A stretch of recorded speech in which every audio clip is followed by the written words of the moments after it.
Konoha Village, the Ninja Academy. Within one of the classrooms, a Chunin instructor stood by, holding a form. Next, Hitaki Fuyu could see the sound of the instructor's voice. A calm boy with silvery short hair walked confidently to the podium, his fingers dancing as he formed a simple hand seal before him. Bang! With a burst of white smoke, a shadow clone that mirrored Fury's demeanor and movements appeared to his left. This scene elicited gasps from many girls in the classroom, not only due to the successful execution of a shadow clone technique, but also because of Fury's striking looks, which made him one of the most handsome boys in class. 95 points. Very impressive. The Chunin instructor nodded slightly at Furu and recorded his score. Achieving success on the first attempt with minimal flaws placed him among the top 10 in the class. However, the instructor's eyes revealed little admiration. The reason was simple. Furu had a younger brother named Kakashi Hitaki, who applied for early graduation at the age of 5 and passed, becoming a Chunin at 6, renowned for his extraordinary talent, which many believe to be the legacy of the White Fang of Konoha. In comparison, Hitaki Furu seemed rather ordinary, though he ranked high in the class and performed well academically. The absence of comparison would have spared him from pain. At 8 years old, he was still methodically progressing through the Ninja Academy, never revealing the dazzling talent that Kakashi did. Yet, the Chunin instructor remained non-committal, while whispers of admiration began to circulate. Furu, you're amazing. 95 points, that must be the highest score. Many girls gazed at the podium with sparkling eyes, having traversed into this world and inheriting the bloodline of the White Fang. Furu bore a striking resemblance to Kakashi, but he disliked wearing a mask and was not as aloof, making him the focal point of attention among the girls in class. Returning to his seat, Furu smiled at the girl beside him, Yuhi Kurinai, and said, "It's nothing. The shadow clone technique isn't particularly difficult. With a bit of focus, anyone can achieve it." That he had arrived in this world 2 years prior, becoming Kakashi's older brother, albeit arriving a tad too late to prevent the tragic demise of their father, Tsukumo Hitaki, the White Fang of Konoha. This incident profoundly impacted Kakashi, who applied for early graduation within a month. As a proud transmigrant and inheritor of the White Fang's legacy, Furu knew he was not inferior to Kakashi, yet he regarded early graduation as an act of folly, scoffing at such behavior. Why rush? Isn't it better to steadily cultivate skills at the Ninja Academy? Why seek early graduation? Moreover, the current year marked the 42nd year of Konoha. If memory served, the Third Shinobi World War would commence next year, with a ninja world in turmoil. If it were a time of peace, early graduation to become a genin would be inconsequential, as they would typically undertake mundane tasks. However, during this tumultuous period preceding war, even genin would frequently be assigned perilous combat missions. Kakashi's early graduation at 5 and promotion to Chunin at 6 might seem astonishing, but to Furu, it was sheer recklessness. Not only did the danger of missions increase after becoming a Chunin, but exhibiting such high talent would inevitably attract the attention of rival villages. These were indeed turbulent times. Cloud, mist, sand, and rock villages were all making moves against Konoha, and a genius like Kakashi would undoubtedly draw their scrutinious situation far from ideal. If only I possessed the strength of a genin, early graduation wouldn't be an issue. Furu mused inwardly. Regrettably, he did not yet possess genin-level strength. While he believed he could best his younger brother Kakashi, he was currently only at the level of an elite genin, and that was with the aid of a unique ability he possessed. After all, at the age of 8, his body was still developing. For a ninja, true maturity was not reached until around 16 years old, when one attained a stable phase. It is worth mentioning the special ability he discovered after crossing into this world, which manifested as a colossal, illusory clock image in his mind whenever he closed his eyes. This ethereal clock resembled the Chronos of the Re-Zero universe. Yet thus far, he had only unlocked one ability, time acceleration. Similar to the inherent time manipulation of the Fate universe, it was a self-targeted time acceleration. In this accelerated state, all of his actions, including taijutsu and hand seals, became swifter, which was one reason he could outclass Kakashi. Currently, he could utilize a time acceleration of up to twice the normal speed, meaning that in this state, he would be twice as fast as usual. Furu, I brought 2 bento boxes today. Would you like to share one with me later? Just as Furu was deep in thought, a girl seated in front turned around, her cheeks slightly flushed as she spoke to him. This remark instantly ignited the ire of other nearby girls, even prompting Kurenai, who sat beside Furu, to glance at her, creating a palpable tension in the air. Seeing this, Furu could only helplessly pout. He began to understand why Kakashi wore a mask perhaps. It was to avoid such situations, though it also had to do with the other boys in class being easily agitated. While the class boasted a stellar lineup, including future Ninja World puppet master Uchiha Obito, Noara Rin, Yuhi Kurenai, and Sarutobi Asumare, known characters from the original story. Obito was currently at the bottom of the ranks, and the others, like Asuma, were rather average in both looks and performance. Uchiha Itachi would not enroll for several more years, and Uchiha Shursui, while already enrolled, was 2 years below him and not in the same class. Thus, there were hardly any formidable competitors. Had Kakashi not graduated early, perhaps he could have garnered some popularity himself. Sigh, being too popular could be a burden as well. Furu sighed inwardly. He had once envied such scenes, but now could only silently lament. Yet to be fair, the level of maturity among the girls in the Naruto world was even more astonishing than he had anticipated. Observing these 8- and 9-year-old girls competing for attention, he could understand. Boys, too, exhibited a similar early maturity. The atmosphere around Furu had already drawn envious glances from many in the class, and an undercurrent of anger simmered, with some even clenching their fists. That brat! How infuriating! I just want to give him a beating. But you can't beat him. Shut up! Amid the clenched jaws and fists, Uchiha Obito was among them, as Noara Rin was one of the girls clustered around Furu. Furu paid little mind to the others in class. The only ones he cared about were Might Guy and Uchiha Obito, though his concern lay with Obito's darker persona, as the Obito before his transformation posed little threat and was merely a liability.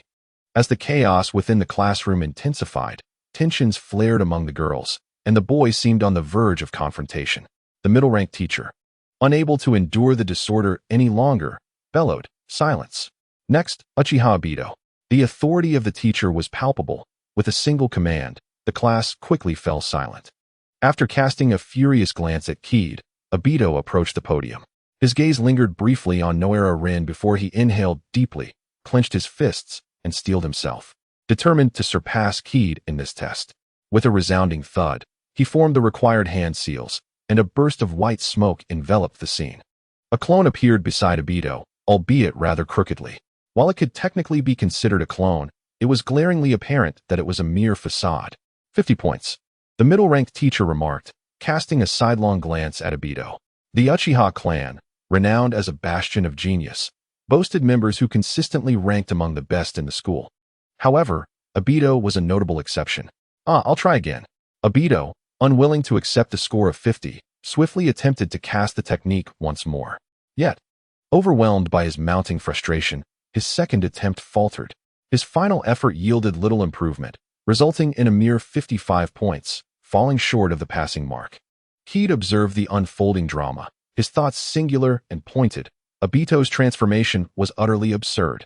Witnessing Rin's death had plunged Obito into darkness, awakening the Mangekyo Sharingan and unlocking one of the most formidable abilities, Kimui.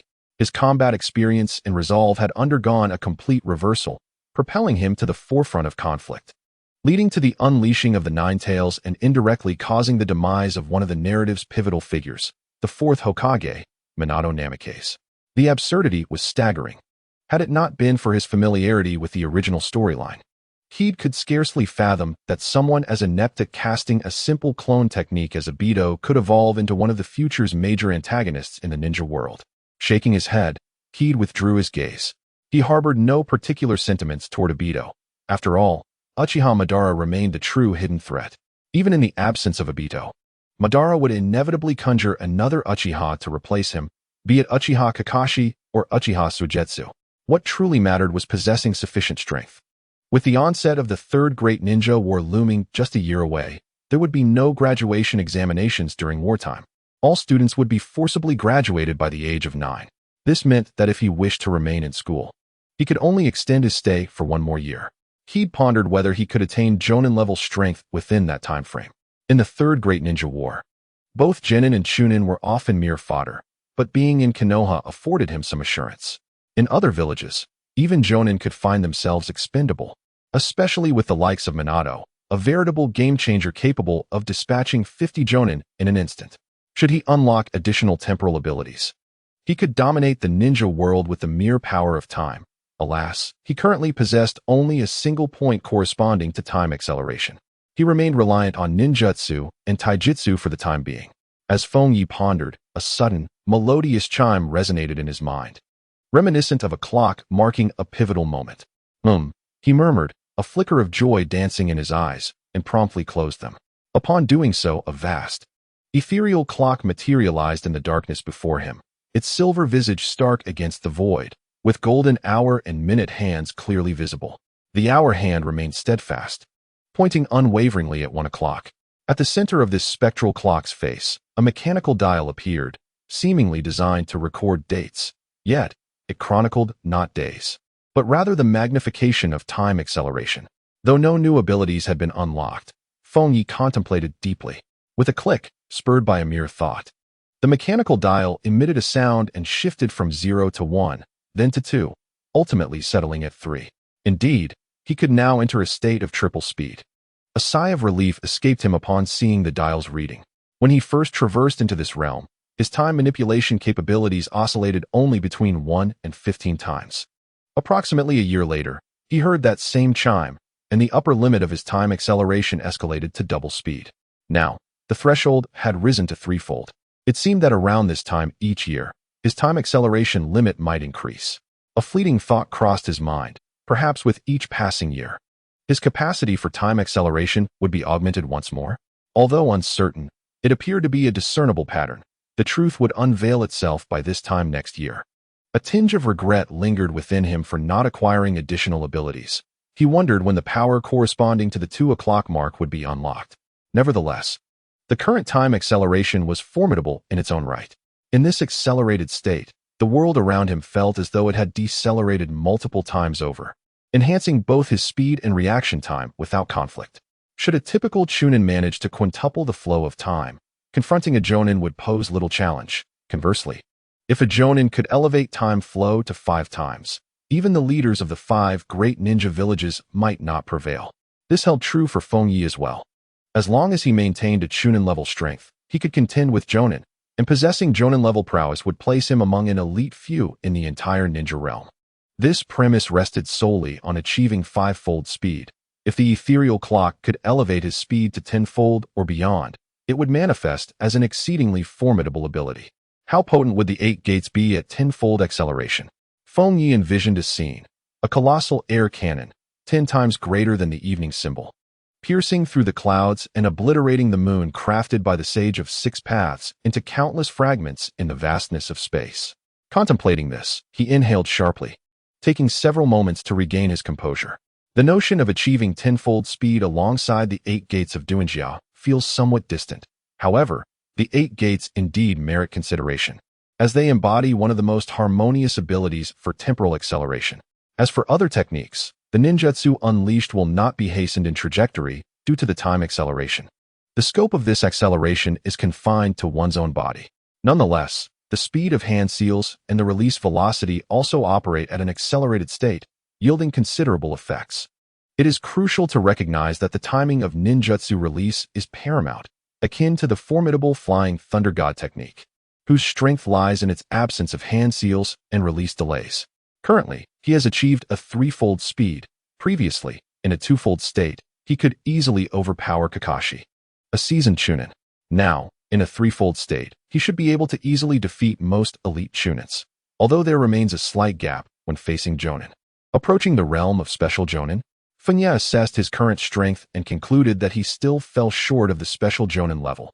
However, he believed that by this time next year, attaining such an echelon would pose no challenge. In the world of ninjas, one must reach the status of special Jonin to be considered a formidable force, as Chunins and Jinins are largely relegated to the role of cannon fodder in warfare. Above special Jonin, there exist the classifications of Jonin and elite Jonin, with the pinnacle being the Hokage. Yet, this world lacks the title of Kage. Thus, in terms of ninja ranking, the elite Jonin stands as the apex. Nevertheless, in Fengye's perspective, ninjas like Konoha's White Fang and Danzo, whose capabilities far surpass those of ordinary elite Jonins, could be designated as Kage level for clarity's sake. Fengye's movements were under Obito's watchful gaze. Upon observing Fengye close his eyes and cease to regard him, his eyelids fluttering as if in deliberate provocation, Obito could not restrain himself from clenching his fists. How dare he be so arrogant, thought Obito, feeling aggrieved at being overshadowed by his younger brother. Kakashi, too, was an insufferably arrogant individual. Although he graduated early after less than 6 months, both brothers were equally intolerable in their own right. It was rumored that Kakashi had recently completed an A-rank mission alongside a Jonin. Though begrudging, Obito acknowledged that Kakashi was indeed impressive, having already been promoted to Chunin the previous year, and it would not be long before he ascended to Jonin. Some who overheard Obito's words chose to follow suit and spoke deliberately. Fengye consistently ranked within the top 10 of his class, occasionally claiming the first position.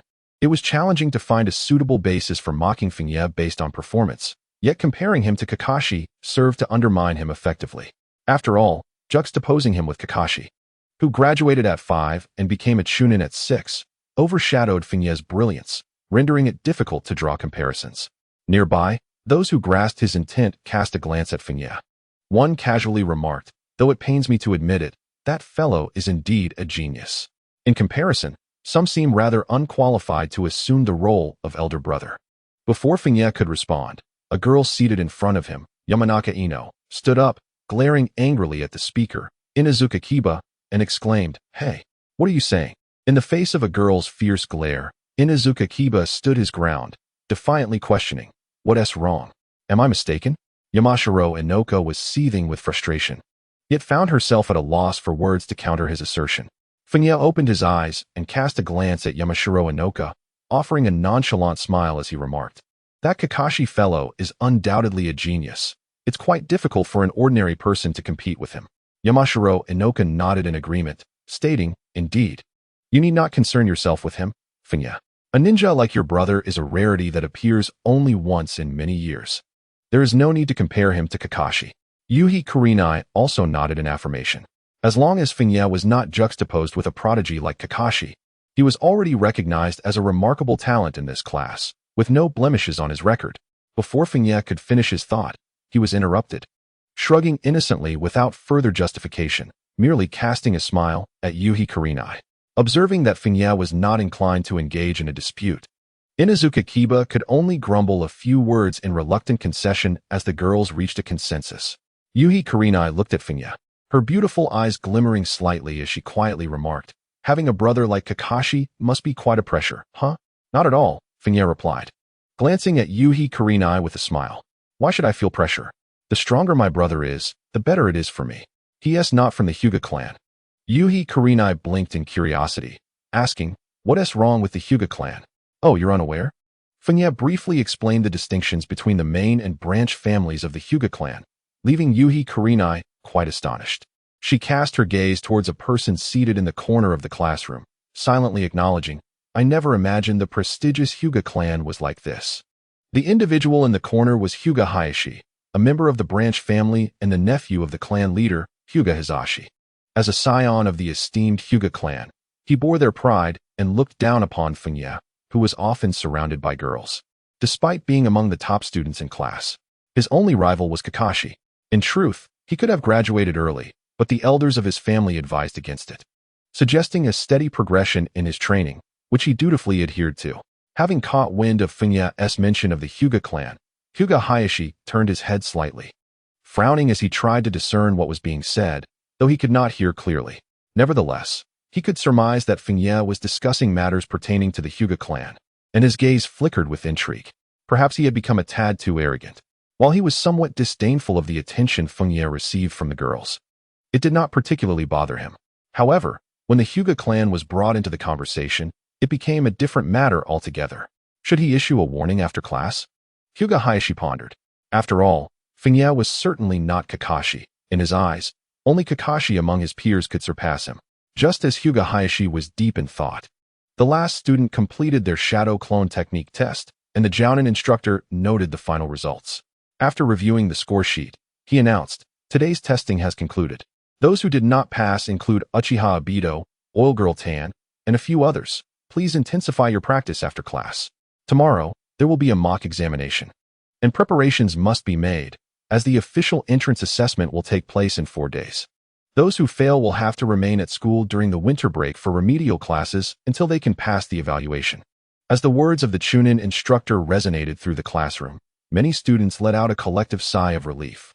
However, those who had not passed the tests, such as Uchiha Obito, wore expressions of dismay. The prospect of winter break tutoring was far from appealing.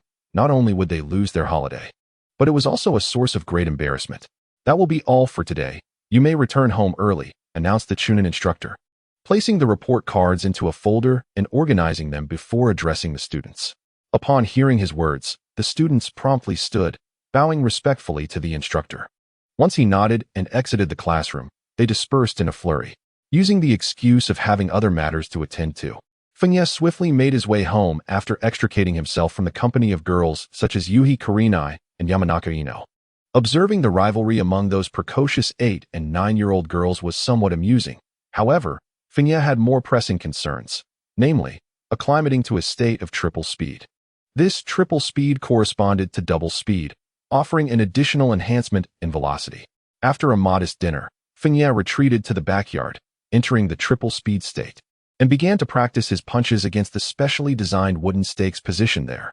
To facilitate rapid physical growth, Fengye activated the speed enhancement not only during training, but also while sleeping, expediting cellular division and metabolism. Hence, while others experienced a single day for him, it was nearly equivalent to 2 days. Although his chronological age was 8, due to nearly 2 years of accelerated dreaming, his actual physical age had reached 9. If he maintained the triple speed state consistently, his body would develop even more swiftly. However, doing so during ordinary activities proved tedious.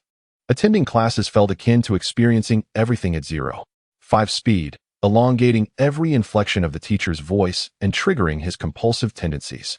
Moreover, to appear normal, he had to deliberately slow his speech and movements, which was quite cumbersome. Therefore, he opted for a normal state while at school. Bang, bang, bang. Fengye's fists relentlessly struck the wooden stakes, producing a resounding thud. The resilient, specially crafted stakes bore distinct indentations from his powerful blows, reflecting his dedication to physical training. The ability to accelerate time served 2 primary functions. One was to possess a foundational speed surpassing that of ordinary individuals, which could be layered infinitely. The second function was to enhance the speed of training or, in other words, to extend training time. While in a state of time acceleration, 3 hours of personal training equated to merely 1 hour passing externally. In truth, whether in combat or training, the apparent enhancement from time acceleration was solely speed. However, strength was inherently included, as per Newton's second law, which states that force equals mass multiplied by acceleration, a principle that holds true even in the world of Naruto. Maple Knight faintly recalls a character from a certain world who proclaimed that speed equates to power. Have you ever been struck by the speed of light? If time were to accelerate such that speed could indeed reach the velocity of light, the force of a single blow could potentially be cataclysmic. Shadow Clone Technique. After a brief adjustment to the tripled speed, Maple Knight halted his movements, swiftly forming hand seals to execute the Shadow Clone Technique. Boom, boom. Amidst a cloud of smoke, 2 identical Maple Knights materialized, one to the left and one to the right. The Shadow Clone Technique, renowned as the most formidable training aid among ninjutsu, was not something Maple Knight could overlook. He had acquired its training method from Kakashi long ago. Were this technique to be employed within the confines of the academy, it would undoubtedly leave onlookers astounded, for the Shadow Clone Technique is classified as a B-rank ninjutsu, a significant leap above the E-rank standard clone technique. Even some Chunin may not be adept at wielding the Shadow Clone Technique with finesse. Mastery of this technique alone would easily surpass the capabilities of the majority of students, allowing for an early graduation from the ninja school. Whoosh, whoosh. Upon the emergence of the 2 shadow clones, they dashed towards opposite sides of the courtyard. One clone seized a short blade resting on the left side of the yard, the legendary ninja blade, White Fang, bequeathed by Kakashi's father, which he had inherited as the eldest son. Maple Knight had long been honing the famed Hatake swordsmanship, as it harmoniously blended with chakra-infused physical techniques, perfectly complementing his accelerated state. It could be said that should he master Hatake swordsmanship to the level of Konoha's White Fang, traversing the ninja world with ease would be well within his grasp, and in a tripled state, he might even contend with those who surpassed the ranks of the Kage. The other shadow clone, meanwhile, was in another corner of the courtyard, gathering chakra within the palm, condensing it into a spherical form. Indeed, the Rasengan. The essence of the Rasengan lies in the transformation of chakra, and as a close-range ninjutsu, it too aligns splendidly with the capabilities of time acceleration. Most importantly, cultivating the Rasengan aids in enhancing chakra control. Presently, Maple Knight had already progressed through tree climbing and water walking training. To further refine his chakra control, practicing the Rasengan is undoubtedly an excellent approach. However, due to his chakra reserves being far less extraordinary than Naruto's, the advancement in mastering the Rasengan has not been swift. After several months, he has only managed to complete half of it. With the tripled speed, in about a month's time, his physique should reach a level akin to that of a 10-year-old, which would allow him to barely meet the standards for practicing the 8 gates. As he trained, Maple Knight pondered the future ahead. The 8 gates are of great significance to him. However, due to their substantial side effects, he deemed it unwise to attempt covertly learning from Might Guy at such a young age. Nevertheless, acquiring the training methodology for the 8 gates remains imperative. Despite the considerable risks involved, the benefits are indisputable. Maple Knight is acutely aware of his training philosophy, to elevate his strength in every conceivable aspect, thereby enabling him to unleash thrice or even quintuple his power during periods of accelerated time. After all, for him, the illusory clock brought forth an inherent mastery of time manipulation that was almost devoid of side effects. A more advanced version of the capabilities found within the Holy Grail world. Hiss, hiss, hiss. With the blade of the White Fang clutched in his hand, the shadow clone tirelessly wielded the chakra short sword on the eastern side of the courtyard. Although shadow clones could not partake in the accelerated state of time, this did not hinder Fengye from utilizing them for training. All he required was the experience and proficiency in the Kiki sword technique. Meanwhile, the other shadow clone was gathering strands of chakra in its palm, allowing them to whirl and coalesce into a hazy spherical aura. Uft, uft. After a period of practice, the 2 shadow clones exhausted their chakra, dissipating into white smoke.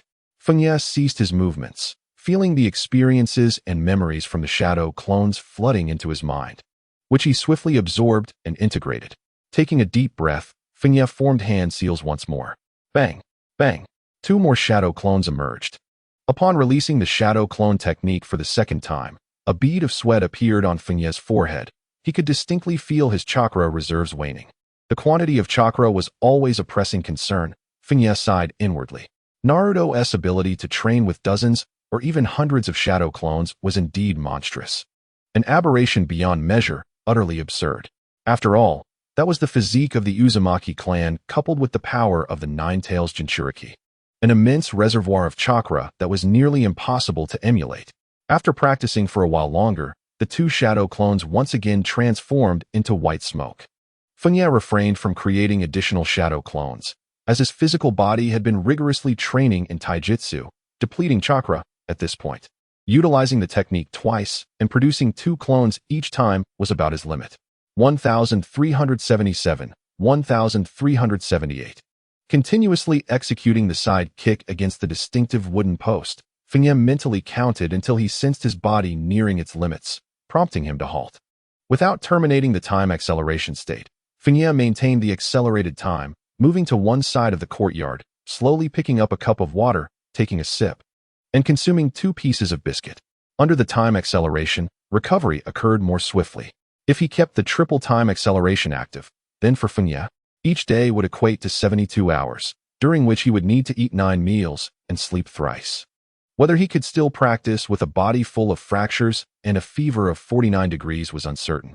But it was indeed feasible to train for over 25 hours daily, Fengye silently mused. Just as Fengye was about to resume his training, he suddenly sensed something.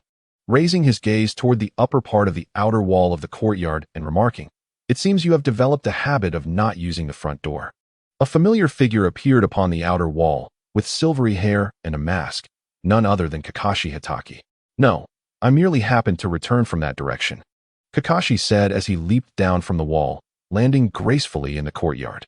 Standing closely together, the differences between Kakashi and Fengye were quite evident. Firstly, Kakashi's hair was slightly longer. Secondly, he wore a mask. And thirdly, his stature was noticeably smaller than that of Fengye. Kakashi addressed Fengye, stating, "As you predicted, the friction between the villages has intensified. Recent missions have involved mutual ambushes and investigations." Fengye was not taken aback. After all, since his arrival in this world, aside from a few minor alterations during his time at the Ninja Academy, he had not influenced the course of events.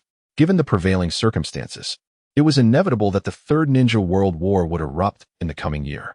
"Are you still not considering graduation? Remaining in the academy seems to yield little further learning," Kakashi remarked, glancing at Fengye. Others might be unaware, but he understood the formidable strength possessed by his elder brother. To date, he had never emerged victorious in their duels. Notably, he had already advanced to the rank of Chunin last year, yet even after challenging Fengye post-promotion, he found himself unable to win. Fengye's speed bordered on the extraordinary. Moreover, not only was Fengye powerful, but his mental fortitude was equally impressive. Despite being merely a year older, he exhibited judgment on many matters that rivaled that of adults. Fengye smiled at Kakashi and replied, "Indeed, there is little left to learn from our teacher. However, remaining in the academy allows me more time for self-cultivation. By the way, have you had the chance to explore the techniques I mentioned?" As a Chunin, Kakashi had access to a significantly broader array of ninjutsu than Fengye could currently reach. Many of Fengye's techniques were learned from Kakashi, who was also focusing on two specific jutsu, the Flying Thunder God technique and the Eight Gates. The Eight Gates were essential. While the Flying Thunder God technique was worth attempting, mastering it would provide a life-saving skill. Though failing to master it was not a grave concern for someone who could manipulate time. For him, the importance of space ninjutsu was somewhat diminished. "Those techniques are contained within the sealing books. They are not so easily accessible," Kakashi sighed. Although he had become a Chunin and could utilize various jutsu, including Shadow Clone technique, gaining access to forbidden techniques like the Flying Thunder God and the Eight Gates was not straightforward. "There will always be opportunities," Fengye reassured him, unfazed. Once Kakashi became a Jonin, accessing such techniques would no longer pose a challenge. However, considering that Kakashi achieved Jonin status at the age of 12, it was possible that Fengye could surpass him. After all, next year, graduation would be mandatory, followed by the outbreak of the Ninja World War, in which there would be no room for holding back. Facing countless dangers required total commitment. Kakashi shook his head. "I can't believe you can endure this." After their father succumbed to the villagers' scorn and took his own life, Kakashi was deeply affected. Not wishing to bear the weight of those scrutinizing gazes, he chose to showcase his exceptional talents, graduating at 5 and becoming a Chunin at 6, thus ensuring that no one regarded him with disdain again. As Fengye diligently pursues his studies at the Ninja Academy, he stands in stark contrast to Kakashi, who ascended to the Chunin rank at the tender age of 6. A topic of much discussion throughout the village during that period. Kakashi is acutely aware that Fengye's prowess surpasses his own. However, Fengye remains unfazed by the gossip, dismissing it entirely while maintaining his composure and attending classes without ever broaching the subject of early graduation. With a sigh, Fengye remarked, "You still do not comprehend. Is it truly the case that the illustrious Konoha White Fang, Hatake Sakumo, renowned throughout the ninja world and celebrated for his valor during the Second Great Ninja War, was compelled to take his own life merely due to a failed mission? Nonsense.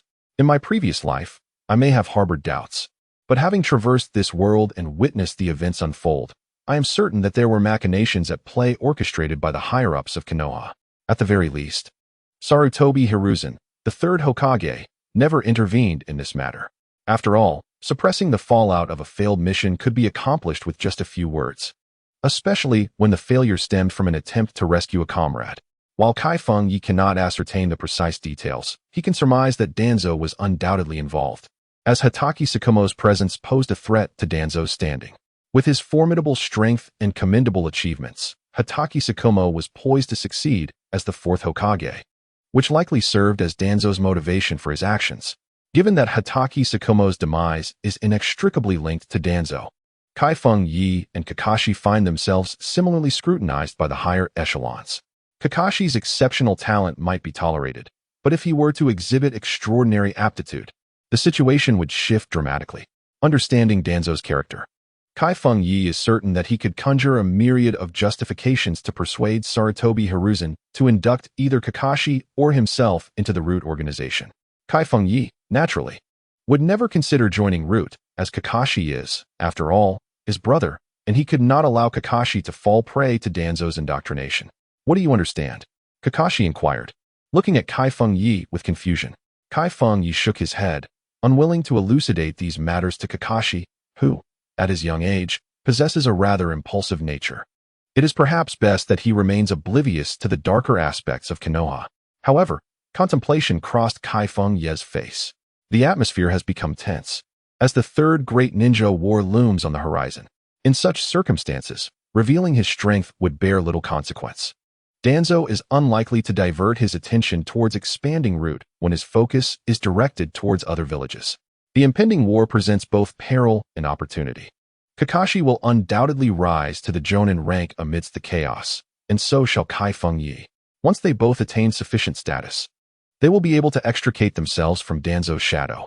Even after the war concludes, Danzo would have no justification to arbitrarily mobilize Konoha's official Jonin, for Sarutobi Hiruzen would not permit it. Moreover, it is not beyond the realm of possibility to further hone his skills during the Third Great Ninja War, surpassing the Jonin rank and attaining power comparable to that of a Kage, especially since he possesses the illusory clock, a tool that grants him dominion over time itself.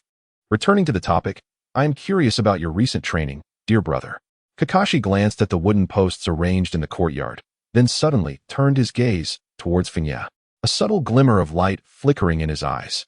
Despite never having triumphed over Fengye thus far, he had never relinquished the desire to defeat him.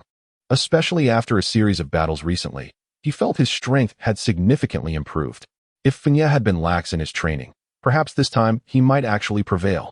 After all, since becoming a ninja, he had never been idle, consistently striving to enhance his skills. Undergoing countless real combat scenarios and bloodshed, his prowess continuously advancing. Fengye raised an eyebrow. Kakashi's words hinted at his intentions halfway through. I too am eager to witness your recent progress. In the back mountains of Konohagakure, Kakashi, now a Chunin, faced Fengye, whose strength also surpassed that of a Chunin. It was evident that a spar between them could not transpire within the confines of a small courtyard. Such a setting would prove too restrictive. Are you ready? Kakashi stood in an open area, holding a kunai in each hand, gazing intently at Fengye, his body slightly leaning forward, already in a combat stance. Fengye remained still, wielding a chakra short blade, the white fang, calmly observing Kakashi as he said, "Come forth." Whoosh. At the moment Fengye's words fell, Kakashi's figure surged forward. The two kunai transformed into fleeting shadows, darting left and right in a relentless assault. Fengye, unhurriedly, swung his chakra blade, intercepting Kakashi's strikes with precision. Clang. After parrying several attacks, Fengye's gaze sharpened, and he suddenly brought his chakra blade down with force, shattering Kakashi's defense, the blade slicing across Kakashi's chest. In an instant, Kakashi's form dissipated into smoke. Shadow clone. Fire release. Great fireball technique. In the next moment, a voice emerged from behind Fengye, accompanied by a surge of heat, as a massive fireball launched towards his back. Unfazed, Fengye planted his foot on the ground, propelling himself away to evade the frontal assault of the fireball. Whoosh, whoosh, whoosh. In the following instant, 7 or 8 shurikens whirled from within the fireball, enveloped in flames, completely sealing off Fengye's retreat. The combination of ninjutsu and shurikens was executed with remarkable skill. Fengye chuckled, his short blade, the white fang, suddenly transforming into a blur, displaying an eerie speed as it traced lines through the air. The fiery shurikens were swiftly countered by Fengye in an instant. Swoosh! Almost simultaneously as Fengye deflected the shurikens, Kakashi's figure emerged from the ground less than a meter behind him, thrusting a kunai toward Fengye's back, halting just shy of contact. "I have won," Kakashi stated, beads of sweat forming on his forehead, a glimmer of triumph flashing in his eyes. This marked the first time he had bested Fengye in their duels. However, at that moment, Fengye turned his head, offering Kakashi a faint smile, and replied, "Do you truly believe so?" Bang! As the words fell, Fengye's body leaned back, deliberately colliding with Kakashi's kunai, transforming into smoke and vanishing in an instant. This scene left Kakashi momentarily stunned, a hint of disbelief flickering across his face. A shadow clone. How is that possible? Before Kakashi could fully process the situation, a gust of wind rushed from behind him. He turned swiftly, swinging his arm in defense, yet still received a kick to his arm. A heavy force descended upon him, making it impossible to withstand. He stumbled backwards several steps before finally regaining his balance. Was that just a shadow clone? Kakashi gazed at Fengye, incredulous. Throughout the entire ordeal, he had not observed Fengye employing the shadow clone technique. Nor could he fathom how such a technique could be executed so silently, without any hint of its use. No, Fengye shook his head and replied.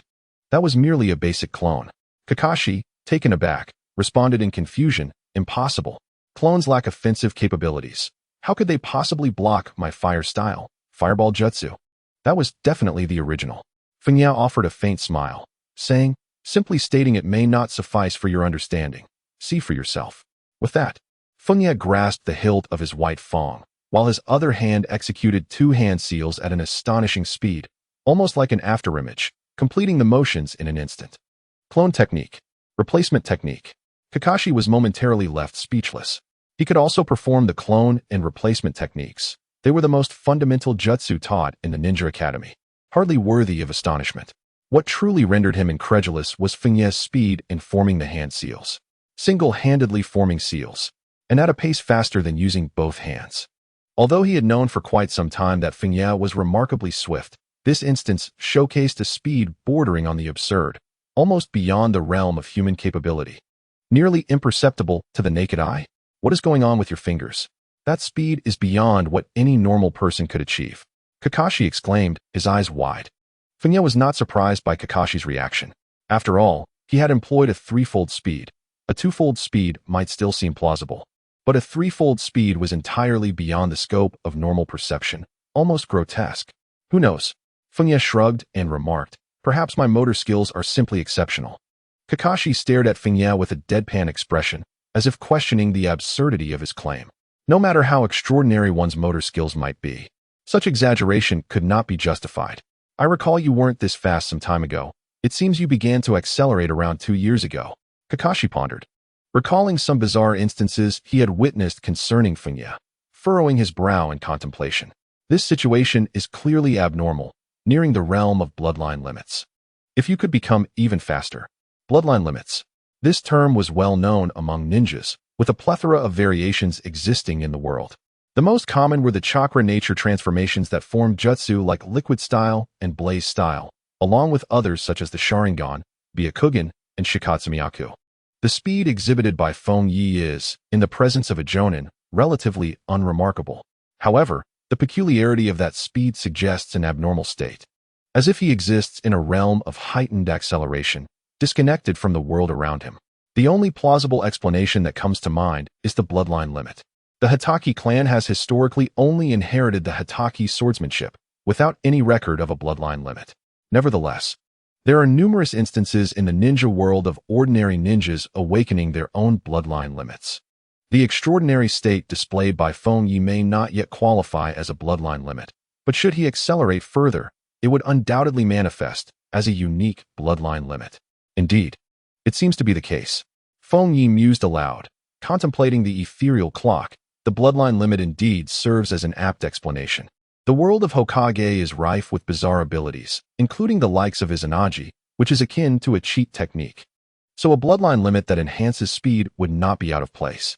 Kakashi regarded Fengye thoughtfully, stating, if you believe that to be true, then it must be so. However, I do not recall any records pertaining to such a bloodline limit, nor do I have any similar impressions. Fengye stroked his chin and replied, if there are no records, then I must be the first to awaken it. Henceforth, let us call it the bloodline of the demon. The demon technique, you say? Kakashi remarked, that sort of inhuman speed indeed resembles that of a phantom, which aligns well with the imagery. Inwardly, Fengye silently scoffed at the notion, but whether it is a specter or a demon, both are merely superficial veils. If this ability is truly regarded as a bloodline limit, it ought to be termed the time bloodline. Yet, this feels rather unfair. Kakashi gazed at Fengye with a deadpan expression, remarking, no wonder you have yet to be defeated by me. Employing a bloodline limit can indeed be considered cheating. Fengye chuckled, responding, since when has it been deemed cheating for a ninja to engage in battle using their bloodline limit? However, if you insist, I shall refrain from utilizing this ability for our next encounter. Kakashi is indeed a genius. Despite inheriting the lineage of the Konoha White Fang, Fengye's innate talent in ninjutsu may not surpass Kakashi's. Nevertheless, this does not impede him from being stronger than Kakashi, for he has dedicated far more time to training. The effects of accelerated time extend beyond combat. They equally manifest in training. Since his arrival in this world, Fengye's training duration has been at least double that of Kakashi. No, perhaps not. Kakashi pondered before shaking his head. A bloodline limit is inherently an ability possessed by the ninja themselves and does not constitute cheating. Even if he were to triumph over Fengye without resorting to the bloodline limit, it would not signify a monumental victory.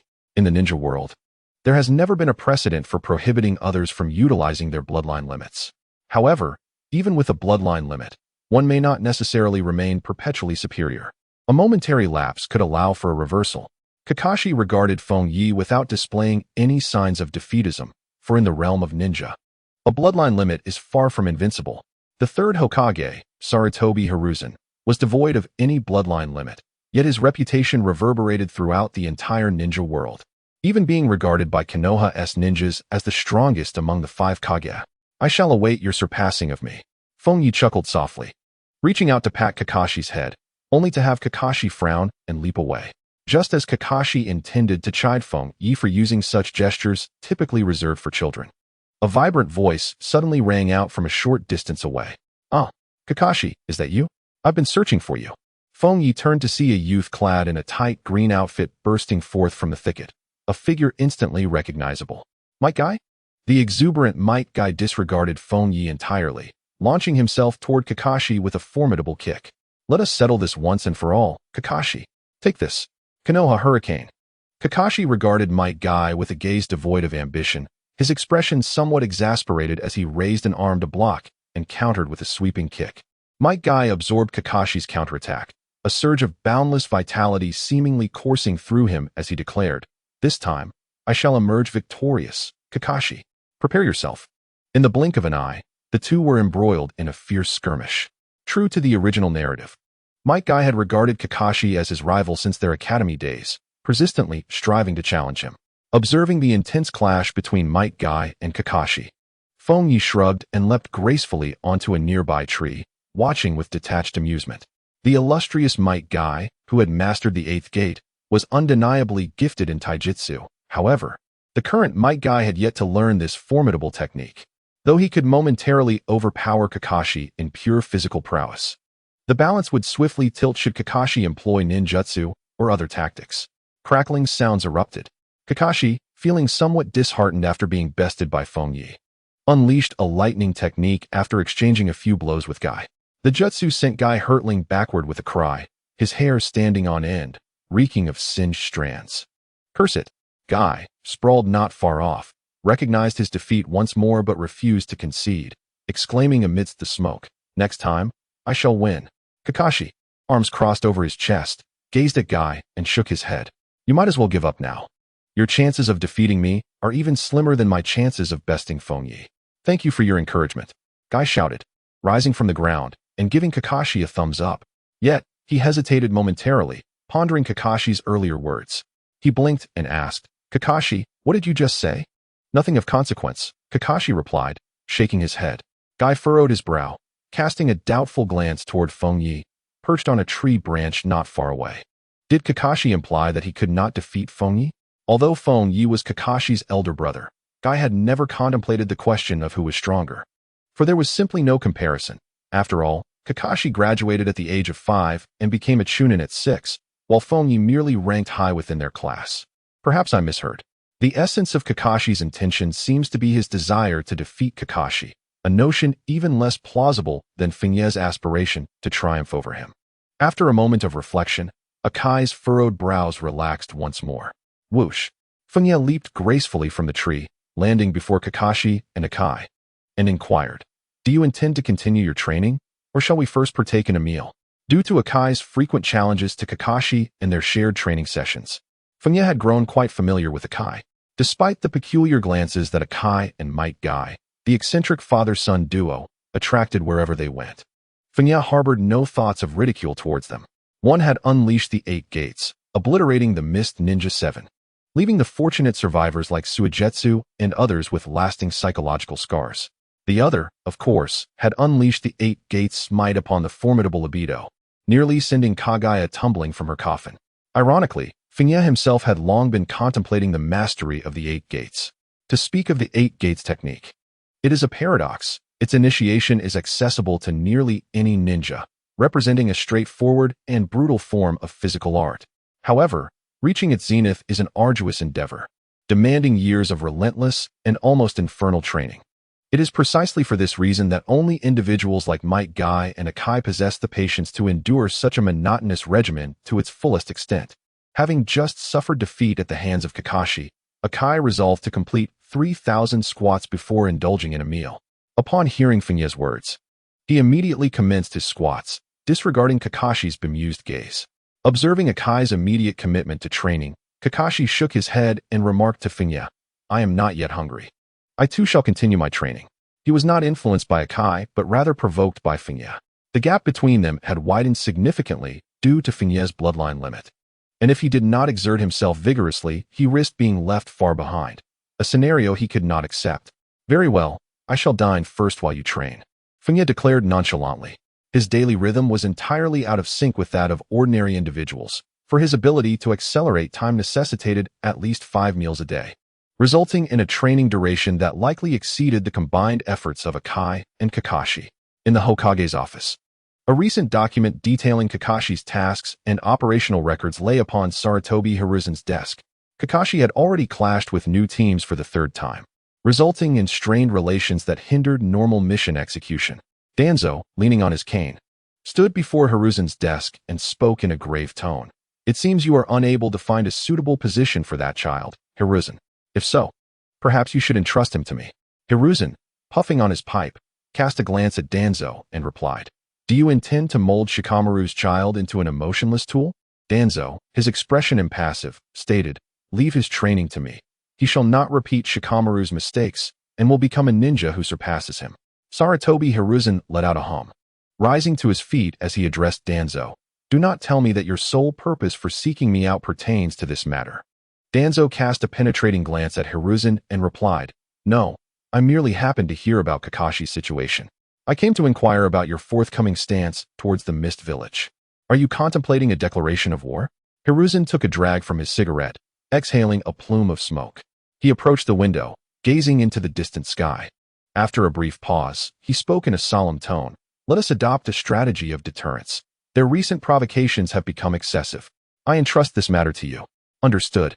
Danzo nodded and made his way toward the office exit, adding, "Hiruzen, do not squander that child's talent." He referred to the 2 sons of Hitaki Tsukumo. While he dismissed the potential of Konoha's other son, he held a vested interest in Kakashi's displayed aptitude, which was why he mentioned it. However, if Hiruzen was opposed to the idea, Danzo had little time to pursue it further. Hiruzen remained silent until Danzo departed, then turned to glance in the direction of Danzo's exit, shaking his head as the image of Tsukumo flashed through his mind, accompanied by a sigh. Tsukumo's demise had significantly impacted Konoha. The other ninja villages were increasingly testing Konoha's resolve, partly due to the absence of the formidable White Fang. Kakashi, too, was affected by Tsukumo's death. Regardless of the team he was assigned to, conflicts with his predecessors were inevitable. It had been over 2 years since his graduation, and he still hadn't found a suitable team. Danzo's suggestion bore merit. "Your son is a remarkable ninja, Tsukumo, yet he remains somewhat immature in his dealings with others." Hiruzen mused. Among Tsukumo's 2 sons, if one could describe Fuya as proficient, then Kakashi undoubtedly epitomized genius, seemingly inheriting Tsukumo's extraordinary gifts. He might very well become the second White Fang of Konoha.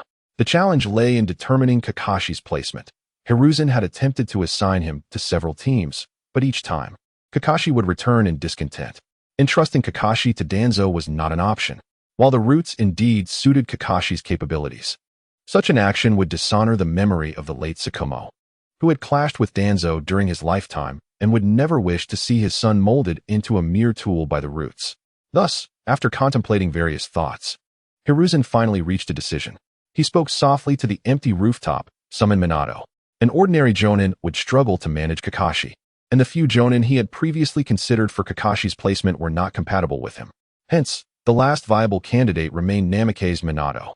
Following Tsukumo's death, among the villagers, the most suitable heir to the position of fourth Hokage was the legendary Sannin, and among them, Jiraiya and Tsunade had no desire for the role. However, Jiraiya's disciple, Minato, appeared to be an excellent choice. If Namake's Minato were to inherit the position of the fourth Hokage, it would indeed be essential for him to cultivate his own direct successors. Entrusting the prodigious Kakashi to Minato's tutelage seems quite fitting. The shadowy figure atop the roof acknowledged this and swiftly vanished from sight. Sarutobi Hiruzen returned to his seat, took another drag from his cigarette, and shook his head, reflecting. I never anticipated that I would ultimately have to trouble Minato. Due to the tense situation in the ninja world, many regions required Minato's capabilities. Hiruzen had contemplated Minato for quite some time, but hesitated to make a decision. Now, after much deliberation, he found himself returning to the same conclusion. He felt no apprehension in assigning the task to Minato, as he was indeed his preferred candidate for the fourth Hokage. Guiding a talented youth was merely child's play. As he pondered, Hiruzen retrieved a document detailing the profiles of students from the current ninja academy, arranged according to their proximity to Kakashi. At the top was the personal information of Kayuki, but Hiruzen merely glanced at it before setting it aside. It was inappropriate to place siblings on the same team, especially since Minato was the heir to the fourth Hokage. If Kayuki possessed talent akin to Kakashi's, it might warrant overlooking such considerations for the sake of nurturing the next generation of elite, yet current circumstances necessitated awareness of the village's sentiments. Might Guy, Uchiha Obito, and Noara Rin. Hiruzen deliberated for a moment before making his choice. First, he would assign Uchiha Obito to Minato. This decision would quell any significant opposition from the Uchiha clan regarding Minato's succession as Hokage. Lastly, he would select a child from the commoner class. Given that Might Guy was male, he was excluded, while Noara Rin emerged as a suitable option, achieving balance from all perspectives. With his decision made, Hiruzen took a puff of his cigarette, chuckling softly. The esteemed Hokage found himself mulling over the placement of a single ninja, even intervening in the class assignments for next year's graduating Ninja Academy students. Nevertheless, Kakashi's talent warranted such attention, and with Minato personally determining the candidates, Hiruzen felt assured that there would be minimal issues. Having resolved Kakashi's class assignment, Hiruzen lost interest in the other students, returning the documents concerning Kayuki and others to their place, disregarding them. He hoped that Danzo's actions would bring some stability to the Hidden Mist village. Hiruzen looked up at the ceiling, exhaling a plume of smoke. His true concern lay with the state of the ninja world, where friction among the major ninja villages was incessant, with a situation predominantly centered around Konohagakure. The reason was simple. The Land of Fire was the most resource-rich nation, and Konoha had emerged victorious in the Second Ninja World War, claiming a substantial share of the spoils. This was why all villages had their sights set on Konoha. Yet, he could not afford to make concessions regarding interests. In the world of ninjas, a single concession would invite further demands. It was imperative to counter external covetousness with resolute measures to maintain peace. Hiruzen understood this all too well. If the situation truly cannot be restored to stability, and the Third Great Ninja War is destined to erupt, then Konoha must prepare to confront the challenge with all its might, letting the battlefield speak for itself. Contemplating this, Sarutobi Hiruzen's eyes glimmered with a cold light. Having acquired substantial resources during the Second Great Ninja War, Konoha's core strength is robust and formidable. Although they have lost the legendary Konoha White Fang, his disciples, Orochimaru and Jiraiya, have matured into formidable ninjas capable of standing on their own, while rising stars like Minato Namikaze shine brightly among them. Should war truly commence, Konoha would not cower before other villages.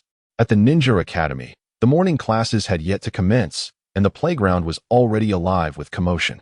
A multitude of boys of varying heights gathered there, while in the center, a chaotic brawl unfolded. Fire style. Phoenix fire technique. A boy formed hand seals and spat forth a few small flames, startling several onlookers, though it hardly impressed them. After a brief moment of surprise, the boys across from him erupted into laughter.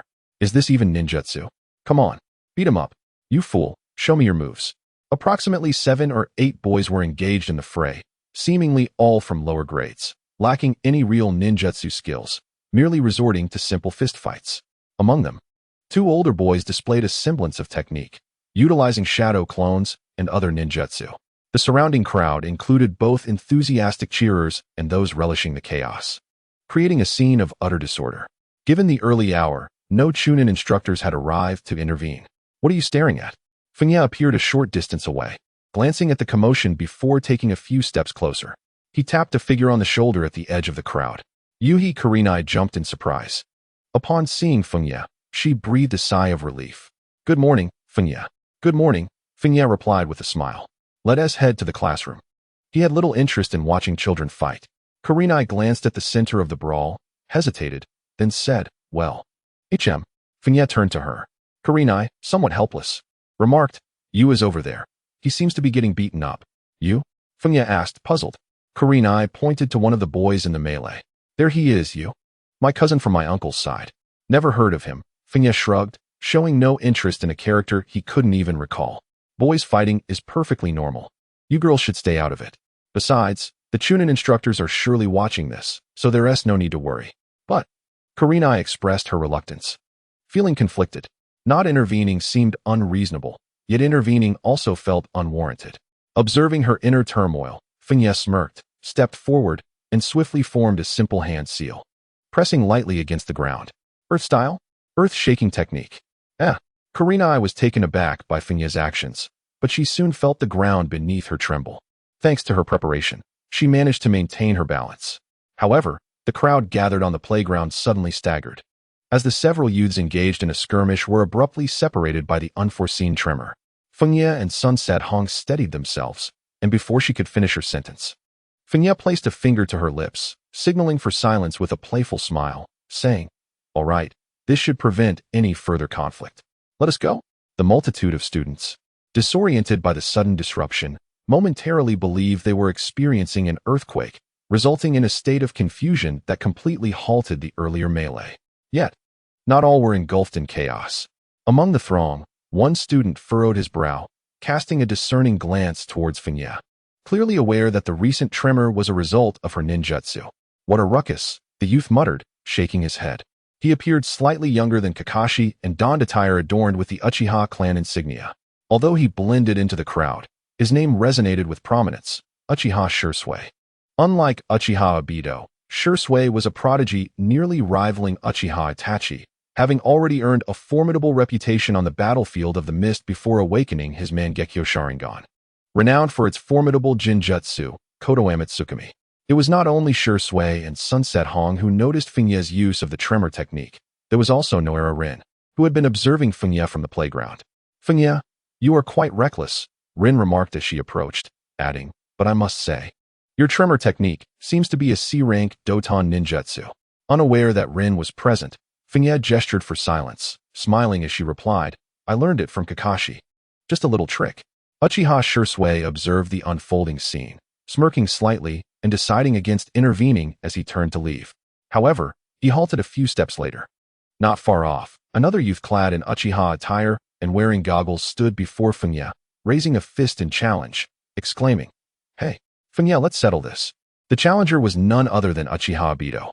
Today, fortune favored him as he had arrived at school without incident, and upon reaching the playground, the first sight that met his eyes was Fengye and Rin engaged in cheerful conversation, causing his temper to flare. Seizing the apparent atmosphere of conflict on the playground, Uchiha Obito marched over, fists clenched in indignation.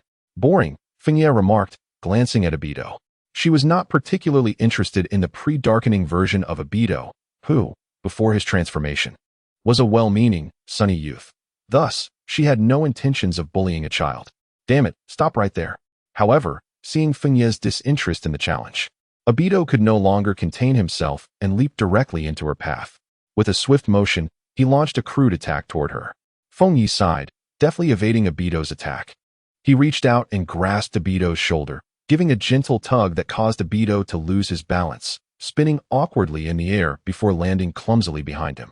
Witnessing this scene, Rin covered her forehead in exasperation, while Yujito was momentarily at a loss for words. Was Obito truly a member of the Uchiha clan? The illustrious name seemed somewhat misaligned with the reality before them. In her recollections, adults spoke of the Uchiha clan with reverence. They were regarded as a prestigious family, their members nearly all prodigies, consistently ranking at the top of their classes. Yet, the disparity presented by Obito was rather stark. However, just as Yujito's words faded, a voice emerged from the side. That kind of remark cannot simply be ignored. Uchiha Shisui had approached unbeknownst to them, calmly addressing Yujito. Though Obito shared the Uchiha lineage, their connection was tenuous, and thus he held little regard for him.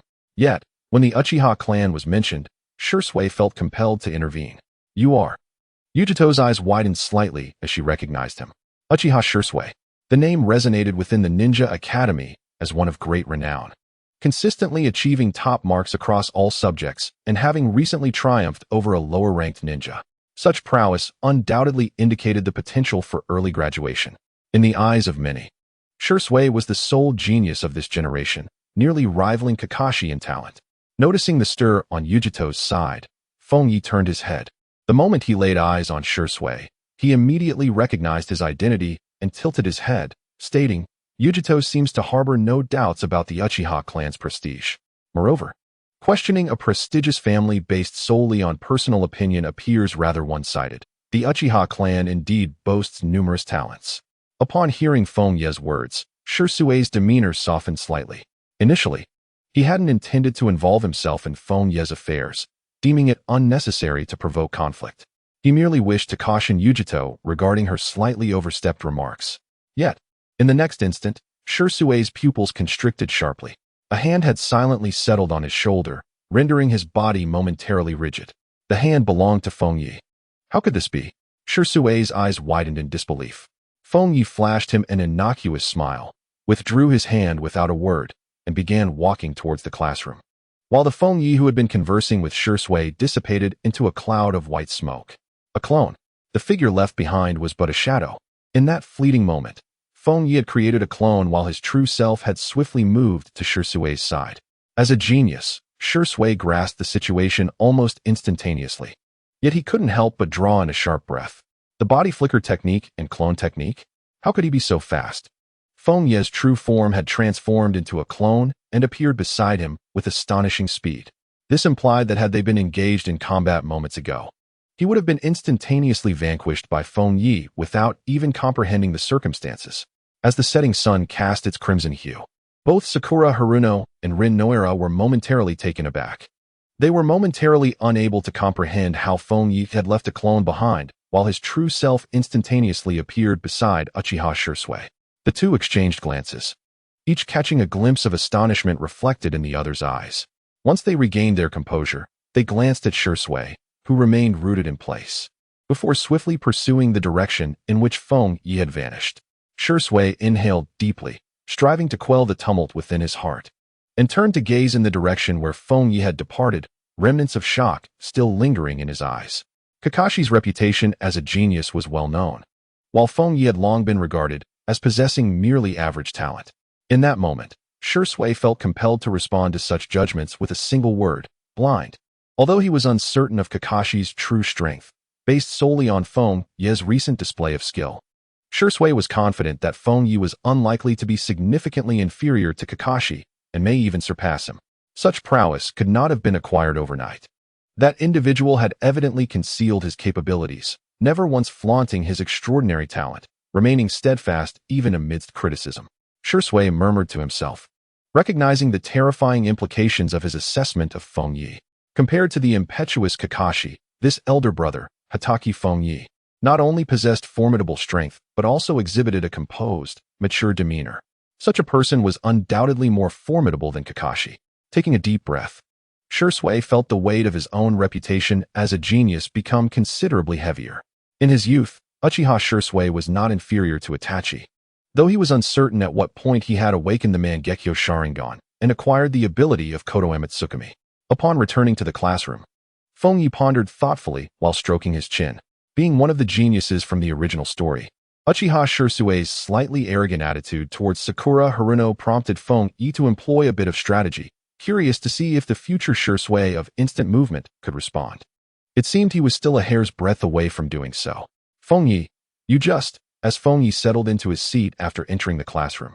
Sakura and the others rushed in, unable to contain themselves and addressing him directly, though they were unaware of the specifics. It was apparent that Fengye had startled Uchiha Shisui, who had appeared visibly stiff in demeanor and gaze. Just exchanged a greeting with Uchiha Shisui, nothing to worry about. Fengye replied with a smile. After all, tensions were high in the lead-up to the Third Great Ninja War, and revealing a modicum of strength was not problematic. Sakura, wide-eyed, looked at Fengye and remarked, "But he was clearly frightened by you." Fengye retrieved his textbook and placed it on the desk, contemplating, "Well, I suppose so. I have a couple of years more experience in ninjutsu than he does." Despite the simplicity of Fengye's words, Sakura understood that what had transpired was far from ordinary. Uchiha Shisui was a prodigy renowned throughout the school. To have startled Uchiha Shisui was undoubtedly a matter worthy of pride. However, within the realm of Maple Knight, it seemed as though nothing of the sort had ever transpired. The atmosphere remained as jovial and harmonious as ever. This only deepened the admiration that Sunset Red felt for him, in stark contrast to the boys who flaunted their meager accolades. Maple Knight's personal charm was undoubtedly at its zenith. Noticing the gaze of Sunset Red, a gentle sigh escaped his lips. Her eyes seemed to convey an intention of bearing his children. Perhaps he ought to temper his demeanor a bit. Yet, he pondered, he had not truly overstepped any bounds. Ah, the joys of youth. Maple Knight had indeed wished to immerse himself in the carefree existence of a ninja school within the Naruto universe, relishing the unburdened sunshine of youthful days. From the outset, that had been his intention, but alas, it remained an unattainable dream. No matter how deliberately he tried to forget, thoughts of the Third Shinobi World War would occasionally intrude. The invasion of the Ninetales and Pain's destruction of Konoha served as reminders of the perilous nature of this world, a realm in which only sufficient strength could afford one the luxury of peace. Leaning back in his chair, he stretched and murmured to the outside, "How wonderful it would be if this were a slice of life world." Sunset Red tilted her head and inquired, "Did you say something, Maple Knight?" "No, just contemplating a few things," he replied, shaking his head, followed by a soft chuckle. Even if he were to traverse to a realm akin to that of Kaguya, various pressures would inevitably propel one forward, unless one stood at the pinnacle from birth. Possessing the ability to manipulate time and arriving in this world on the cusp of the Third Shinobi World War, during a relatively peaceful Konoha, was already a moderate challenge. Had he begun in the blood-soaked Mist Village, where students would be compelled to engage in lethal conflict, even killing comrades, and without the time-manipulating ability, it would have been a veritable hell. While contemplating this, Maple Knight awaited the day's test, simultaneously refining his chakra as it flowed within him. Speaking of which, the training method for the 8 Gates technique should not be overly arduous, he mused, manipulating the chakra within his body, attempting to locate the specific positions of the 8 Gates as he recalled them. He was eager to see if he could deduce the training method for the 8 Gates on his own. The true difficulty of this forbidden technique lay in the gradual mastery of each gate, requiring years of dedication rather than mere initial development. Otherwise, Might Guy would never have been able to discover it through his own efforts. In simple terms, mastering the 8 Gates resembled the act of repeatedly writing a character. With perseverance and determination, one could master it through countless repetitions. In contrast, techniques like the Shiki Fujin or Hirashin were akin to world-class mathematical conjectures, impossible to achieve without innate talent. Though the 8 Gates were accessible even to Genin, it was not something that Maple Knight could fully deduce in a fleeting moment. He did, however, identify the 8 corresponding locations within his body for the 8 Gates. The true challenge lay in how to train them to become pliable and how to control their opening and closing. This was the essence of the 8 Gates. Practice and experimentation were still required, he mused. He contemplated whether to take a shortcut from Might Due. However, a more prudent approach would be to seek guidance from him. After all, despite its simplicity, it remains a forbidden technique, and one might encounter certain risks during the development process. The morning's test involved an integration of physical techniques, encompassing various combinations such as tree climbing and weighted running. Yet, for the students of the Ninja Academy, these challenges were not particularly daunting. Even Obito managed to pass the test with relative ease. After the test, Kazuya returned home. After a brief tidying up and a meal, he set out once more in search of Might Due and Might Guy within the village. Regrettably, it seemed Might Due was on a mission, leaving Might Guy alone to practice in his usual training spot. Unable to find Might Due, Kazuya felt no urgency.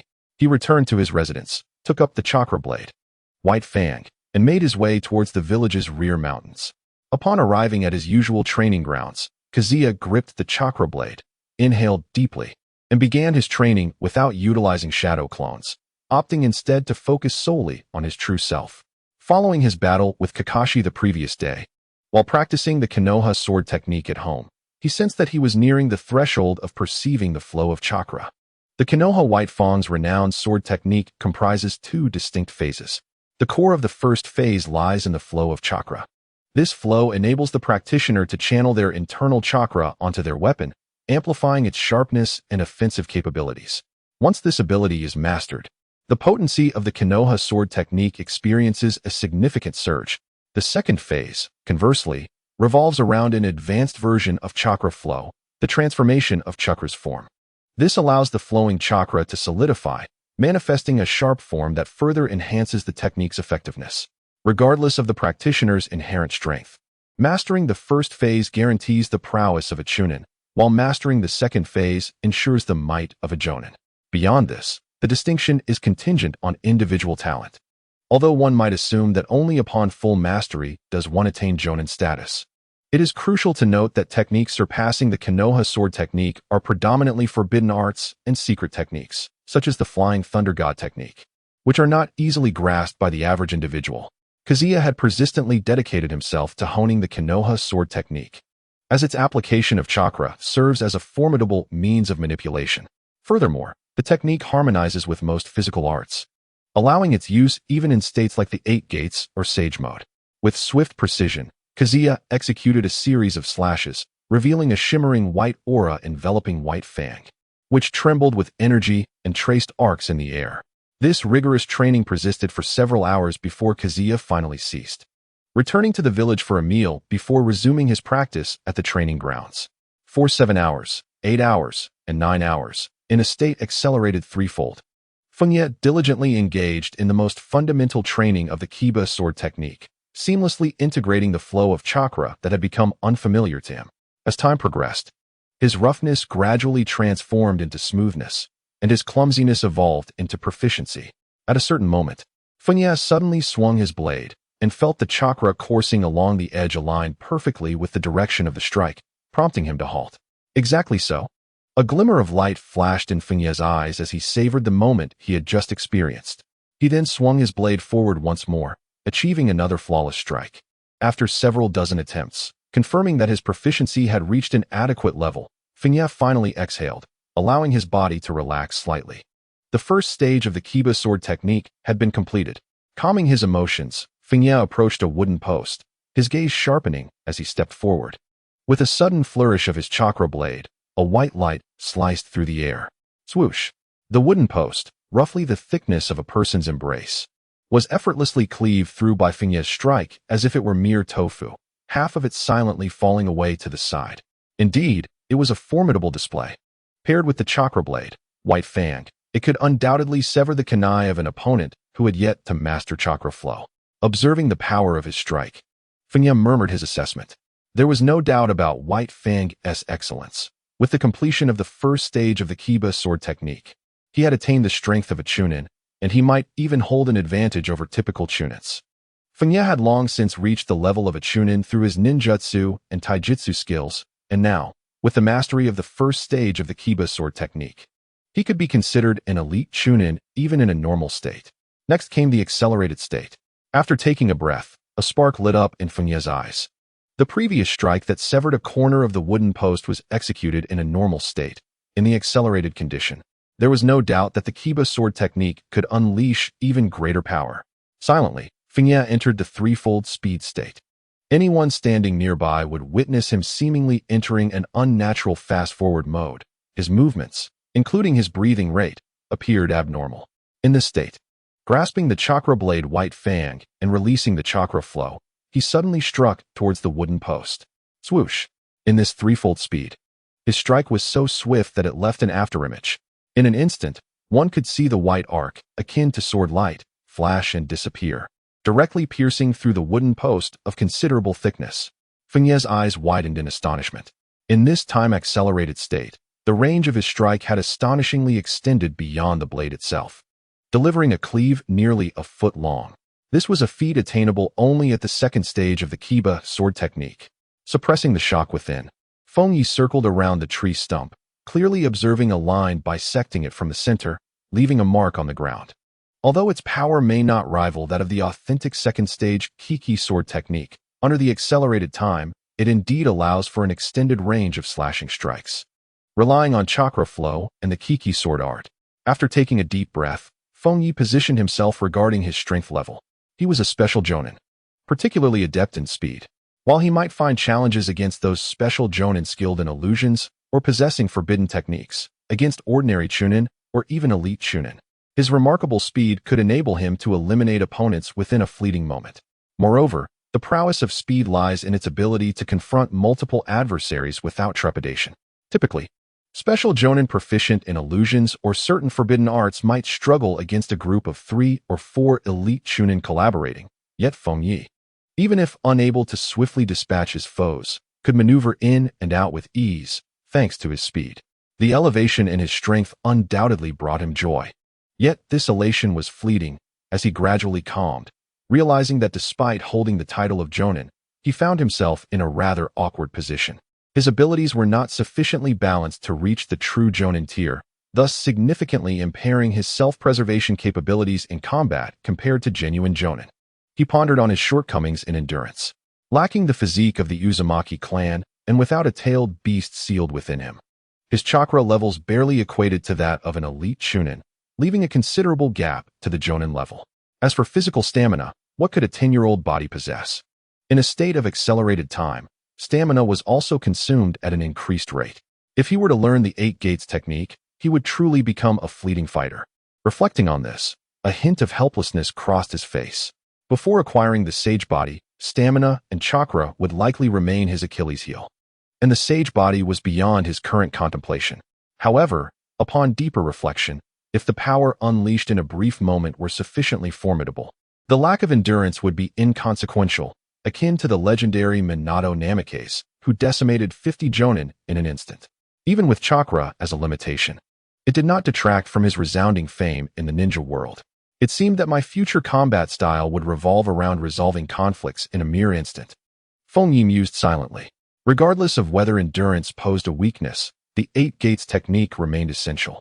Only with the combination of 8 gates and accelerated time could he truly possess the capability to resolve battles at the speed of light. If his speed reached its zenith, what did it matter if his stamina was lacking? There would be no need for prolonged combat. As of now, in his normal state, he should not be inferior to elite chunin, and with the triple speed state, he could be regarded as a special jonin. To advance further, 3 directions lay before him. Fengye contemplated inwardly. The first avenue for enhancement is the most conventional path, which involves methodically training one's physical techniques and refining chakra, utilizing time acceleration to foster swifter bodily growth. By the time one reaches the age of 12 or 13, they are likely to possess chakra and physical prowess akin to that of a jonin. Subsequently, acquiring a jonin-level ninjutsu would render them a quintessential jonin in their normal state. As for the second path of advancement, it entails the continued mastery of the Konoha blade technique. Should one succeed in achieving the second phase of this technique, even with deficiencies in chakra quantity and physical skills, they could still wield the formidable power of the White Fang, thus attaining jonin-level strength. Lastly, the third enhancement direction is the 8 gates technique. Ideally, one should strive to cultivate all 3 paths concurrently. Fengye has made a discernment. For an ordinary individual, dedicating oneself to a single path would be the prudent choice, as they lack the sufficient time to pursue 3 trajectories simultaneously. Such an approach would likely result in superficial mastery of each, leading to an overall mediocrity in strength. However, he is unlike others. With his time acceleration ability, he has ample opportunity for rigorous training. As the capability of the illusory clock continues to augment, he might even achieve 4-fold or 5-fold speed, qualifying him to traverse all 3 routes concurrently. Let us set a modest goal: to become a jonin in 6 months. Fengye clenched his fist and inhaled deeply. A jonin. Here, the term jonin signifies one possessing jonin-level strength in a normal state. If one can maintain such prowess, then under conditions of 3-fold or even 4-fold or 5-fold time acceleration, he might replicate the feats of Minato Namikaze, dispatching Jonin as effortlessly as slicing vegetables. Only by reaching such a level will he be equipped with a degree of self-preservation during the imminent Third Great Ninja War, safeguarding himself from untimely demise due to unforeseen circumstances. Upon departing from the training grounds, Fengye returned to the village. The atmosphere of vigilance had heightened somewhat. Compared to the previous days, the streets today were noticeably patrolled by a greater number of ninja, with an increased frequency of their rounds. This was merely the surface observation. Behind the scenes, the Konoha Umbu, the oversight unit under the direct command of Hokage Sarutobi Hiruzen, were meticulously surveilling every nook and cranny of the village, searching for potential infiltrators from enemy villages. Fengye sensed a gaze upon him, seemingly conducting a scrutiny to ascertain any issues. Only after confirming his unremarkable presence did that feeling of being watched gradually dissipate. This sensation of clandestine observation is inherently discomforting. However, during the tense prelude to the Ninja World War, such circumstances are unavoidable, with every village dispatching spies to extract intelligence by any means necessary.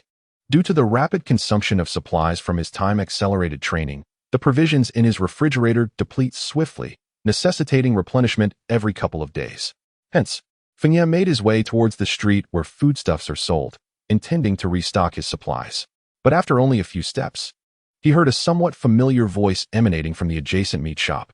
Turning his gaze, he spotted a recognizable figure standing before the proprietor of a beef stall, clutching a bag and glaring intensely. What? The price of beef has surged to 450 ryo. This is outrageous. Might Guy could not contain his complaints. The shopkeeper, exasperated, shrugged his shoulders and replied, "The procurement cost is already quite high. I'm not trying to profit unethically." The tension in the ninja world had undeniably led to rising prices. Although the Hidden Leaf village remained relatively stable, the various supply channels for the village had become strained.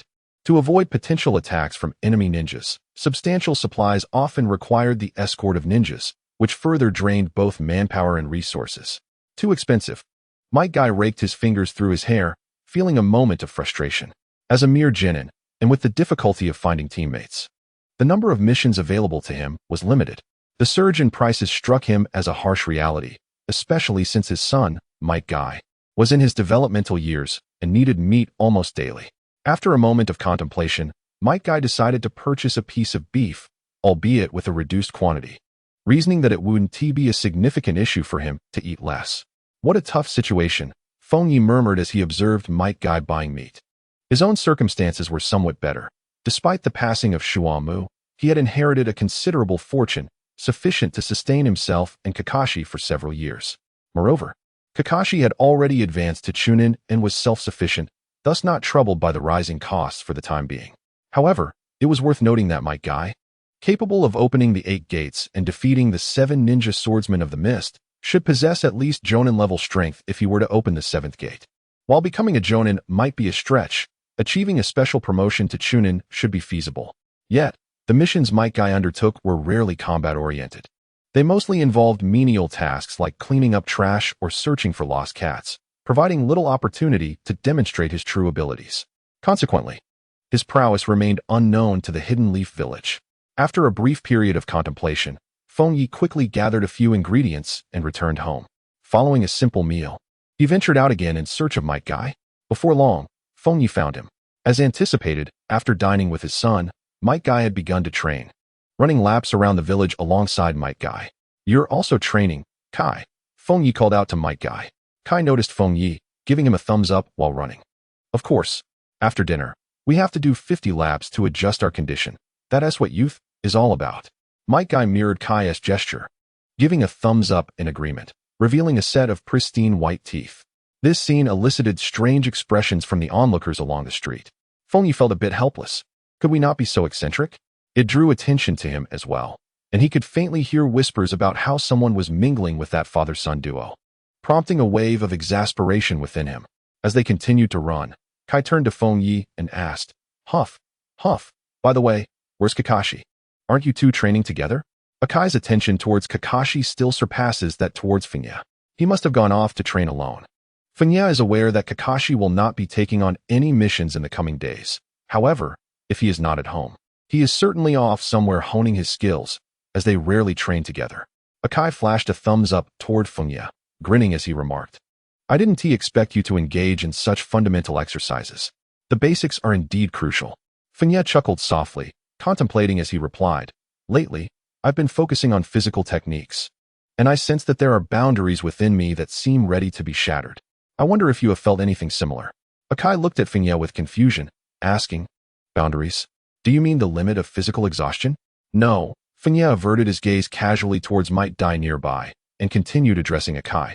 It's not that kind of limit, but rather a kind of shackle that confines the strength of the body. Upon hearing this, Akai grew even more puzzled. Just as he was about to inquire further, Might Dai could not restrain himself and interjected, gazing at Fengye with admiration. Truly, you are Kakashi's elder brother, even at your age. You can sense the existence of the 8 gates. This is not something one can achieve solely through hard work. 8 gates? Fengye feigned ignorance as he turned to Might Dai. With his straightforward nature, Might Dai disclosed without hesitation, after a certain level of physical training, one can feel the presence of these shackles within. I refer to these shackles as the 8 gates. Once broken, extraordinary power can be unleashed. Akai, surprised by Might Dai's words, also looked at him in astonishment, for he had never heard of such concepts before. Even the ninja instructors at the academy had not taught this. Does your father still utilize such techniques? Absolutely, Might Dai affirmed, giving a thumbs up. This is the unique skill I have honed over 20 years of rigorous training, and I intend to teach it to you once you've matured further. Fengye regarded Might Dai and inquired, though I can sense the shackles, forcibly breaking them could potentially cause some damage, correct? Indeed, Might Dai nodded, his expression turning serious as he addressed Fengye. To be honest, I do not recommend attempting to open the 8 gates at your age. However, the fact that you can perceive their existence indicates that you have reached the threshold for training in the 8 gates technique. Might Dai had not even considered keeping such knowledge a secret. Rather, he wished to pass on the 8 gates technique. However, as a mere genin, he found no one willing to listen aside from his son, Might Dai. Now, hearing Fengye's inquiry, Might Dai eagerly shared several key points about the training of the 8 gates, illuminating Fengye's understanding. Thank you for your guidance, senior. Fengye paused, expressing gratitude with a smile as he earnestly bowed to Might Dai. Upon observing Fengye's demeanor, Might Dai chuckled heartily and remarked, there's no need for such formality. If my experiences can assist you, it is more than sufficient. After all, you are a classmate of Kai. Who would have thought someone would be willing to listen to this lowly genin expound on the intricacies of taijutsu? Ah, the folly of my youth. The initial part of his statement remained somewhat reasonable, yet the latter half swiftly veered into absurdity, prompting a sigh from Fengye. Might Kai, both puzzled and intrigued, turned to his father and inquired, Father, what is the 8 gates of Duanjia? Can I learn it?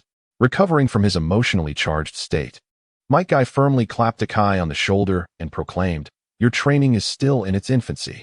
Come, first complete 50 laps, and then I shall divulge the secrets of the 8 gates. As he spoke, he continued to jog alongside Akai, both drawing curious gazes from onlookers as they swiftly distanced themselves. Fengye contemplated following suit for a while, but ultimately shook his head in resignation. Very well. He had finally acquired the method for cultivating the 8 gates, which indeed aligned with his expectations of simplicity.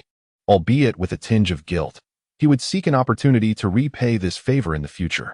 After a moment's reflection, Fengye returned home, and based on the key points mentioned by Might Dai and his own explorations into taijutsu, he meticulously compiled the methodology for mastering the 8 gates. The crux of this practice lies in breaking the 8 inner gates within the body. However, forcibly doing so would inevitably cause damage to the body's meridians. Hence, preliminary training and conditioning are necessary to adapt. This preparatory exercise involves weighted training. In the early stages, one can utilize various tools, such as weights, to maintain the body in a state of constant pressure. Consequently, upon alleviating this pressure, the body's adaptability to breaking the 8 gates will be significantly enhanced. The training for the 8 gates involves a repetitive cycle of this process. Thus, acquiring some weights became imperative. Fengye rummaged through his collection of ninja tools at home and unearthed some weights, though they were rather light, suitable for general training but inadequate for initiating the 8 gates practice. However, the absence of heavier weights posed little concern, as the ninja village was abundant in equipment. With the funds left by Shimo, procuring a set of weighted ninja gear was feasible. In no time, having expended a considerable sum, Fengye acquired an ensemble of weights. Unlike the weights used by Li in the original tale, what he purchased was a complete set, comprising weights for the vest, wrist, and legs. The material's origin was uncertain, yet its weight defied logic. After examining the weights, Fengye concluded that they belonged to the realm of the extraordinary, akin to the blood-sucking, growth-enhancing beheading sword or the infinitely extendable Kusanagi sword, crafted through some special means. Once donned, he immediately felt the significant heft weighing down his entire body, making even walking somewhat precarious until he gradually acclimated. With the ninja tools secured and the training method in hand, all preparations were in place. Fengye decided to take a brief rest. In a state of accelerated time, he awoke approximately 2.5 hours later, had a meal, and then proceeded to his usual training ground. The secluded training ground of Fengye is nestled in the mountains behind Konoha, a locale frequented by many seeking to hone their skills. However, under the cloak of night, it lies silent and devoid of life. Beneath the moonlight, Fengye embarks on a rigorous regimen. Mastery of the 8 gates technique demands relentless practice. Shortcuts are non-existent, and the fanciful notion of a perpetual opening is mere folly. Such ideas are utterly impractical. As 4 hours elapsed, Fengye found himself, unbeknownst to him, having shed his weights. Resting against a rock, his garments were thoroughly drenched in sweat, resembling one pulled from a river. The training for the 8 gates is far more grueling than the typical practice of ninjutsu or physical conditioning. Although he possesses the ability to accelerate time, this only affects his perception relative to the outside world. The training itself offers no semblance of an expedient path. This marked his 7th respite. Though his body had nearly rejuvenated, Fengye remained languid against the stone, reluctant to rise. 4 hours, accelerated to threefold, equated to 12 hours of exertion. Perhaps it was time to return, rest, and resume his training thereafter. Yet, a sense of mental fatigue washed over him, compelling him to abandon further effort. He stood, began to gather his discarded weights, and intended to retreat for rest. At that moment, however, he froze, halting his actions and placing the weights aside, his ears pricking up. A faint rustling echoed through the woods, suggesting the presence of someone traversing the thicket. At this late hour, encountering another living soul in the forest typically bodes ill. Fengye furrowed his brow, his demeanor shifting to one of vigilance. Though the identity of the intruder remained unknown, he had no desire for confrontation. The sounds indicated that the figure was approaching, likely to pass nearby. Taking stock of the situation, Fengye circled the rock to position himself out of sight. The footsteps whispered past him, gradually fading into the distance, seemingly oblivious to his presence. Yet, almost instantaneously, as the sounds dissipated into the night, several glimmers of silver flickered through the air, accompanied by the sound of slicing wind. A volley of shurikens descended with precision upon Fengye's hiding spot, effectively barricading all potential escape routes. Damn! Fengye cursed under his breath. With his chakra blade already gripped in his right hand, he deftly parried the incoming shurikens, sending them careening away. In one fluid motion, he leaped atop the rock, peering towards the direction from which the shurikens had come. In that direction, a figure became discernible, illuminated by the moonlight, a forehead protector glinting in the darkness, its insignia not of Konoha, yet familiar to him nonetheless. A ninja from the hidden mist. Before him stood a youth, Lin Shinyu, whose gaze bore a chilling intensity. In the next heartbeat, he surged towards Fengye, drawing a short sword to strike. He is a scout from the Hidden Mist Village, an elite sensory ninja who has exerted considerable effort to infiltrate the Land of Fire, intending to stealthily enter Konoha. However, he detected the presence of Kid Yuru. Initially startled, he feared he had fallen into a trap, but upon closer examination, he realized that only Kid Yuru was present, and his chakra fluctuations were not particularly strong. After a moment of contemplation, he decisively created a shadow clone to generate sounds that would attract attention and launched a surprise attack on Kid Yuru. Kid Yuru managed to deflect his assault, which caught him somewhat off guard. Yet, upon seeing that Kid Yuru appeared to be no more than a 10-year-old child, he felt a sense of relief and swiftly took action. Time was of the essence. They were perilously close to Konoha. A battle that was too loud or prolonged would pose significant danger. He needed to eliminate Kid Yuru quickly before attempting to infiltrate further. The vicinity of the village was no longer safe. It seemed he would have to refrain from practicing here at night in the future. Observing Lin Shinyu's unyielding demeanor and evident intent to kill, Kid Yuru's thoughts raced as he brandished his ninja blade, White Fang. to defend himself. The clash of their weapons resonated in the night, creating a symphony of sparks and the sound of metal colliding. In an instant, they exchanged a flurry of strikes. And Lin Qinyu, who had initially exuded murderous intent, was increasingly astonished after several exchanges. The young boy before him was not as easily dispatched as he had anticipated. Could the silver-haired child wielding a chakra short blade possibly be the son of White Fang? A glimmer of realization sparked in Lin Qinyu's eyes. It was undoubtedly plausible. The genius of Hitaki Kakashi was well known in Konoha, and without question, he was on the assassination list of their hidden mist village. For no one wished to see another White Fang emerge from Konoha. Eliminating this boy would be a significant achievement, even if he failed to gather intelligence. He could return to the village directly. Compared to the immense risks of infiltrating Konoha, taking down a mere child was a far more appealing option, especially since Kidyoru had already detected him. If he did not eliminate Kidyoru, he could not hope to enter Konoha unnoticed. With this thought, Lin Qinyu's intent to kill surged within him. Without hesitation, following an exchange, he leaped back, biting down on his short blade, and swiftly formed hand seals with his hands. Ninjutsu, hidden mist technique, wind release, violent wind technique. Before the white mist could fully envelop the area, Kidyoru seemed to predict his actions, almost in perfect synchrony, unleashing a wind release of his own. A gust of wind abruptly dispersed the mist that had yet to expand, significantly reducing its obstructive effect. Lin Qinyu's brow furrowed, but he continued to charge toward Kidyoru through the haze. For Kidyoru, this was his first true combat experience, one that posed a genuine threat to his life. While ordinary individuals might falter under such pressure, Kidyoru remained extraordinarily composed. The reasoning was simple. On one hand, he had assessed his opponent's strength, and on the other, in a state of triple speed, everything before him had seemingly slowed down, including Lin Qinyu's movements.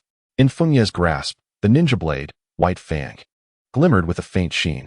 Gazing at Lin Qinyu, who advanced through the ethereal haze, a cold glint flashed in Fengye's eyes as he instantaneously unleashed the full extent of his speed, which he had previously held back.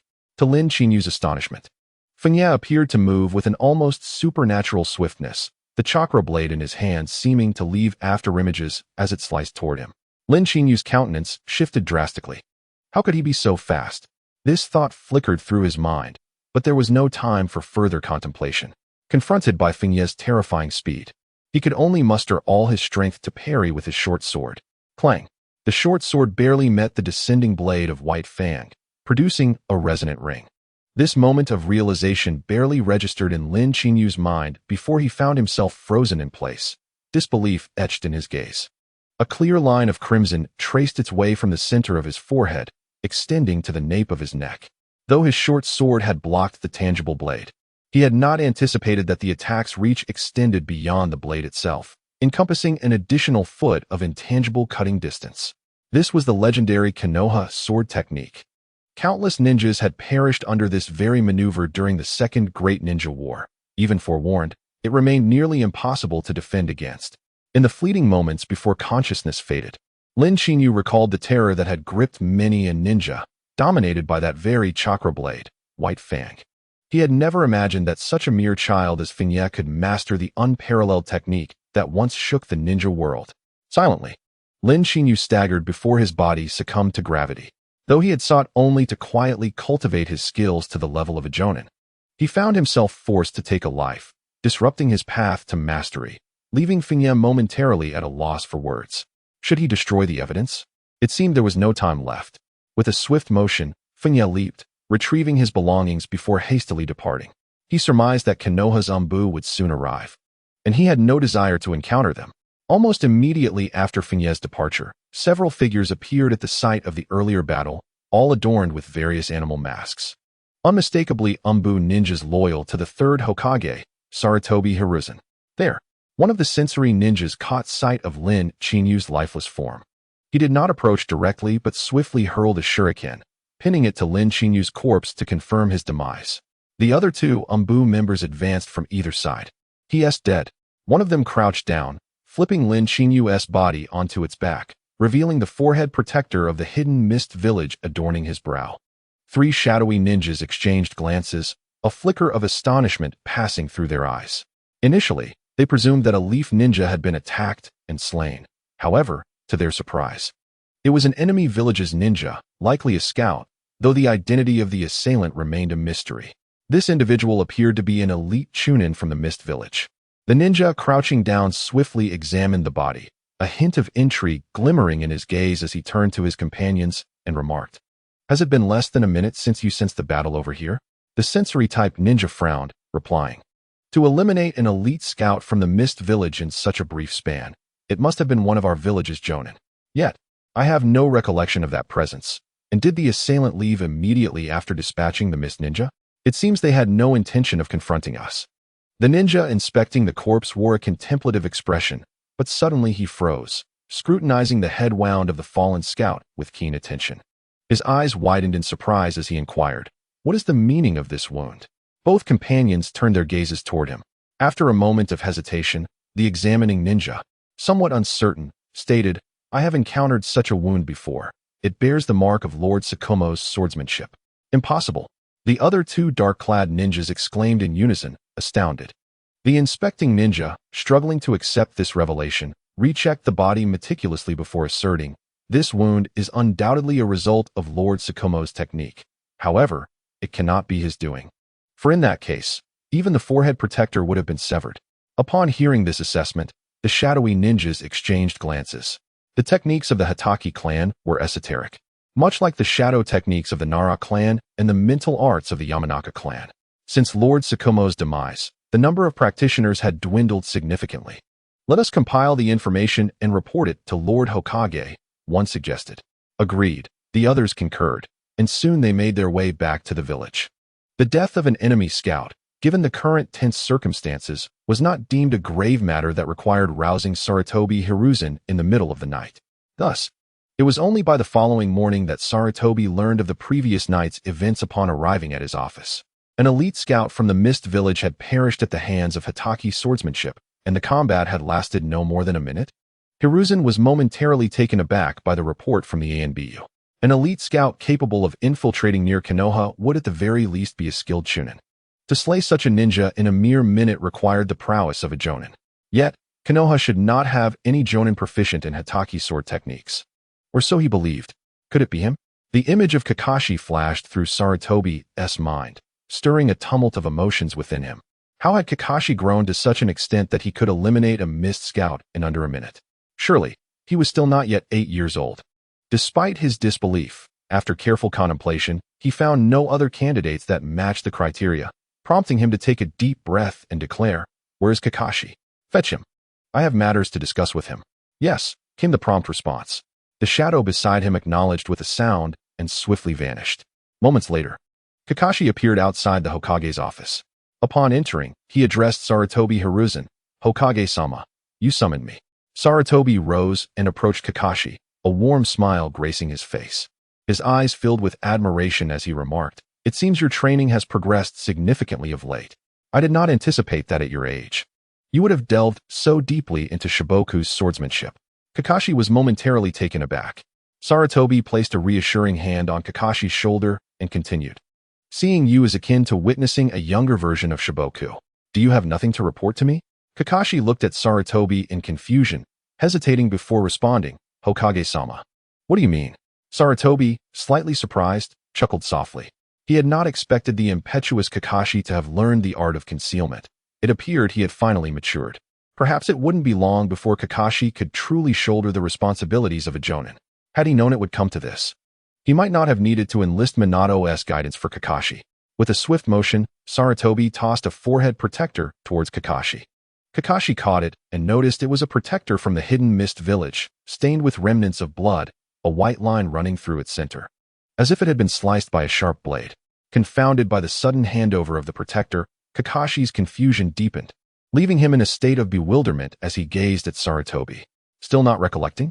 Sarutobi lifted a teacup and took a sip. Understanding the importance of discretion is commendable. However, given that I am already aware of the situation, it is time you provided me with a clear report. Upon hearing Sarutobi's words, thoughts raced through Kakashi's mind. Yet he could not recall any incident related to the forehead protector. After a prolonged silence, he finally spoke, "Hokage-sama, what exactly is the significance of this protector?"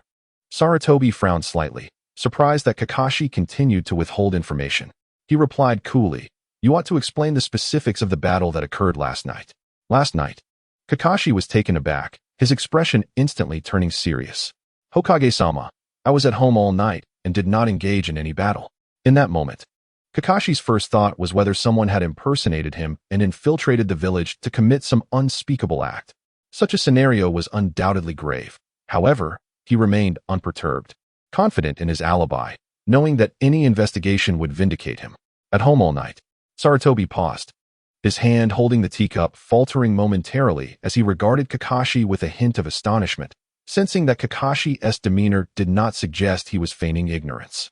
After a brief moment of surprise, Sarutobi gestured, and an Umbu ninja promptly appeared in the office.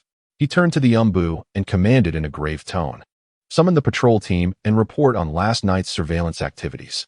Yes, the Umbu vanished swiftly. Moments later, several masked Umbu members entered the office to provide their report. Kakashi occasionally exchanged brief words with the Umbu ninja reporting to him. After some deliberation, it was confirmed that he had not left his home the previous night. Upon ascertaining that the Mist Village scout had not been slain by Kakashi, Sarutobi Hiruzen displayed a puzzled expression. He pondered deeply, unable to recall any instances of Hatake Tsukumo imparting his swordsmanship to others. Had Kakashi ever received any disciples from Tsukumo? It remained unclear, as Kakashi shook his head. Hatake Tsukumo had been the captain of the Konoha Umbu and the frontline commander during the Second Shinobi World War. They seldom discussed such matters. Kakashi inquired, "Lord Hokage, what exactly has transpired?" After a moment of contemplation, Sarutobi Hiruzen succinctly recounted the previous events. Upon hearing the Hokage's description, Kakashi was momentarily taken aback but soon realized something. His eyes widening slightly, his mouth agape. Observing Kakashi's demeanor, Sarutobi asked, "What have you deduced?" Kakashi hesitated, suspecting that it was likely the doing of Kid-Yuru, pondering whether to disclose this information.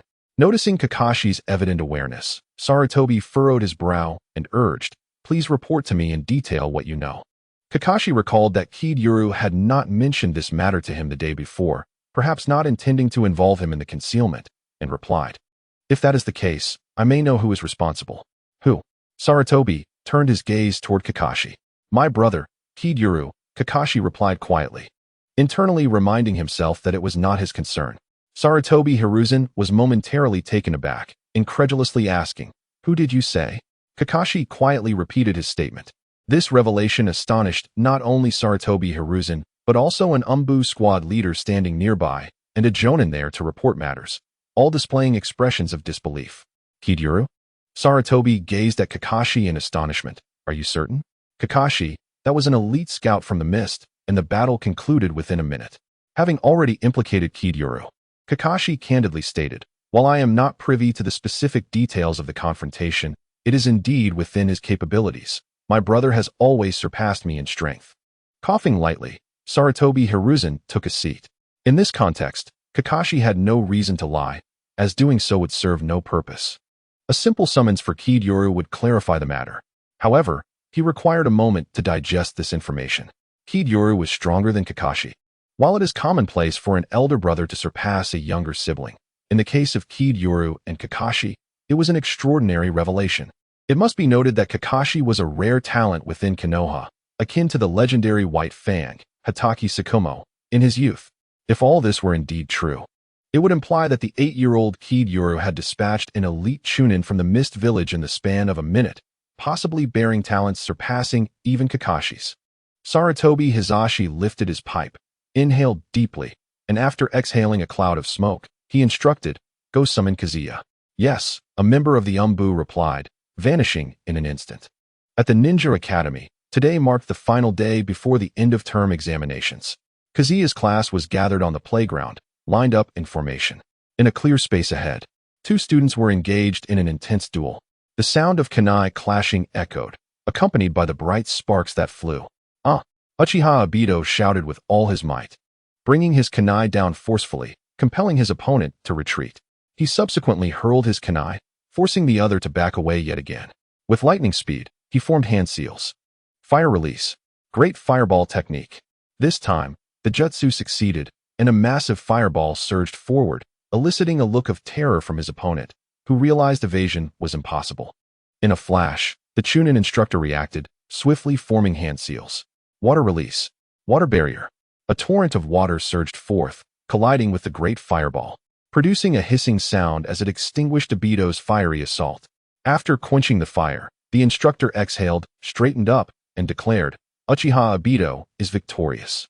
"Yay!" Uchiha Obito exclaimed, elated. Finally, he had not embarrassed himself. Turning around, he noticed Noira Rin and other students applauding him, filling him with satisfaction as he returned to the crowd. Lifting his chin in defiance towards Kazuya. Kazuya, however, offered no response to Obito's provocation. He stood calmly, clapping his hands, his deep-set eyes revealing nothing of his thoughts. "Kazuya, are you feeling unwell?" Yuhi Kurenai had sensed something amiss with Kazuya's demeanor and, after the applause subsided, could not help but quietly inquire. "No," Kazuya replied, shaking his head.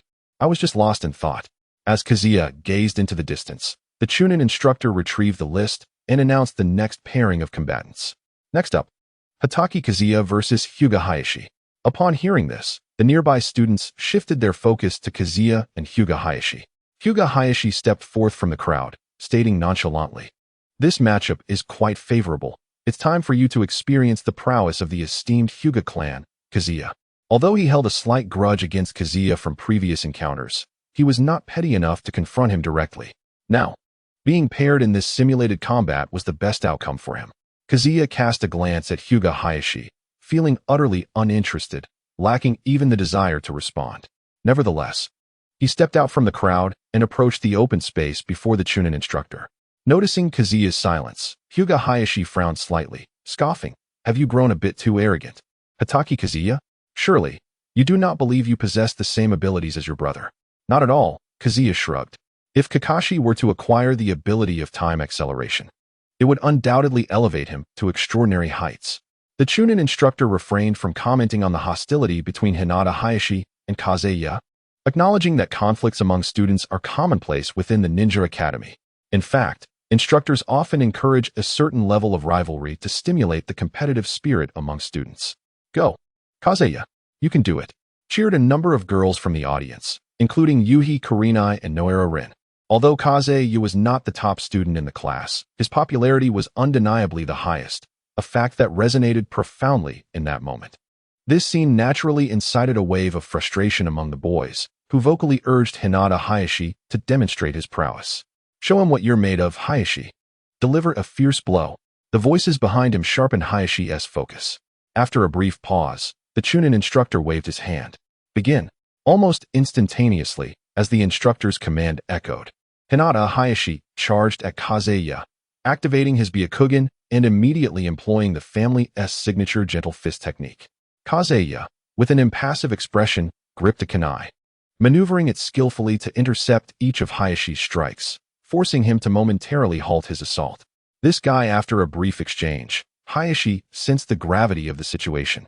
Though he could not fathom how Kazuya had discerned his movements, it was evident that Kazuya had an acute understanding of his technique. Yet, he remained undaunted. Possessing Byakugan himself, he could equally perceive Kazuya's actions, unperturbed by the prospect of close combat or the potential use of ninjutsu. As the battle progressed, Kazuya knew that should he reveal even the slightest opening, he would be vulnerable to Hayashi's gentle fist, which could deliver devastating damage due to its unique nature. Truly, he was a descendant of an esteemed lineage, capable of withstanding even the gentle fist of the Hyuga clan. The Chunin instructor watched with admiration.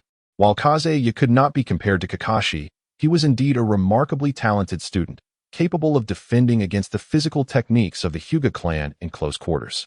However, if the battle continued in this manner, the odds would increasingly turn against Kazuya. After all, the observational prowess of the Hyuga's Byakugan far surpassed that of ordinary vision, and the destruction inflicted by the gentle fist could severely diminish one's combat capabilities with just a single strike. The cheer of encouragement gradually faded. Both Yuhi Kurenai and Uchiha Obito, among others, were now fixated on the fierce struggle between Kazuya and Hinata Hayashi. "Is this the gentle fist of the Hyuga clan?" Kazuya thought as he parried Hayashi's attacks, diligently analyzing his opponent's movements. For him, the gentle fist held certain merits. Although in the original story, The 8 gates technique had overshadowed the gentle fist. In reality, mastering the gentle fist to its zenith could yield techniques that rivaled the formidable 8 gates, such as Kagaya Otsutsuki's 80 Gods Vacuum Attack. The complete body Susanoo can indeed unleash its power effortlessly. The distinction between hard and soft fist techniques lies in the fact that hard fist techniques involve the explosive release of chakra within the body, enhancing physical speed, with each move being pure physical combat. In contrast, soft fist techniques utilize chakra as projectiles, embodying a sophisticated manipulation of chakra. Without the Byakugan, it is indeed impossible to perceive the mysteries of soft fist techniques. Fengye murmured to himself, recognizing that mere surface observation fails to unveil the secrets of the soft fist. Moreover, chakra manipulation is not his forte. Were he to possess the physique akin to that of Uzumaki Naruto or the Nine-Tails Jinchuriki, the application of soft fist techniques would undoubtedly suit him better than hard fist techniques. However, given the current circumstances, hard fist techniques are undoubtedly more suitable. Hinata Hayashi relentlessly attacked, his movements captured by the Byakugan, forcing Fengye into a corner. It appeared he was being thoroughly overwhelmed. It seemed that Fengye was on the brink of defeat. Naturally, his opponent was a prodigy of the Hyuga clan. Observing this scene, many began to murmur among themselves. At that moment, a figure abruptly appeared at the edge of the clearing, causing many to pause and turn their gazes. The individual donned a cat-faced mask and a cloak. Their identity unmistakable. They were undoubtedly a member of the Umbu from Konoha. The Umbu ninja cast a glance at the battle between Fengye and Hinata Hayashi, disregarding the other students and the Chunin instructors, and directly addressed Fengye in a low voice. Kakashi Fengye, the Hokage has summoned you. With a swift motion, Fengye brandished his kunai, stepping back a couple of paces, casting a sigh in the direction of the Umbu ninja without displaying any surprise. Finally, the moment had arrived. Once the events of the previous night were investigated, it would be difficult for them not to lead back to him, particularly since he had employed the Hitaki sword technique at the end. Previously, he had contemplated whether to let Kakashi take the blame, but upon further reflection, it seemed futile.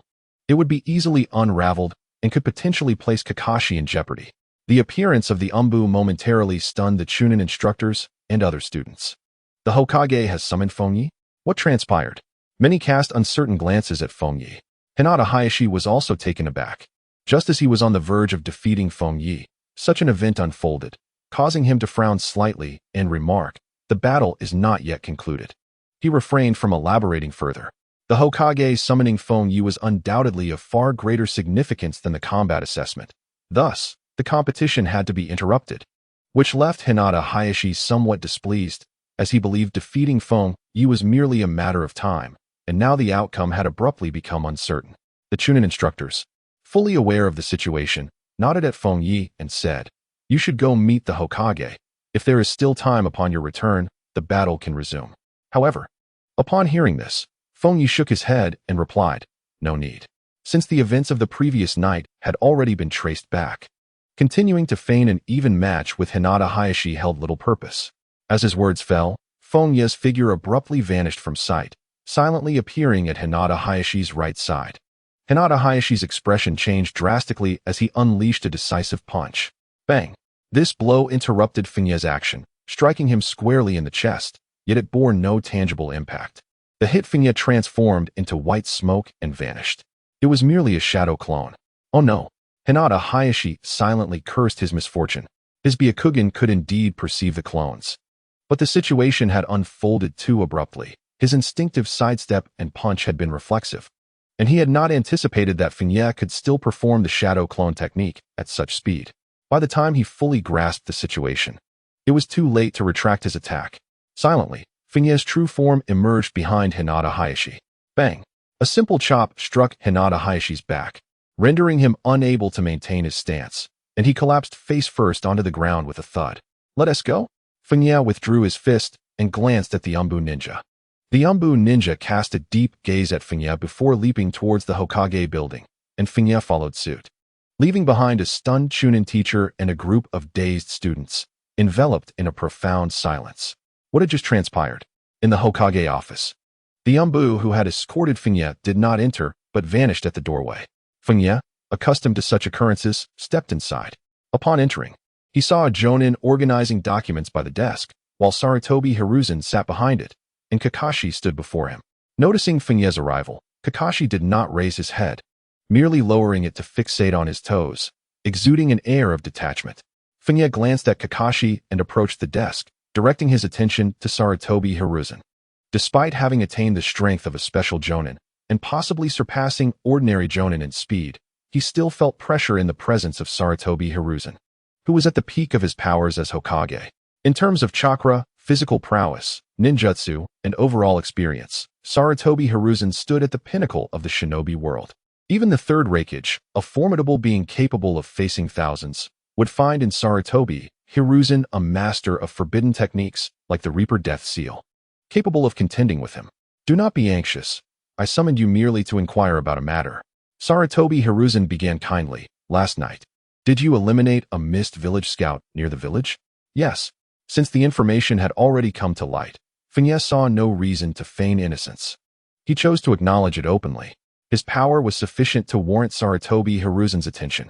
With that attention came a certain degree of security, as the only notable threat to him within Konoha was Danzo. As long as he had Sarutobi Hiruzen's backing, Danzo would be less inclined to act openly against him. Upon hearing Fengye's admission, Sarutobi Hiruzen, although already suspecting the truth, displayed a hint of surprise. After all, that was an elite scout from the Mist Village. At such a tender age, Fengye has already demonstrated the prowess to slay an elite scout, suggesting that his potential may well surpass even that of Kakashi, a genius who transcends Kakashi. Please elaborate on the specific details. Sarutobi Hiruzen, having gathered his thoughts, addressed Fengye. Fengye succinctly recounted the events, omitting any mention of his time acceleration ability, while detailing his training and battles. You can outpace the Mist Scouts, Sarutobi Hiruzen exclaimed, astonished by Fengye's account. To be a scout among ninjas, one must excel in either swiftness or perception. Yet, even those adept in sensory skills are not lacking in speed. The fact that Fengye could surpass his opponent in speed, dispatching them in the blink of an eye, is nothing short of remarkable. It is worth noting that Fengye is merely 9 years old. Indeed, Fengye nodded, stating, my aptitude in ninjutsu and chakra is relatively average, yet my athleticism in taijutsu appears to be extraordinary, which allows me to adeptly master the sword techniques imparted by my father. Sarutobi Hiruzen's gaze oscillated between Fengye and Kakashi, and it became evident that Fengye resembled a youthful Tobirama much more than Kakashi. After a brief moment of astonishment, Sarutobi Hiruzen inhaled deeply and inquired of Fengye, given that your abilities have consistently outstripped Kakashi's, why do you remain at the Ninja Academy? Surely, there is little left for you to learn there. I believe that being overly conspicuous is not advantageous, Fengye replied, casting a glance at Kakashi. Engaging in competitive behavior is rather immature. A ninja constantly faces peril, and concealing oneself is the prudent course of action. This response encapsulated Fengye's genuine thoughts, devoid of any falsehood, merely withholding his apprehensions regarding Sarutobi Hiruzen and Danzo. The higher-ups of Konoha. I see, Sarutobi Hiruzen acknowledged, a flicker of approval gleaming in his eyes. Though you are merely a year older than Kakashi, you exhibit a far greater level of composure. To extricate oneself from the clutches of rivalry at such a young age, and to possess a mature mindset, regardless of power. Fengye's mental acuity certainly surpasses that of Kakashi. Reflecting on Tsukumo Hatake, he couldn't help but sigh inwardly, realizing how fortunate Tsukumo would be to witness the remarkable talents of his 2 children, each more exceptional than the last. Given your circumstances, you could easily graduate from the academy now, Sarutobi Hiruzen remarked, returning his focus to Fengye. Fengye contemplated, I have merely half a year left until normal graduation. And even after graduating, I would still need to be assigned to a class. Transferring midterm could prove troublesome. Indeed, that is the case, Sarutobi Hiruzen conceded, nodding slightly. Should Fengye graduate now, integrating him with the previous class would pose challenges, as assignments had already been made, and this cohort would not graduate for another 6 months. However, upon learning of Fengye's talent and strength, Sarutobi Hiruzen felt compelled to facilitate an early graduation, allowing him to become a full-fledged ninja and engage in formal training. After a moment of deliberation, Sarutobi Hiruzen resolved to take action. Since you are unwilling to graduate early, I shall respect your decision and allow you to graduate with your cohort in due course. Upon hearing the words of Hiruzen Sarutobi, Kazuki bowed respectfully and expressed his gratitude. "Thank you, Lord Hokage." Hiruzen sighed, remarking on Shikaku's fine sons, and with a gentle smile directed at Kazuki, he added, "In that case, you may take your leave." Kazuki nodded and departed from the Hokage's office, vanishing from sight. Kakashi remained behind. After Kazuki's exit, Hiruzen took a sip of tea and gazed at Kakashi, saying, "I never anticipated that your elder brother, being only a year older, possesses the ability to contemplate matters like an adult. Kakashi, you ought to learn from him." If only Kakashi could emulate Kazuki's composure, he would not face such dilemmas regarding Kakashi's class placement, a task he had specifically entrusted to Minato. Sometimes, his elder brother's prudence is excessive. Upon hearing Hiruzen's words, Kakashi could not help but retort, with all the ridicule directed at him, he remains unfazed. "That is the distinction between you two." Hiruzen shook his head, increasingly impressed by Kazuki, stating, though he is yet to graduate, he already embodies the qualities of an exceptional ninja. Listening to Hiruzen's teachings, Kakashi's lips quivered slightly, his gaze betraying a desire to scoff. No one had previously praised Kazuki for his steadiness. Thus, strength must be the focal point. Kakashi believed this to be the correct conclusion. Regarding matters concerning Kazuki, Hiruzen ultimately decreed that information should not be disseminated recklessly, and the intelligence regarding Kazuki's elimination of a missed elite scout was to be sealed and concealed. Kakashi's prodigious talents had already placed him on the assassination list of enemy villages. If Kazuki were to be exposed as well, it would only heighten the peril.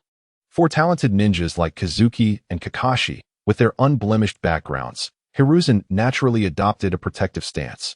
It is only when Kazuki graduates and officially becomes a ninja that the brilliance of Konoha's gifted ninjas can be showcased. In the land of fire, at the border, within a humble inn room in a certain town, Danzo sat cross-legged on a cushion, a map of the land of fire spread before him.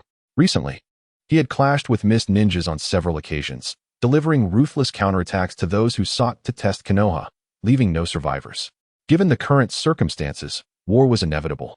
Hiruzen's attitude was far too lenient. In such times, taking the initiative is the most prudent course of action. As Danzo studied the map, he murmured softly to himself. In his view, Hiruzen's conduct was overly cautious. Merely retaliating against the probing of other villages was insufficient. The present situation warranted the provocation of war, aiming to vanquish a ninja village first. With Konoha's current strength, it would be decidedly easy to concentrate forces and obliterate a single ninja village.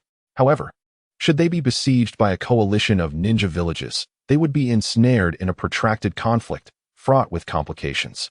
To Danzo, Hiruzen's reluctance to bear the infamy of instigating war was evident, yet this was an essential path toward unifying the ninja world, necessitating sacrifice. As Danzo meticulously studied the map, contemplating how to deal with the mist ninjas, a silent root ninja appeared within the room. Without glancing at the newcomer, Danzo continued to focus on the map, casually inquiring, "What is the situation in the village?" Although he was situated at the border of the land of fire, he had retained a contingent of root ninjas within Konoha to monitor developments in the village, who reported back to him at regular intervals. The root ninja responded in an emotionless tone, "The Hokage's stance remains unchanged, and you are to maintain the current course of action. Orochimaru has returned to Konoha, bringing back intelligence regarding the Sand Village, though the specifics are unclear." The root ninja proceeded to relay the recent intelligence, ranked from critical to trivial, while Danzo listened impassively. After nearly half an hour of reports, the root ninja continued, "Kakashi's elder brother, Hatake Kaguya, has slain an elite scout from the mist. He is suspected to possess talent and strength surpassing Kakashi's." Danzo paused momentarily, a flicker of surprise crossing his eyes. This piece of information, while not as pressing as the previous ones, caught him off guard. It was the only intelligence that had deviated from his expectations. "Is this information accurate?" he inquired. "Indeed," the root ninja solemnly affirmed. Danzo narrowed his eyes, pondering. The son of White Fang possesses such remarkable talent, and has remained concealed. The circumstances surrounding Kaguya and the death of his father, Hatake Tsukumo, are indeed directly linked, though it was never his intention for Tsukumo to perish. Tsukumo's decision to abandon his mission for the sake of his comrades was merely an unfortunate incident. However, the villagers' sentiments, which he manipulated, particularly that of the comrades saved by Tsukumo, who he guided to cast aside his guilt and unjustly blame Tsukumo, were intended to undermine Tsukumo's standing. At that time, Tsukumo was nearly confirmed as the successor to the fourth Hokage, a position Danzo could not allow Tsukumo to attain. Unexpectedly, Tsukumo fell into a spiral of self-doubt due to these events, ultimately leading to his tragic suicide. This outcome was never Danzo's intention.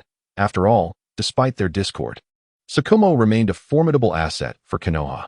If he had ascended as the fourth Hokage, Tsukumo could have been a valuable tool. After a moment of contemplation, Danzo instructed the root ninja, "Continue with your report." Although Kaguya's situation raised certain concerns, his immediate focus lay on addressing the threats from the Mist Village. Leaving such matters for when he returned to the village, the root ninja nodded and resumed his report. 2 months had elapsed since the elimination of the elite scout from the Mist. During the past 2 months, Fengye continued to attend school as usual. However, the earlier incident where he effortlessly defeated Hinata's Fire Gate had instilled a newfound reverence in the eyes of his peers. The admiration from the girls, including Yuhi Kurenai, had deepened to an almost obsessive level. The fact that he could easily vanquish Hinata's Fire Gate suggested that Fengye's prowess had likely reached that of a Chunin.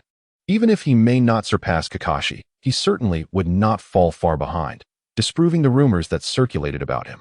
This admiration had led these precocious girls to engage in somewhat excessive behaviors, leaving Fengye in a state of helplessness and occasionally causing him to chuckle in disbelief at their youthful exuberance. Over the course of these 2 months, his progress in training was remarkably evident. Despite being just over 9 years old in actual age, his physical maturity had gradually approached that of an 11-year-old. Both his physical skills and chakra had steadily improved, elevating him from merely meeting the elite Chunin standards to a level that distinguished him among his peers. Furthermore, although he had not yet mastered the second stage of the Konoha blade technique, he had successfully unlocked the first 2 gates of the 8 gates. While these initial gates do not offer explosive enhancements, they still represented a tangible increase in his capabilities. In a secluded clearing within the forest, Fengye diligently continued his training. He was tantalizingly close to mastering the 3rd gate. After a series of intense breaths, he paused, murmuring to himself as he sensed that the chains binding the 3rd gate within him remained unyielding. For the 8 gates, the 3rd gate signifies a qualitative leap. The 1st gate allows for a full exertion of physical strength, yielding a respectable but modest enhancement. The 2nd gate is related to recovery, allowing one to drain bodily energy to swiftly counteract fatigue. It is only upon reaching the 3rd gate that one truly experiences explosive power. Should he manage to unlock the 3rd gate, in that state, combined with the Konoha blade technique and the ninja blade, White Fang, he believed he would possess the strength of a special jonin, even without utilizing time acceleration. Fengye pondered this within himself. After training in the 8 gates, his strength became difficult to quantify using simple ranking systems. With his speed, any adversary unable to react would struggle to withstand even a couple of his strikes. Only the Uchiha clan, with their Sharingan, and the Hyuga clan, with their Byakugan, could barely hold their ground, but even then, having the ability to see did not equate to keeping pace. In addition to his training in the 8 gates and the Konoha blade technique, Fengye also made strides in ninjutsu. After a brief respite, he envisioned the trees around him as hypothetical foes. A glimmer ignited in his eyes as he suddenly flickered, reappearing on the eastern side of a tree. With a swift motion, he unleashed the chakra blade, White Fang, cutting through the air in a radiant arc. The tree trunk, thick enough to be embraced, fell with a resounding crash as it was cleaved in 2. As the night deepened, Fengye flickered once more, his figure vanishing into thin air. When he reappeared, he found himself behind a tree, his right hand poised in the void, a potent surge of chakra pulsating in his palm. Spiraling sphere. After a prolonged period of rigorous training, this ninjutsu had finally succumbed to his mastery. In a state of accelerated time, he could condense it into form at an astonishing velocity. Boom! The spiraling sphere struck the midpoint of the trunk, erupting with a resounding blast, causing the center of the tree to cave in instantaneously, shattered under the relentless assault of chakra, vast sections disappearing from existence. Following the destruction of the tree, Fengye's figure flickered again, returning behind the first tree. With his left hand, he formed a single seal while his right gripped the chakra blade, White Fang, which suddenly shimmered with arcs of lightning, crackling in a dazzling display. Lightning release, lightning slash. This was a ninjutsu of his own creation. By channeling chakra and enveloping it in a layer of electricity, he sought to enhance the sharpness and speed of his attack, representing the pinnacle of his current offensive capabilities. Swish! As he executed the strike, a tangible arc of slashing energy materialized, extending nearly 3 feet in reach, gradually dimming as it spread. With a single stroke, he cleaved the entire stump in half, carving a deep chasm into the ground below. After completing this series of assaults, Fengye halted, catching his breath. The spiraling sphere was undeniably taxing on chakra, and the lightning slash, combined with the principles of the Kiba sword technique, drained an immense amount of chakra in an instant. Presently, he could only utilize the lightning slash once while employing the Kiba sword technique alongside chakra flow. Fengye had named this lightning release technique himself, which could be considered a semi-finished version of the Chidori, a technique he was actively developing towards. The Chidori is classified as an A-rank ninjutsu, while the lightning slash is, at best, a B-rank technique. When augmented by time acceleration, the speed of the lightning slash, coupled with the 8 gates and Kiba sword technique, constituted an attack that could easily obliterate even a seasoned jonin if they were not cautious. Observing the devastation wrought by his strike, Fengye murmured to himself, though the range of this technique was not vast, barely qualifying as mid-range. Its near-instantaneous release at close quarters rendered it exceedingly difficult to withstand or evade. Were he to refine a higher-level Chidori, its speed and power would escalate significantly. Beyond ninjutsu and taijutsu, a transformation occurred within the ephemeral clock residing in Fengye's mind. This change did not alter the time acceleration factor, but instead revealed another form of the ethereal clock. Upon closing his eyes, he perceived the clock as hue had shifted from illusory to possessing a semblance of substance, radiating a faint golden sheen. The position of the clock's hands had also changed, prominently moving from the 1 o'clock mark to a position nearer to 2 o'clock. Faintly, he could discern a layer of nebulous mist shrouding the 2 o'clock numerical coordinate. Once the clock pointed at it, clarity would ensue. Fengye understood the significance of this development. The clock, pointing to 1 o'clock, signifies the ability to accelerate time, which has been activated by him. For nearly 2 years, the hands of the clock remained still, but upon reaching triple speed, the hands began to move once more. If all goes as anticipated, when the hand indicates 2 o'clock, the mist surrounding it will dissipate, granting him a second temporal ability. What this ability might be, time deceleration, time reversal, or perhaps time suspension, remains a mystery that fills Fengye with eager anticipation. Temporal abilities are immensely powerful, especially time suspension. In a world like that of Naruto, where most individuals possess relatively low defensive capabilities, the power of time suspension could allow one to roam freely through the ninja realm. Unless one encounters a monster like the third Raikage, known for his formidable defenses, or an immortal being of the Sage of Six Paths caliber, even the third Hokage, Hiruzen Sarutobi, could be easily dispatched with a mere kunai. Observing the speed of the clock's hand, it seems he will require some time before acquiring this new ability. During this interim, he must continue his training in other areas without faltering. The focus of his subsequent training will still revolve around the development of Chidori, the 8 gates, and the skills of the Hatake sword technique. All 3 areas offer further potential for enhancement. After assessing his recent training achievements, Fengye has clarified his future training path, maintaining his previous course. The 8 gates are self-evident in their importance. The Hatake sword technique is also essential, for it can wield tremendous power in battle, particularly before surpassing the level of a Kage, and it aligns perfectly with his style. As for the significance of Chidori, it is equally vital. After all, developing Chidori not only enhances his offensive capabilities, but also augments his speed. In the original narrative, Sasuke, having trained Chidori for merely a month, achieved a speed comparable to that of a weightless Rock Lee. Thus, lightning release ninjutsu has always been Fengye's primary focus. In truth, compared to Chidori, what Fengye desires most is the lightning release chakra secrets of the 4th Raikage.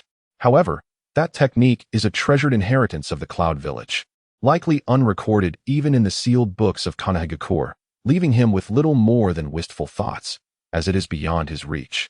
In summary, Fengye relentlessly pursues the ultimate speed, faster and fastest. When speed reaches its zenith, no enemy can evade a swift demise. If they can, it simply signifies that he is outmatched and must retreat. It is time to return. Fengye rummaged through his pockets. All the provisions he had brought were consumed. Typically, he would carry 2 meals and a bento for his training sessions, which last approximately 12 hours. Due to the time acceleration state, only about 4 hours had elapsed in the outside world. Currently, he trains in the back mountains during the day, while at night, he engages in basic exercises like weighted push-ups and squats within his own courtyard. As Fengye approached the village and neared his home, a figure suddenly appeared before him. Blocking his path, the Hokage summons you. A masked Umbu ninja obstructed the path, addressing Fengye in a low voice before vanishing in an instant. As if he were a specter. Sarutobi Hiruzen wishes to see me? Fengye paused momentarily, recalling that he had not engaged in any actions recently that would warrant a summons from Sarutobi Hiruzen. Nevertheless, it was evident that one could not simply disregard a Hokage's invitation. After taking a brief detour, he made his way towards the Hokage building, soon arriving at the office door. Upon entering the office, Fengye immediately sensed a palpable shift in the atmosphere compared to his previous visit. It felt notably tense and suffocating. Seated at one side of the desk was a man leaning on a cane, exuding a foreboding aura merely by his presence. Danzo. Although Fengye was unaware of Danzo's recent activities, he had not been troubled by him over the past 2 months. To encounter him here in the Hokage's office was unexpected, causing a slight unease within Fengye. Surely, he could not be tasked with being molded by Danzo. In an instant, numerous thoughts raced through Fengye's mind, including how he would respond should he be assigned to the route. Just as his mind was racing, Sarutobi Hiruzen spoke in a grave tone. Fengye, you have arrived. Hokage-sama. Fengye replied with a respectful bow. What matters require my presence. Hiruzen held a pipe, though he was not smoking, and regarded Fengye with a serious expression. How has your training been progressing? At the inquiry, Fengye's brow subtly furrowed, casting a discreet glance at Danzo, who sat a short distance away. Could it be that he was indeed being considered for Danzo's route? Such a development was difficult to accept. With that thought, Fengye presented himself with the confidence of a prodigy. I have made some progress in my training and developed a B-rank lightning release technique. Oh, Sarutobi Hiruzen expressed mild surprise. A B-rank technique is regarded as the pinnacle among ordinary ninjutsu. A-rank techniques fall into the category of forbidden arts, while S-rank techniques are deemed secret arts.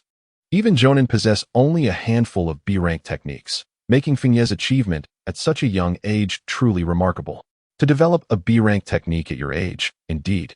You are the son of the White Fang, and you have inherited your father's talent splendidly. Danzo, seated nearby, commented, his words seemingly complimentary, yet his tone remained notably calm and unembellished. Both he and Sarutobi Hiruzen had no doubts regarding the authenticity of Fengye's statement. The creation of a B-rank technique was not something one could fabricate without immediate exposure. Fengye looked at Danzo and replied, Thank you for your kind words, Danzo-sama. It appears you are even more impressive than I had anticipated. Sarutobi Hiruzen regarded Fengye, unable to suppress a note of admiration, before he spoke slowly. Although this may come as a surprise to you, who is yet to graduate, I have a mission to assign to you. A mission? Fengye felt a sudden jolt of surprise within him. If the intention was for him to join Danzo's inner circle, there would be no need to frame it as a mission. Before Fengye could delve deeper into his thoughts, Sarutobi Hiruzen spoke in a grave tone. The task assigned to you is to apply for early graduation and participate in the Chunin exams in 5 days. The Chunin exams? A hint of surprise crossed Fengye's face. It was evident that early graduation was merely a pretext. The task necessitated his presence as a formal ninja. However, the notion of graduating early only to take the Chunin exams raised questions. Allow me to clarify the situation, as you should be able to comprehend, Sarutobi Hiruzen continued, rising from behind his desk and approaching. Ninjas from the Hidden Cloud and the Hidden Mist will arrive in Konoha the day after tomorrow. Their participation in the Chunin exams 5 days hence signifies that this event is not merely a selection of capable Chunin, but rather a prelude to a confrontation with the Hidden Cloud and the Hidden Mist. The implications of Sarutobi's words took Fengye by surprise. The current state of the ninja world was evidently becoming increasingly tense, with the third great ninja war looming on the horizon. It was alarming that the Hidden Mist and the Hidden Cloud would send representatives to Konoha for the Chunin exams, a gesture likely imbued with intentions of both demonstration and negotiation. Realizing this, Fengye understood why Sarutobi had entrusted him with such a significant task. Given that the Chunin exams were intended as a demonstration and negotiation, it would undoubtedly require a serious approach, and one could not simply select any low-ranked ninja to participate. With clarity dawning upon him, Fengye addressed Sarutobi. I understand. Lord Hokage. Good. Prepare yourself accordingly, Sarutobi nodded, signaling for Fengye to depart. After paying his respects, Fengye exited the office. Once Fengye had left, Danzo turned to Sarutobi, speaking slowly. He is more exceptional than I anticipated. After the Chunin exams, I would like to take him under my wing, Hiruzen. Sarutobi shook his head. Let us not revisit this matter, Danzo. Danzo frowned but did not relent. He stood, fixing his gaze on Sarutobi as he spoke in a low voice. I have no objections to Kakashi being trained by Minato, but we must have a ninja who can operate in the shadows, bearing the burdens of darkness. Hence, entrusting Fengye to me is the most suitable choice. Surely, you understand this. To assign Fengye the weight of darkness? Sarutobi furrowed his brow, murmuring softly. There was undeniable merit to Danzo's words. It was precisely due to Sarutobi, the beacon of light as Hokage, and the shadowy dealings managed by Danzo that Konoha had flourished to its current state. This was why Sarutobi had often turned a blind eye to many of Danzo's actions. As the Hokage standing at the pinnacle of the ninja world, Sarutobi was acutely aware that where there is light, shadows will inevitably follow. Darkness cannot be eradicated.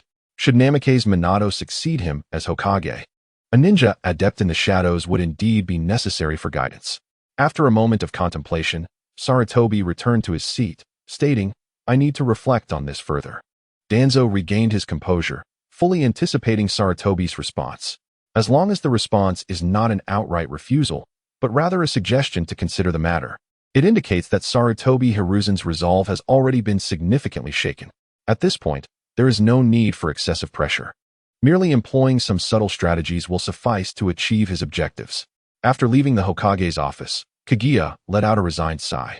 Ultimately, he found it impossible to graduate in the conventional manner. However, the prospect of graduating early and participating in the Chunin exam was undeniably more favorable than being cast into the root organization under Danzo's tutelage.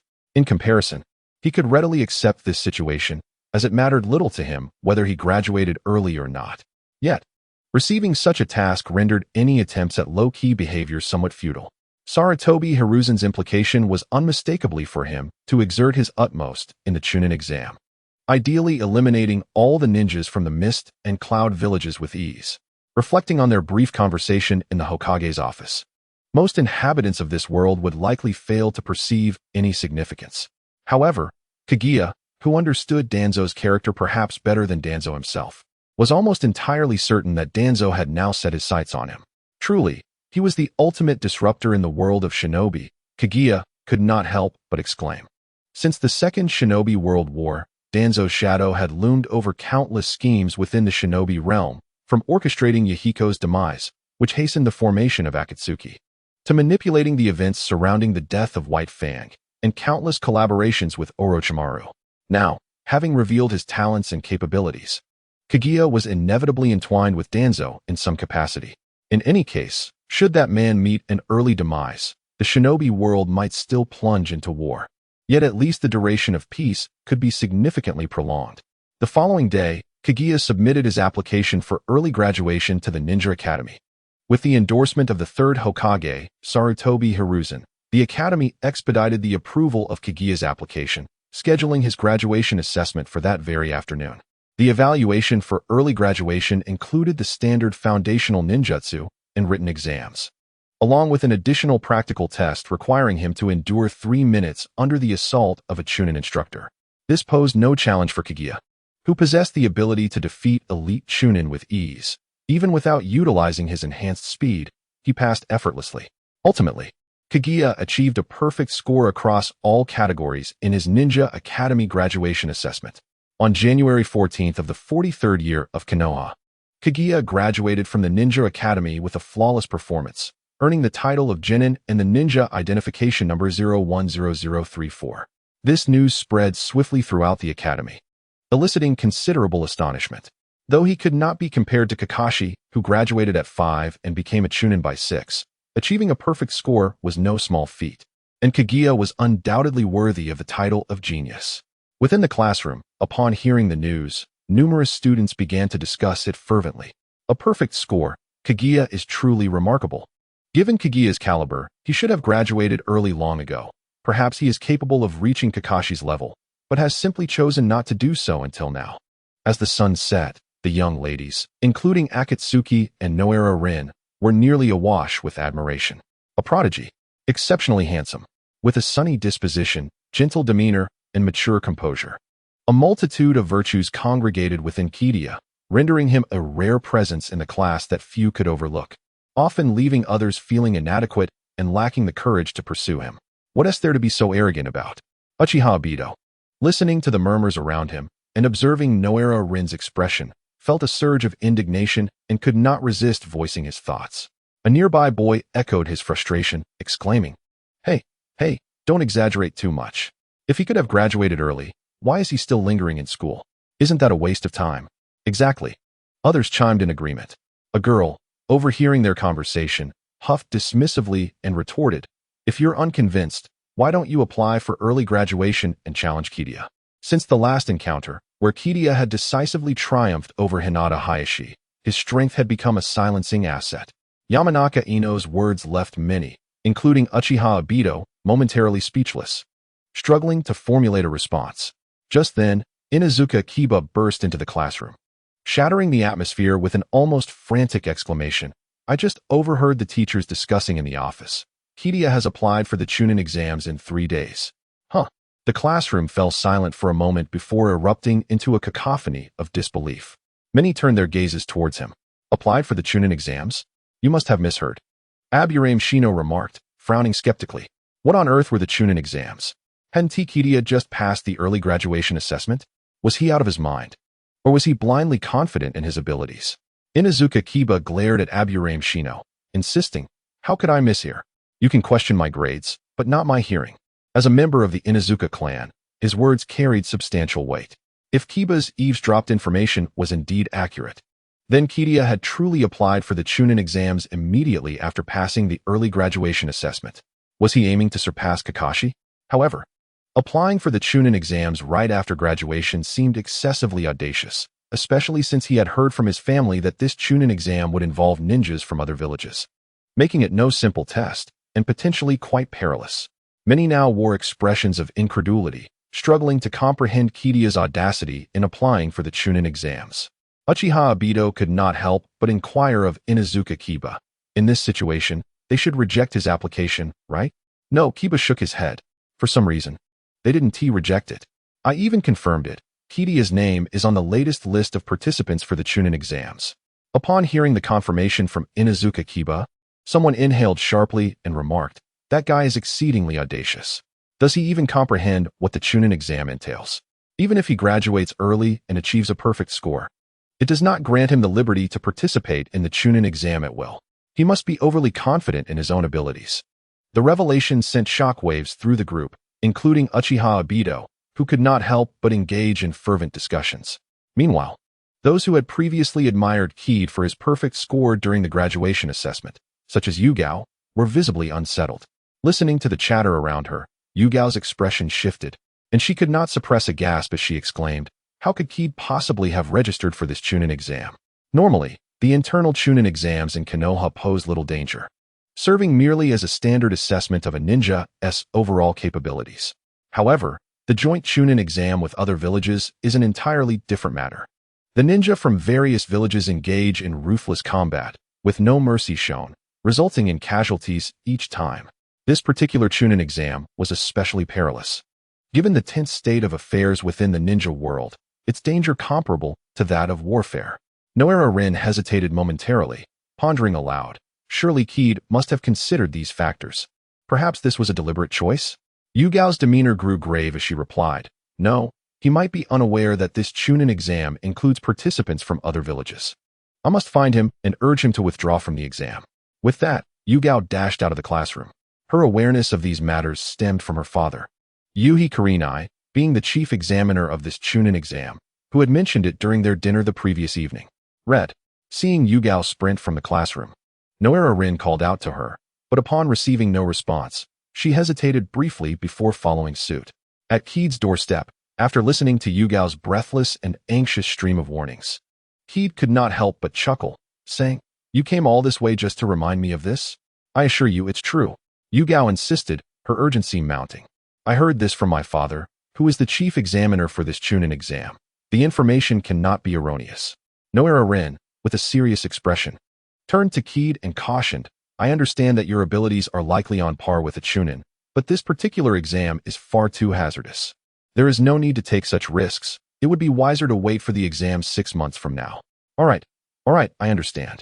Let us discuss this inside. Keed replied, shrugging in resignation and gesturing for them to enter. Yugao, however, remained outside, her impatience spilling over as she stomped her foot and exclaimed, Keed, do you even grasp what I'm saying? Keed did not respond, but instead glanced around the street to ensure there were no onlookers. Suddenly, he reached out, pulling both Yugao and Noera Rin into the entrance, and with a decisive motion, he shut the door behind them. Wait. Both Yugao and Noera Rin froze momentarily, their youthful minds racing, akin to a train speeding down the tracks. What could Keed possibly be planning? Suddenly pulling her into the room. Could it be that he wants both of them together? This is far too lewd and unscrupulous. No, absolutely unacceptable. Yet, this also presents an opportunity. On the other side, Noera Rin shared a similar sentiment, her thoughts fleeting into the ether, her demeanor and movements slightly stiffened. It is not a confidential mission, so there is no harm in sharing, but it is best not to let others know. Well, participating in the Chunin exam is a task entrusted to me by Lord Hokage. Amidst this peculiar atmosphere that rendered both of them speechless, Fengye casually walked towards the living room while speaking. His words momentarily stunned Hinata Yuhi. She exchanged a glance with Rin, both of their eyes flashing with a hint of awkwardness, before they quickly turned their heads away, the previously rising tension between them dissipating. Fengye observed their reactions with a suppressed chuckle. Had it been adults, they would likely sense the palpable tension, yet seeing two girls not yet 9 years old, one could only describe the scene as adorable. But what were these two 9-year-old girls thinking just now? Upon reaching the living room, Fengye poured himself a glass of water and gestured toward the refrigerator, saying, There's milk and soda in the fridge. Feel free to take whatever you like. Upon hearing Fengye's words, Yuhi and Rin gradually regained their composure. Yuhi looked at Fengye, a glimmer of astonishment crossing her gaze as she asked, Did you just say it was a mission from Lord Hokage? Yes, Fengye nodded. It is quite similar to what you know. This Chunin exam is akin to a war, and the outcome may influence the negotiations between Konoha and the Mist Village. Even a slight impact is of great significance, so Konoha will respond with full force. I am one of those specifically designated to participate in the exam. Upon hearing this, Rin was momentarily taken aback. So, the matter of graduating early was also an instruction from Lord Hokage? Yes, Fengye replied, raising his hands in a gesture of helplessness. If it weren't for this task, I would have preferred to stay in school and attend a few more months of classes with you. Yuhi, in her astonishment, pondered for a moment before looking at Fengye with a sense of shock. How could Lord Hokage designate you to participate in the Chunin exam? Does this mean your abilities have been recognized by him? Rin also gazed at Fengye in disbelief. Such a notion seemed almost too fantastical to accept, making it difficult to believe. Had anyone else uttered those words, they would likely assume it was an intentional deception. Well, Fengye chuckled. If I said that Kakashi has never been able to defeat me, would you believe it? Regarding this question, Yuhi and Rin's thoughts were almost perfectly aligned. They instinctively responded. Absolutely. They believed it almost instinctively. This was something Fengye could accomplish.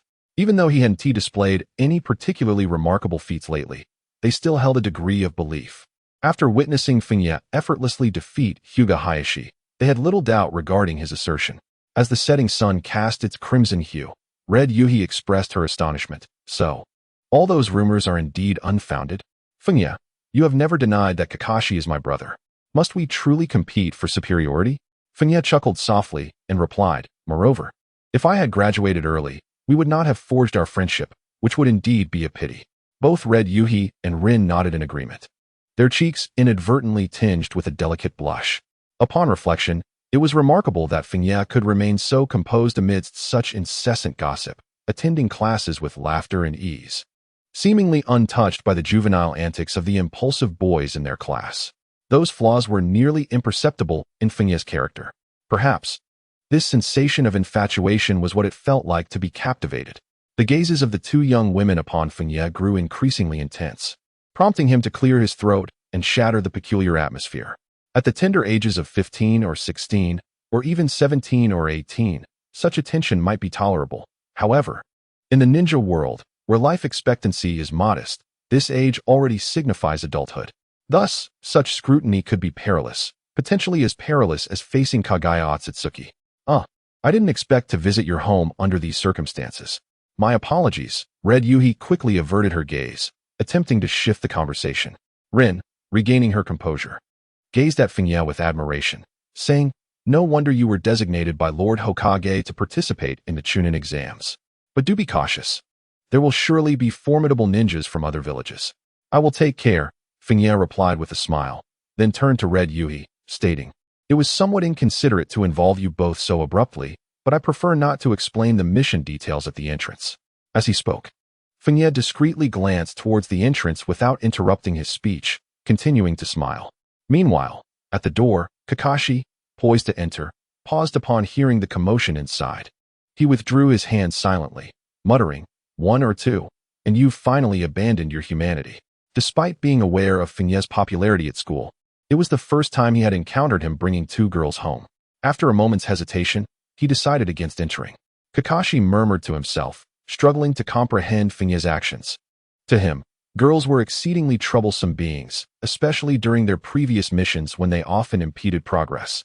It was particularly frustrating when teammates would sacrifice their focus to protect the troublesome girls, nearly jeopardizing their tasks. Not long ago, such a situation had culminated in a fierce argument post-mission, almost escalating into a brawl, only to be quelled by the supervising jonin. One girl was already quite a handful. The challenges posed by 2 would undoubtedly multiply. In a certain sense, this was commendable, for Kakashi felt he could not manage such a feat. What troubled him most was the thought that, if this situation continued to develop, he might end up with numerous sisters-in-law in the future, which would undoubtedly be quite a headache to manage. Kakashi's thoughts were, of course, unknown to Fengye. All he knew was that Kakashi had returned, paused momentarily at the door, and seemingly opted to avoid interaction with Yuhi Kurenai and others upon hearing the commotion inside, slipping away instead. Even if he were aware of Kakashi's concerns, Fengye would dismiss them as rather far-fetched. After all, he was merely 9 years old. Were they not thinking too far ahead? After sending Yuhi Kurenai and Noera Rin on their way, Fengye immersed himself once again in his training. With only 3 days remaining until the Chunin exam, it was impossible to elevate his Konoha swordsmanship to the 2nd stage in such a short time, nor could he realistically develop the A-rank ninjutsu, Chidori.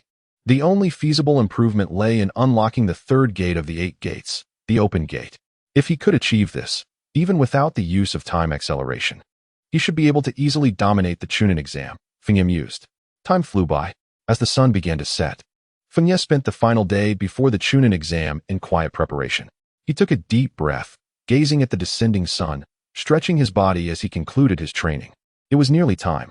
Tomorrow marked the Chunin exam, his very first mission since becoming a ninja. He recalled a phrase, ready perfectly, clenching his fist. A smile crept onto his face. After tidying up, he returned home without engaging the time acceleration, had dinner, and fell into a deep slumber until the dawn of the next day. Kakashi was not home. He seemed to have left early. Fengye paid it no mind. After breakfast, he made his way to the Chunin exam venue. At that moment, the classroom for the exam was already bustling with a considerable crowd. A rough estimate suggested there were around 60 individuals, the vast majority being ninjas from Konoha, with only a handful hailing from other hidden villages. Fengye cast a fleeting glance at the Konoha ninjas without much interest, his focus shifting to those from the Cloud and Mist villages.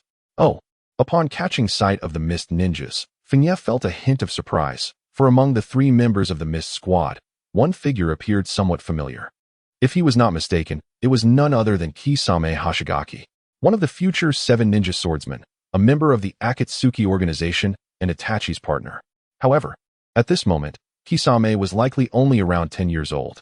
Seemingly aware of Fengye's gaze, Kisame glanced over, their eyes meeting for a moment, his shark-like pupils exuding an icy aura. Young Kisame, I wonder what his abilities are like, Fengye pondered, staring at him for a brief second before diverting his attention, continuing to survey the ninjas from the Cloud Village and others. In the hidden Cloud Village, he was unfamiliar with the lower-ranked ninjas, and he had no recollection of those from the Hidden Grass and Hidden Rain villages either, including the other 2 lower-ranked ninjas from the Hidden Mist village, all of whom were characters devoid of any memory. While Fengye observed the other ninjas, some gazes fell upon him. Who was that fellow, with his silver hair? Could he be Kakashi Hatake? Some ninjas from Konoha whispered amongst themselves. Kakashi, who graduated at 5 and became a chunin at 6, was nearly a household name in the village. Fengye's appearance, strikingly similar to Kakashi's, instantly attracted considerable attention. "No, that's not Kakashi," replied someone who recognized Fengye. "His name is Fengye, Kakashi's elder brother, and he pales in comparison." Nearby, Inazuka Kiba scratched his chin and remarked, "When did that guy become a lower ninja? I have no recollection. Is he participating in the Chunin exam all by himself?" "It seems so," someone interjected. "His talent isn't remarkable. But he certainly has the audacity to enter the Chunin exam alone." This was Fengye's third attempt at the Chunin exam, and he vividly recalled nearly being eliminated during his first attempt. The Chunin exam was an entirely different concept than the graduation exam from the Ninja Academy. Hatake Fengye? He is not from the Hyuga or Uchiha clans, so he should be just a minor player. The two lower ninjas from the Hidden Mist, upon overhearing the nearby discussions, glanced toward Fengye. Their leading jonin had instructed them to remain particularly vigilant against the Uchiha and Hyuga clans, whose Sharingan and Byakugan possessed formidable powers worthy of caution. Beyond the Hyuga and Uchiha, there was little else to be concerned about. "Not necessarily just a minor player," the shark-toothed Kisame remarked, scrutinizing Fengye's direction. "That guy noticed me the moment he entered, so he must possess some skill." "Is that so?" A nearby mist ninja's eyes flickered momentarily before he responded with a cold smile. "Some skill is just fine. It would prevent this exam from being too dull." As the discussions continued, a group of ninjas entered the room. Leading them was a jonin from Konoha. "Silence," Yamashiro Aoi commanded, his voice resonating with the authority of a jonin, instantly enveloping the room in a palpable pressure that compelled the gathered ninjas to fall silent. "I am Yamashiro Aoi, the chief examiner for the first test. Please submit the personal information forms you were given in order, and then collect your number tags and take your corresponding seats. The first test papers will be distributed shortly." Leaning against the wall by the door, Fengye cast a glance at Yamashiro Aoi. If memory served him correctly, this man was Ino's father, one of the original members of the Inazuka, Nara, and Akimichi trio. Clearly, Konoha regarded this Chunin exam with great seriousness, appointing jonin rather than special jonin as examiners. Soon, after receiving his number tag, Fengye took his place in the designated seat. Given that his task in this exam was to target the ninjas from the Mist and Cloud villages and eliminate them as effectively as possible, he had already familiarized himself with the exam content the previous day. The Chunin exam that the Konoha 12 participated in bore an almost identical resemblance to the previous one. The first segment tested the candidate's intelligence through a written examination, albeit without the infamous 10th question.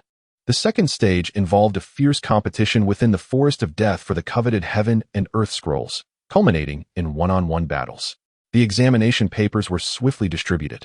With a flurry of movement, Fengye quickly immersed himself in his writing.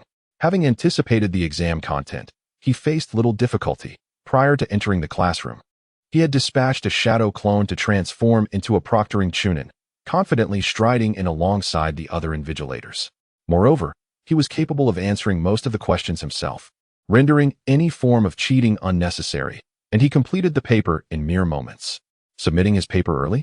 As Fengye approached with his completed exam, Yamashiro Kai's gaze flickered momentarily as he exchanged a glance with Fengye. After examining the paper and confirming that the answers were largely correct, he nodded and said, "Well done, you've passed." Fengye's early submission elicited expressions of astonishment from many examinees. They looked up in disbelief. Passed? How could he solve such challenging questions so quickly?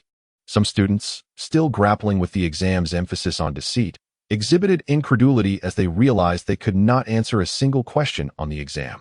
The notion that Fengye had completed it all so swiftly seemed preposterous, even for a top student. One individual narrowed their eyes at Fengye's departing figure. Something felt amiss. He had already discerned that the crux of this examination lay in cheating, yet the Chunin proctors, hidden among the crowd, had not yet finished their own papers. It was rather absurd that Fengye had already completed his. Surely he could not have known the questions and answers in advance. How infuriating. With this thought, he couldn't help but curse inwardly, casting a wary glance at Fengye. Under the scrutinizing gazes of numerous candidates within the classroom, Fengye exited the examination hall. Upon stepping outside, he halted abruptly. Kakashi, having appeared outside the venue, leaned lazily against the wall, his expression one of indifference, scanning the surroundings. Fengye regarded Kakashi, tilting his chin slightly, and inquired, "What brings you here?" "Supervising," Kakashi replied, arms crossed over his chest. "I'm responsible for escorting the candidates caught cheating 5 times, but it appears the quality of this year's examinees is commendable." No sooner had he spoken than a voice echoed from within the examination hall. "Candidate number 51, disqualified." Fengye shrugged nonchalantly.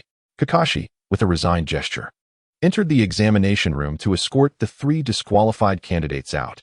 Watching Kakashi depart, Fengye yawned and made his way to the second stage of the Chunin exam, arriving promptly at the preordained location. The second segment of the Chunin exam was set not in the Forest of Death, but rather in the 31st training ground, known as the Death Cavern. As he surveyed the surroundings, within the confines of a testing arena ensconced by barbed wire, one observes an almost complete absence of flora, yet the terrain is remarkably rugged, reminiscent of the intricate landscapes sculpted by flowing waters in a land of rain. Various small hills are scattered throughout, and one can faintly discern numerous interconnected caves. This is the venue for the Chunin exam, where proximity is strictly forbidden. A vigilant ninja stationed nearby spotted Fengye and promptly approached him, voice low and firm. "Halt." Fengye withdrew his gaze and produced his admission card, stating, "I am a candidate for the Chunin exam. I completed the first round and have arrived early." The ninja, slightly taken aback, glanced at the admission card in Fengye's hand and replied, "Then you shall wait here for the proctor's arrival. Entry before the designated time is prohibited." "Understood." Fengye stepped aside to await further instructions. It was not long before the first round concluded, with over 60 genin, nearly half eliminated, leaving only a little over 30 remaining. The 3 genin from the Hidden Mist Village and the 3 from the Hidden Cloud Village successfully passed the examination. As expected from the elite dispatched by the 2 villages, such a rudimentary test posed no challenge for them. Is this truly the venue for the second round? A genin from the mist scrutinized the barbed wire enclosed death cave, a sinister smile creeping across his face as he licked his lips. "TSK, it seems tailor-made for us." The topography of the cave, with its rugged distribution, was exceptionally advantageous for them, adept in water release. A single water jutsu would render evasion nearly impossible.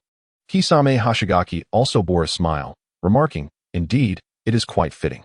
Quite suitable as your graveyard, I would say." An unharmonious voice interjected, causing Kisame's smile to falter. The 2 mist ninjas turned their sharp gazes toward the source of the interruption. The speaker was a muscular man clad in coarse hemp clothing, his dark skin and the forehead protector of the Cloud Village marking him unmistakably. Whose graveyard it becomes is yet to be determined. Be cautious, Cloud Ninja. The 2 mist genin shot cold, piercing looks at their Cloud counterparts. This terrain, while advantageous to them, equally favored the Cloud Ninjas skilled in lightning release, which had a natural advantage over water release, often putting mist ninjas at a disadvantage against their Cloud counterparts. The 3 genin from the Cloud Village were evidently aware of this dynamic, displaying an indifferent demeanor towards the threats posed by the 3 mist ninjas, exuding a brutish air that suggested they were eager for a confrontation. At that moment, a commanding voice rang out. "Silence." The proctor for the second round of the Chunin exam, Akane Yuhi, approached with a serious demeanor. "Before we commence the second round, you are required to sign this waiver, as this examination may result in injuries or fatalities. Those unwilling to sign may depart now." The assembled ninjas exchanged glances. Those who had made it this far were not of the sort to withdraw at this juncture. They swiftly began to sign the waiver one by one. The exam rules were soon established. Akane Yuhi gazed at the numerous genin who had signed the consent forms and spoke in a solemn tone. "There are 34 participants in the second round of the Chunin exams. Including those acting independently, there are a total of 12 teams. You will each receive 2 types of scrolls. The objective of this examination is to simultaneously obtain both the Heaven and Earth scrolls and successfully reach the central structure of the Death Cavern, the Watchtower, within 3 days. Please come forward to collect your scrolls now." After Akane's announcement, she gestured for the candidates to approach. With only 12 teams remaining, the distribution of the scrolls was straightforward. The 6 teams that received the Heaven scrolls stood on one side, while those with the Earth scrolls gathered on the opposite side, casting hostile glances at one another. The Cloud and Mist ninjas had both acquired the Earth scrolls. "Eliminating you with scrolls that hold no value for us yields no benefit," one of the Cloud ninjas remarked with a smirk. After exchanging icy stares, they ignored each other and turned their attention to the teams that had obtained the Heaven scrolls. Among them, the most striking figure was Kid Yuru, who stood alone with the Heaven Scroll in hand. That guy is truly on his own, some observers noted. He must possess some confidence to participate solo. He might be difficult to deal with. But the combat strength of a trio is not comparable to that of a lone individual. Many ninjas regarded Keed with ill intentions. While those in possession of the Heaven Scroll showed indifference towards him, their sights set firmly on the ninjas with the Earth Scrolls. Now that the scrolls have been distributed, follow the proctors to different entrances. We will enter the cavern together in 30 minutes. Akane declared, standing with her hands clasped behind her back as she addressed the candidates. With a swift motion, the proctoring chunin appeared before each team, gesturing for them to follow as they began to move in various directions. The proctor accompanying Keed was none other than Kakashi Hitaki. He led Keed to entrance number 5, where he opened the door and advised, "The Mist and Cloud ninjas have set their sights on you. Be cautious of their coordination. Furthermore, there are surveillance mechanisms throughout the cavern, with jonin from Mist and Cloud, as well as our own Konoha examiners, monitoring from the central watchtower. The Hokage is likely to be present as well." Kakashi, well aware of Keed's capabilities, was not overly concerned for his safety. In a one-on-one confrontation, no one could defeat him.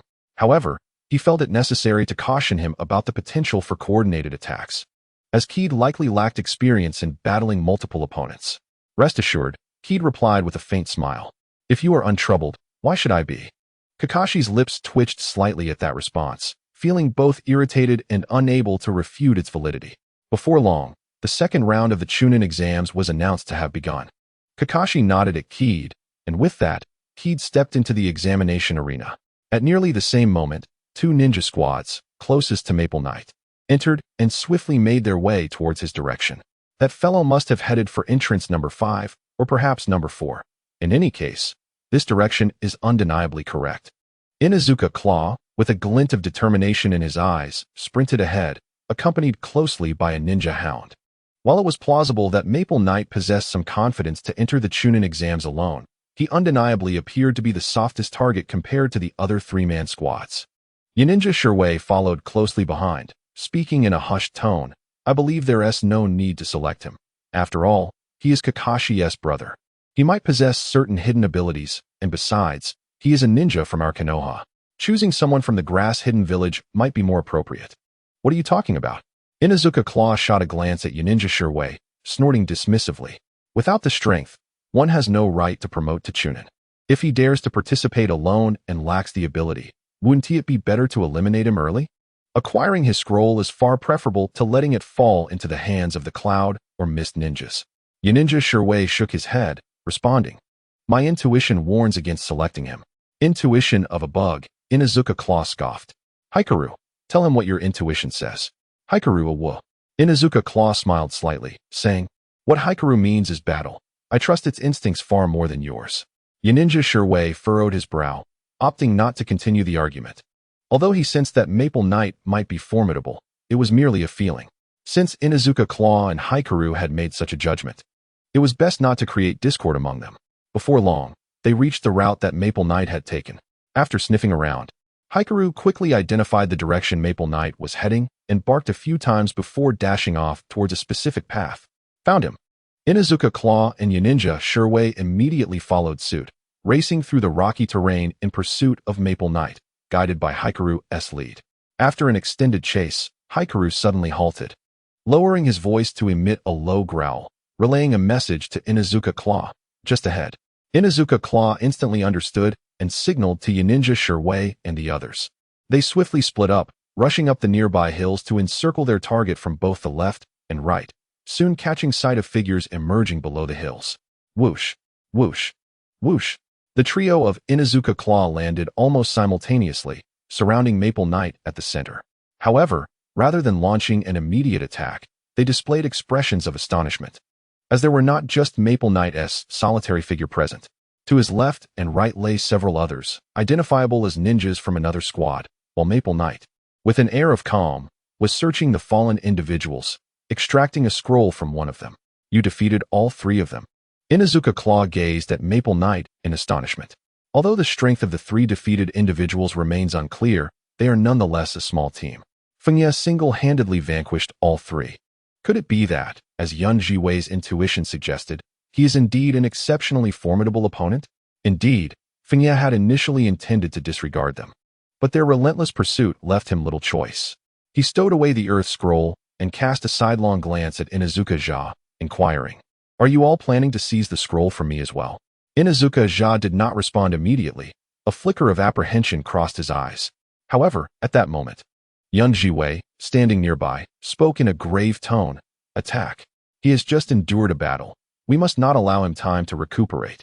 Initially opposed to targeting Fengye, Yun Jiwei now perceived this as an opportunity and decisively struck, waving his hand forward as a swarm of black insects surged toward Fengye. Inazuka-ja quickly regained his composure, realizing he had almost been intimidated by this youth. Beast mimicry technique. Fong for Fong. With a low growl, he and his canine companion spiraled through the air like a drill, converging upon Fengye's position to ensnare him. Fengye, expressionless, glanced at the group before vanishing in an instant. His speed was astonishing, far surpassing that of Inazuka-ja's technique, appearing as nothing more than a fleeting shadow as he lunged towards Yun Jiwei. The latter's countenance shifted dramatically. He hastily extended his arms, unleashing the black insect cloud in an attempt to thwart Fengye's advance. Yet, Fengye's velocity was so astounding that he effortlessly circumvented the swarm and positioned himself directly behind Yun Jiwei. How could such speed be possible? His pupils contracted sharply behind his sunglasses. There was no time left for any counteraction. With a swift stroke of his kunai, Fengye struck. Though the insects mitigated some of the blade's force, the cut still sliced through Yun Jiwei's back, eliciting a sharp pain and causing him to collapse amidst a spray of blood. Jiwei. Inazuka-ja's expression turned to one of horror upon witnessing this scene. He began to grasp the reason behind Fengye's ability to dismantle a three-person team. Such speed was beyond that of a mere genin, bordering on the unbelievable. In an instant, Fengye transformed once more into a blur, charging towards Inazuka-ja. In yet another brief encounter, Inazuka-ja fell, gravely injured. The last remaining member attempted to flee, but Fengye had no intention of sparing him either. With a flash of his kunai, he inflicted significant harm. One must pay a price for making erroneous choices. Fengye turned to regard the 6 fallen figures. All were ninjas from Konoha. He had refrained from delivering a lethal blow, merely incapacitating them. After all, having made a poor decision, they could not simply be let go. Enemies on the battlefield show no mercy, so perhaps aspiring to become a chunin should be postponed. Though he had delayed slightly, it should not have a significant impact. After securing the scroll, Fengye directed his gaze toward the center of the death cavern, murmuring softly before his figure swiftly vanished. At the heart of the death cavern lay a towering hill, its form peculiar and indescribable. At the pinnacle of the hills, an expansive hollow space lies within, adorned with skylights on all sides. The interior comprises several rooms, one of which is occupied by numerous proctors, predominantly elite jonin, who are intently monitoring the surveillance that envelopes the entire death cave. Given that the second round of the chunin exams is set to span 3 days, the proctors are rotating shifts. Among them are ninjas from the Hidden Mist and the Hidden Cloud, leading the teams. The ease with which they defeated 2 squads raises the question, is this young man's prowess truly formidable, or are the Leaf Village ninjas lacking in strength? The leading jonin from the Hidden Mist, Suigetsu Hozuki, one of the 7 ninja swordsmen, stands observing one of the screens and begins to speak.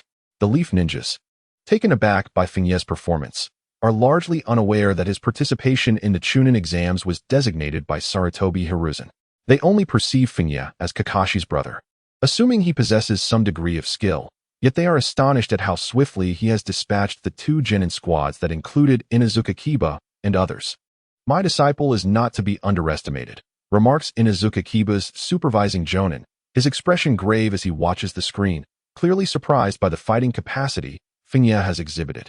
Suigetsu glances over, revealing a toothy grin, and comments, "Ah, in that case, this chunin exam should prove far from dull for Kisame."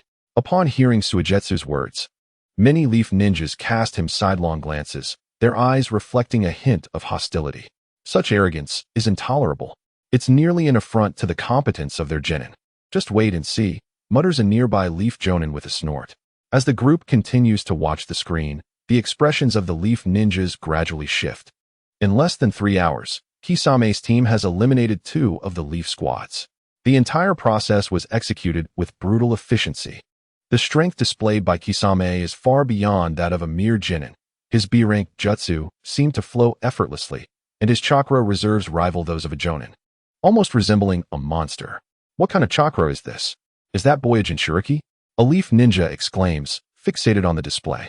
Suigetsu chuckles and responds, fool. We would never so casually send a Jinchuriki to your leaf village for the Chunin exams.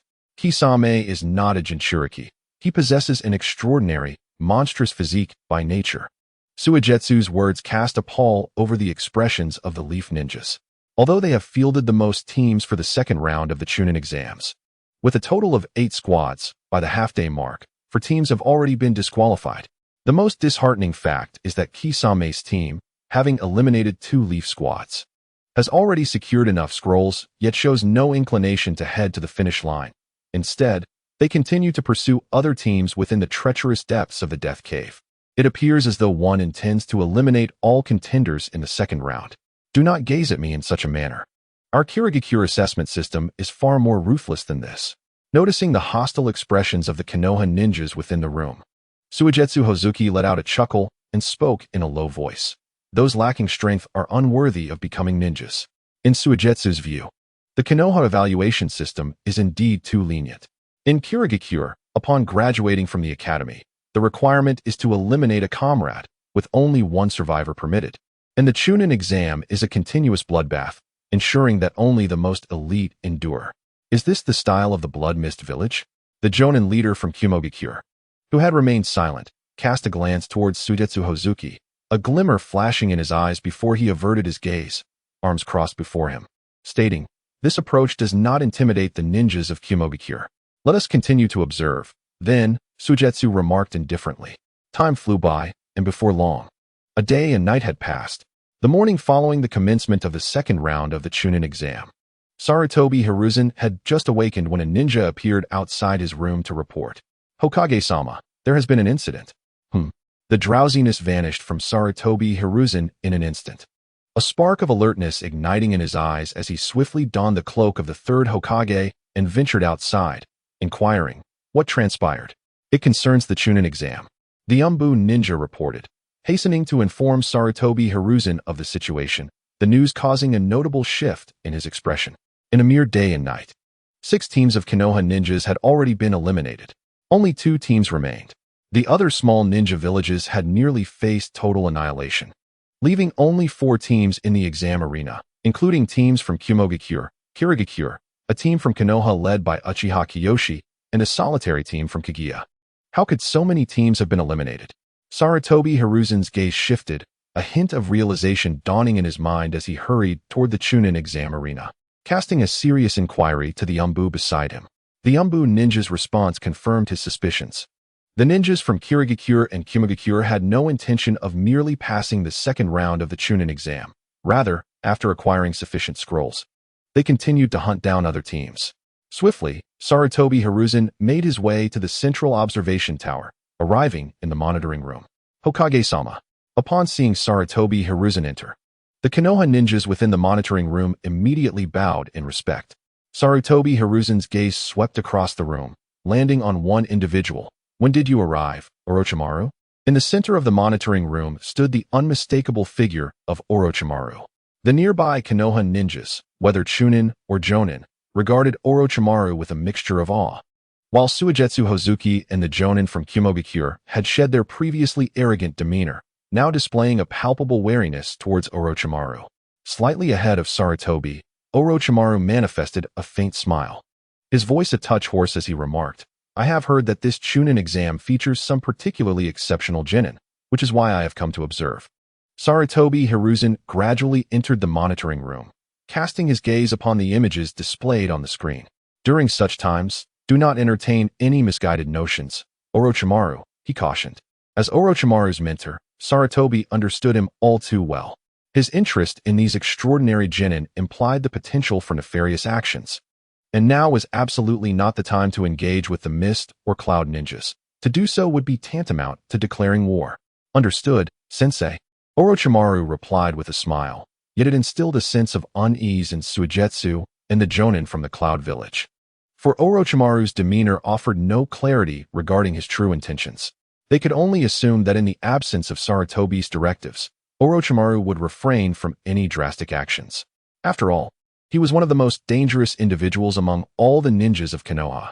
Just as the atmosphere grew increasingly tense, an image suddenly appeared on one of the screens, capturing the attention of all present, including Orochimaru and Sarutobi.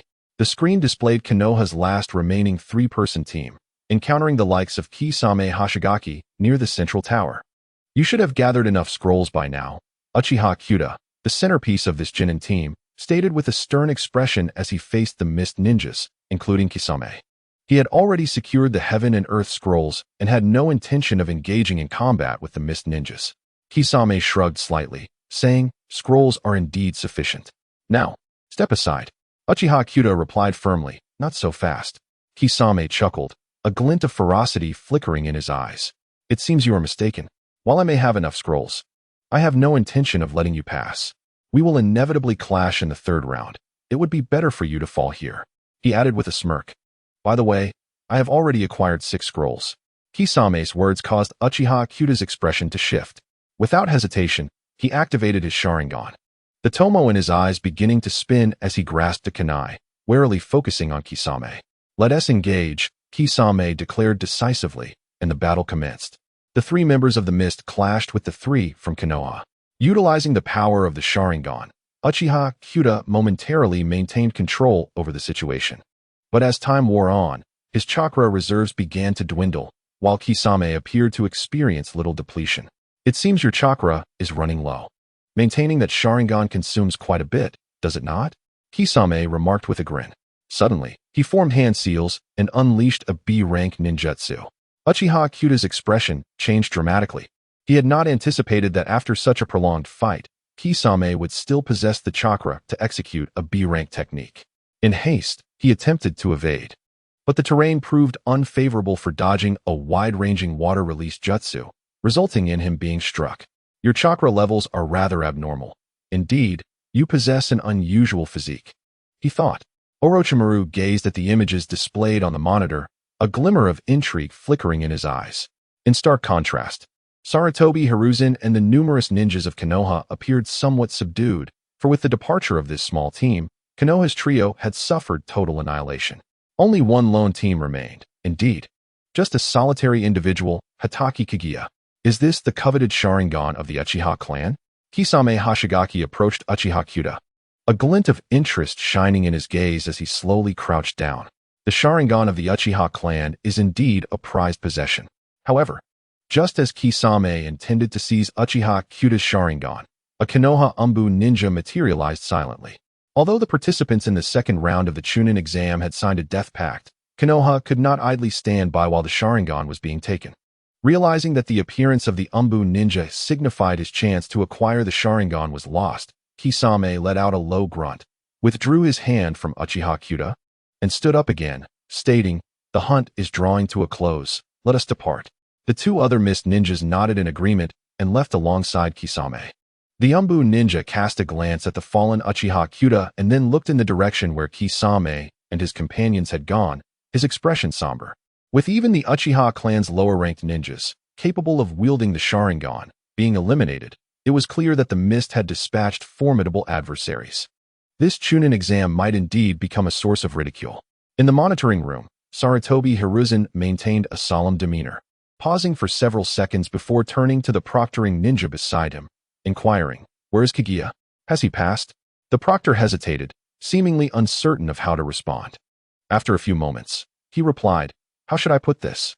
He should be considered to have passed. He acquired sufficient scrolls early on and reached the tower's exterior.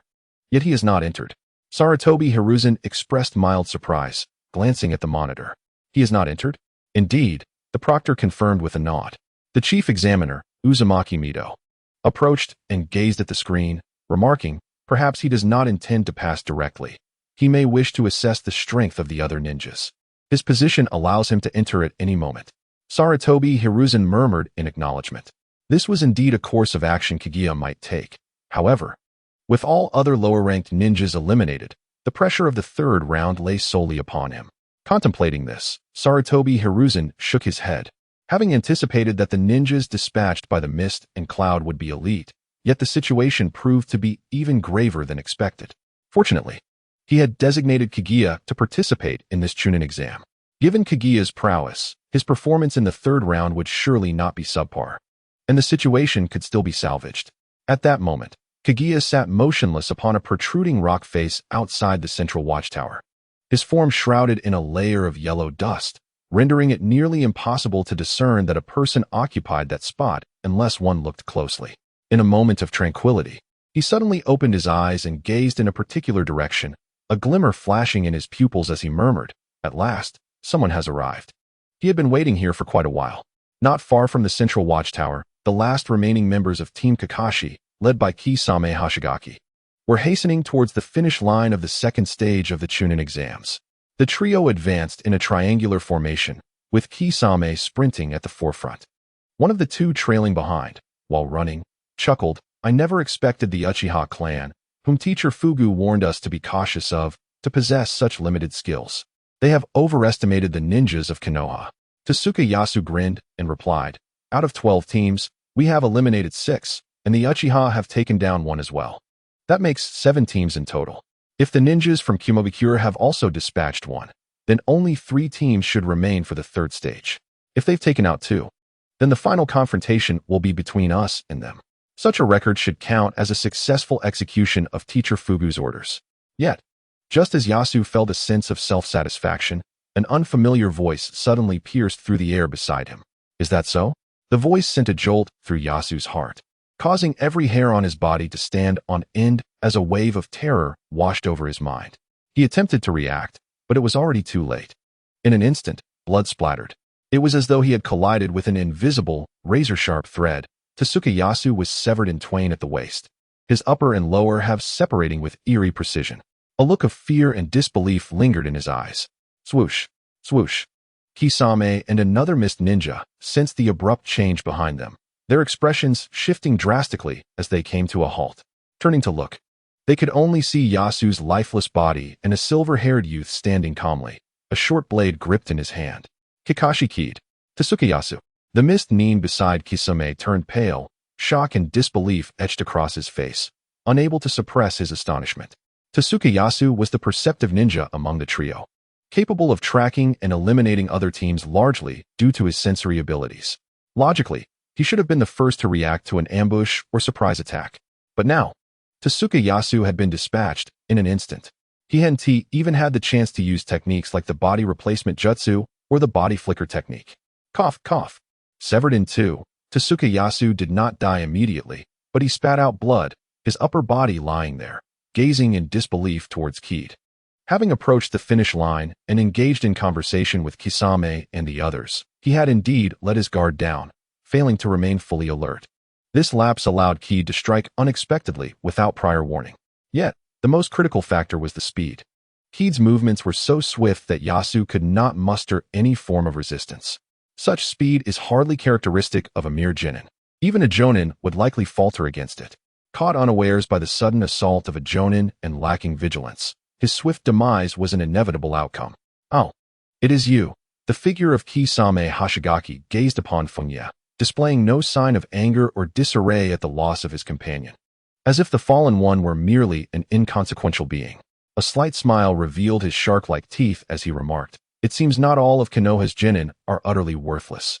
Fengye glanced at the severed body of Yasu, noticing a small pile of scrolls that had fallen from him. "I see," he mused. Clearly, the accumulation of these scrolls indicated that the opponent was not merely participating in the Chunin exams for advancement, but rather for the sheer thrill of the hunt, to demonstrate prowess. Indeed, this reflected the notorious style of the Blood Mist village. Raising his ninjato, White Fang, Fengye lightly brushed his hand along the blade, as if polishing its edge. Yet, in the next instant, he vanished in a puff of smoke. Kisame's expression shifted dramatically. Without hesitation, he leapt backward, swiftly forming hand seals, pressing downwards in midair. Water style, water burst wave. A torrential surge of water erupted forth, cascading down like a raging flood. However, this deluge did not strike Fengye immediately, for his target was not Kisame, but rather another Mist Genin. Water style, spiral water blade. The Mist Genin unleashed his technique almost simultaneously with Fengye's disappearance, releasing spiraling streams of high-pressure water in all directions. Nearby rocks were severed in an instant upon contact. Yet, At the very moment he executed this jutsu, Fengye materialized to his right. Faced with the incoming spiral blades, Fengye did not evade. Instead, he exhibited an almost supernatural speed, executing an aerial spin to slip through the narrow gap between the water currents. Oh no! The Mist Jinin's expression changed drastically, his eyes wide with disbelief. Utterly unprepared for Fengye's audacity to charge directly into the spiral blade's range and actually navigate through the narrow opening, lacking sufficient speed and acute dynamic vision. Such a maneuver was akin to dancing upon the edge of a blade. A single misstep could result in being cleaved in two. With a swift motion, the Mist Jinin drew a kunai, lunging toward Fengye. The clash of metal echoed as Fengye's blade sliced through the air, seemingly unleashing several white threads in an instant. In a flash, he transitioned behind the Mist Jinin, who stood frozen in place. Struggling, he turned his head to glimpse Fengye, his eyes wide with horror and disbelief, before countless lines of crimson erupted from his body, cascading down as he collapsed to the side. The spiral water blade failed to impede Fengye, who swiftly closed the distance, leading to an inevitable outcome. Had a member of the Uchiha clan activated their Sharingan and possessed sufficient speed, they might have stood a chance against Fengye's Konoha swordsmanship in close combat. However, it was evident that he lacked such prowess. In an instant, both Mist ninjas met their demise. To behave so arrogantly in another's village comes at a cost. If one cannot vanquish their foes, they risk being vanquished themselves. This, I believe, is the ethos of your hidden mist village, and I see no harm in adhering to it. Fengye stood upon the water's surface, gazing at the last of the Akatsuki, Kisame Hashigaki, and spoke with an air of indifference. Kisame, observing Fengye from a distance, no longer wore his previous composure. The slight parting of his lips revealed a hint of tension as he slowly remarked, "It appears you are indeed the strongest of Konoha's lower ninjas." There was a minor error in the intelligence, yet it bears little consequence. As his words fell, Kisame swiftly formed hand seals. Water release. Water shark bomb technique. With a resounding splash, the water beneath Fengye surged, coalescing into several shark-shaped torrents that lunged towards him, intent on tearing him asunder. In a flash, Fengye leapt from the water's surface, descending towards Kisame. Unfazed, Kisame raised his right hand, summoning a torrent of water that morphed into a shark. Lunging directly at Fengye, grasping his white-fanged blade, Fengye thrust it fiercely into the waterborne shark, his form becoming a mere afterimage along the water's flow. The trajectory of his blade spiraled, cleaving through the water shark and Kisame himself into fragments. With a resounding crash, Kisame's body shattered, yet instead of blood, he transformed into water, surging upwards in an instant to envelop Fengye within its embrace. Water prison technique. Kisame emerged from the depths, pressing a hand against the surface of the water sphere to maintain the prison, while casting a gaze at Fengye within, stating, "Your speed is indeed a troublesome factor. However, it shall be rendered ineffective within my water prison." Trapped within the watery confines, Fengye exhibited no signs of panic. Instead, he calmly regarded Kisame and said, "The water prison technique, a signature ninjutsu of the Mist ninjas. Yet, knowing you possess this technique, how could I so easily fall for it?" This statement caused Kisame's expression to shift. In the next moment, his body abruptly twisted to the side, but a blade of white light still grazed past him, accompanied by a splatter of blood as one of his arms was severed and fell into the water. Magnificent. In the monitoring room at the heart of the Death Rock Cave, Orochimaru observed the scene on the screen, a glint of admiration flickering in his eyes as he offered a comment. Beside him, Sarutobi Hiruzen could not help but exclaim in astonishment. "I initially thought he relied solely on his speed. I never expected him to wield the clone technique and substitution technique to such an extent. Even you at his age could not achieve this, could you?" Both Sarutobi Hiruzen and Orochimaru marveled at Fengye's displayed talent and strength during this brief skirmish, leaving little to be said for the other Chunin and Jonin present. Figures like Yuhi Kurenai and others were nearly left in a state of shock. To comprehend the prowess of the trio from the hidden mist, they had already formed a substantial judgment through their observations during this period of combat. The two Mist ninjas possessed the strength of elite Chunin, while Kakashi's remarkable chakra control barely qualified him as a special Jonin. Yet, before the formidable presence of Fengye, these three Mist ninjas met their demise in mere moments, 2 dead and 1 injured. Whether it was Fengye's displayed strength or his astute judgments and choices during battle, There was scarcely a flaw to be found. Far removed from the capabilities of a mere 9-year-old genin, he resembled rather a seasoned elite ninja, forged by countless battles. Kakashi's figure appeared a dozen meters away from Fengye, his right arm severed at the shoulder, while he pressed his left hand against the wound. Cold sweat beading on his forehead as he endured the pain, his earlier composure long since vanished. He was far too young. Fengye sighed inwardly at the sight of Kakashi. Although during this period, Kakashi's chakra was indeed impressive, it was not as remarkable without his legendary blade, the Samehada. Moreover, his combat experience paled in comparison to that of the Kakashi who would later slay the formidable pufferfish demon and join the Akatsuki. The jutsu previously unleashed by Kakashi, including the water clone that had drawn him in and the subsequent water prison technique, could have ensnared another individual. However, he had anticipated these tactics from the outset. The disparity in information was evident. Had both parties possessed equal knowledge, the current Kakashi might have been able to engage him in a fair contest. However, under the conditions of unequal intelligence, it became a one-sided rout. Just as Fengye prepared to strike and eliminate Kakashi, a flicker of movement caught his eye, prompting him to turn his gaze in another direction. 3 figures were swiftly approaching. More adversaries were arriving. Fengye cast a glance at Kakashi, formed a single-handed seal, and vanished with a soft sound. The newcomers were 3 genin from the hidden Cloud Village.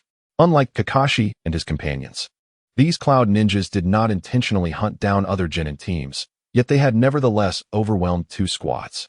In contrast to other villages, which typically prioritized securing enough scrolls before approaching the finish line, the ninjas from the hidden Cloud Village, known for their volatile temperament, quickly reached a consensus upon sensing the commotion. They decided to head toward the source of the disturbance. After all, they would eventually have to engage in the 3rd round.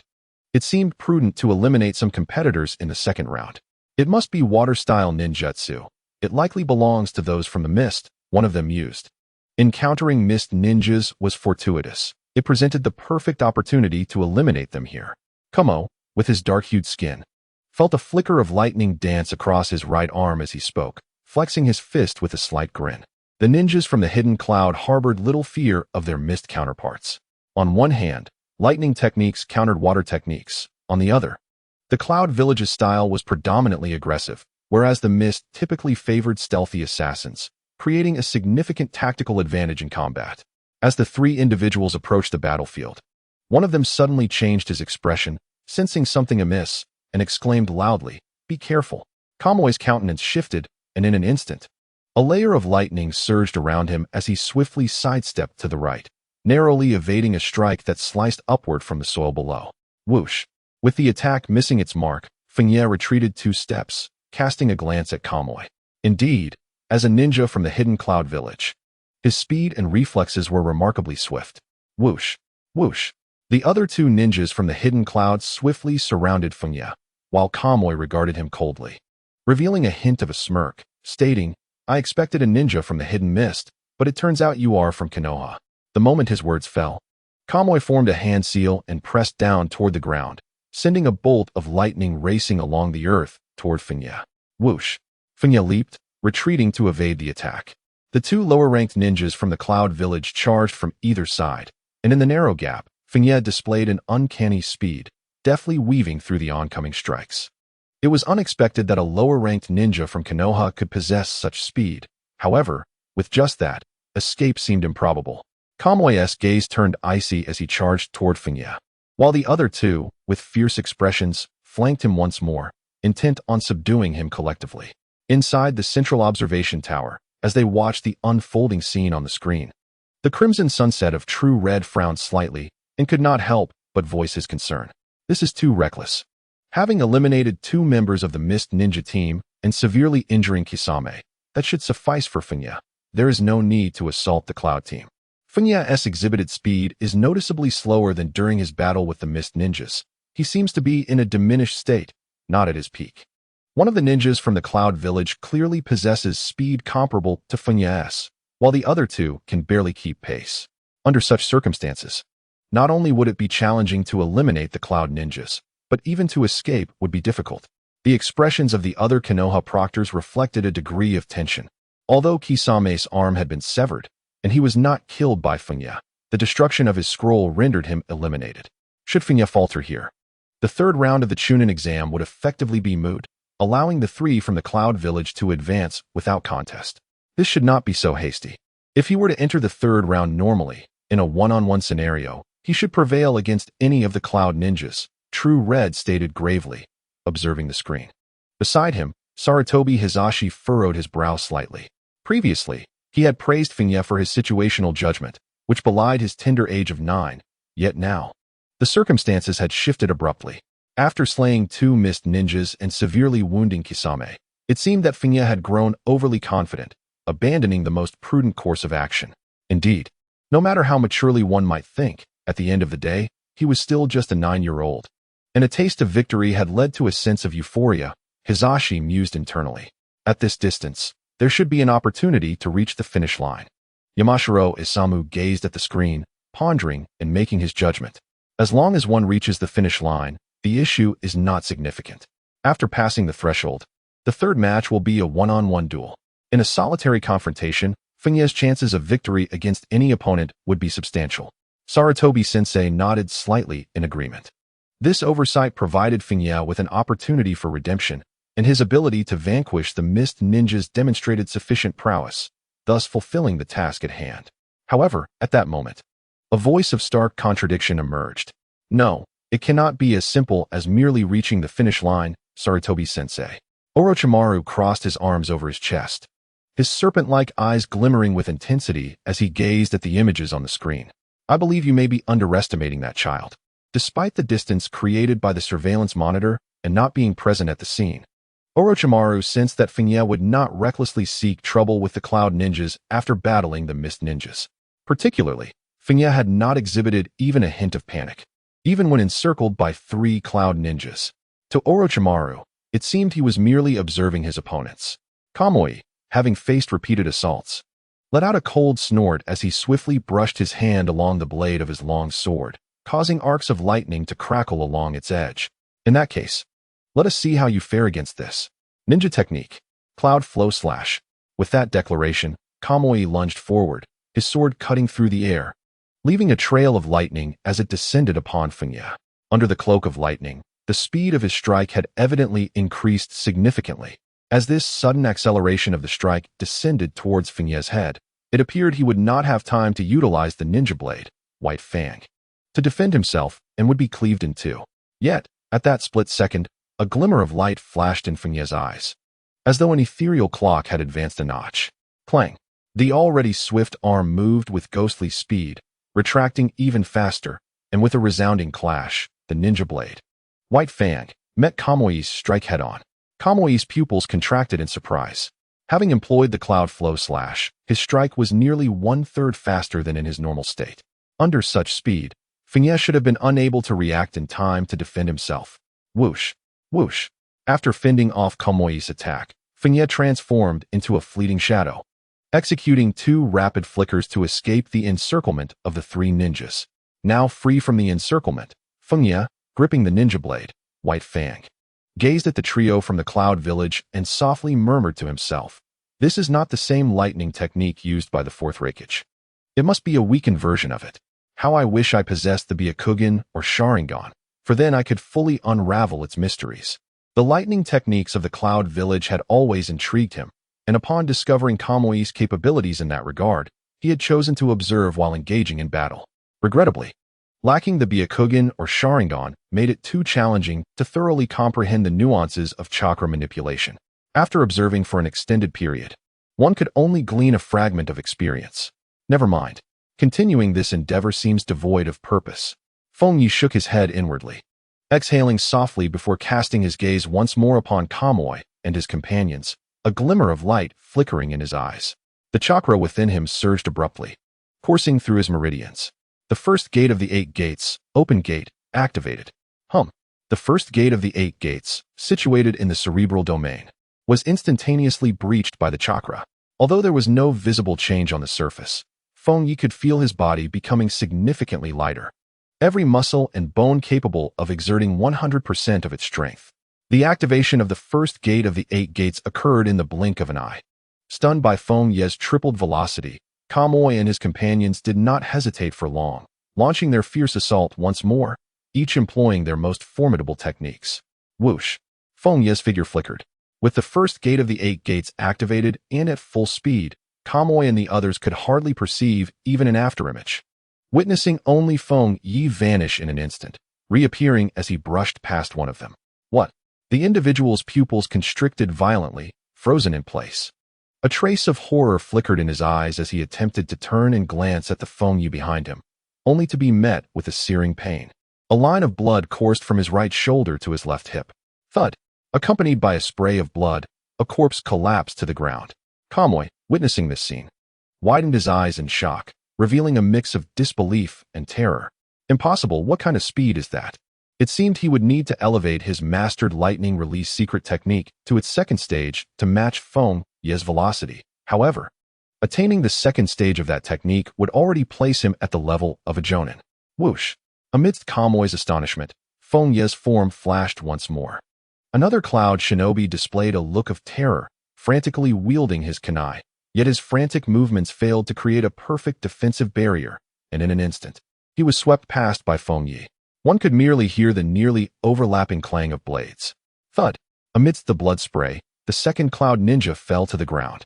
Upon witnessing the last of his companions slain in an instant by Fengye's terrifying speed, Kamoy's eyes reflected shock and fear.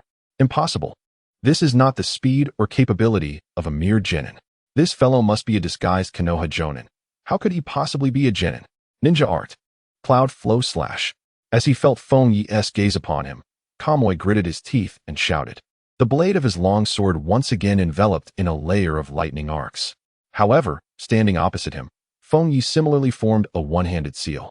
His fingers tracing the edge of his kunai, a flicker of electric arcs intertwining and swirling along the blade. Lightning release, thunder slash, whoosh. In an instant, their figures crossed. Kamoy's form stiffened, the lightning arcs on his sword dissipating, and the blade fractured at its center. Half of the sword head clattering to the ground with a resounding clang. He struggled to turn his head, gazing at Fengye, his eyes still reflecting a hint of disbelief. You. Kamoy's throat convulsed twice, as if he wished to utter more, but ultimately he expelled a mouthful of blood, splattering crimson droplets as he collapsed onto the desolate ground. Inside the central monitoring room of the Death's Rock Cavern, silence reigned. The previously smug expression of the elite shinobi from the cloud-hidden village had frozen in shock, disbelief etched across his face. How could this be? On the other side, the sunset-hued shinobi of Konoha, along with the elite shinobi Yama no Hachi and numerous Chunin proctors, were enveloped in a profound silence, their eyes betraying their astonishment and incredulity. Due to the nature of the surveillance projection, the specific details remained obscured, but it was evident that Fengye had employed some extraordinary technique, his speed surpassing even that displayed during his battle with the Mist Ninjas, reaching an even greater velocity. With this almost terrifying swiftness, he had instantaneously reversed his disadvantage, decisively eliminating 2 cloud ninjas in rapid succession, before dispatching the last of them using a lightning-infused technique of the Konoha blade style. Indeed, Orochimaru's deep-set gaze remained fixed on the screen, slowly articulating, yet such speed cannot be achieved under normal circumstances. I do not recall the White Fang possessing such abilities. Has he utilized some forbidden technique? Sarutobi Hiruzen inhaled deeply, suppressing the tumult within. It is unclear, however, that child has mentioned his motor nerves are exceptional. Exceptional. Despite the obscured view through the screen, it was evident that the speed achieved by Fengye was likely unattainable even for most elite shinobi. No wonder he could slay an elite scout from the mist. No wonder the exceptionally gifted Kakashi could never surpass his elder brother.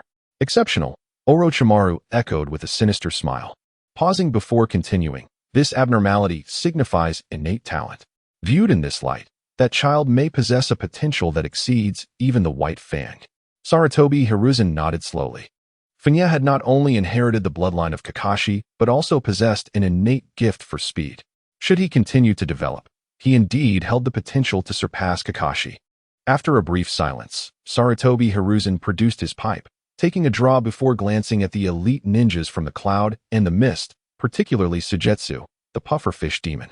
Exhaling a plume of smoke, he declared, "Regardless, the Chunin exam concludes here." Standing nearby, the sunset-hued shinobi, suppressing his astonishment, cast a sidelong glance at Suigetsu and remarked, "Indeed. Only one remains. Thus the third round is rendered moot. The Mist Ninjas likely aim to eliminate all other teams in the second round, thereby concluding the Chunin exam before the third, in an attempt to showcase the terror of the Blood Mist Village." Ironically, while their objective was achieved, their forces were entirely annihilated, a turn of events none had anticipated. The sunset-hued shinobi gazed at the screen, where Fengye, having gathered all the scrolls, was making his way towards the central lookout tower, a faint smile gracing his lips. Regardless of the circumstances, well done, son of the white-toothed ninja of the leaf. Outside the central watchtower, Maple Knight hurriedly made his way to the entrance, carrying 2 scrolls. Awaiting him at the doorway was the proctor of the second round.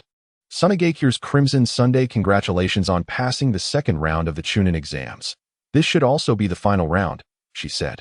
Maple Knight turned to her and replied, "It seems that the Mist and Cloud Ninjas have eliminated the other teams. I possess all the scrolls." Sunegakure's Crimson Sun, already aware of the situation, was not surprised. However, as she observed Maple Knight carelessly discarding the other scrolls, a flicker of admiration crossed her eyes. In the second round of the Chunin exams, only one had passed. This was a first since the establishment of the examination system. It was unexpected that Maple Knight, always overshadowed by Kakashi, possessed such extraordinary talent. His strength, mentality, and perseverance surpassed even that of Kakashi. "Indeed, your judgment is correct. There will be no third round," she remarked, nodding at him. "Follow me. The Hokage is awaiting your arrival." So, Sarutobi Hiruzen has already arrived, Maple Knight thought, not surprised.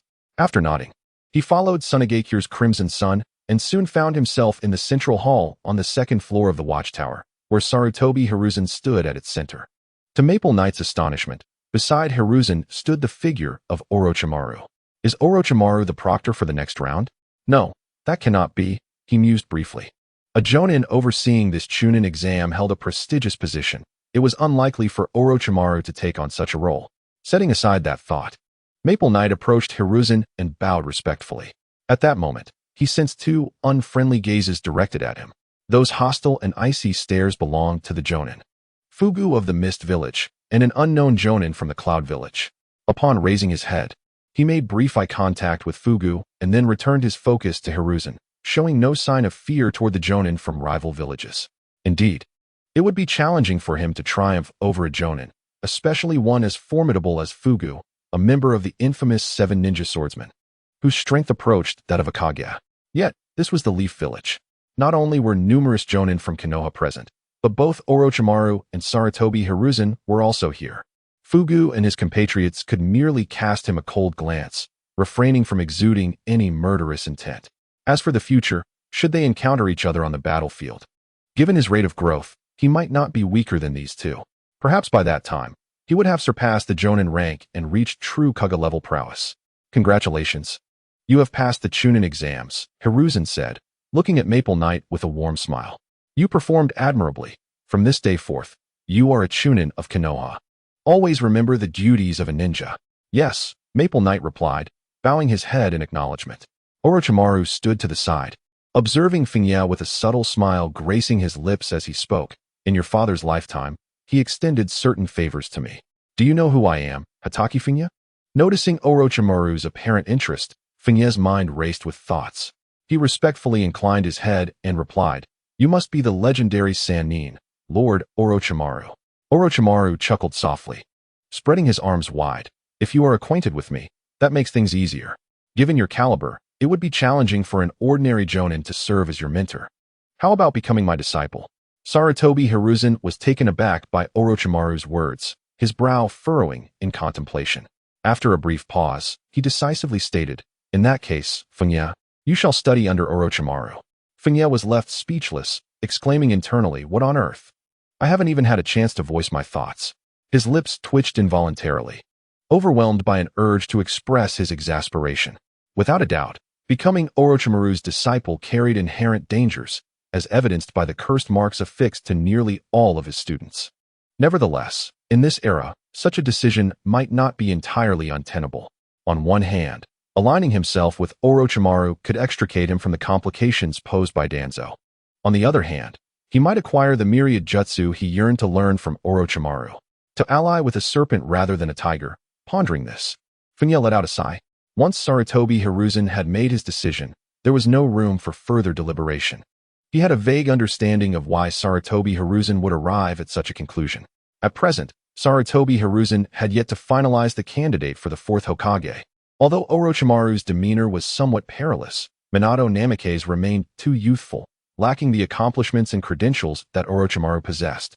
While Sarutobi Hiruzen felt a preference for Minato, he could not openly express his stance at this juncture. Should he refuse to entrust Fengye to Orochimaru and designate Kakashi as Minato's disciple, it would undoubtedly incite discontent among certain factions within the village, while Orochimaru would surely harbor resentment as well. The situation within the ninja world was tense, necessitating sufficient stability within the village. Sarutobi Hiruzen's words elicited a smile from Orochimaru. At this moment, he still harbored aspirations for the position of Hokage. By proposing to take Fengye as a disciple, he was genuinely recognizing Fengye's talent while simultaneously testing Sarutobi Hiruzen's position. To ascend as Hokage, one must possess a successor to share the burdens, as a single individual cannot shoulder the multitude of responsibilities required to maintain the village's stability. Entrusting the talented ninja Kakashi to Minato signified that Minato was being considered as a potential successor for the fourth Hokage. Having discerned a shift in Sarutobi Hiruzen's attitude, Orochimaru seized the opportunity to gauge the situation. If he were to take Fengye as his pupil and be met with resistance from Sarutobi Hiruzen, it would indicate that Sarutobi Hiruzen had dismissed Orochimaru's prospects of succeeding as the fourth Hokage. However, the current circumstances suggested that Sarutobi Hiruzen's stance remained ambiguous. The final choice of whom he would select remained uncertain in Orochimaru's mind as he gazed at Sarutobi Hiruzen, whispering softly to himself, "I have encountered Lord Orochimaru." Fengye bowed respectfully to Orochimaru. The matter had been settled. There were no alternatives left, and he could only proceed along this path, contemplating potential strategies. Orochimaru regarded Fengye with a somewhat sinister smile and proclaimed, "What transpires here has concluded. Follow me." With that, he vanished from the hall in a swift motion. Fengye glanced at Sarutobi Hiruzen, who nodded in affirmation. After bowing to him, he too flickered and disappeared, trailing after Orochimaru. The two swiftly departed from the central watchtower. As Fengye followed closely behind Orochimaru, pondering how to navigate the complexities of having such a teacher, they arrived at a certain location within the Death Cavern, where Orochimaru came to a halt. Fengye surveyed his surroundings and recognized it as the site of his previous battle with Kisame Hoshigaki. The water had nearly dissipated, leaving the ground wet and muddy. Orochimaru's gaze swept the area, quickly locating an arm half buried in the mire, Kisame's severed limb. A smirk played at the corners of Orochimaru's mouth as he suddenly opened his jaws, expelling a sticky scroll. Seizing it and unfurling it, his tongue darted out, ensnaring the arm and retrieving it, placing it upon the scroll. With a puff, white smoke engulfed the arm, vanishing as it was sealed within the scroll. Having completed this task, Orochimaru turned to Fengye, holding the scroll, and remarked, "This unique physique is a first for me. It presents invaluable material for research. In the future, if you encounter any special types of ninjas, do make an effort to bring me some samples." Fengye's lips twitched slightly, and he nodded in response. "Understood. Let us proceed." Orochimaru's tongue coiled again, swallowing the scroll, and continued onward. "Must we really do this? It's quite revolting." Fengye couldn't help but internally criticize, feeling even more fatigued than after his battle with Kisame. Reluctantly, he kept pace with Orochimaru, and they soon exited the Death Cavern. Upon nearing Konoha, Orochimaru formed a single-handed seal, and suddenly a passageway leading underground emerged from the ground. This must be Orochimaru's secret base, Fengye deduced, following him inside. Upon entering the base, he was greeted by a dimly lit interior. As they traversed the silent tunnel, they emerged into a hall filled with a variety of macabre displays, strange insects submerged in mysterious liquids, along with hearts and livers among other organs. Fortunately, having studied medicine in his past life, Fengye possessed a robust psychological resilience to such sights and felt no discomfort. In fact, he silently critiqued some specimens for their crude preparation. "Indeed, you seem to adapt exceptionally well to my environment, just as expected from White Fang's progeny," Orochimaru observed, his eyes keenly assessing Fengye's demeanor. After a moment, he chuckled and remarked, "You are indeed quite suited to be my disciple." Is this your research facility, Orochimaru-sensei? Fengye cast a glance around, knowingly prompting Orochimaru to respond. Orochimaru nodded and approached one of the vacant glass containers. Releasing the previously sealed arm of Kisame Hashigaki from a scroll and tossing it into the glass vessel. After completing this task, he consumed the scroll once more and turned to Fengye, his serpent-like eyes glinting with a hint of intrigue. You must have inherited a plethora of taijutsu and ninjutsu from White Fang. While you need not learn all my techniques, given your level, you should know what you require. Correct? Fengye pondered for a moment before raising a pivotal question. My chakra reserves are insufficient. I wonder if you, Orochimaru-sensei, possess any methods to augment my chakra. Chakra reserves, you say? Orochimaru chuckled softly. In your case, with a few more years for your body to develop, your chakra will rival that of a jonin. However, it seems you desire even greater reserves. Well, there are indeed ways to achieve that. Fengye's eyes brightened as he regarded Orochimaru, eagerly awaiting his elaboration. Orochimaru's gaze drifted away from Fengye, scanning the various specimens within the room. Chakra is extracted from the 13 billion cells within the human body, intertwined with spiritual energy. Methods to enhance mental fortitude are scarce, and I lack particularly effective techniques in that regard. However, I do possess a method to augment cellular energy. At this, Orochimaru produced a scroll and, using his tongue, presented it to Fengye. Fengye accepted it, internally scoffing. This hand cannot be trusted. Nevertheless, his yearning for mastery outweighed his aversion to the scroll. Upon unrolling it, the first line captured his attention: cell activation. This technique, the cell activation jutsu, invigorates all cells in the body, significantly enhancing not only chakra reserves, but also self-healing capabilities. Orochimaru, with arms crossed before him, remarked, "This technique forms the foundation of many of my arts. Yet, with your mastery of the flag of Konoha's swordsmanship and your affinity for lightning-style ninjutsu, you likely won't require my advanced techniques. You seem disinclined to learn, haha." Having heard Orochimaru's words and perused a portion of the scroll, Fengye grasped the essence of the technique. It is fundamentally a means to enhance cellular vitality and resilience. If he surmised correctly, this technique serves as the basis for Orochimaru's shedding and regeneration techniques, enabling feats akin to immortality through the sheer vitality of the cells. Thank you, Orochimaru-sensei, Fengye said, closing the scroll and bowing respectfully. This technique was indeed remarkably suited to him, almost extraordinarily so. Conventional methods to strengthen the body could only mitigate the negative effects of the 8 gates technique. But the cell activation jutsu could potentially counteract those adverse effects on a fundamental level. Its essence lies not in merely enhancing cellular strength, but in augmenting cellular vitality and regenerative ability. Go forth and cultivate your abilities. If you wish to observe my experiments, feel free to do so. Orochimaru gazed at Fengye with a faint smile, choosing to ignore him as he entered the laboratory to commence his research on the recently acquired arm of the Akatsuki member. Kisame.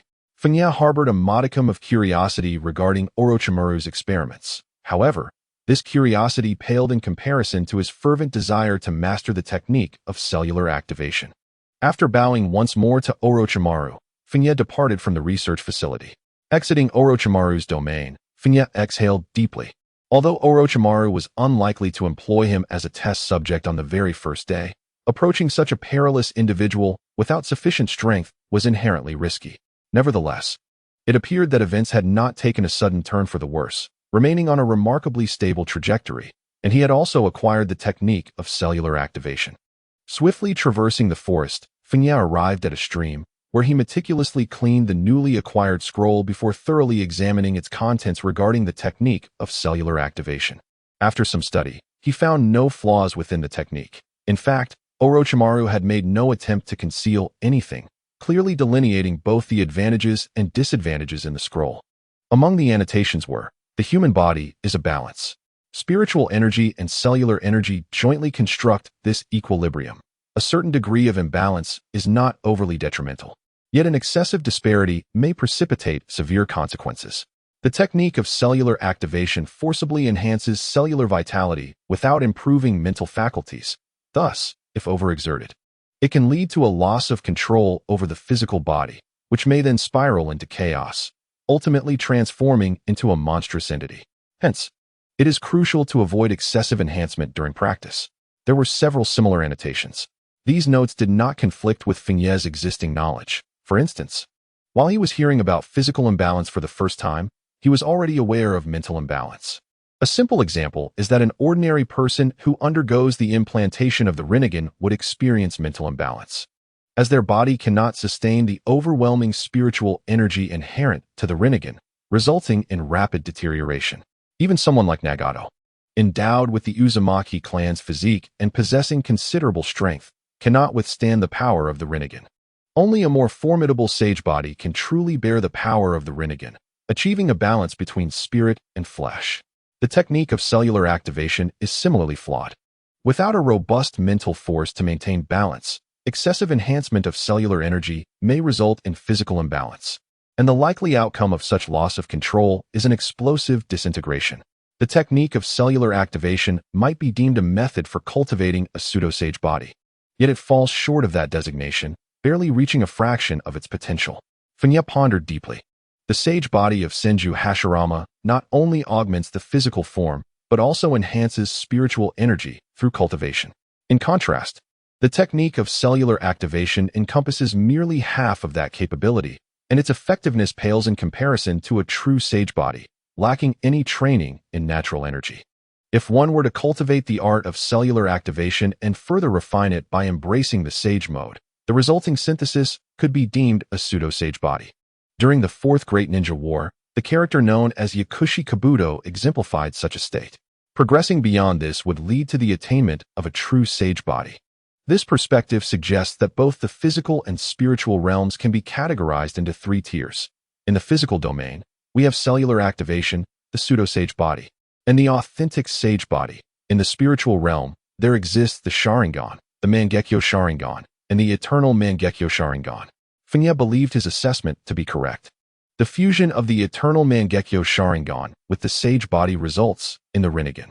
When further infused with immense natural energy, or by becoming a Jinchuriki of the Ten Tails, one could achieve the six-path sage body and enter the six paths mode. In summary, with cellular activation as a foundational technique, the preceding uncertainties were nearly dispelled. After traversing the dense forest, Fengye returned to the village, dined, and then made his way home. Once in his bedroom, he seated himself in a meditative posture, placing the scroll before him. Thus, the journey begins. In the underground of Kanahagakure, at the root base, Danzo leaned on his staff within a chamber, listening to reports from his subordinates. His expression remained inscrutable, yet his fingers pressed firmly upon the sturdy wooden cane, leaving distinct impressions. The unexpected decision of Orochimaru to take Fengye as a disciple caught him off guard. In his estimation, Fengye's future path would lead him either to the Umbu under Sarutobi Hiruzen's directive or to join the root, where he could easily manipulate circumstances to cultivate Fengye. However, Orochimaru's actions disrupted his plans. Furthermore, Sarutobi Hiruzen's ambiguous stance suggested he had not entirely relinquished the idea of allowing Orochimaru to succeed him as the fourth Hokage, a development that vexed Danzo considerably. How did the negotiations proceed? He inquired. The Hokage has signed a contract with the Mist Village. Yet negotiations with the Cloud Village have stalled. The Jonin from the Cloud will likely depart soon, the root ninja replied solemnly. Upon hearing this report, Danzo tightened his grip on the cane. Given the current strength of Kanahagakure, even engaging with 2 or 3 other villages simultaneously would not pose a significant challenge. The obliteration of a village was entirely feasible. Yet, Sarutobi Hiruzen seemed hesitant to initiate war at such a pivotal moment for the unification of the ninja world.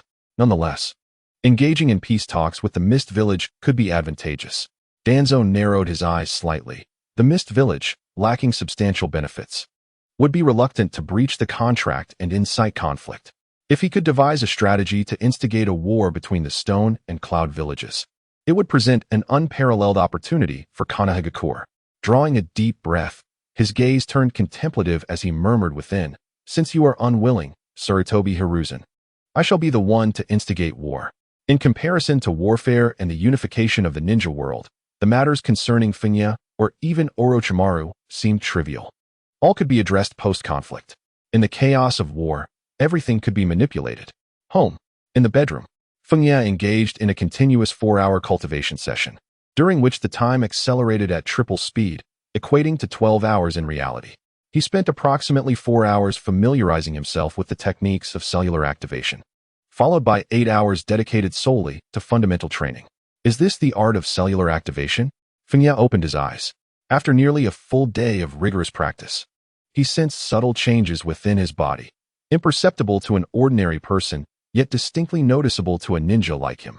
It felt as though every cell in his body had become a tad more vibrant. The most immediate sensation was a newfound lightness. The energy expenditure required for chakra refinement had diminished significantly. Typically, such prolonged training would leave one fatigued, even without engaging in physical techniques, as the strain of chakra would weigh heavily on the body. However, he found himself feeling considerably less exhausted than usual. The effects were evident. Although he seemed to grow hungrier, necessitating greater sustenance, Fengye patted his stomach. It appeared that until he completed the cellular activation training, he would transform into a voracious eater, perhaps requiring 9 meals a day to satiate his appetite.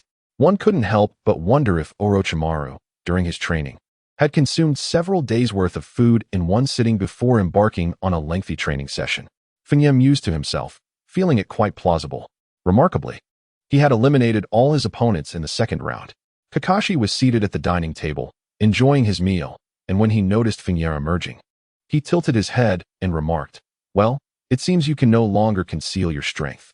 "That remains to be seen," Fengye yawned, retrieved a few rice balls from the refrigerator, heated them, and approached the table. "My current abilities are nearly exposed, but I doubt there will be any urgent tasks for me in the near future. I simply need to continue my training." Kakashi cast a sidelong glance at Fengye and said, "No urgent tasks? I believe you're mistaken. After becoming a Chunin, you'll regularly be assigned missions." With that, Kakashi leaned back in his chair, arms crossed behind his head, and continued, "Speaking of which, I have a mission tomorrow. Care to join me?" Fengye looked at Kakashi with mild curiosity. "Free team formation? Have you accepted a commission task?" "In the village, there are 2 types of missions. One is a voluntary commission task obtained from the assignment office, which allows for free team composition and, upon completion, rewards participants with a record of task completion and corresponding remuneration. The other type is a mandatory mission assigned by superiors, which generally comes with various stipulations and personnel designated either by superiors or even the Hokage himself." "Indeed," Kakashi replied, gazing thoughtfully at Fengye. "I've recently set my sights on a particular ninja blade, but my savings fall short, so I need to undertake some high-reward commission tasks. A ninja blade, if I had not traversed into this world, that blade, known as White Fang, would belong to Kakashi. It seems I inadvertently appropriated a weapon that rightfully belonged to him." However, Fengye found himself quite adept with the ninja blade, and resolved to seek an opportunity to procure a Kusanagi sword as compensation for Kakashi. With this thought in mind, Fengye turned to Kakashi and remarked, "If you wish to purchase a ninja blade, I still have some funds at home. If you're short, I can offer you some assistance." Kakashi seemed to have been awaiting Fengye's proposition, replying, "After completing this mission, I'll likely need around 2,000 more." Without hesitation, Fengye affirmed, "No problem." Kakashi nodded, suddenly cautioning Fengye, "Expenses will increase significantly after you become a Chunin. Even if the village does not assign missions, the money your father left you will eventually run out." Fengye pondered over his remaining assets and thoughtfully remarked, "If I refrain from purchasing consumables like ninja tools and explosive tags, I should have enough for the next few months. However, if I am to undertake missions, I must train for a while longer and ensure I am thoroughly prepared." He contemplated whether to teach Kakashi the technique of cellular activation, but after consideration, he decided it would be prudent to seek Orochimaru's permission first to avoid unnecessary complications. "Preparation is key," Fengye stated, prompting Kakashi to smirk and retort, "With your abilities, taking on some D-rank or C-rank missions would pose no real danger." Fengye sighed and replied, "You do not understand. As a transmigrator, my propensity for trouble and unexpected incidents is statistically at 99. Even while undertaking a D-rank mission, there is a significant chance of unforeseen circumstances arising, leading to scenarios that could escalate to B-rank or even A-rank missions. Therefore, one must consider not only the task at hand, but also the potential mishaps. My current strength is far from adequate." Kakashi nearly blurted out, "You, who have never undertaken a mission, are telling me, who has completed dozens of C-rank missions, that I do not understand. What gives you such confidence?" Yet, he ultimately refrained from voicing his frustration, remembering that he could not overpower Fengye, who was his elder brother. All of his pent-up remarks transformed into a sullen gaze instead. "I'm off to bed," he announced. After dinner, Fengye entered a state of triple speed before drifting into slumber. Approximately 2 hours later, he awoke, consumed a piece of bread, and resumed his training in his room. By the time Kakashi departed after breakfast the following morning, Fengye had engaged in over 12 hours of actual training, continuing to stay indoors. The development of Chidori, the 8 gates, and the Hitaki sword techniques were temporarily set aside, as Fengye deemed the cellular activation technique to be his most pressing need, a fundamental ability of great significance. Once mastered, it would aid in his development of Chidori and the practice of the 8 gates. Through incessant training at triple speed, while only a day and a night had elapsed in the outside world, his actual practice equated to what would normally take an average person 3 days. Meanwhile, at the Ninja Academy, discussions regarding the Chunin exams had become the central topic over the past couple of days. Under ordinary circumstances, the students of the Ninja Academy do not place much emphasis on the Chunin exams.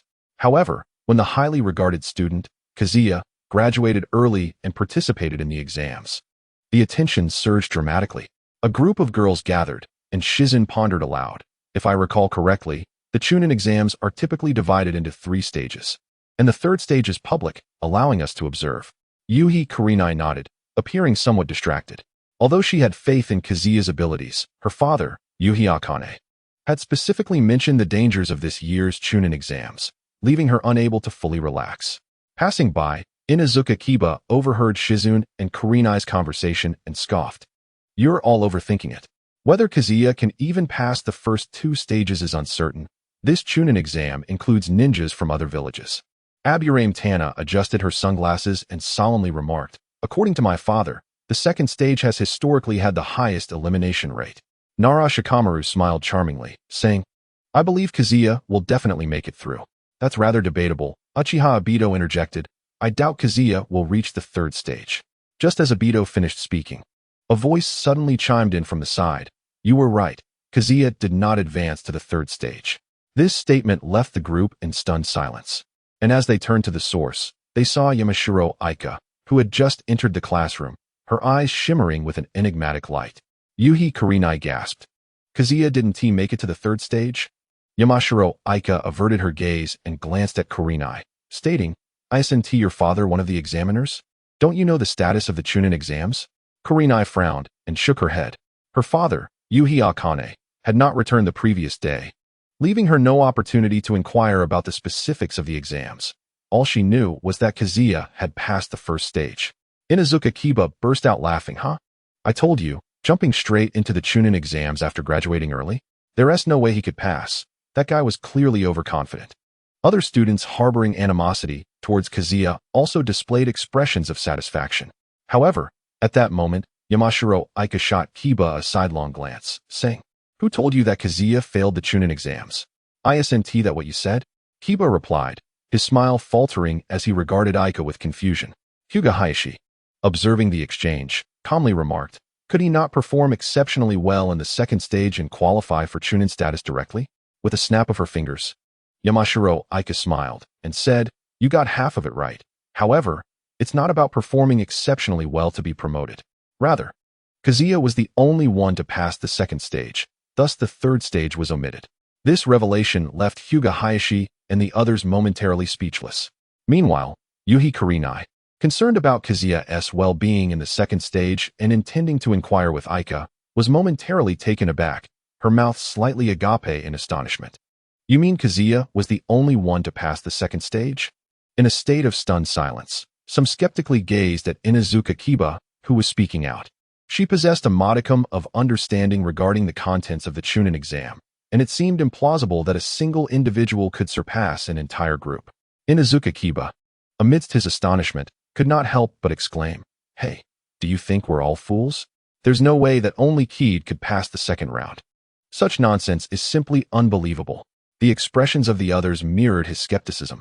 Just then, the Chunin instructor entered the classroom, surveying the multitude of students before him. He stated, "Well, Inuzuka is correct. Indeed, only Kid passed the 2nd round of the Chunin exam. All others were eliminated by Kid." At this point, he felt a tumult of emotions. Despite having learned this news the previous night, he found it difficult to remain calm even now. Early graduation. Perfect scores across the board. In a few days, participating solo in the Chunin exam, Keed had eliminated all other teams in the second round, leading to the cancellation of the third round. Such an extraordinary performance could only be described as miraculous. Keed's usual academic performance had not been particularly remarkable, yet achieving perfect scores and graduating early, while simultaneously eliminating all others in the second round of the Chunin exam, was clearly not the result of a sudden improvement. This indicated that Keed's innate talent might very well rival that of Kakashi.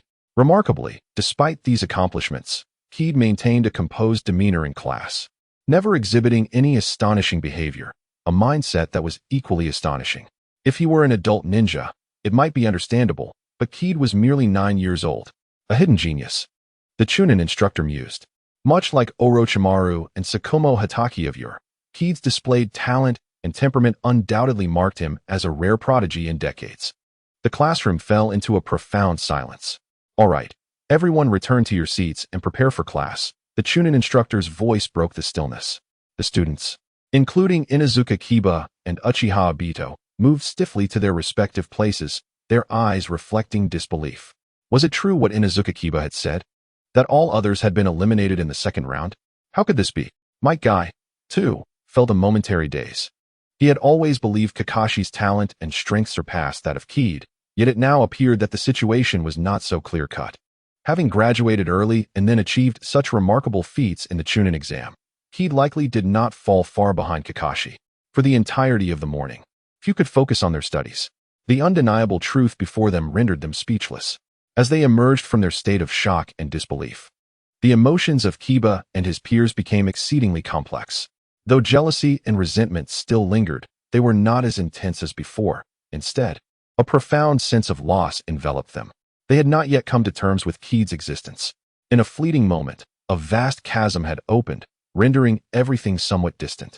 With emotions such as jealousy and defiance becoming somewhat illusory, having graduated early from the Ninja Academy, he ascended to the rank of a genin and subsequently passed the Chunin exam, achieving a remarkable leap from a mere apprentice to a Chunin in the span of just a few days, creating an impression of surrealism.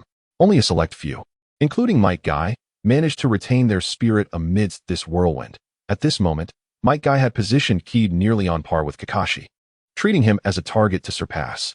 The adversaries had multiplied from 1 to 2, igniting a fiercer passion in my youth. Clenching his fists, Might Guy's eyes shimmered with conviction. The news of Keed's promotion to Chunin swiftly spread throughout the Ninja Academy, astonishing not only his classmates but students from other grades as well, for Keed had achieved this status merely 2 days after his early graduation.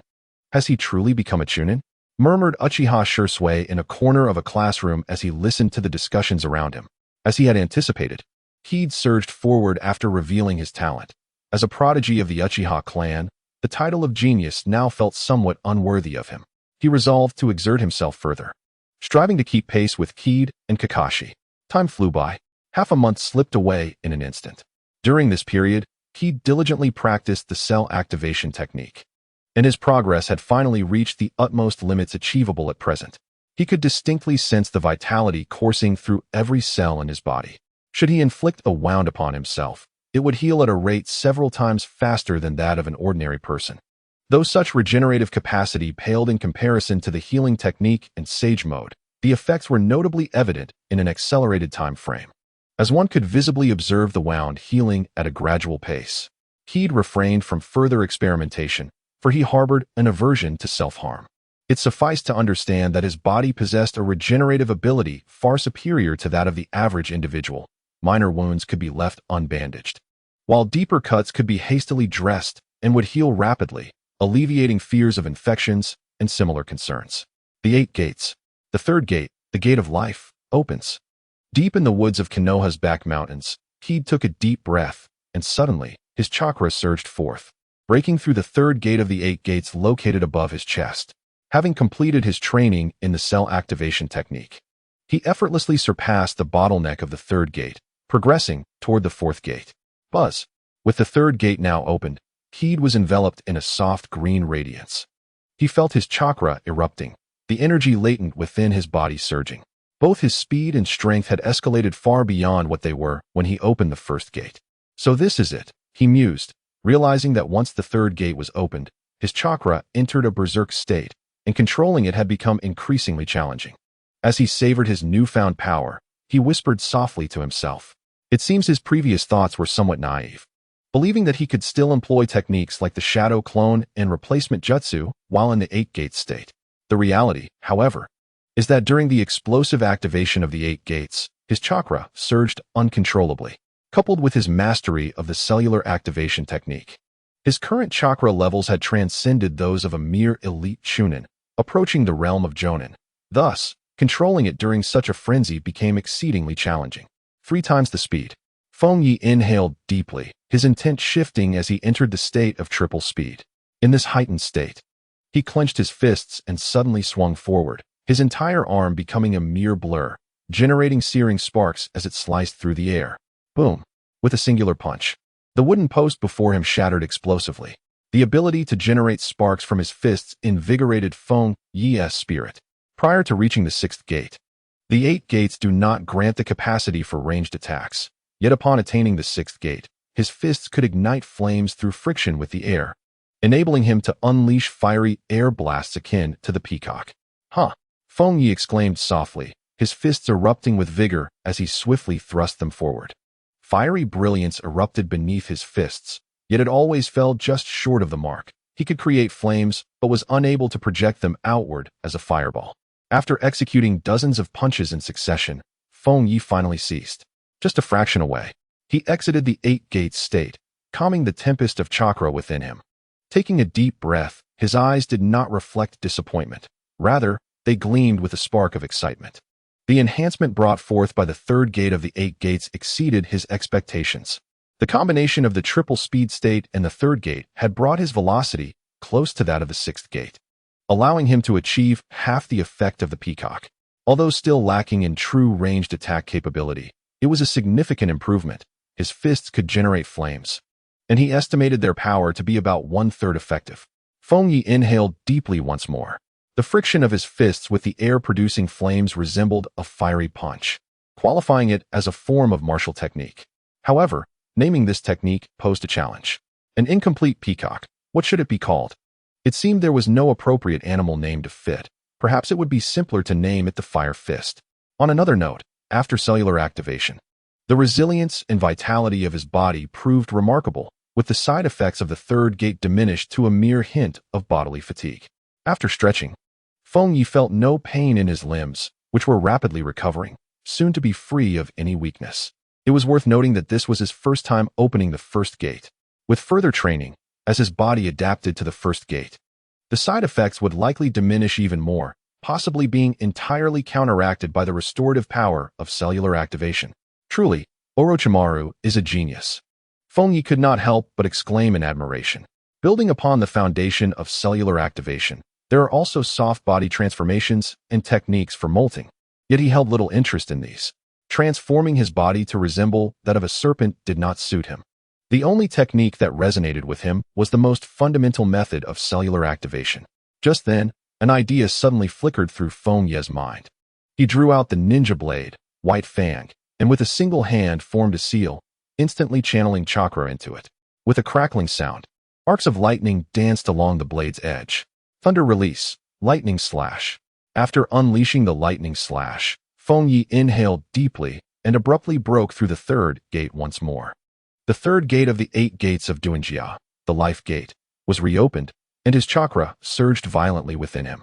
The lightning arcs maintaining their position on the blade exhibited unstable fluctuations, yet they did not shatter in an instant. Indeed, it was possible to first release the lightning slash and then enter the state of the 3rd gate. Fengye's spirit soared. Without a moment's hesitation, he activated the life gate and entered a state of triple speed. Gripping the ninja blade White Fang, he swung it fiercely forward. With the added speed from the life gate, time acceleration, and the enhancement of the lightning slash, as the blade descended, a crescent-shaped arc of light shot forth, cleaving through the air. With a resounding crash, this crescent arc, approximately 3 feet long, sliced through the ground before him, creating a gash that extended 5 meters before fading into dimness. It was accomplished. Witnessing this scene, Fengye could not help but smile. This was the kind of effect achievable only in the second stage of the Kiki sword technique. With the aid of the lightning slash, the third gate's life state, and the triple speed time acceleration, he had brutally forced his way into the realm of the second stage of the Kiki sword technique. The power had undeniably reached the standard of the second stage of the Kiki sword technique. Such an explosive attack could be challenging for even high-ranking ninja to evade, presenting a real possibility of being slain in a single strike. Fengye assessed the potency of his blow. While it might be uncertain against elite high-ranking ninja, who were seasoned in battle and possessed speed and ninjutsu skills akin to that of shadows, the probability of a typical high-ranking ninja being swiftly eliminated by this technique was exceedingly high. Finally, he had developed a technique that could barely stand on its own merit. He would name this technique Moon Flash. Fengye exhaled and closed the life gate. The side effects of consecutively opening the life gate twice within a short span were considerable. Even with his cells fully activated, he could not entirely resist the repercussions. This time, Fengye distinctly felt the soreness in his limbs and lower back muscles. However, the pain was not overwhelming, and he could endure it. After approximately 10 minutes, he began to gradually recover. That said, the clarity of his current power level felt somewhat ambiguous. A typical special high-ranking ninja would likely not last more than a few exchanges against him. Should he employ the Moon Flash, it would most likely result in a one-hit kill. Regarding ordinary high-ranking ninja, he was equally confident of gaining the upper hand, even defeating them swiftly. However, facing elite high-ranking ninja would pose a greater challenge. Should one fail to swiftly neutralize their opponent, the risk of being vanquished by them looms large. However, as long as there are no chaotic forbidden techniques involved, escaping remains a formidable task for the average individual. One might categorize their prowess as lying somewhere between a jonin and an elite jonin. With such an assessment in mind, what can one achieve upon surpassing the strength of a jonin? The answer is straightforward. Continue to cultivate. The ninja world is fraught with peril, and the strength of a jonin is insufficient for reckless adventures. Next, I shall unlock the fourth gate, and should I master the morning peacock technique, my strength would be comparable to that of a Kage. There exists a significant disparity between elite jonin and Kage. While a village may boast numerous elite jonin, only a handful can claim the title of Kage. In Fengye's perspective, upon reaching the pinnacle of jonin proficiency and acquiring unique secret techniques, one could be considered a Kage, or at least approach that echelon. This ambiguous status could be tenuously defined as a quasi-Kage, situated between an elite jonin and a Kage, akin to certain members of the seven ninja swordsmen of the mist. The seven ninja swordsmen exhibit varying levels of strength. Some possess abilities at the elite jonin level, and upon wielding a ninja sword, they can attain quasi-Kage strength, such as the formidable Suigetsu with the sword Kubikurabocho. Furthermore, even among Kage, disparities in power exist. If one were to delineate the distinctions, it might yield classifications of weaker Kage, stronger Kage, and those who stand at the pinnacle of Kage strength. For instance, Gaara's father, the fourth Kazekage, would be considered a weaker Kage, while Orochimaru during his defection from Konoha exhibited the strength of a strong Kage. In contrast, the peak state of Sarutobi Hiruzen epitomized the apex of Kage capability, retaining the ability to vanquish Orochimaru at that juncture. To possess a measure of self-preservation during the Third Great Ninja War, one must attain at least Kage-level strength, ideally aspiring to the prowess of a strong Kage to ensure relative safety. Yet, this remains a precarious safety, as even a being as formidable as the Third Raikage was ultimately outmatched and worn down by Inoki, the Tsuchikage, leading thousands of Awagakure ninja to their demise. In the realm of ninjas, absolute security is unattainable without surpassing the level of Kagaya Otsutsuki. The road ahead remains arduous. Fengye exhaled deeply. In the underground research facility, Fengye was consulting Orochimaru regarding various inquiries about ninjutsu and taijutsu. The downside of apprenticing under Orochimaru lies in the inherent danger. One might fall victim to deception. However, the advantage is that Orochimaru possesses a vast array of ninjutsu knowledge, and his frequent experiments have endowed him with unparalleled insights into ninjutsu and the human body, rendering him akin to a scholarly mentor. The encounter with the Cloud Ninja during the Chunin exam sparked Fengye's interest in the development of Chidori. Yet practical attempts had repeatedly faltered, suggesting a deviation from the correct path. After numerous trials, Fengye resolved to seek Orochimaru's guidance. Is it the transformation of the nature of lightning chakra? Orochimaru, reclining on a damp stone chair, pondered Fengye's query for a moment before extending a hand. Crackling sounds erupted as chakra converged in his palm, swiftly morphing into lightning attributes, with arcs of electricity intertwining and pulsating, exuding an aura of danger. This is not a ninjutsu. It is merely a simple transformation of lightning chakra, under the tutelage of the third Hokage, Hiruzen Sarutobi. And through his own research into ninjutsu and physical techniques, Orochimaru has mastered all elemental chakra types, including wind, lightning, water, fire, earth, as well as yin and yang release. Techniques such as cellular activation fall under the category of yang release, while forbidden arts like Edo Tensei pertain to yin release. The hallmark of lightning chakra is its concentration and paralysis, which distinctly differs from the ferocity of fire chakra, with the distinction lying in its concentration. Orochimaru opened his palm, allowing the lightning chakra to intertwine within it, and spoke in a slightly hoarse voice about the control points and key transformations associated with lightning release chakra. Each chakra type possesses its unique characteristics. For instance, fire is characterized by its ferocity, wind by its sharpness and cutting ability, and earth by its solidity. The essence of lightning release chakra, however, lies in its concentration. Large-scale lightning ninjutsu is far rarer than expansive fire or wind techniques. And even those that are large-scale are released in a condensed, linear fashion. The lightning release technique, Kirin, which harnesses the weather, presents an alternative scenario. Fengye pondered before speaking. So, during its application, one must focus on maintaining the concentration of chakra. However, achieving fine control over lightning chakra is exceedingly challenging. Unlike fire or earth release, once the nature of lightning chakra is altered, the arcs of lightning flicker continuously rather than remaining fixed. Thus, concentrating in such a manner becomes exceedingly difficult, even for someone like Fengye, who possesses a high level of chakra control. Orochimaru chuckled softly upon hearing Fengye's words, his emotions inscrutable in that laughter, before stating, "You have strayed from the path. Why seek fine control? Lightning release chakra does not adhere to predictable patterns like wind release. Its very nature is chaotic, and the crux of the matter does not lie there." With that, Orochimaru slowly lowered his right hand, causing the lightning chakra in his palm to dissipate. Rising, he gazed down at Fengye and simply uttered a single sentence. Fengye was momentarily taken aback, then felt an instant of clarity akin to the feeling of being obstructed by a single leaf while failing to see the towering mountain beyond. He had mastered the Rasengan. Yet his approach to manipulating chakra had been overly reliant on the control methods suited for that technique, which was more appropriate for wind release and counterproductive for lightning. "I understand now. Thank you, Orochimaru-sensei." He chuckled. "Are you inquiring about advancing your lightning ninjutsu to better align with the Konoha sword technique?" Orochimaru moved aside, inspecting the results of a recent experiment while speaking. Fengye nodded in affirmation. After completing his training in cellular activation, he resumed his previous method of synchronized training, continuing to develop the Chidori. Previously, he had to rely solely on his own thoughts and deductions, but now, with Orochimaru as his mentor, it was far more efficient than spending excessive time in ignorance attempting to theorize. Suddenly, Orochimaru turned to glance at Fengye, a hint of intrigue in his expression.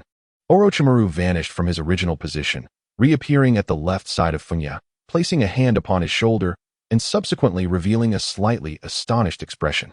In just over half a month, had cellular activation been cultivated to such an extent? Orochimaru understood the principle that one cannot bite off more than one can chew. Even for a genius, mastering multiple ninjutsu simultaneously is feasible, provided their natures are closely related and can mutually enhance one another. However, cellular activation and the nature transformation of lightning are entirely distinct techniques. In a mere fortnight, Fengye had inquired about the nature transformation of lightning, which led Orochimaru to perceive Fengye as somewhat unfocused. To his surprise, a brief investigation revealed that Fengye's cellular activation had progressed to an impressive depth. At this level, even the cultivation of his soft body modification would be sufficient. This speed is likely a tad faster than my own threefold pace when opening the first gate. It seems this is not yet Orochimaru's limit. I still find myself significantly distant from such an existence. Even after mastering the third gate of the 8 gates, I indeed lack the qualification to be boastful. A flurry of thoughts flickered through Fengye's mind as he maintained his composure, responding, "This technique is not particularly difficult to master. I recall you mentioning that the key lies in controlling the pace, correct? Indeed, Orochimaru replied, gazing at Fengye with keen interest for several seconds before speaking again. It remained unclear whether his approval pertained to Fengye's correct answer or the impressive progress in his cellular activation. Having cultivated to this extent, you are now capable of learning some of my techniques. However, my techniques conflict with the blade techniques of White Fang and may not suit you. The Konoha blade techniques are characterized by their brute force, renowned for speed and lethality, rather than the treacherous art of assassination, which does not align with his soft body modification. Cultivating soft body modification might not only yield no positive effect on the Konoha blade techniques, but could potentially backfire. Fengye was well aware of this. After a moment of contemplation, Orochimaru continued, "There are no issues with your training. Should you have any further questions, feel free to come to me." Fengye turned to Orochimaru, inquiring, "Orochimaru-sensei, may I teach the technique of cellular activation to my brother Kakashi?" "Absolutely," Orochimaru replied with a light chuckle, his serpentine eyes glinting with a hint of intrigue. "Taking care of your brother is only natural. However, he lacks your ambition and may embark on a path entirely divergent from your own choices." This statement cast an odd atmosphere over the conversation. "Heh. There's no need to conceal," Orochimaru noted as he observed Fengye bow his head. Seemingly attempting to mask his emotional fluctuations, he emitted a somewhat hoarse laughter, stating, "Whether it be your performance in the Chunin exams or your enduring restraint, your ambition is unmistakable. From the very moment I laid eyes upon you, I was certain of it. I just remain unaware of the nature of your ambition. Therefore, could you reveal to me what it is that you seek?" Upon hearing Orochimaru's words, Fengye appeared somewhat flustered, yet internally remained remarkably composed. For he understood that Orochimaru's desire for control was far less intense than Danzo's, and would not mind if his disciples or subordinates harbored ambitions of their own. In Orochimaru's perspective, ambition is indeed a commendable trait, signifying stronger convictions and greater potential for cultivation. Fengye's body swayed slightly. After a few moments of hesitation, he inhaled deeply, raised his gaze to meet Orochimaru's, and with a glimmer of determination in his eyes, declared, "What I seek is power." It is impossible to completely conceal oneself in the presence of Orochimaru. Thus Fengye had contemplated various strategies for managing this encounter, ultimately deciding to embrace his ambition rather than disguise it. Different individuals warrant different approaches. Fengye had previously considered numerous strategies even during his most unfortunate moments, such as being ensnared in Danzo's schemes and coerced into joining Root. "I believe my father's demise was due to weakness. Had he been sufficiently powerful, he would not have had to forsake his mission to save his comrades. Instead, he could have accomplished both." Fengye's voice intensified, his fists clenched, betraying his simmering emotions. This was not merely an act. It was a genuine reflection of his thoughts, devoid of deceit, leaving no room for others to discern any flaws. However, his ambitions transcended merely surpassing the Leaf's White Fang. He aspired to ascend to the pinnacle of the ninja world, standing atop the Six Paths. "Ah, I see." Orochimaru regarded Fengye with a smile. Fengye took a breath, seemingly regaining composure from his brief lapse, though he displayed a hint of apprehension as he looked at Orochimaru. "Your thoughts are not misguided," Orochimaru interjected, his serpentine eyes fixated on Fengye, revealing a smile that seemed to penetrate the heart and sway the soul. Possessing formidable strength indeed enables one to accomplish anything and to confront any challenge. Such ambition is never deemed erroneous by anyone, although you are still quite weak. As long as you follow in my footsteps and persistently advance, you will grow stronger, inheriting the name of White Fang and ultimately surpassing it. Exhibiting emotions of gratitude in such moments is naturally advantageous, yet it also risks revealing vulnerabilities. After all, he had previously exposed his true intentions to deceive Orochimaru, and to falter at this juncture would be perilous. Thus, Fengye maintained an air of confidence, inhaling deeply. "Orochimaru-sensei," he began, "I truly believe I can surpass my father." Orochimaru's expression softened momentarily, revealing a smile that contrasted with his usual demeanor. "Then continue your training. Should any issues arise, do not hesitate to seek me out."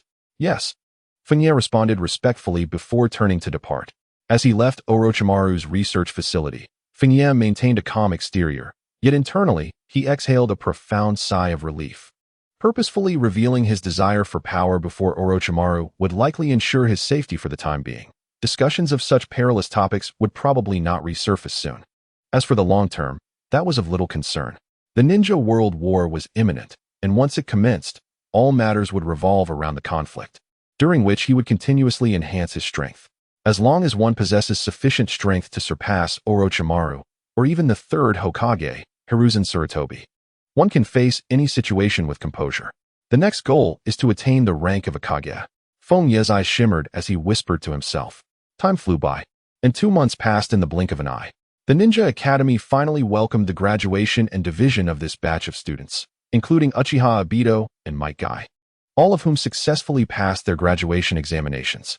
At this moment, in Fengye's home, Kurenai Yuhi gazed in astonishment at the silver-haired youth seated on the sofa. Could it be that the esteemed Orochimaru, one of the legendary Sannin, has taken Fengye as his disciple? She had not seen Fengye's name on the graduation division list, and, in her astonishment, came to inquire, only to learn of his apprenticeship under Orochimaru. Indeed, it appears that Master Orochimaru has no intention of forming a three-man cell. Fengye nodded with a smile, fully aware of Kurenai's thoughts. She was merely lamenting that his apprenticeship with Orochimaru would prevent him from being assigned to the same class. Fengye, too, felt a tinge of regret. For in his initial expectations, he envisioned a conventional graduation, a typical class division, and a normal life as a Konoha Genin. He had hoped to joyfully and effortlessly carry out Genin missions while nurturing a budding romance with the girl from his team, fully experiencing the vitality and beauty of his age. Yet, unexpected occurrences had become frequent. The possibility of being assigned to a three-man cell had now vanished. After her initial shock, Kurenai spoke with slight disappointment. That means we won't be able to team up, Fengye. Under different circumstances. She might have tried to persuade her father to alter the team assignments, but when it came to Orochimaru, no changes would be feasible. Ino has also been taken on as a disciple by Lady Tsunade, Lin, standing nearby, remarked. Fengye leisurely responded, in that case, it seems that only Jiraiya has yet to take on a disciple. Lin smiled charmingly. Though Jiraiya hasn't taken on a disciple, his sole disciple has indeed accepted one, your brother Kakashi. Is it Minato, the Jonin? Fengye replied with a gentle smile. Let me guess. One of the other two is you, and the last one is Uchiha Obito. Lin gazed at Fengye in surprise. Have you seen this batch's division list? No. Fengye shook his head. Kakashi informed me. I don't recall mentioning it, Kakashi muttered, having appeared in the living room at some point, before sighing. Why does it have to be like this? One underachiever and one troublesome girl. This team seems destined to be more troublesome than before. At Kakashi's unrelenting critique, Lin offered an awkward smile. Hearing Kakashi's pessimistic remarks, Fengye smirked, glanced at Lin, and pointed with his thumb towards Kakashi, saying, Did you hear that, Lin? He finds you troublesome, so from now on, you needn't use your medical ninjutsu on him. Let him tend to his own wounds. At Fengye's words, Kakashi couldn't help but roll his eyes. Upon witnessing this, Rin could not help but chuckle, turning to Kakashi and declaring, I will diligently learn medical ninjutsu. I shall not be a hindrance. Fengye stifled a laugh for a moment before rising to his feet and saying, All right, I am preparing to head out to procure some ingredients. Would you care to join me? Certainly. I also need to purchase some ninja tools. Rin clapped her hands in agreement. Coming from a civilian family, although the Ninja Academy provides some tools, becoming a full-fledged genin necessitates the acquisition of additional supplies. On the other hand, Yugao did not require any ninja tools, as her father, the esteemed Jonin, had adequately stocked their home with shuriken and kunai. However, she could not possibly allow Fengye and Rin to enjoy a shopping excursion alone. I have items I wish to purchase as well. Noting that both Rin and Yugao were in agreement, Fengye turned to Kakashi, who was about to retreat to his room, and said, Kakashi, you should accompany us as well. Kakashi replied lazily, I have nothing I need. Fengye raised his chin and retorted, Precisely because you lack any purchases, that is why I am asking for your assistance in carrying things. We must stockpile ingredients in abundance. With their graduation from the Ninja Academy, signaling the impending Third Great War, it was only prudent to gather supplies before prices soared.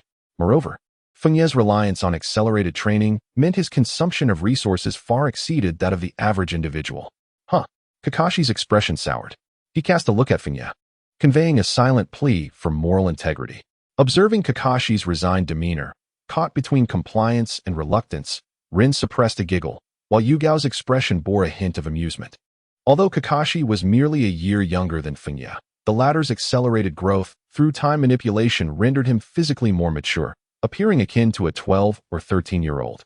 Towering over Kakashi by a head or more, resembling a frequent target of bullying. Enough with the chatter, let us be off, Fengye said, playfully tapping Kakashi on the head before heading for the door. Kakashi made no effort to evade, instead donning a look of disillusionment, following along as if devoid of dreams. The quartet soon found themselves in the bustling streets. Another reason Fengye had invited Kakashi was to avoid the peculiar appearance of being alone with two girls. Should either Yugao's father or Rin's father happen to see them, it could lead to complications. Although he believed he could handle either of them in a confrontation, it was not merely a matter of strength. With Kakashi present, the four of them appeared quite normal together, and even if they encountered any scrutiny along the way, it would only be a fleeting glance. Before long, Fengye had procured a substantial amount of supplies, filling 4 pouches, with Kakashi carrying 2 of them. Although Rin and Yugao attempted to assist Fengye in carrying items, he graciously declined, prompting an urge for Kakashi to make a quip. As they continued along the street, a commotion ahead captured their attention. "I'm so sorry. I promise I won't make a mistake again. Please take me along on this mission." Mato Dai stood before a Chunin, his demeanor fraught with anxiety, repeatedly apologizing. However, the Chunin furrowed his brows and remarked, "This is not the first time. Your words have lost their credibility. I cannot take you along any longer. Please, do not say that." Might Guy, seeing that his pleas were in vain, leaned forward on the street and implored, "I will strive harder than ever before. Please trust me one more time." The Chunin, witnessing Might Guy's kneeling supplication, momentarily displayed a flicker of helplessness. Yet after a brief hesitation, responded, "I'm sorry, seek assistance elsewhere." With his words lingering in the air, he briskly departed. "Please do not do this. Grant me another chance." Might Guy extended his hand, attempting to halt the Chunin's departure, but the latter leaped away swiftly, vanishing from sight. Nearby, Kurenai Yuhi and others happened to witness this scene. Kurenai glanced at Might Guy and tentatively murmured, "He seems to be Kai's father, doesn't he?" Lin Noera softly muttered, "It appears he has encountered some trouble." It was reasonable to deduce that he had likely been expelled from his team, yet at that moment, she found herself at a loss for how to assist him, being merely a freshly graduated genin herself. Kakashi observed Might Guy, the image of Might Guy flashing in his mind, recalling his own numerous disagreements with his own ninja team. However, Kakashi recognized that his situation differed from that of Might Guy. What perplexed Kakashi was that Might Guy was merely a genin, and rather clumsy at that. While Might Guy perceived Kai, a student of the academy, as a rival, believing Kai could surpass him, Kakashi could not fathom the source of their confidence. Nevertheless, it must be acknowledged that Kai's talent and physical techniques was indeed remarkable. He was the strongest among the genin Kakashi had faced. Even with poor ninjutsu aptitude, he still held promise for advancement to Chunin. Just as Kakashi was lost in thought, Fengye suddenly approached Might Guy, drawing the attention of Kurenai and Lin. "Senior Dai, it seems you are in trouble," Fengye said as he walked to Might Guy's side. Might Guy was gazing in the direction the Chunin had taken when he heard Fengye's words and turned to face him. Recognizing Fengye, he exclaimed, "It's you. You seem to have grown quite a bit since we last met. You are even taller than Kai now." His tone carried a hint of surprise. Yet his expression remained somewhat strained. With the rising cost of living, it had become increasingly difficult to make ends meet without undertaking missions. As a genin, securing tasks independently was nearly impossible, and being ousted from his ninja team was undoubtedly a significant blow. Reflecting on this, Might Guy sighed and said, "I made some mistakes previously and was expelled from my team by the Chunin. I had hoped to plead my case today, but alas, I was not forgiven. I apologize for making you witness my predicament." Fengye regarded Might Guy thoughtfully and responded, "Senior Dai, do you require assistance in forming a ninja team? If that is the case, I would be more than willing to help." Might Guy looked at Fengye with slight astonishment and remarked, "You must have just graduated. It seems unlikely that a person like me would be allowed to join a team led by a jonin." Fengye shook his head with a smile and replied, "No, my situation is rather unique. Currently, I am without a team. If you do not mind, I could temporarily team up with you." Having previously received numerous insights on the 8 gates from Might Guy and successfully cultivated them, Fengye could not turn a blind eye to the troubles Might Guy faced. Joining Kakashi, Rin, or Yugao's team was not an option for him, so he would have to form a team instead. Of course, repaying the favor was one aspect. But another was that teaming up with Might Guy for missions would provide a sufficient level of safety. In some respects, it might even be safer than accompanying Orochimaru. At present, Orochimaru had not yet reached his peak strength, and facing the 7 ninja swordsmen of the mist alone would likely be a considerable challenge. Escaping would be the limit, and defeating 4 while injuring 3 was simply impossible. However, Might Guy could achieve that. With the 8 gates fully opened, his strength, while not as formidable as that of Might Guy, would certainly surpass that of an average Kage, ensuring survival even when encountering the 3rd Raikage or the 3rd Tsuchikage. The likelihood of such a scenario arising was exceedingly low. Under normal circumstances, even if Might Guy opened 7 gates, while it might not reach Kage level, he would at least possess Jonin-level strength, more than sufficient to handle ordinary situations with ease. As Fengye completed his contemplation, nearby ninjas displayed expressions of astonishment. Someone was actually willing to actively seek out the long-standing Genin Might Guy to form a team. Kakashi, upon hearing Fengye extend the invitation to Might Guy, instantly wore a look of disbelief, questioning the rationale behind such an action. Teaming up with Might Guy?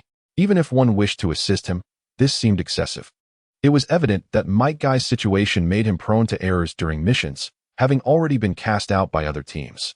Undertaking missions independently and offering a portion of the commission to support or lend to Might Guy would surely be a superior alternative to forming a team with him.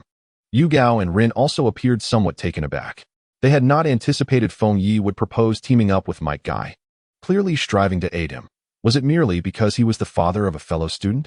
Perhaps he could even aspire to become Hokage. This thought simultaneously crossed the minds of Yu Gao and Rin, and they found it increasingly plausible that the future might unfold in such a manner. Might Guy, upon hearing Fengye's words, was also somewhat astonished. Without discerning the specifics of Fengye's unique situation, he hesitated, saying, "That might not be appropriate. I could cause trouble." If an adult had made the proposal, he would have immediately expressed heartfelt gratitude and committed to giving his all. However, in the case of Fengye, he found himself hesitating. Fengye, being a classmate of Kai, was acutely aware of his own circumstances. He often found himself embroiled in various predicaments, and he harbored concerns that if he teamed up with Fengye, he might falter and inadvertently hinder the progress of this junior. "I have faith in you, senior," Fengye stated earnestly. If even Might Guy, who had unlocked the 8 gates, could not be trusted, then there would be few left in Konoha worthy of belief. Currently, Might Guy was capable of unleashing the 8 gates with such ferocity that he could overpower the 3rd Hokage, Hiruzen Sarutobi, and Danzo simultaneously. Sensing the genuine trust emanating from Fengye's voice, Might Guy felt a surge of emotion, his eyes glistening with unshed tears. Unable to restrain himself, he stepped forward and embraced Fengye, exclaiming, "Thank you. My youth will continue to burn brightly." This heartfelt scene did not escape the notice of several nearby ninjas, who exchanged perplexed glances. Kurenai and Rin wore somewhat stiff expressions, managing only awkward smiles. Kakashi, standing nearby, smirked and shrugged his shoulders at Fengye, wearing an expression that conveyed his prior knowledge of this outcome, as if to say, "You brought this upon yourself." Fengye's lips twitched. Though he initially intended to evade the embrace, hesitation led to this moment. He had previously endured strange looks due to Kakashi's dazzling presence, so he had developed a certain immunity to such gazes. However, Might Guy's exuberant display and the accompanying odd stares from onlookers were undeniably overwhelming. Fengye discreetly stepped back, extricating himself from Might Guy's grip, and donned a somewhat sunny yet palpably awkward smile. "Senior, let us proceed to accept a mission." Accompanying Might Guy on a mission, with safety concerns minimized, would serve as excellent training for him. Although he was aware of his own strength, he understood that practical experience diverged significantly from theoretical knowledge.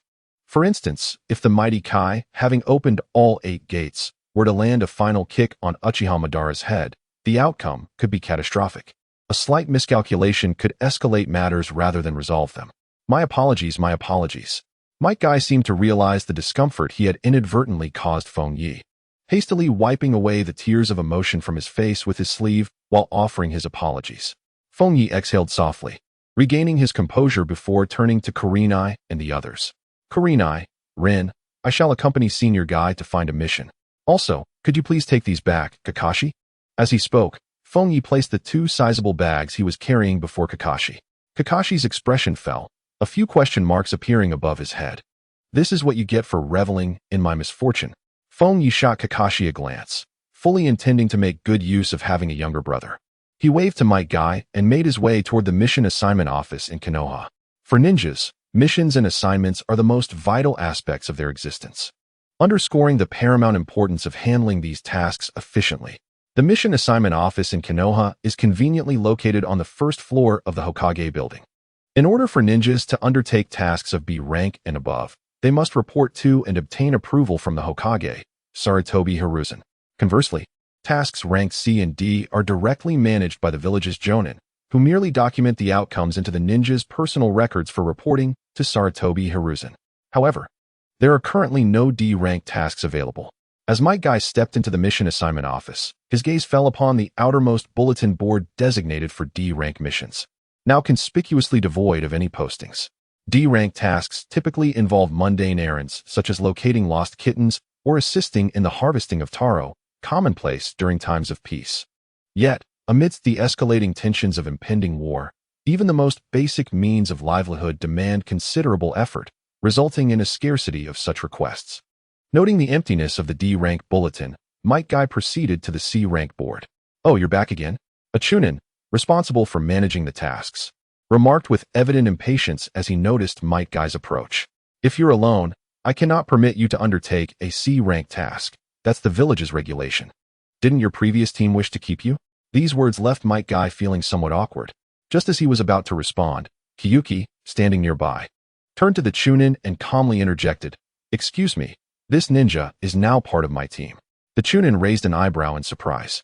Kyuki's reference to my team implied that he was a Jonin, as only Jonin are permitted to form teams, while Genin must join existing ones.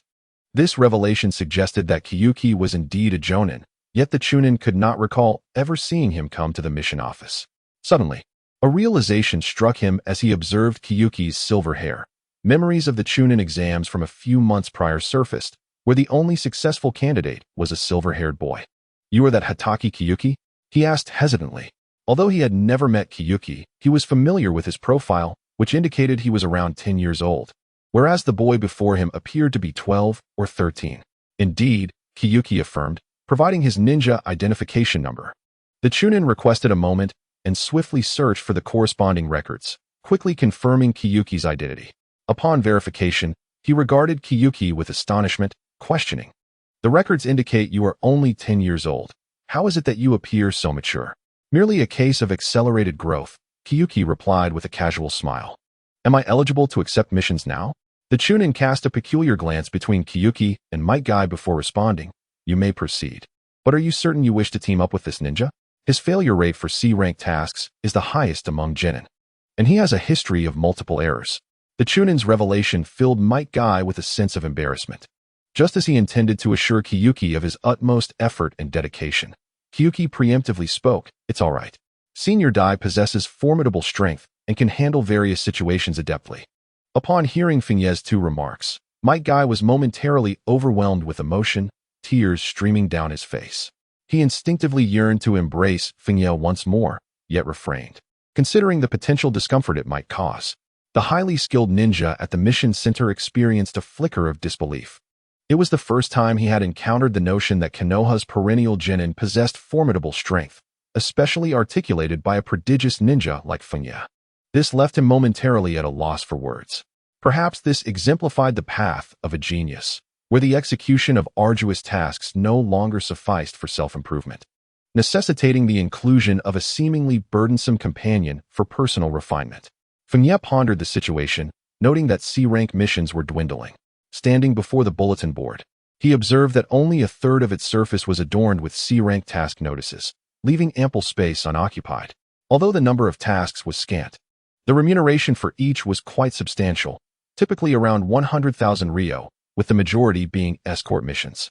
One particular task caught his eye, escorting a merchant convoy from the land of grass back home, offering a reward of 150,000 ryo.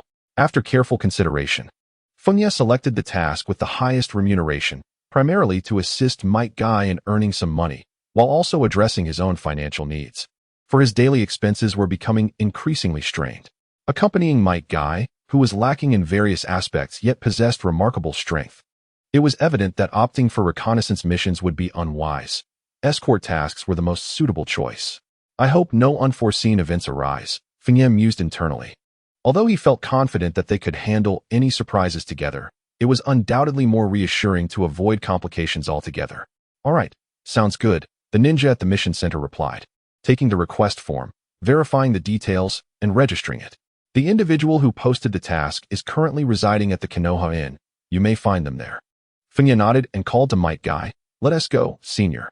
The two departed the mission center under the watchful eyes of onlookers. Once outside, a few ninjas engaged in task exchanges nearby turned to the Chunin at the mission center, questioning, is this truly acceptable? Allowing him to take that perennial genin on a mission? Even if he is a genius, it seems to be his first task. It's all by the book. The Chunin replied with a hint of resignation, raising his hands. I cannot prevent this, as it does not violate any rules. However, I suspect the merchant convoy from the land of grass may refuse them, and they will likely have to return to choose again. That makes sense, the ninja acknowledged, contemplating the situation. Regardless of whether the convoy was aware of Might Guy's reputation, it would be evident upon first glance that he appeared rather unreliable and weak. As for Fengye, although he was a Chunin, his youth did not inspire confidence either. It was highly probable they would be turned away, requested to send different individuals. Konoha Inn. After leaving the mission center, Fengye led Might Guy directly to this location, and soon they encountered the merchant convoy that required their escort. The merchant convoy comprised a mere 7 individuals, reportedly having transported a cargo to the land of fire for sale, which has now been entirely sold. They are now contemplating a return to the land of grass. You claim that you have accepted a task to escort them?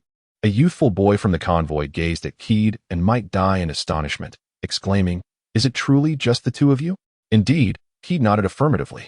The boy's eyes widened slightly in disbelief as he retorted, hey, what is going on? You from Konoha, can you really handle an escort mission by yourselves? Might Guy stepped forward, his voice unwavering. Rest assured, I shall do my utmost to ensure your safety. Yet the boy remained unconvinced, ready to voice his objections. When a middle-aged man with graying facial hair suddenly approached, whispering something into the boy's ear. The boy was momentarily taken aback.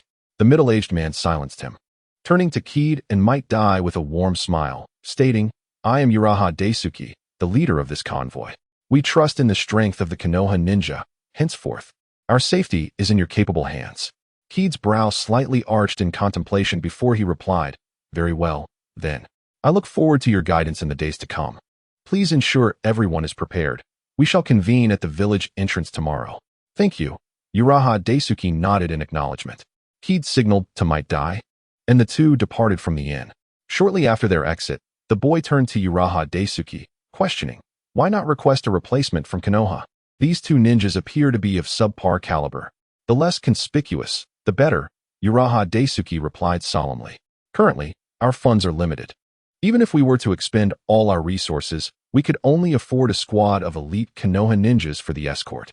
Such a move might draw attention. So it is wiser to proceed discreetly. Fear not. I shall do everything within my power to ensure your safe return to your territory. The boy's expression shifted through various emotions before he let out a resigned sigh. Outside the Konoha Inn, Keed spoke as they walked. By the way, Dai-senpai, let us split the commission for this mission evenly. Huh. Might Dai was taken aback. Keed continued apologetically. I find myself somewhat short on funds. However, if you deem it inappropriate, you may take 60%. No, that is not what I meant. Might Dai hurriedly waved his hands in protest. Splitting it evenly is already quite extraordinary. You are the Chunin leader. Seeing his response, Keed smiled. Then it shall be an even split. You needn't worry too much. This commission may yet yield more opportunities for additional remuneration. Might Dai, still astonished at the prospect of receiving half, queried with a hint of confusion, more remuneration? Yes, but only as a possibility, Keed confirmed with a nod. Due to the activation of his cells, his hearing was several times sharper than the average person's, allowing him to catch a faint whisper from Uraha Daisuke to the boy, revealing that the boy's identity seemed to be of noble descent, suggesting that this convoy was far more complex than it appeared. To ensure caution, a change of task would be prudent. Given his current cultivation achievements and the presence of Might Guy, one could assert that he is thoroughly prepared, even in the face of minor unforeseen events. He should be capable of managing them. Should a situation arise that deviates from the task description, he could request an adjustment in the commission fee to correspond to a higher tier assignment. Perhaps the commission earned from this task would suffice to cover his expenses for the next 6 months. Furthermore, once a state of war is declared, supplies from higher authorities would be regularly distributed, ensuring his needs are met. As for Might Guy, his consumption requirements are not as substantial, allowing him to navigate this task without concerns for his livelihood for potentially 2 to 3 years. After weighing the pros and cons, a conclusion was reached. This task is indeed feasible. At the task assignment office, the part-time worker, Shiranui Hanji, waited until evening but did not see the merchant caravan from the land of grass arrive to request a change of personnel. Nor did he witness Fengye and Might Guy returning to select a different task. The prolonged silence suggested that the caravan from the land of grass had accepted Fengye and Might Guy for the escort mission. To his astonishment, the caravan had not requested a replacement. As time passed, Shiranui Hanji grew increasingly perplexed and began to hesitate. Although Fengye was a prodigy of the Chunin rank, he had never undertaken a mission, and Might Guy's credentials were similarly questionable. The pairing of these two for an escort assignment felt rather precarious. Should this escort mission fail, it would undoubtedly tarnish the reputation of Konoha. After a brief moment of contemplation, he decided it would be prudent to report the situation. Typically, C-rank missions do not require a report to Sarutobi Hiruzen. However, given the current circumstances, it was necessary. Shortly thereafter, Sarutobi Hiruzen, engrossed in reviewing documents in his office, received the report. A C-rank escort mission? Hiruzen expressed mild surprise and confusion as to why Fengye would team up with Might Guy. Given Fengye's temperament and abilities, executing a C-rank mission should pose no issue. Yet, the potential for unexpected circumstances was a concern, particularly with Might Guy in the mix. After some deliberation, Hiruzen opted not to intervene. There are no guarantees that mishaps won't occur, especially with the increasingly tense situation in the ninja world, rendering this non-combat mission a suitable opportunity for Fengye's development. Should an unforeseen event prevent its completion, it would serve as a lesson for Fengye, emphasizing that overconfidence in one's abilities does not justify the casual selection of mission partners. After parting ways with Might Guy, Fengye returned home to gather his belongings. He ensured to pack standard ninja equipment such as explosive tags, kunai, and shuriken, along with his most vital possession, the ninja sword White Fang. Kakashi appeared at the doorway, leaning against the frame with his arms crossed, and addressed Fengye. "Are you truly planning to team up with Guy's father?" "Indeed," Fengye replied calmly. "I learned a technique from Guy's father and owe him a debt of gratitude. In times like these, it is essential to lend a hand. In fact, you too are a beneficiary, as the technique I acquired is the 8 gates released formation, which I taught you." After learning the 8 gates from Might Guy, Fengye imparted the knowledge of the first 2 gates to Kakashi. Although the later gates may not be suitable for Kakashi, the first and second gates hold significant value for him, as evidenced in the original work where Kakashi also learned them. Kakashi displayed a skeptical expression, having assumed that Fengye had developed the technique independently. It seemed improbable that a perennial genin would teach him an advanced taijutsu. Noticing Kakashi's demeanor, Fengye smiled gently and said, "There is no need for deception in such matters. Moreover, Might Guy's strength surpasses your imagination. Since you have also learned this technique, you can roughly gauge the potential of mastering it. I can assure you that Guy Senpai is capable of unlocking the final gate, the Death Gate." At Fengye's words, Kakashi's pupils involuntarily constricted. While it might be excusable not to understand the 8 gates, he could barely manage to open the first gate himself and had a certain comprehension of the technique. If one could indeed unlock the 8th gate, the resulting power would likely exceed that of a jonin. His initial reaction was disbelief, yet it was evident that Fengye had no reason to deceive him, suggesting that his claim was indeed grounded in truth. How could that guy not be a perennial genin? Do not underestimate the genin of Konoha. Fengye cast a profound glance at Kakashi. After a brief pause, he placed the items he had gathered onto the table, rose, and turned to Kakashi, inquiring, "By the way, how has your technique training progressed recently?" Kakashi replied to his brother, "I have just begun practicing cell activation, mastered the lightning cutter, and can open the first gate of the 8 gates." "Well done," Fengye remarked with a hint of approval. Kakashi's talent in ninjutsu was undeniable. He had grasped the lightning cutter with apparent ease, and cell activation would likely pose no challenge for him.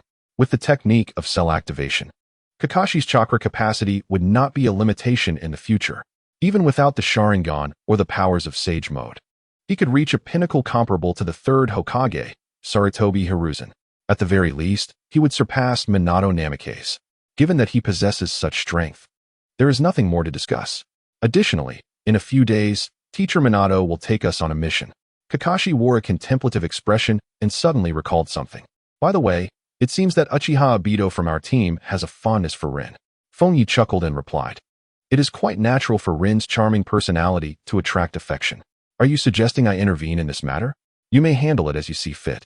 "What do you mean by that?" Kakashi rolled his eyes. If the person before him were not his brother, such behavior would surely earn his disdain. Recently, there had been more than just Rin and Yuhi Kurenai visiting the house. However, upon reflection, this matter seemed to have little to do with Fengye, as he himself had not taken any initiative, being mostly approached passively by the girls. Ultimately, his brother was rather too popular among the ladies, a situation he found rather troublesome, yet Fengye managed to handle it with remarkable grace. By the way, Fengye remarked to Kakashi, "If you accompany Jonin Minato on his mission, perhaps you could inquire about the Flying Thunder God technique."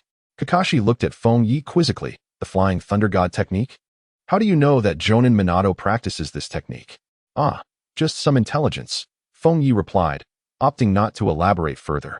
The legendary Golden Flash, whose mastery of the Flying Thunder God technique instilled terror across the great ninja villages, would be a rather unacceptable oversight for someone as knowledgeable as he, a traveler from another world.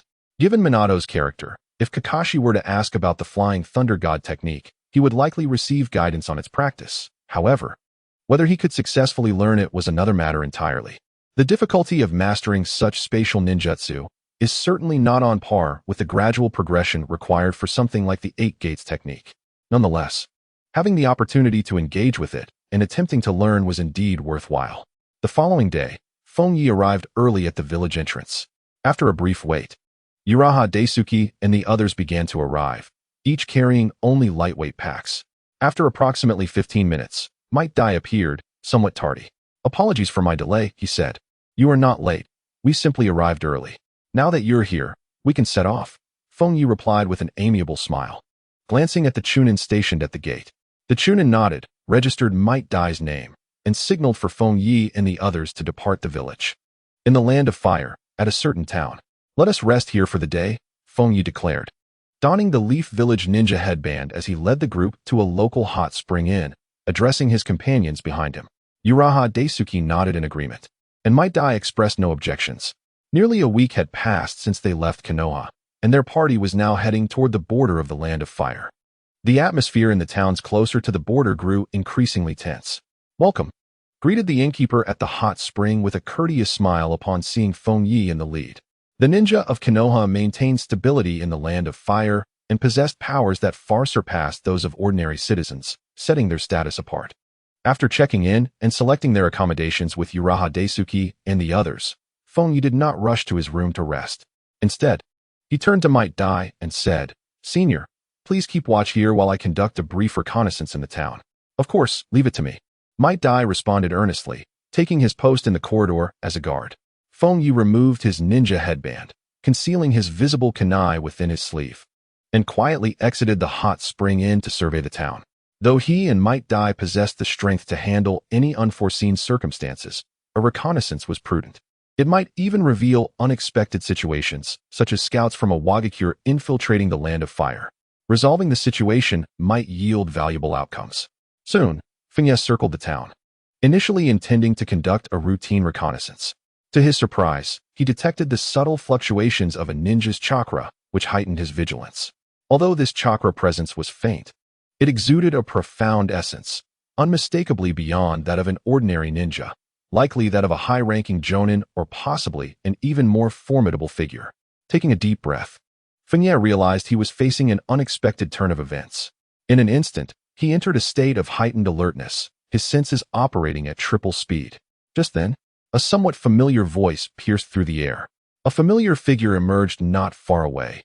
Glancing in his direction, it was Shizen from his class, who appeared astonished.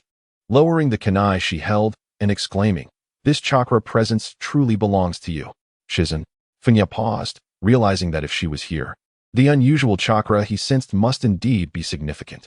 In the next moment, a sound reminiscent of something shattering echoed from the nearby gambling den. followed by the sound of hurried footsteps. He then witnessed a figure he recognized rushing out, calling to Shizun. Shizun, we need to get out of here. Lady Tsunade. Shizun momentarily froze, only to see a large group of individuals wielding clubs hot on their heels, shouting and causing a commotion. Startled, she hastily followed Tsunade in a frantic escape. A few strides behind Tsunade, Shizun glanced back at the pursuing figures, commenting, Lady Tsunade, what happened? I inadvertently lost everything. Even the borrowed high-interest loans are gone. For now, we must flee. Tsunade replied with a laugh. Shizun was taken aback. She had left with a considerable amount of chips, but there was no time to delve into the details now. She could only follow Tsunade in flight. Not far off, Fengye released his grip on the white-toothed ninja blade, shrugging innocently. What a coincidence, it truly is Tsunade. He mused, noting that as the war approached, Tsunade was preoccupied with gambling alongside her newly acquired disciple, Shizun, seemingly indifferent to the village and the impending conflict. However, once the war erupted, even with her hemophobia preventing her from taking to the battlefield, Sarutobi Hiruzen would likely summon Tsunade back to the village, necessitating her role in the medical corps. As he observed Tsunade's retreating figure, Fengye contemplated the implications. He held a keen interest in Tsunade's medical ninjutsu, particularly the healing technique, which bore similarities to the Sage Mode in its self-healing capabilities. Since the era of Senju Hashirama, no one from the Senju clan had mastered Sage Mode, leaving no concrete methods for its cultivation. Should he wish to attain Sage Mode in the future, his options were limited to either transplanting Hashirama cells or devising a means to explore the technique himself. The method of transplanting interstitial cells is one that he would only resort to in dire circumstances. On one hand, the risks are exceedingly high, and on the other, even if successful, it would result in a flawed sage body. As for his own musings, such fanciful thoughts are futile. A solid foundation is essential. First and foremost is the activation of Orochimaru's cells, a technique he has already acquired. Following that are the three great sage arts from Mayaboka Mountain, the Dragon Cave, and the Wet Bone Forest, along with Tsunade's 100 Healings technique. With mastery over these 5 fundamentals, Fengye is confident in his ability to cultivate a true sage body. However, his current training has become rather complicated. After some contemplation, Fengye ultimately shook his head. It is not yet the time to practice the 100 Healings technique. Even if he were to approach Tsunade to acquire it, he would not be able to train in it for the time being. Mastery of this technique requires an immense amount of chakra, and he presently lacks the constitution to harness such extraordinary chakra levels. This implies that he must also train in the Yin Seal, leading to an overwhelming array of skills to develop, with no immediate enhancement of his strength. The sage body remains a distant goal. For now, he must focus primarily on training that can directly enhance his abilities. Once he attains a strength comparable to that of a shadow-level ninja, possessing the power to traverse the ninja world, it would be more appropriate to consider the 100 Healings technique and Sage Mode. Speaking of which, to obtain the training methods for the 100 Healings technique, perhaps he could ask Tsunade, although it might require some rather questionable exchanges. Wait, why did he think of such things? Fengye tapped his forehead, feeling as though his thoughts had wandered astray, and could not help but chuckle at himself. If he could gather sufficient gambling stakes, he could wager with Tsunade and secure the 100 Healings technique. After all, her passive skill of always losing at gambling was fully maxed out. At his age, his body has yet to fully develop, and under no circumstances should he resort to selling his appearance. Who knows what excessive demands might arise? Never mind. There is no rush. He will seize the opportunity when it arises. Fengye made his way back to the Hot Spring Inn. After dinner, he returned to his room, closed his eyes, and found himself in the familiar dark space, where a colossal, ethereal clock materialized before him. The next time the time multiplier increases should be approaching. He mused, his eyes glimmering with anticipation. The golden hour hand was drawing ever closer to the 2 o'clock position, and he could faintly discern that the gray mist surrounding the 2 o'clock coordinates seemed to be gradually dissipating. Once the hour hand points directly at 2 o'clock, it signifies that the corresponding abilities will be unlocked. Although he is uncertain of the specific abilities, the powers associated with time are rarely without merit. Any force that pertains to time can stand alone as a formidable trump card. At a certain inn, a young girl, approximately 16 or 17 years of age, with flowing golden hair, entered the room after pushing the door open. She brushed her ponytail back and lightly touched her flat chest before raising her right hand to form a simple seal. With a soft puff, white smoke enveloped her. And as it dissipated, her hair cascaded down her back, transforming her from a vibrant young girl into a mature beauty, her previously flat chest now notably enhanced. Finally, I managed to evade them. Tsunade sighed as she arranged her hair. In the meantime, Shizune entered the room, her gaze fixated on Tsunade's chest for a moment. A peculiar look in her eyes. She was aware that Tsunade had transformed into her youthful form to escape her creditors, but she found it puzzling how Tsunade, once flat-chested in her teens, had developed into her current figure. Tsunade took a seat at the table and glanced at Shizune, saying, "What are you staring at? Hurry and close the door." "Yes," Shizune quickly responded, turning to shut the door. Tsunade poured herself a cup of cold tea and took a sip, suddenly recalling something. "Who was that ninja earlier today?" He is my classmate, Kazuki Kaguya," Shizune replied, kneeling before Tsunade. Upon hearing Shizune's response, Tsunade expressed mild surprise. "Is he really Kazuki Kaguya? He does bear some resemblance to Soma-senpai. During the Second Shinobi World War, the renowned Kazuki Soma served as the commander on the front lines in the Land of Rain, at a time when the three legendary ninjas were still unknown and younger than Soma." At this point, a hint of nostalgia flickered in Tsunade's eyes. Soma had once looked after her on several occasions. She never expected him to take his own life due to mission-related circumstances. Upon hearing the news, she had returned to Konoha to pay her respects at his grave. As the son of Soma, Kazuki Kaguya was somewhat familiar to her, but her more vivid memories were of Soma's other son, Kakashi, who graduated at the age of 5 and became a Chunin by 6, an achievement that had left her in awe, reflecting on the legacy of the White Fang of Konoha. "Kaguya is indeed impressive," Shizune remarked, holding a pillow in her lap, admiration glimmering in her eyes. During the previous Chunin exams, he single-handedly eliminated all his opponents and even caught Lord Orochimaru's attention, becoming his disciple. "Oh," Tsunade's eyes sparkled with intrigue upon hearing this. "If I recall correctly, his talent seemed rather average compared to Kakashi. That's merely because Kaguya prefers not to showcase his abilities," Shizune replied, a smile unconsciously creeping onto her face. "From what I've gathered, Kakashi has been striving to catch up to Kaguya, but has never succeeded." Tsunade shot Shizune a sidelong glance, suddenly asking, "Do you like him?" What?" Shizune's expression shifted to one of awkwardness, her voice flustered. "Why do you ask that all of a sudden? It's quite obvious." Tsunade interlaced her fingers on the table, exuding a commanding presence. "If you like him, then pursue him boldly. So what if he is a disciple of Orochimaru? You are my disciple as well." "No, it is not as you think. Your demeanor has already betrayed you. Do you still intend to lie before me?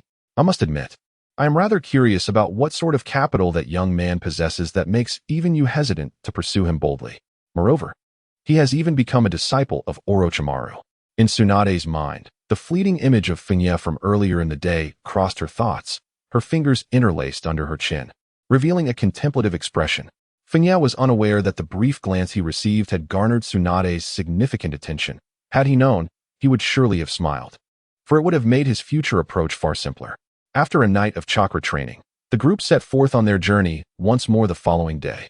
Having traversed several small towns, they finally arrived at the border between the land of fire and the land of grass. The clear demarcation between the two nations was a horizontal river. Beyond that river lay the land of grass. Urabe Daiki gazed at the rushing waters ahead, his demeanor easing slightly.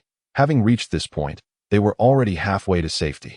Fengye paused to observe the river for a few moments before turning to a stone bridge not far to the northeast, stating, "We have yet to reach the end of our contractual obligations. Let us continue." Indeed, Urabe Daiki nodded, following Fengye onward. The group approached the stone bridge, with Fengye leading the way and Might Dai bringing up the rear. The 9 of them quickly crossed the bridge without encountering any unexpected events. However, upon crossing, Fengye's expression turned cold as he directed his gaze towards the nearby thicket, slowly uttering, "Do you not even intend to disguise your presence?"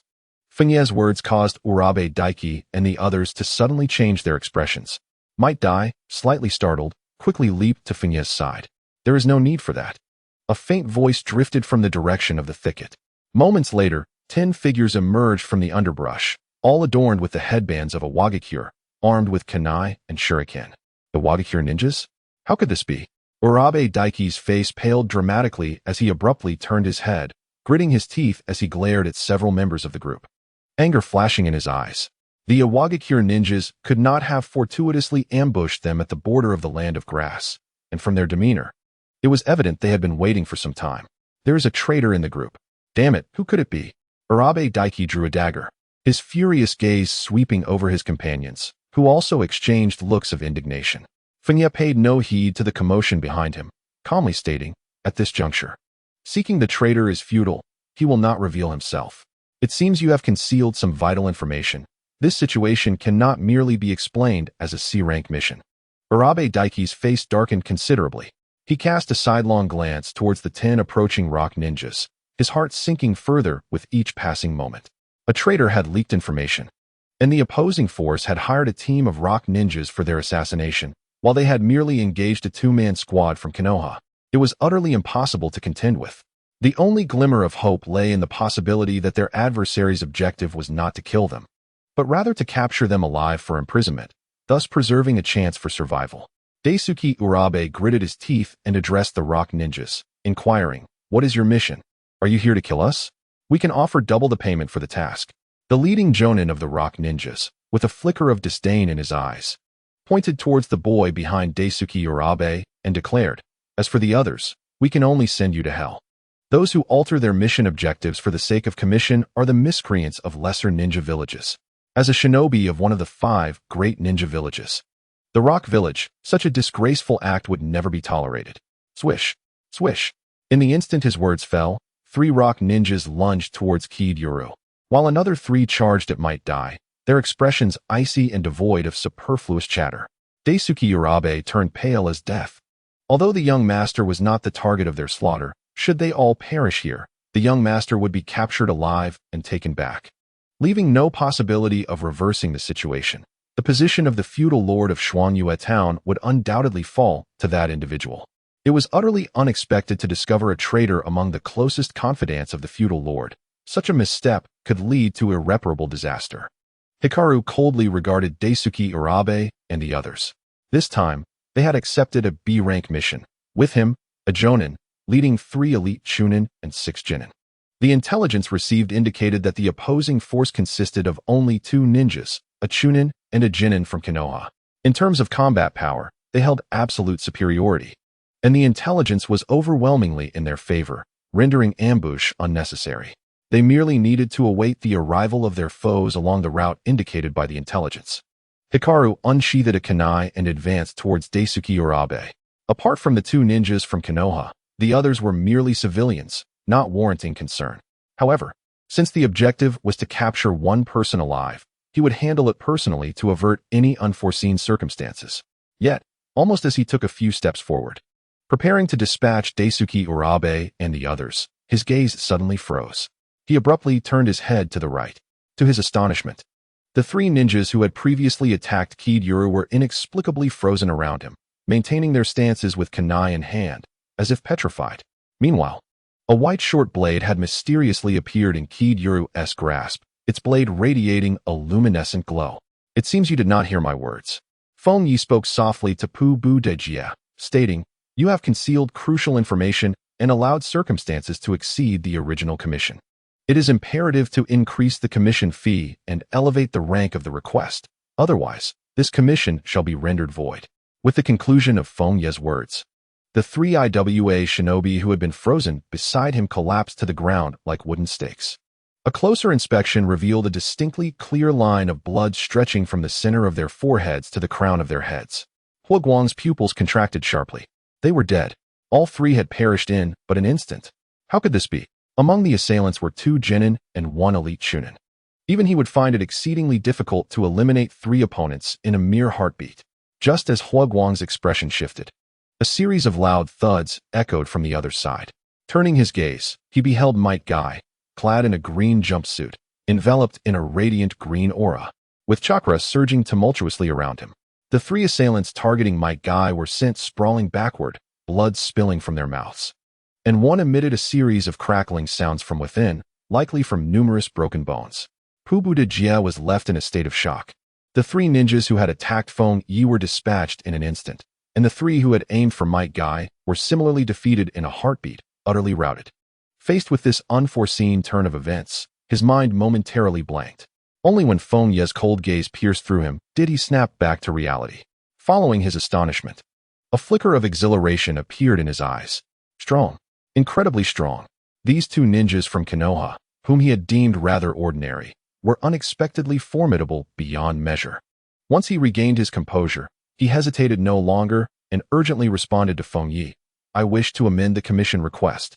Elevate the registration to A rank and increase the commission fee to 500,000 Ryo. Ensure the safety of us all. Understood. Fengye slowly withdrew his gaze. Positioning his ninja blade, White Fang, in front of him, his eyes cold as he addressed the IWA Jonin. Huoguang, I accept your proposal for a temporary amendment to the commission. Huoguang glared at Fengye, his voice frigid. Is it an illusion? I truly underestimated you. I did not expect a mere child from Konoha to possess such strength. However, now that I am aware of your abilities, you shall not ensnare me. The ability to eliminate his 3 team members without resistance in an instant was likely a small-scale illusion, meticulously prepared for a lethal strike. Initially, he had believed that there were only 2 ninjas from Konoha, rendering it unnecessary to treat them with caution. Thus, he had not made any deliberate attempts at ambush or attack, instead opting for a direct confrontation upon discovery. Now, this situation constituted a grave miscalculation on his part. With 3 ninjas deceased and 3 more severely injured, the failure of strategy would inevitably be attributed to him as the leading Jonin. Upon returning to the village, he would face consequences, and to rectify his mistakes, he must eliminate the 2 Konoha genin before him and successfully fulfill the commission. Crack! In the next instant, Flame clasped his hands before him, swiftly forming a seal. Earth release. Earth spike. The ground trembled violently, akin to an earthquake, as over a dozen earth spikes surged from below, targeting both Fengye and Mado Dai. Dai-senpai, protect them. Gripping his ninja blade, White Fang, Fengye deftly maneuvered through the gaps to evade the onslaught of the earth spikes, lunging towards the Iwagakure Jonin, Flame, while addressing Mado Dai. Mado Dai? Enveloped in a radiant green chakra, his hair standing upright and veins bulging at his temples, spoke with an air of dominance. Leave it to me. In an instant, Mado Dai flickered and appeared beside Yureichi Daisuke, seizing both individuals and hurling them to the opposite bank of the river, successfully evading the earth spike assault. As Fengye charged forward, Flame's eyes glinted with a chilling intensity. In this chaotic situation, he dares to rush in alone. Truly, despite his extraordinary prowess, he remains merely a fledgling. To him, the immediate priority was to eliminate Fengye, for Mado Dai was evidently a master of physical combat. He had no desire to simultaneously defend against Mado Dai's taijutsu while contending with Fengye's jinjutsu. With Fengye's approach, he saw an opportunity. Without a moment's hesitation, Flame uttered a low command, altering his hand seals. Earth release. Earth flow river. As he completed the seals, he expelled a torrent of muddy water, intending to completely obstruct Fengye's movements. At that moment, Fengye, suspended in midair to evade the earth spikes, found himself with no leverage as he was about to descend into the muddy current. However, he remained utterly composed, forming a seal with one hand. Shadow clone technique. In a flash, a shadow clone materialized beneath him, supporting his feet and propelling him upward, while the clone itself plummeted into the muddy flow, dissipating into smoke. Utilizing the shadow clone's aerial relay, Fengye transformed into a wraith-like shadow, tracing an arc in midair as he descended towards Flame, his blade, White Fang, poised to strike. With a swift motion, he cleaved downwards. Swoosh! Flame's form was instantaneously bisected, yet instead of blood, it fragmented into brown earth, revealing itself to be an earth clone. I am a Jonin of Iwagakure, you little brat. Flame's voice echoed from behind Fengye as he emerged from underground, 2 concealed blades flashing with lethal intent, aimed directly at Fengye's back. On the opposite bank, Mado Dai watched in alarm as Fengye's strike shattered an earth clone. The true Iwagakure Jonin, Flame, emerged from beneath Fengye, and a sense of dread washed over him. This is bad. Time was of the essence. He immediately sought to dash across the river to assist Fengye, but having only opened the 5th gate, he realized he was too slow. Opening the 6th and 7th gates was not an instantaneous feat. The brief delay rendered him incapable of averting the crisis that loomed over Fengye. Moreover, he understood from Flame's words that the adversary was indeed a Jonin, a genuine pillar of the Iwagakure village. The three remaining ninjas of Awagakure stood on the opposite bank, vigilant and prepared to confront Might Dai, ready to thwart his advance. They recognized that Hashikage, their superior, was a formidable jonin, nearly on the cusp of being deemed an elite jonin. Surely, they could handle a mere child from Konohagakure. As long as they impeded Might Dai, their mission would not reach a disastrous failure. Success was within reach. Hashikage was acutely aware of the situation behind him. At this distance, no matter how swift Might Dai was, he would be unable to summon aid in time. Two hidden blades were poised to sever the head of Kaguya. Yet, in a heartbeat, Kaguya's body exhibited an almost supernatural speed, transforming into an afterimage barely perceptible to the naked eye. In an instant, he shifted from facing away to confronting Hashikage directly, his ninja blade, White Fang, clashing against the intersection of the two hidden blades. Hashikage's pupils constricted sharply. A flicker of disbelief crossed his gaze, and an unsettling sensation surged within him. The speed Kaguya demonstrated was unfathomable, far beyond that of an ordinary person. What manner of speed was this? Before he could ponder further, Kaguya's White Fang carved through the air, tracing several arcs as it aimed for his body. In a state of panic, Hashikage could only muster all his strength to wield the two hidden blades. Clang! Clang! The air resonated with a series of sharp metallic clashes. And soon after, Hashikage was propelled backward, sliding several meters away. Captain Hashikage. The nearby IWA shinobi watched in disbelief, their expressions a mixture of shock and horror. They could see that Hashikage was marred with numerous wounds and blood, clearly unable to fend off Kaguya's blade in that brief, close encounter. How could this be possible? Hashikage, with his formidable taijutsu and ninjutsu, should never have succumbed to such a close-range attack from Kaguya, sustaining multiple injuries. Truly, he was a jonin, stronger than anticipated. Kaguya observed Hashikage's retreat with a look of astonishment on his face and remarked, "To still withstand my assault. So be it." As his words echoed, Kaguya formed hand seals with his left hand, moving with the speed of an afterimage. A surge of chakra flowed, coalescing into crackling arcs of lightning that enveloped the blade of White Fang, accompanied by a chorus of intertwined, melodious birdsong. Lightning release, Chidori. After consulting Orochimaru on the nuances of lightning chakra transformation, Kaguya had developed this technique in under 10 days. Hashikage's expression shifted dramatically. From the fluctuations in chakra and the sheer form of the technique, it was evident that Kaguya's move posed a tremendous threat. Coupled with Kaguya's eerie speed and the lethal power of lightning ninjutsu, the situation was perilous. He could not allow Kaguya to close the distance. Earth release, Earth style, Hashikage declared, forming hand seals without hesitation, his voice booming. This is one of the most advanced ninjutsu he has mastered, an A-rank technique within the realm of Earth release.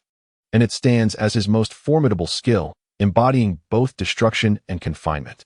Suddenly, a thunderous roar erupted from the earth. Fengye's footsteps ceased abruptly, as the ground ensnared his legs, while the terrain on either side surged upward like a lid being flipped, forming two colossal hemispheres that converged around the soles of his feet, intent on enclosing him in the center. Fengye, hold on. Mato Dai, witnessing this scene, changed countenance yet again. With a fierce shout, he unleashed the sixth gate of the 8 gates of Baryaku, propelling himself across the riverbank. The 3 IWA shinobi were already on high alert. Upon seeing Mato Dai charge forward, they simultaneously hurled a barrage of shuriken and kunai laced with explosive tags, attempting to thwart his advance. However, Mato Dai, having opened the 6th gate, merely swung his fist, and the force of his blow scattered the myriad of kunai and shuriken across the sky. The 3 IWA shinobi were taken aback by this display of sheer physical prowess. Yet, upon reaching the opposite shore, Mato Dai abruptly halted at the riverbank, refraining from advancing towards the area where Fengye was being besieged by the earthen barricade. In that direction, Fengye, who seemed on the verge of being overwhelmed, exhibited no signs of panic. His expression remained remarkably serene. Grasping his kunai, White Fang, in his right hand, he executed a simple yet decisive motion.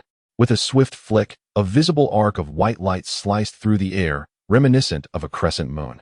The immensely thick earthen wall that had been closing in suddenly came to a standstill, a distinct crack appearing at its center, spreading outward before collapsing into 2 halves. The flames of the remaining hands still maintained their sealing gesture, eyes wide with shock. Such a technique evoked memories of past records. bringing to mind the legendary title of Konoha's White Fang that had reverberated throughout the shinobi world during the last Great Ninja War. In a flash, Fengye emerged from the shattered earth, appearing before him, his kunai, White Fang, poised like a crescent moon. After mastering the Chidori, his speed had increased significantly. In a state of triple velocity, he did not need to open the third gate of the 8 gates to execute the moon flash. Their figures passed in a blur. Fengye materialized to the right of the flames, coming to a halt, his kunai still poised in the aftermath of his strike. The flames remained frozen in place. His twin hidden blades held in a defensive posture, yet a clear line of blood traced from his brow to his abdomen. Konoha's White Fang. A glimmer of disbelief flickered in his eyes.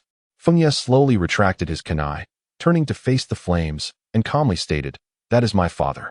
Understanding dawned upon him. Upon hearing Fengye's words, the flames whispered a realization, a flash of regret and unwillingness coursing through him before his consciousness succumbed to darkness. Blood spilling forth as he collapsed to the ground. Impossible. This must be a deception.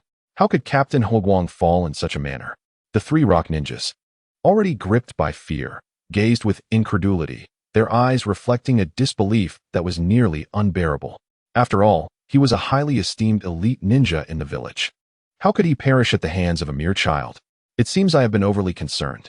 Might Dai, observing the scene, breathed a sigh of relief upon witnessing the elite ninja's demise at the hands of Fengye.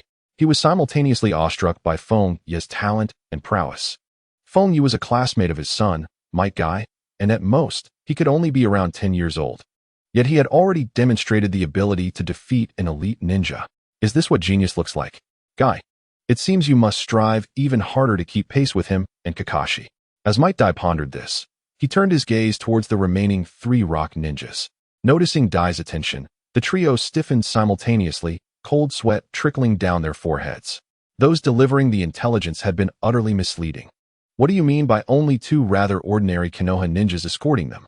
They are nothing short of monsters. We must flee. Almost in unison, the 3 began to retreat along the riverbank, devoid of any fighting spirit. However, the notion of escape was futile in the presence of Might Dai, who had unlocked the 6th gate. Before they could cover much distance, their feet came to an abrupt halt, for Might Dai, like a phantom, had surged past them and landed directly in their path. Then, they heard incomprehensible phrases about the fervor of youth, followed by a crushing blow that sent their bodies hurtling backward, plunging them into darkness as consciousness slipped away. Having vanquished the last 3 rock ninjas, Might Dai exited the 6th gate state and collapsed onto the riverbank, gasping for breath. Fengye searched the body of the rock ninja Hwokwang, but found nothing of value. He approached Might Dai and inquired, "Are you all right, senior?" "I'm fine, though I may not be of much use for a while," Dai replied, still visibly fatigued. Even for one capable of unlocking the 8th gate, the repercussions of activating the 6th gate were substantial, leaving him in a state of prolonged exhaustion and muscle soreness. "Don't worry, senior. You should rest. The next phase is up to me," Fengye assured him with a slight nod. As long as there were no injuries requiring medical attention, everything was manageable. Might Dai's ability to open the 8th gate indicated that the aftereffects of merely the 6th gate did not reach the level of injury. Fengye then turned his attention to the opposite bank, where Uraha Daisuke and his companions remained in a state of bewilderment. For them, the clash between Fengye and Might Dai against the elite ninja had transcended the limits of their comprehension. On one hand, the elite ninja from the 5 great hidden villages are vastly superior to those from the grass country's Kusagakyur. On the other hand, the seemingly mediocre capabilities of Keed and Might Dai are nothing short of astonishing. This is the thought that reverberated in the mind of the seasoned ninja, Urechi Daika. As Keed cast a glance in his direction, he finally emerged from his stupor, his thoughts racing as he turned to his companions behind him. Almost simultaneously, one of his comrades stepped forward, brandishing a blade and pressing it against the neck of the young lord he was tasked to protect. "Stay back," Janiki exclaimed, beads of cold sweat trickling down his forehead, his eyes still reflecting fear. When conveying intelligence to the grass country, he never anticipated that a peculiar duo from Konoha, consisting of a bizarre ninja and a mere child, would possess such terrifying prowess. Even an elite IWA ninja squad had been vanquished. Panic surged within him as he realized that a thorough investigation of the traitors was imminent. He knew he could hardly conceal the truth and could only hope to escape by leveraging the hostage. So it was you. Why? Yuichi Daika glared at Janiki, his eyes filled with rage. Janiki gritted his teeth and replied, "The Lord has already abandoned this squad. How could you possibly expect to gain the approval of those clans? Your thoughts are exceedingly naive. Yuichi Daika's gaze bore into him fiercely. At that moment, a hand silently grasped Janiki's wrist, effortlessly disarming him and sending the blade flying several meters away, crashing to the ground. After this decisive action, Keed turned to Yuichi Daika and calmly stated, "I do not interfere in your family matters. Thank you immensely." Yuichi Daika knelt and prostrated himself before Keed, expressing his gratitude. He then retrieved the blade that Keed had taken from him, his expression cold as he approached Janiki. Keed held no interest in the power struggle and internal strife of a lord in a small town within the grass country. He was disinclined to listen to the ensuing dialogue and instead reflected on the battle that had just transpired. That individual was likely a standard jonin from Awagakure. His strength aligned closely with his previous assessments. After mastering the Chidori technique, eliminating a jonin was no daunting task. Merely activating the first of the 8 gates and employing Chidori allowed him to effortlessly cleave through an A-rank earth release technique, simultaneously slaying its user. Were he to exert himself fully, even against an elite jonin, he would likely gain the upper hand and dispatch them swiftly. This encounter reaffirmed his conviction.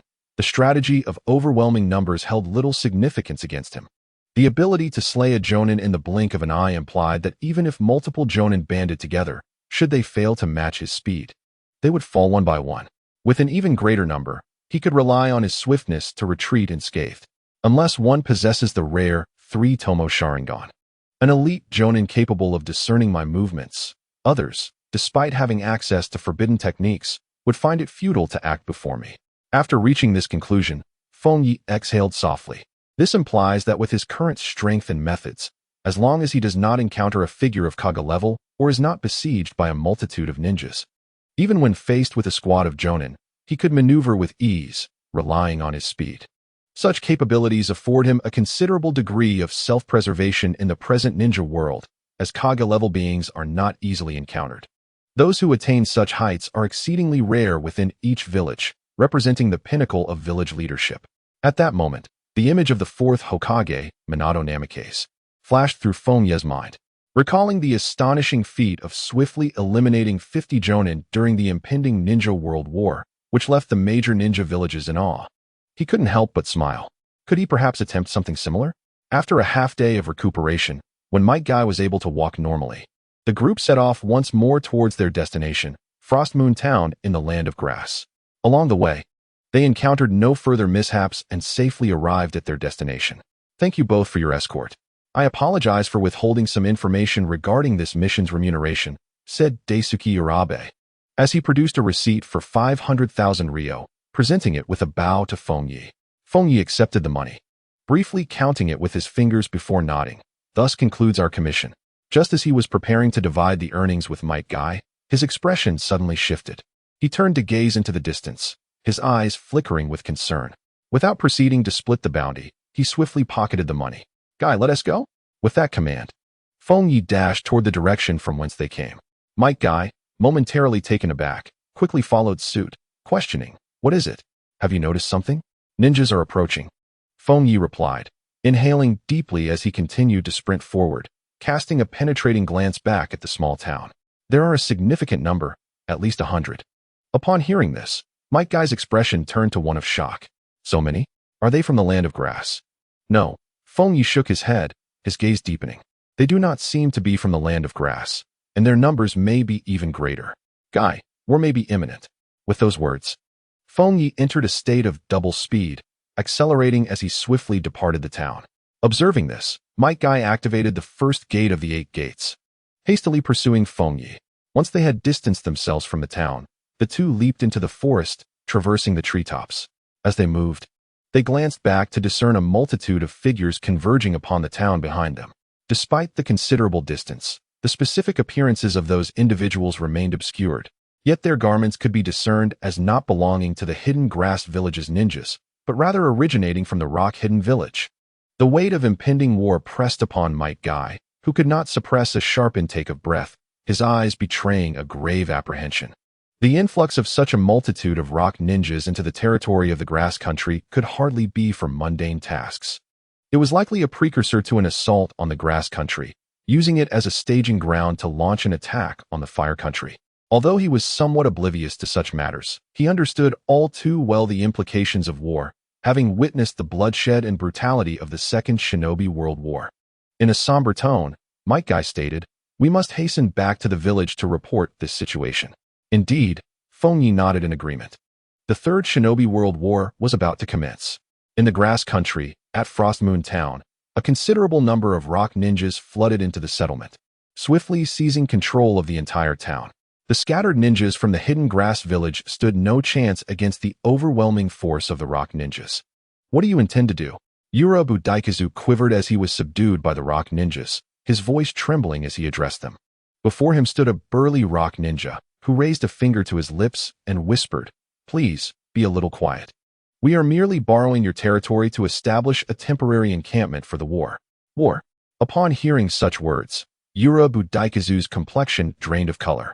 Those who had endured the Second Shinobi World War understood all too well what war entailed, especially for small nations caught between the larger powers, which often became the frontline battlegrounds for the major ninja villages, possessing little ability to resist, forced to endure the ravages of both sides. "My lord, we have secured the town," reported a Chunin, appearing suddenly and kneeling on one knee before the rock ninja. "Do not inflict excessive harm on the civilians. We will require them as labor for our forces to prepare resting areas," Red Earth instructed calmly, hands clasped behind his back. "Understood," the Chunin replied promptly, setting off to relay the orders. Red Earth cast a detached glance at the pale-faced Yura Budaikazu and the captured officials from Frostmoon Town, gesturing for them to be imprisoned. At that moment, another ninja landed nearby, reporting, "My lord Red Earth, there are no updates on the whereabouts of the Firelight Jonin." "How can there be none?" Red Earth raised an eyebrow. "Their mission for the grass country should have concluded days ago. Continue searching, once located. Inform them to proceed directly to the frontline camp and join the advance party without returning to the village." "Yes," the ninja acknowledged before swiftly vanishing.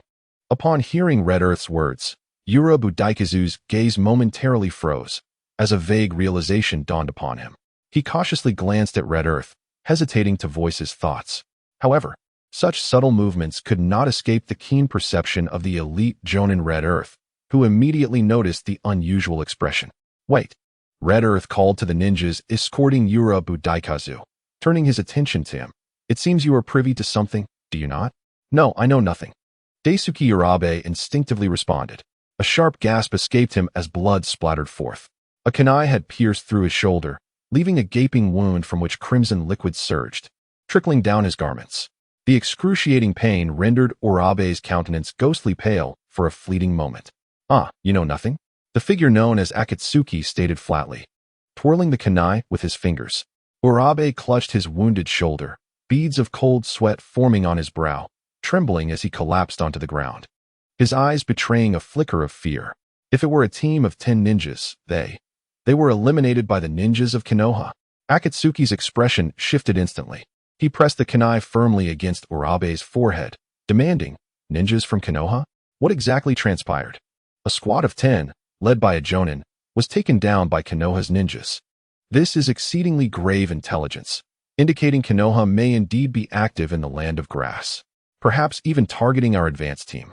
If they were not careful, they could fall victim to an ambush or encirclement by Konoha's ninjas, leading to dire consequences and placing them at a significant disadvantage at the onset of war. Cough, cough. The specifics. Urabe's forehead bled, droplets cascading down his nose as he trembled, recounting the details of their mission and the events that had transpired. As he narrated, Akatsuki displayed a hint of astonishment. The other IWA ninjas nearby also exhibited expressions of uncertainty. They were not ensnared by Konoha's ambush, but rather eliminated by 2 Konoha ninjas who had been tasked with escorting them. It was utterly outrageous.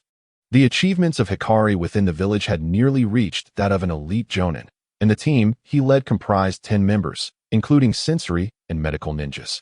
Even if they encountered elite Umbu from Konoha, they could at the very least withstand an assault. The notion that merely 2 individuals could effortlessly dispatch Hikari's elite 10-man squad suggested they were likely elite Jonin from Konoha, or possibly even members of the legendary Sannin. Yet, from Urabe's description of the two Konoha ninjas, they bore no resemblance to such formidable figures.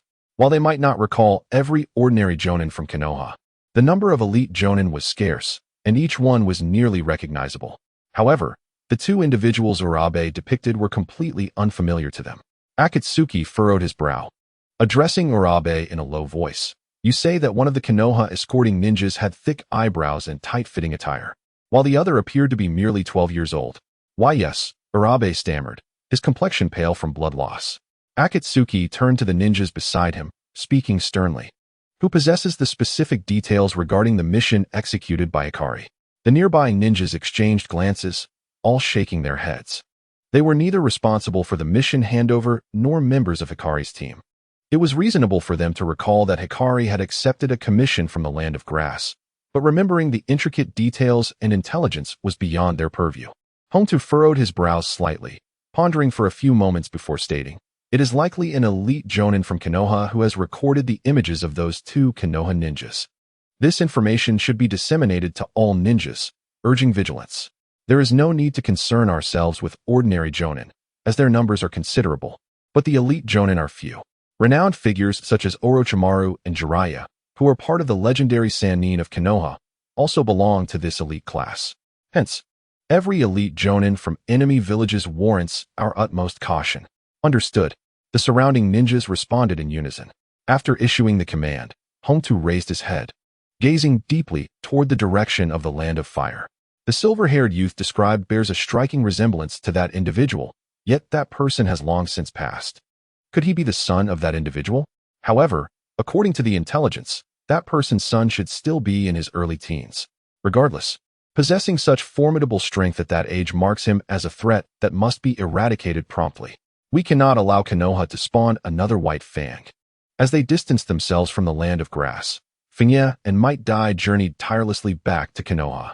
At this juncture, it was evident that Konoha was not oblivious to the frontline intelligence. Rather, it had already entered a state of heightened alert due to the impending war. The entire village was enveloped in an immense sensory barrier, and at the main entrance, the defensive forces had been bolstered to two distinct squads, with at least one additional Umbu team covertly monitoring the situation. Upon reaching the village entrance, Fengye and Might Dai underwent a thorough examination. Only after confirming their identities as non-enemy ninjas were they permitted to enter. They made their way directly to the Hokage building.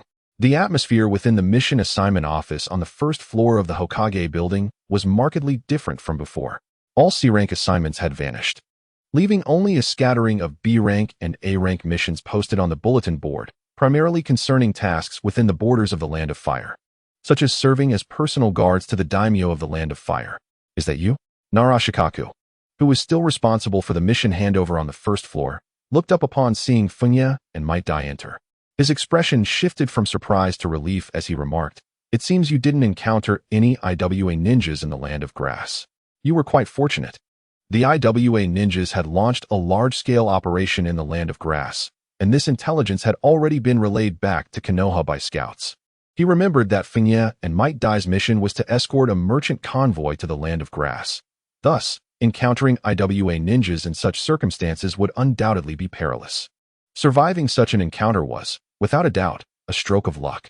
"No, we did encounter IWA ninjas," Fengye replied slowly, looking at Narashikaku.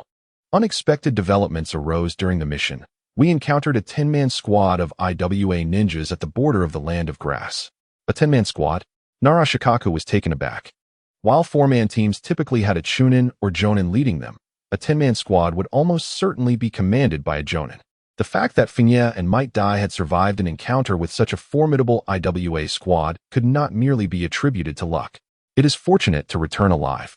Unexpected circumstances beyond the scope of the commission leading to mission failure will not be recorded as a failure according to regulations. Narashikamaru bowed his head, rummaging through the commission documents that Fengye and Might Dai had previously received. Fengye approached, observing as Narashikamaru retrieved the commission document. Just as he reached for a pen to make a notation in the unexpected incidents section, he interjected, "Do not hastily record. The mission has not failed." Narashikamaru paused, momentarily bewildered. Fengye tossed a scroll onto the table and walked past, ascending the stairs, stating, I am going to meet Lord Hokage, Dai-senpai. Please explain the specifics to him. As his words faded, Fengye swiftly entered the interior, climbing the stairs to the second floor of the Hokage building, his figure vanishing into the stairwell. Might Dai acknowledged, stepping forward to the table. After a brief hesitation, he scratched his head and remarked, "How should I put it? We encountered a 10-man squad of IWNE, and then the client suddenly upgraded the commission to an A rank, and we eliminated the IWNE squad." Nara Shikamaru listened intently, but upon hearing the word eliminated, he froze, instinctively thinking he had misheard, and incredulously interrupted, "Wait, did you say you eliminated them?" "The 10-man squad of IWNE. Indeed." Might Dai nodded. Nara Shikamaru furrowed his brow, fixing his gaze on Might Dai. "What on earth are you talking about? Eliminating a 10-man squad of IWNE? Reporting false information about the mission is a serious offense." Might Dai shook his head. "How could I possibly falsify the mission report? I am only relaying the facts. By the way, the evidence is in that scroll." "The scroll?" Nara Shikamaru frowned, glancing at the scroll that Fengye had tossed on the table. He opened the scroll and laid it out, forming a hand seal as he declared, "Unseal." With a puff of white smoke, a multitude of items materialized above the scroll, including a considerable number of IWNE forehead protectors, and atop them lay a decapitated head. This scene caused Nara Shikamaru's pupils to constrict, followed by a look of disbelief as he gazed at the IWNE forehead protectors and the shriveled head. 10 forehead protectors. The forehead protector is a symbol of identity. Only recognized ninjas from a village receive the forehead protectors issued by their village. The presence of 10 IWNE forehead protectors indicated the demise of 10 IWNE. Fengye and Might Dai had indeed eliminated a 10-man IWNE squad.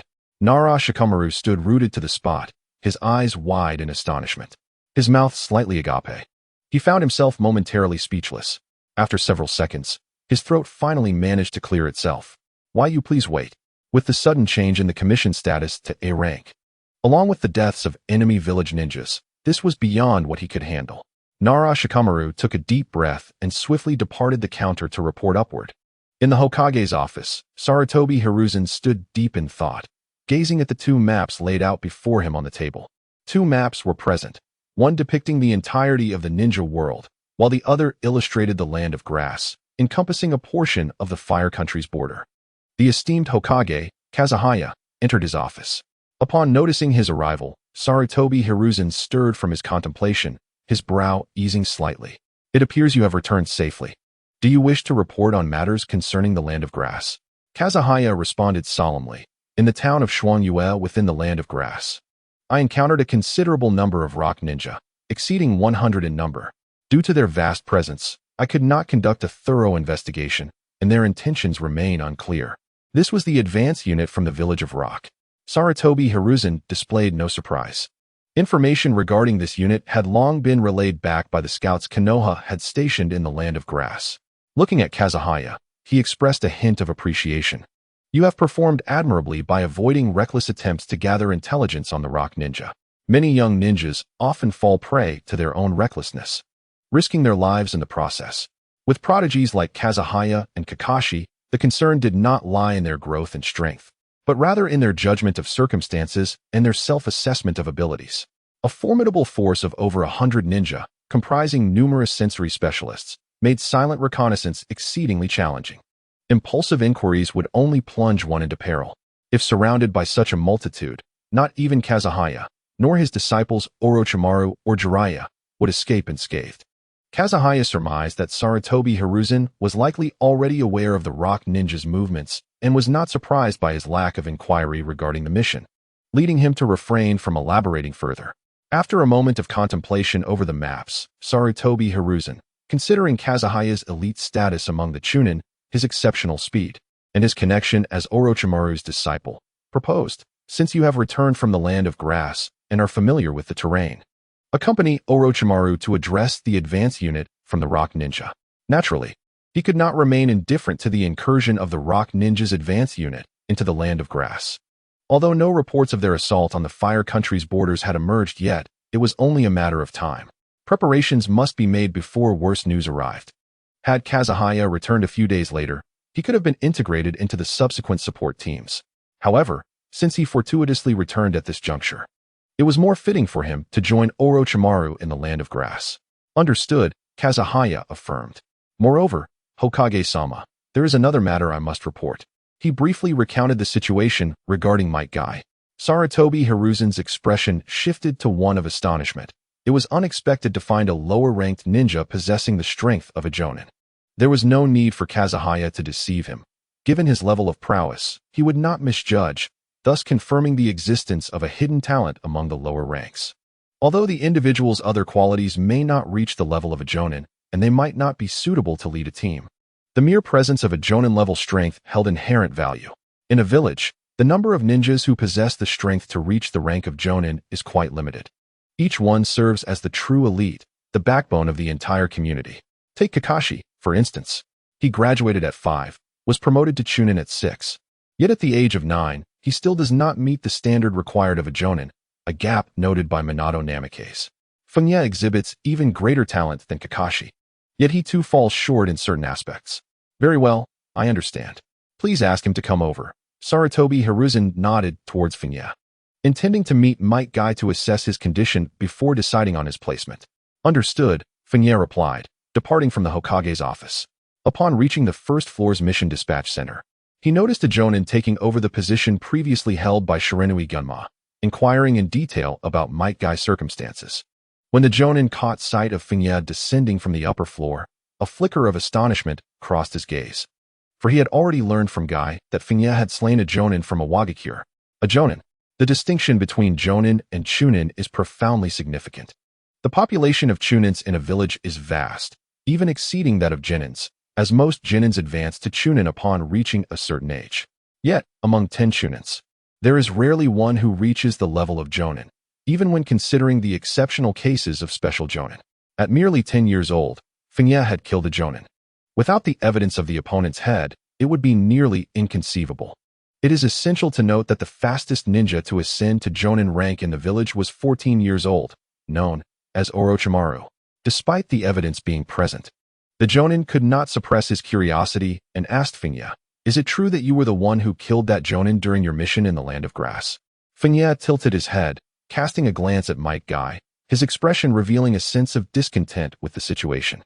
Might Guy, scratching his head awkwardly, replied, "My apologies. I am not very articulate and wouldn't want to overshadow your achievements." Seeing this, Fengye sighed and conceded, "Yes, it was I who killed him." As he had anticipated, Guy was too straightforward. The idea of having Guy take credit for the jonin's demise was virtually impossible, even if they had initially agreed upon it. However, it mattered little. If he was to be in the spotlight, then so be it. Given his current strength, even if targeted by a powerful figure, he could always find a way to escape. Very few in the current ninja world posed a genuine threat to him. Having Guy take the credit was also intended to ensure he garnered sufficient merit to justifiably rise to the rank of special jonin. Nonetheless, even in the absence of such merit, Sarutobi Hiruzen would likely promote Guy to special jonin based on his abilities alone, although it might invite some controversy. As for the alternative of joining the Umbu, that was virtually impossible. The mask of the Umbu holds no significance for Might Guy. His character is ill-suited for the role of an Umbu ninja, and Sarutobi Hiruzen would never make such a decision. Upon hearing Fengye's admission, the jonin could not help but draw a sharp breath, his gaze towards Fengye revealing a hint of sternness. At that moment, Fengye's image, in his eyes, was almost reminiscent of the youthful Konoha White Fang. "By the way, Senior, the Hokage wishes to see you." After Fengye's candid acknowledgement, he remained remarkably composed as he turned to Might Guy. The jonin hesitated briefly before responding. "Coincidentally, I also need to report to the Hokage, so let's go together." "Very well," Might Guy replied, casting a grateful glance at Fengye. The latter smiled and gave a thumbs up to Might Guy before turning to leave the Hokage's building. Instead of rushing to the assembly point, he chose to head home first. Inside the Hokage's office, Might Guy entered alongside the jonin Sarutobi Shinizuke from the Mission Assignment Department. Sarutobi Hiruzen sat behind his desk, deep in thought, a pipe clamped between his lips. He was contemplating the forthcoming troop deployment. It was not sufficient to merely dispatch Orochimaru to the front lines in the Land of Grass, as the Land of Rain also required a contingent to guard against Sunigakure, while vigilance against Kumogakure and Kirigakure could not be relaxed. "Hokage-sama." Upon entering, Sarutobi Shinizuke bowed and reported, "I have something to report." The duo of Hitaki Fengye and Might Guy, while undertaking a C-rank escort mission, encountered an attack from IWNine in the Land of Grass. Fengye eliminated the enemy Jonin, who has been confirmed as the IWNine Jonin, Hikari. During the first part of the report, Sarutobi Hiruzen paid little heed, merely glancing over absent-mindedly while lost in thought. However, the latter part of the report completely shattered his concentration. Sarutobi Hiruzen looked at Sarutobi Shinnosuke in astonishment. Fengye killed an IWNine Jonin? Taking a deep breath, Shinnosuke replied, yes. And it doesn't end there. He and Might Guy worked together to annihilate the opposing team of 10. At that moment, Sarutobi Hiruzen found himself at a loss for words. He had initially assumed that Fengye's escort mission to the Land of Grass had failed, and since it was a C-rank assignment, he had not given it much thought or inquired further. Little did he expect that not only had an incident occurred midway, but Fengye had also managed to resolve it, completing the task exceptionally well. In comparison, encountering the advanced team of IWNine in the Land of Grass and opting for prudence instead of rash action to return and report was hardly a misstep. That child. Sarutobi Hiruzen turned to gaze out the window, a tumult of emotions stirring within him. 10 years old. At 9, he had slain an elite scout from an enemy village, and now at 10, he had eliminated an IWNine Jonin. Even the youthful Konoha White Fang and Orochimaru had only achieved such feats at the age of 12 or 13. Fengye's performance has completely surpassed the talents of Konoha's illustrious figures from that era. Very well, I understand. After a few moments, Sarutobi Hiruzen managed to calm his emotions. He gestured for Sarutobi Konohamaru to step back and turned his gaze towards Might Guy, inquiring, to what level have you unlocked the 8 gates? In the tales recounted by Fengye regarding Might Guy, it was not only mentioned that Guy's combat prowess surpassed his own, but also that he was adept at utilizing the 8 gates technique. After all, a mere lowly ninja suddenly possessing strength that eclipsed even that of a Chunin or Jonin must surely have mastered some arcane art. As a ninja's physical training reaches a certain threshold, it becomes increasingly apparent that the 8 gates exist within their body. He had sensed their presence himself, yet had not pursued the path to unlock them. However, the ability to access the 8 gates does not inherently mean one can fully unlock them and attain extraordinary power. Individuals like Might Guy, who can open all 8 gates, are indeed rare. His innate talent in the realm of physical combat is undeniably commendable. Sarutobi Hiruzen's sudden inquiry caused Might Guy to pause momentarily, and upon regaining his composure, he candidly replied, the 8th gate. Oh, that explains it, Sarutobi Hiruzen mused, still preoccupied with thoughts of Fengye. Abruptly realizing the implication of Guy's statement, he widened his eyes in astonishment. Wait, did you just say the 8th gate? He stared at Might Guy in sheer disbelief. The 8th gate, the culmination of the 8 gates technique, is undoubtedly the final threshold and represents the utmost limit of this martial art. Each forbidden technique, when honed to its maximum potential, is formidable, and he had some understanding of the ramifications of breaking the internal constraints of the 8 gates. To reach the 8th gate is an achievement few can attain. Indeed, Might Guy affirmed earnestly. Sarutobi Hiruzen was taken aback. He found himself questioning the veracity of Guy's claim. However, observing his demeanor, it was evident that he was not lying, as fabricating such a tale would serve no purpose and could be easily disproven. Have you truly opened the 8th gate? Hiruzen couldn't suppress his skepticism. Might Guy hesitated for a moment before responding. No, the side effects of this technique are far too severe. I can sense that opening the 8th gate would likely result in death. Upon hearing this, Sarutobi Hiruzen inhaled sharply, and the remnants of his doubt gradually dissipated. It was reasonable to conclude that a technique capable of unlocking the 8 gates would come with a hefty price. Every forbidden technique bears its consequences, and the notion that the ultimate limit of this art equates to death is entirely plausible. However, the fact that Might Guy could reach the 8th gate and push this technique to its utmost limit was unexpected. Such a feat is not achievable by just anyone, marking another form of innate talent in its own right. Though he remained uncertain of the true extent of power that could be unleashed by unlocking the 8th gate, it was undeniable that the strength gained by sacrificing one's entire life force would be formidable, perhaps even on par with that of a Hokage, capable of rivaling his own might. Might Guy, I hereby promote you to Special Jonin, a distinction beyond the ordinary. Your previous missions have been commendable, yet there is no time for rest now. I require you to head to the front lines forthwith. Sarutobi Hiruzen declared with solemnity. Given that Might Guy possesses such formidable combat prowess, he is undoubtedly suited for the front lines as a ninja, making him an ideal candidate for reconnaissance units. His capabilities allow him to adeptly handle unforeseen circumstances, and even in the direst of situations, upon unleashing the 8 gates, he could provide cover for others to retreat safely. Indeed, Might Guy felt a surge of excitement. Just as Fengye had previously mentioned, he had been promoted to Special Jonin, leaping from the rank of Genin to become a Jonin within the village. From the demeanor of Sarutobi Hiruzen, he sensed a profound seriousness in the regard bestowed upon him. This was recognition from the Hokage himself. He could feel his blood igniting with fervor, a sensation akin to the blazing fire of youth. At this moment, even if tasked with rushing to the front lines and activating the 8 gates, sacrificing his life to inflict casualties upon the enemy, he would not hesitate for an instant. Fengye pushed open the door and entered his home. Kakashi was not present, likely accompanying Minato Namikaze on a mission.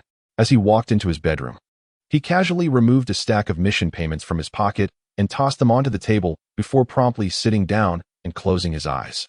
He did not immediately proceed to the assembly point indicated by Sarutobi Hiruzen.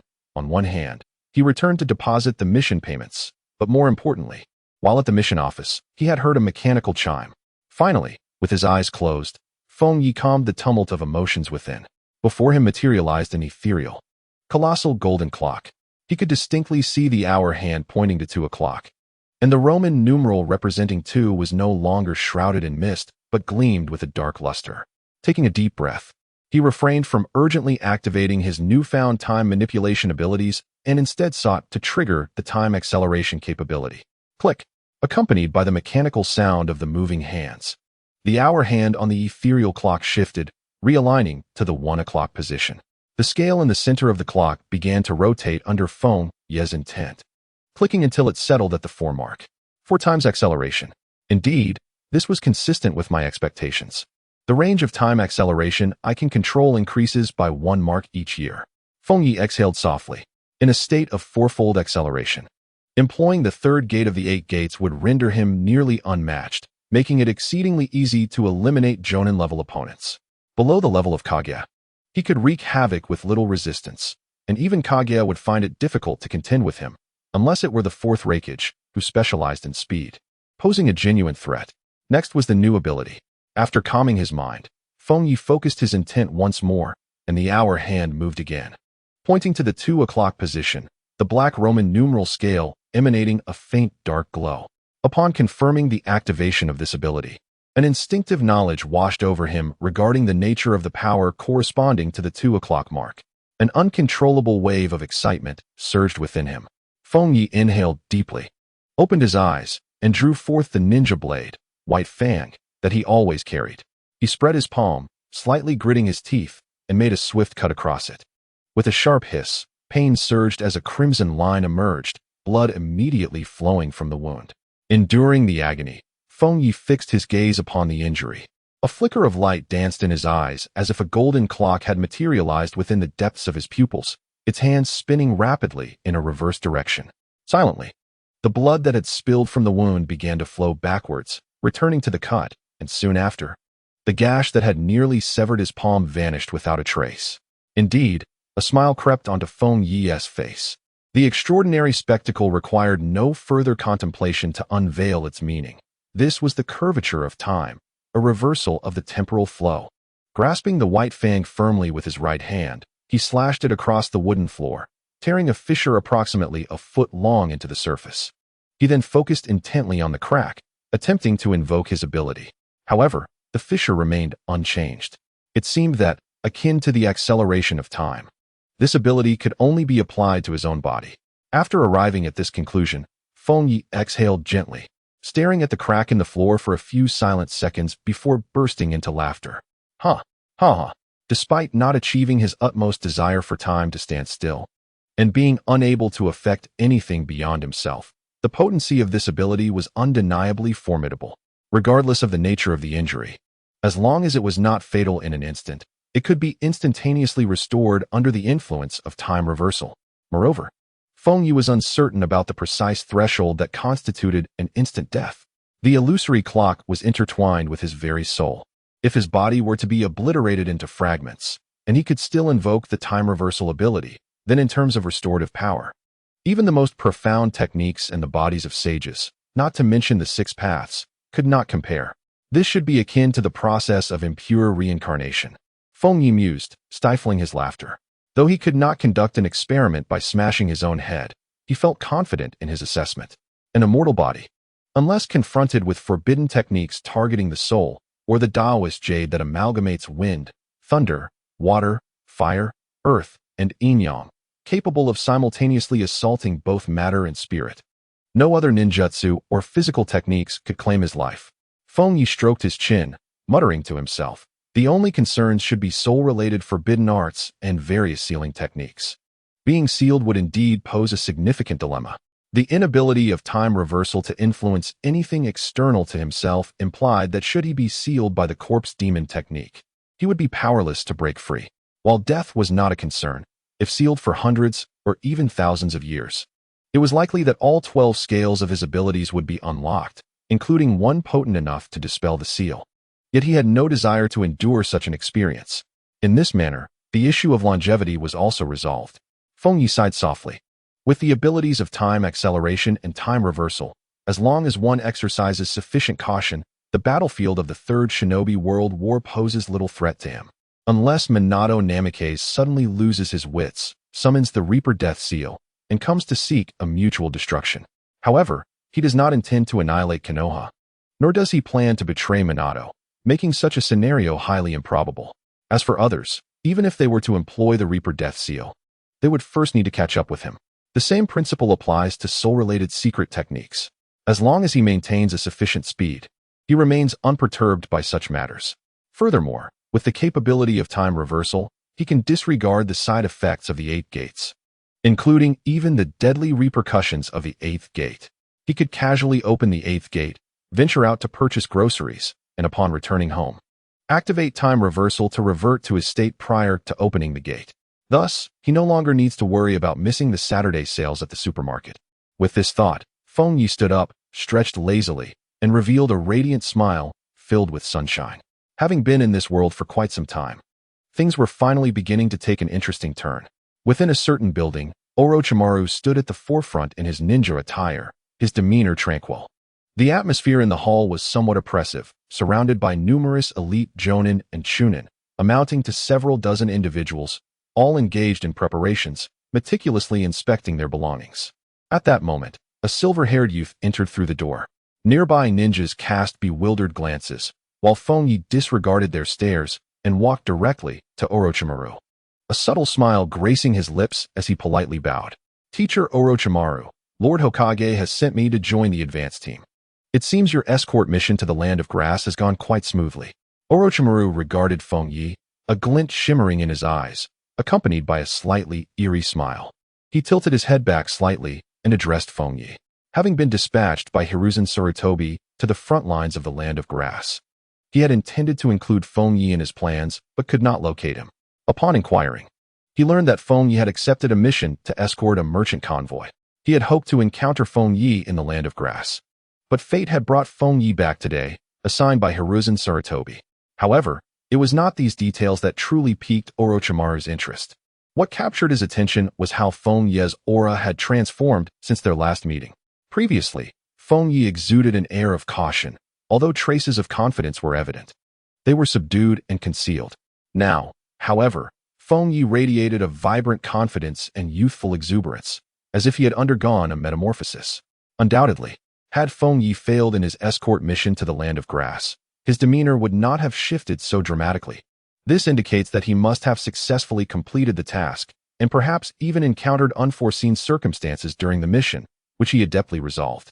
Only such achievements could account for such a profound transformation in his essence, evolving from cautiousness and restraint into an outward display of vitality and confidence. Fengye nodded and said, "Although an unexpected incident occurred, it has still been completed." Upon hearing Fengye's response, Orochimaru displayed a knowing glint in his eyes and let out a faint chuckle, saying, "I am quite curious to hear about it." He was intrigued by the unexpected event that had so dramatically altered Fengye's demeanor.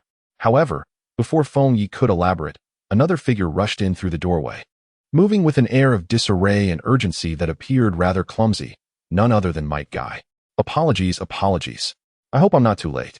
Might Guy awkwardly scratched the back of his head and offered a sheepish grin before hurriedly approaching Orochimaru. Lord Orochimaru, I am Might Guy. The Hokage has sent me to join the vanguard team. Orochimaru's gaze shifted from Fengye to Might Guy, a hint of peculiarity flashing in his eyes. While Fengye was understandable as his disciple and had demonstrated commendable prowess, this Might Guy seemed exceedingly clumsy in Orochimaru's estimation. How could Sarutobi Hiruzen possibly send such a ninja to the vanguard team? The team under his command was to confront the Inin at the border.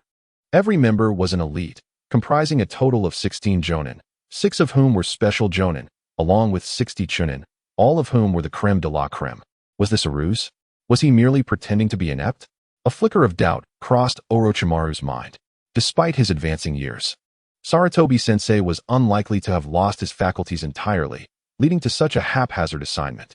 Therefore, it could be deduced that this Might Guy possessed some unique talent that warranted his selection for the vanguard team. Just as Orochimaru pondered this, one of the ninjas in the crowd, astonished, could not help but exclaim, "Hey, Might Guy, what on earth are you doing here? This is not a place for you. Are you trying to join the vanguard team because you couldn't find a squad willing to take you? Have you lost your mind? Such antics could lead to punishment." Among the chunin present were those who had previously been deceived by Might Guy, and they glared at him with irritation.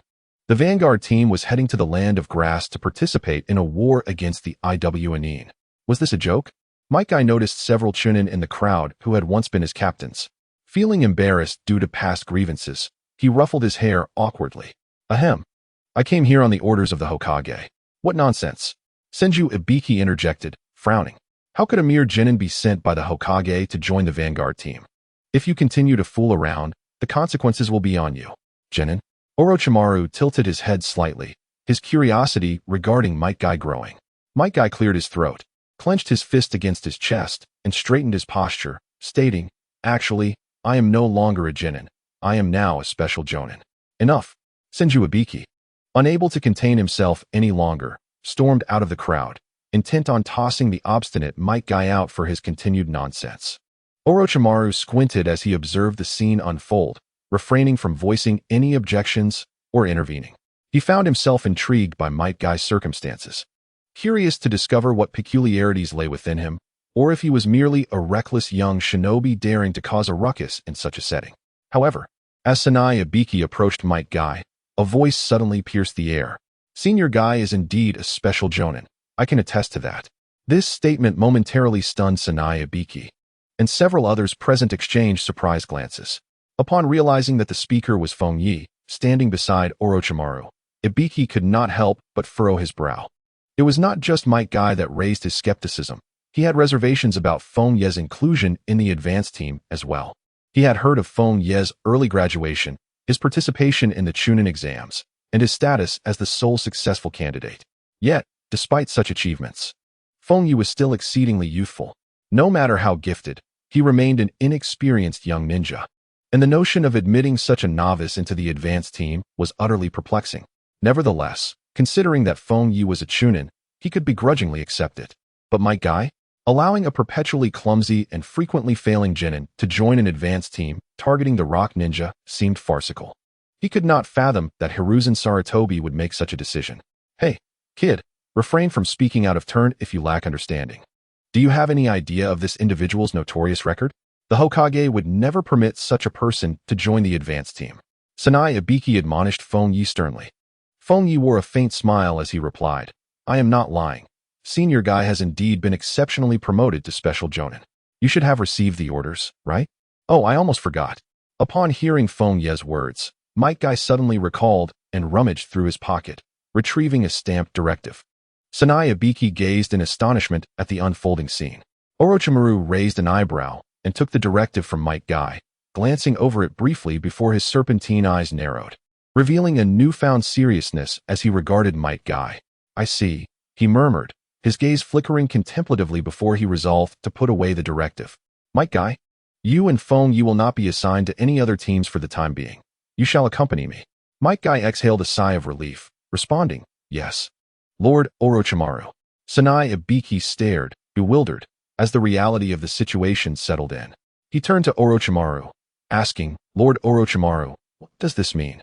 "You shall know in due time," Orochimaru replied cryptically, casting another penetrating glance at Might Guy.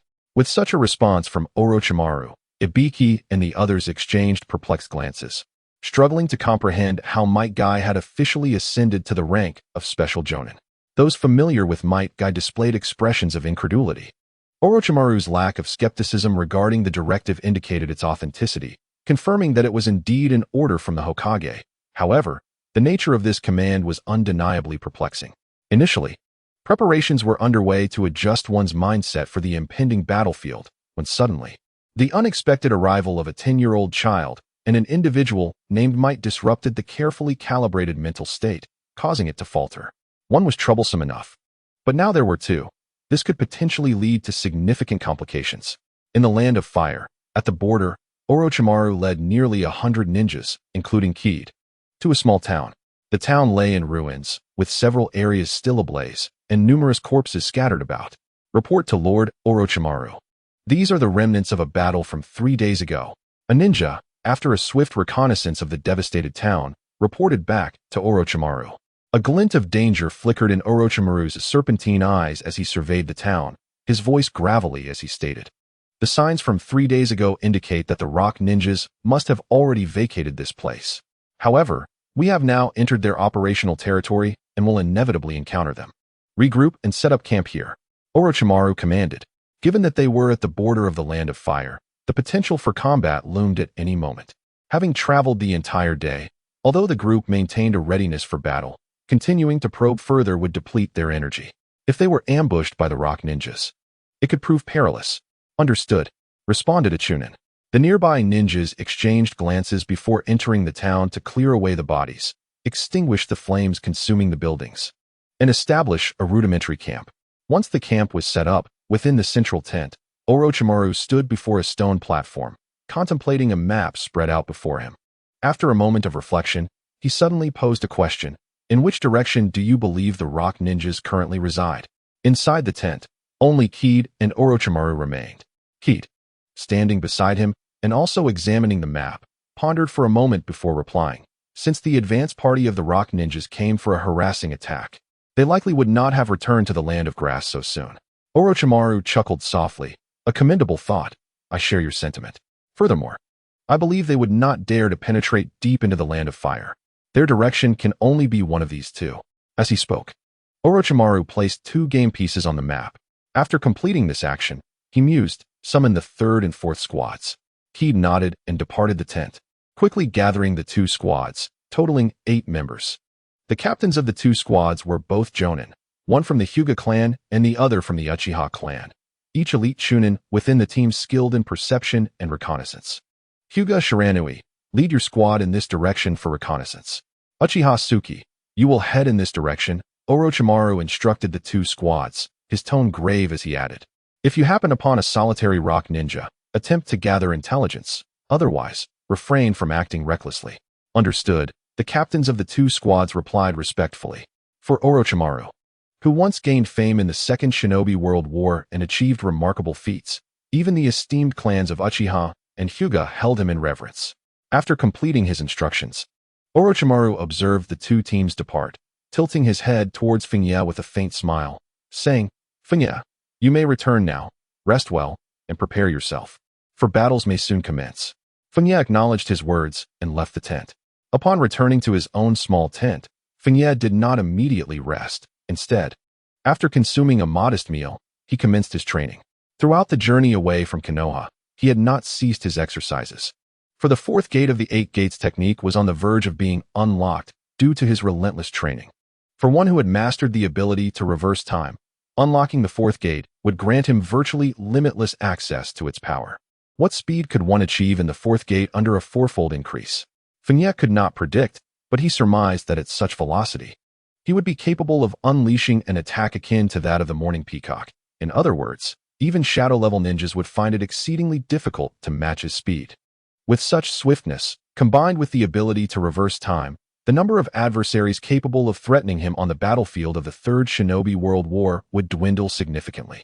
Likewise, the ninjas he could vanquish would increase substantially. Whether elite jounin or seasoned jounin, it would be exceedingly challenging for them to withstand his assaults at fourfold speed. And even those nearing the shadow level would find themselves unable to escape death once he had them in his sights. Taking a deep breath, Fengye began performing the most fundamental push-ups within the confines of the tent. In the realm of the 8 gates technique, opening a gate necessitated the execution of basic exercises such as push-ups and squats. There were no shortcuts. Only the reliance on countless repetitions to gradually fortify the body and loosen the constraints of the 8 gates within. Fengye trained while donning weights. Thanks to his time reversal ability, he was unperturbed by the prospect of encountering combat while fatigued. Should he experience excessive exhaustion, he could simply revert his body to its pre-training state, thus only sacrificing a brief period of training. Consequently, he had been carrying the maximum weight throughout his journey, engaging in arduous training during each rest period. This was now his 4th session. 331, 332, 333.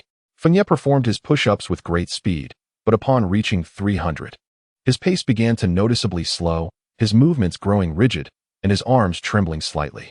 486, 487. He counted silently in his mind, the soreness in his arms intensifying, yet Fengye persevered, his indomitable will enduring the trial. In truth, after unlocking the ability to reverse time, even if he ceased his training in the 8 gates technique, he would still possess the strength to traverse the shinobi world with ease solely through conventional ninjutsu and taijutsu. Nevertheless, upon reflection, Fengye chose not to abandon his pursuit of the 8 gates technique. On one hand, it was indeed still well suited to him. On the other hand, when it comes to willpower, he is not particularly formidable. However, the arduous training of the 8 gates of Duanjia can indeed temper both the soul and the spirit, allowing for equal growth in his mental fortitude.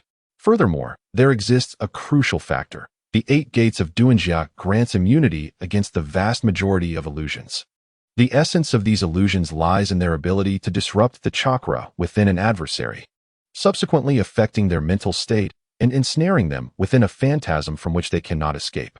The 8 gates, beginning with the 1st gate, causes chakra to erupt within the brain, and from the 2nd gate to the 8th, the chakra remains in a state of frenzy.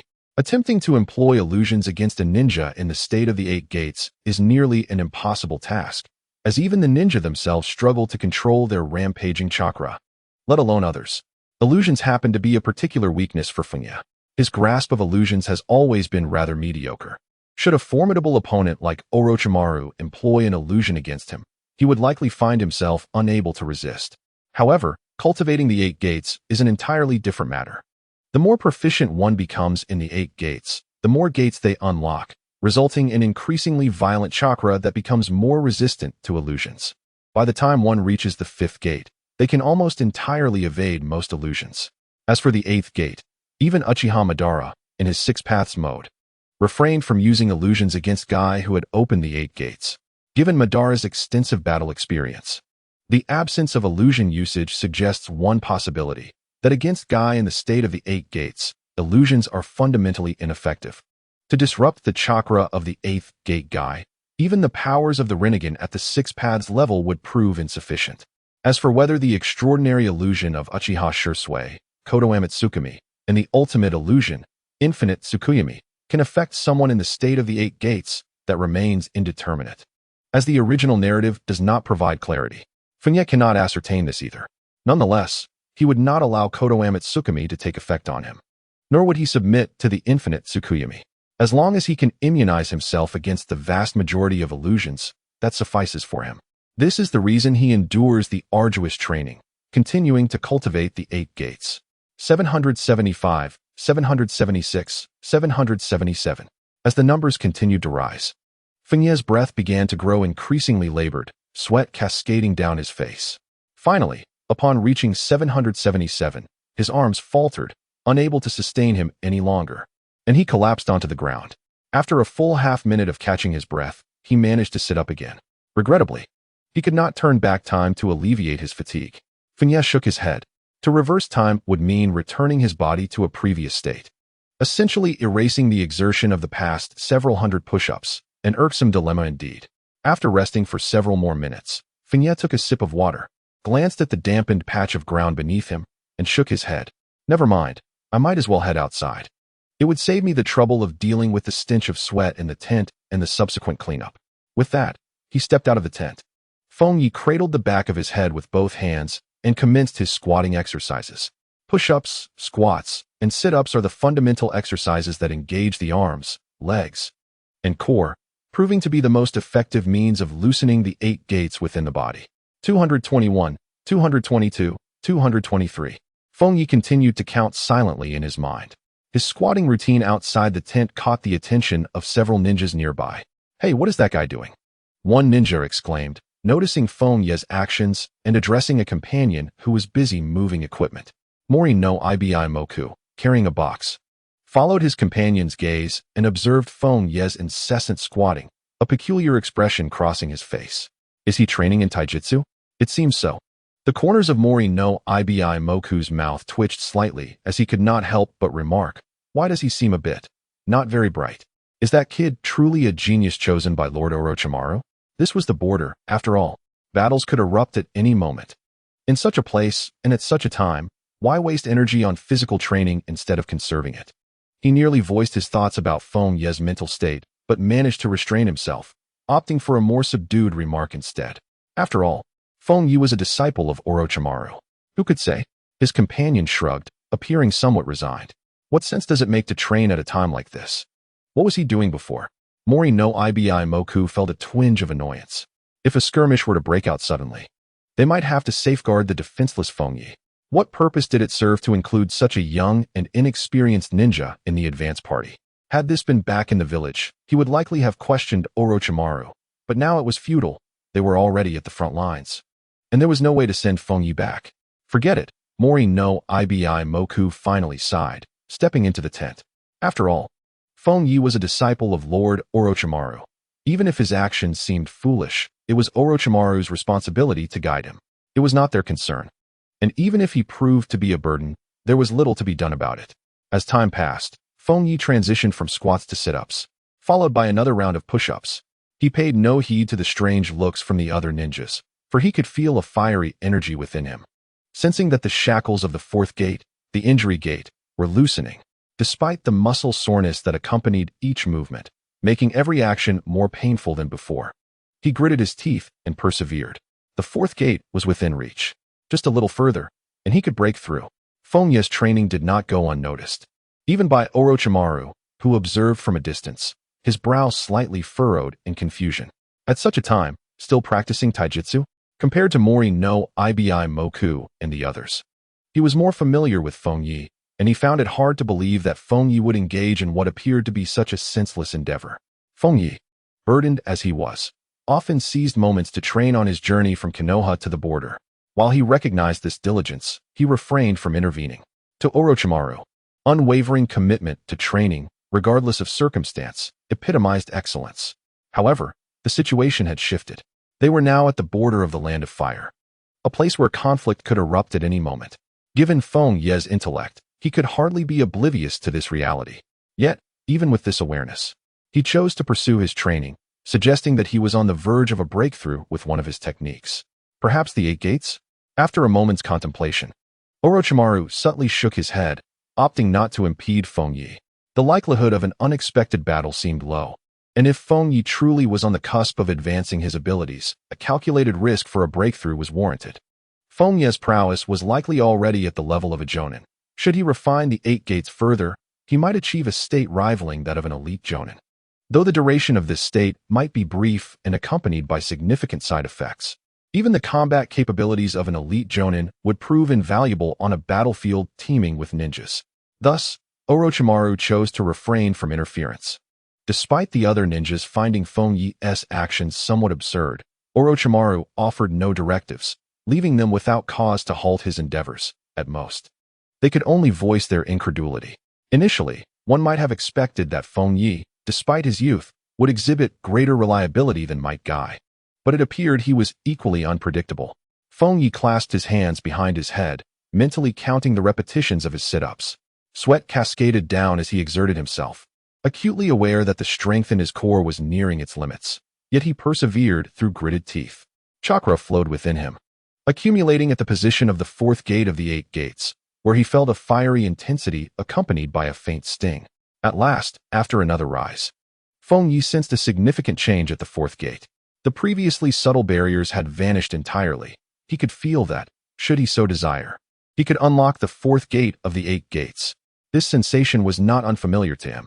Its emergence signified a breakthrough at the fourth gate. With a sigh of relief, Fengye lay back on the ground, breathing heavily, opting not to continue his efforts. With the activation of the fourth gate and the quadruple speed state, his combat prowess would rival Orochimaru's, and coupled with his ability to manipulate time, he would become an even greater challenge.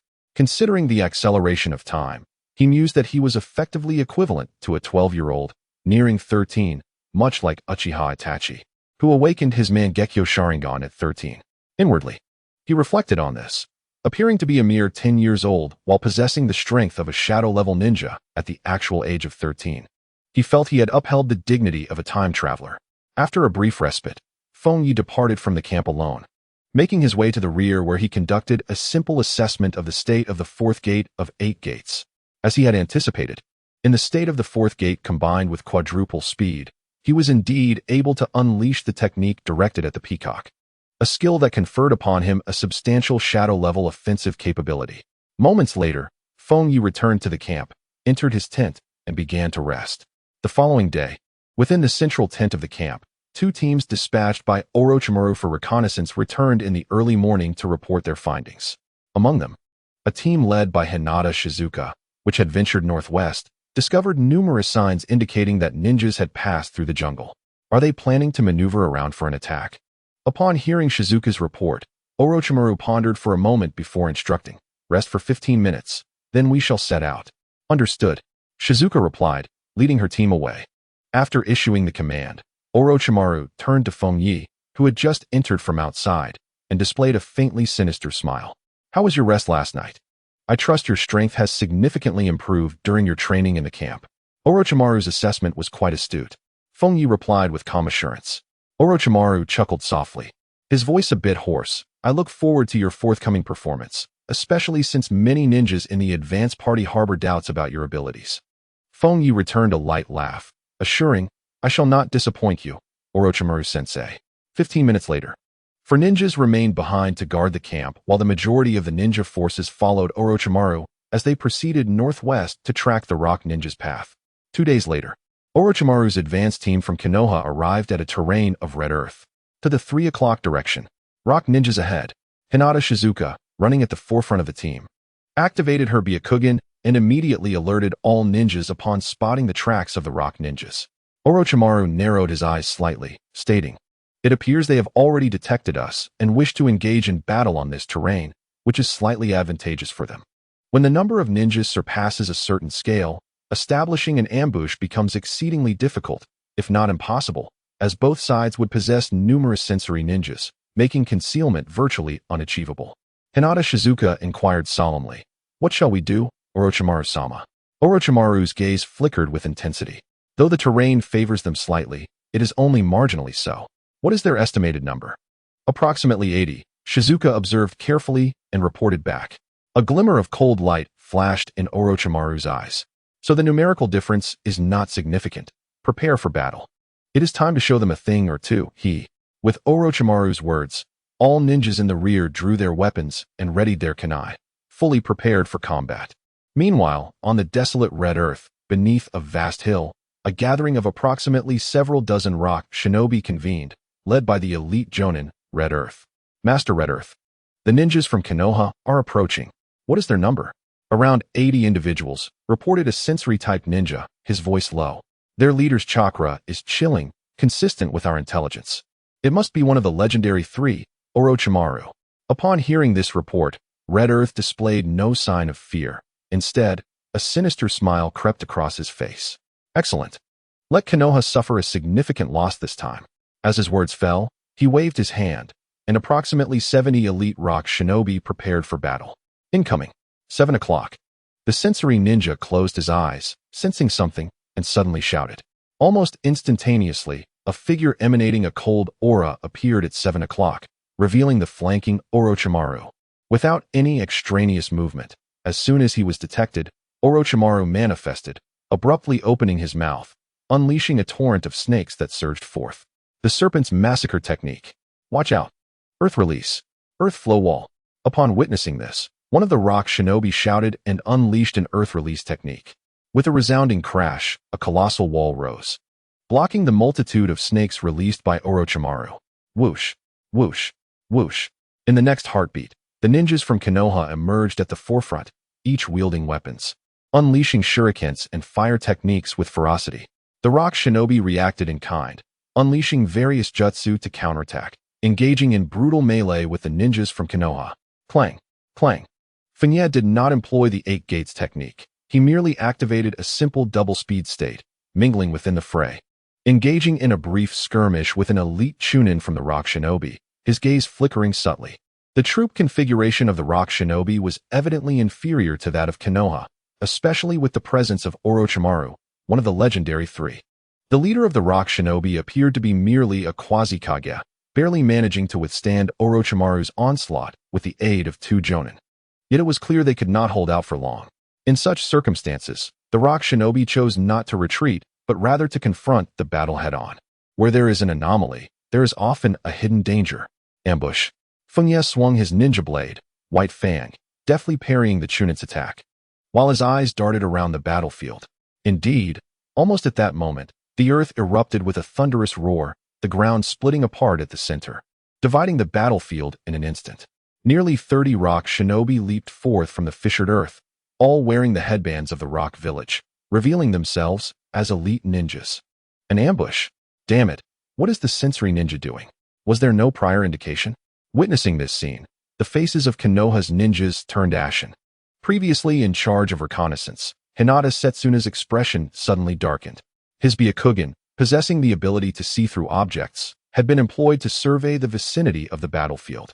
However, he had not anticipated that the adversary would utilize earth release to conceal themselves deep underground, evading the range of his observation. It nearly suffocated him. Evading the scrutiny of the Byakugan is no trivial feat, akin to a rat burrowing underground and hiding for such an extended period. Emerging from beneath the earth, a multitude of rock shinobi displayed sinister grins. Hongtu, who was currently fending off Orochimaru's onslaught, also revealed a chilling smile and remarked, Orochimaru of Konoha indeed possesses formidable strength. However, regrettably, your manpower is insufficient, and it seems you may meet your demise here today. For this assault, the Iwagakure had exerted considerable effort. They first deliberately leaked intelligence about their advance units to Konoha, launching a frontal assault into the land of grass, allowing Konoha to gain a general understanding of the advance unit's combat capabilities and dispatch corresponding forces.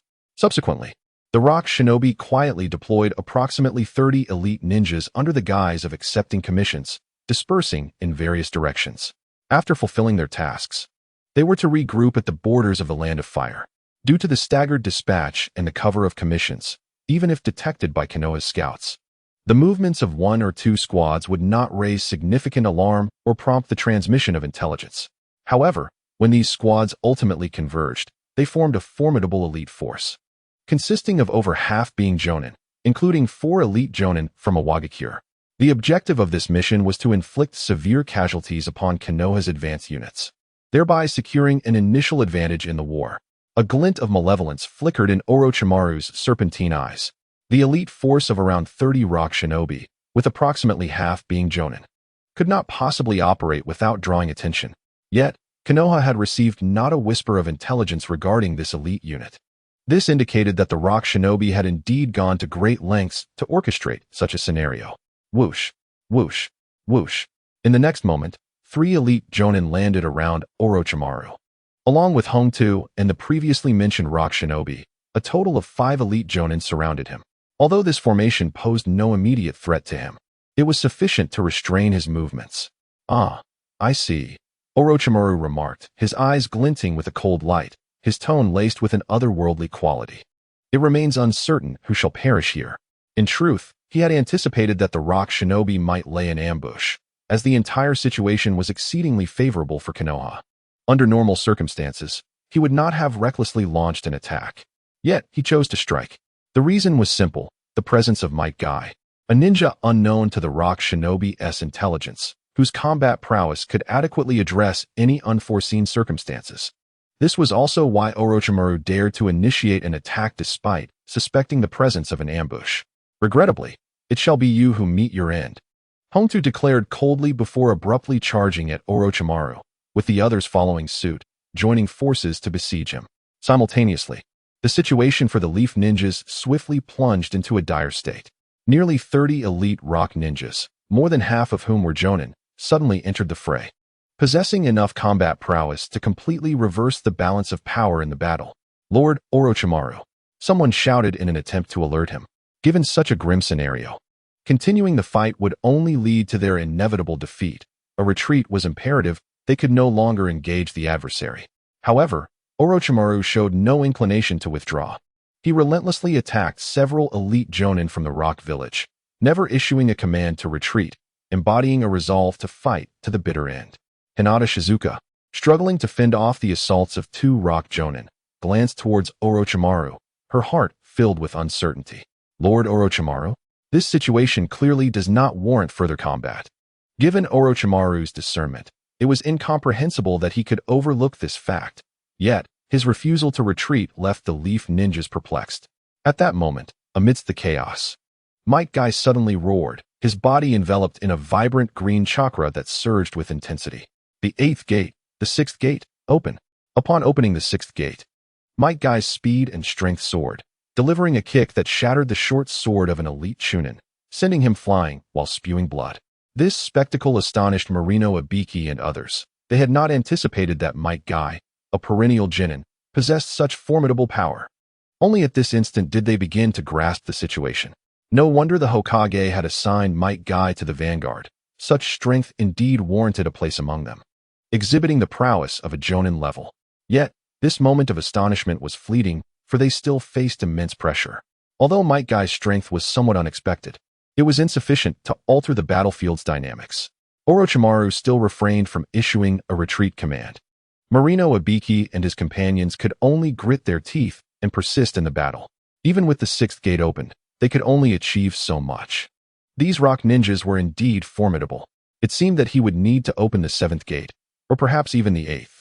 Might Guy, having unleashed the 6th gate, demonstrated the ability to dispatch Chunin in seconds while holding his own against Jonin, yet it remained inadequate to turn the tide. Given the current battlefield conditions, even if he opened the 7th gate and eliminated a few Jonin, it would be challenging to alter the course of the battle. It seemed that only by opening the 8th gate could a significant change be wrought. The 8th gate.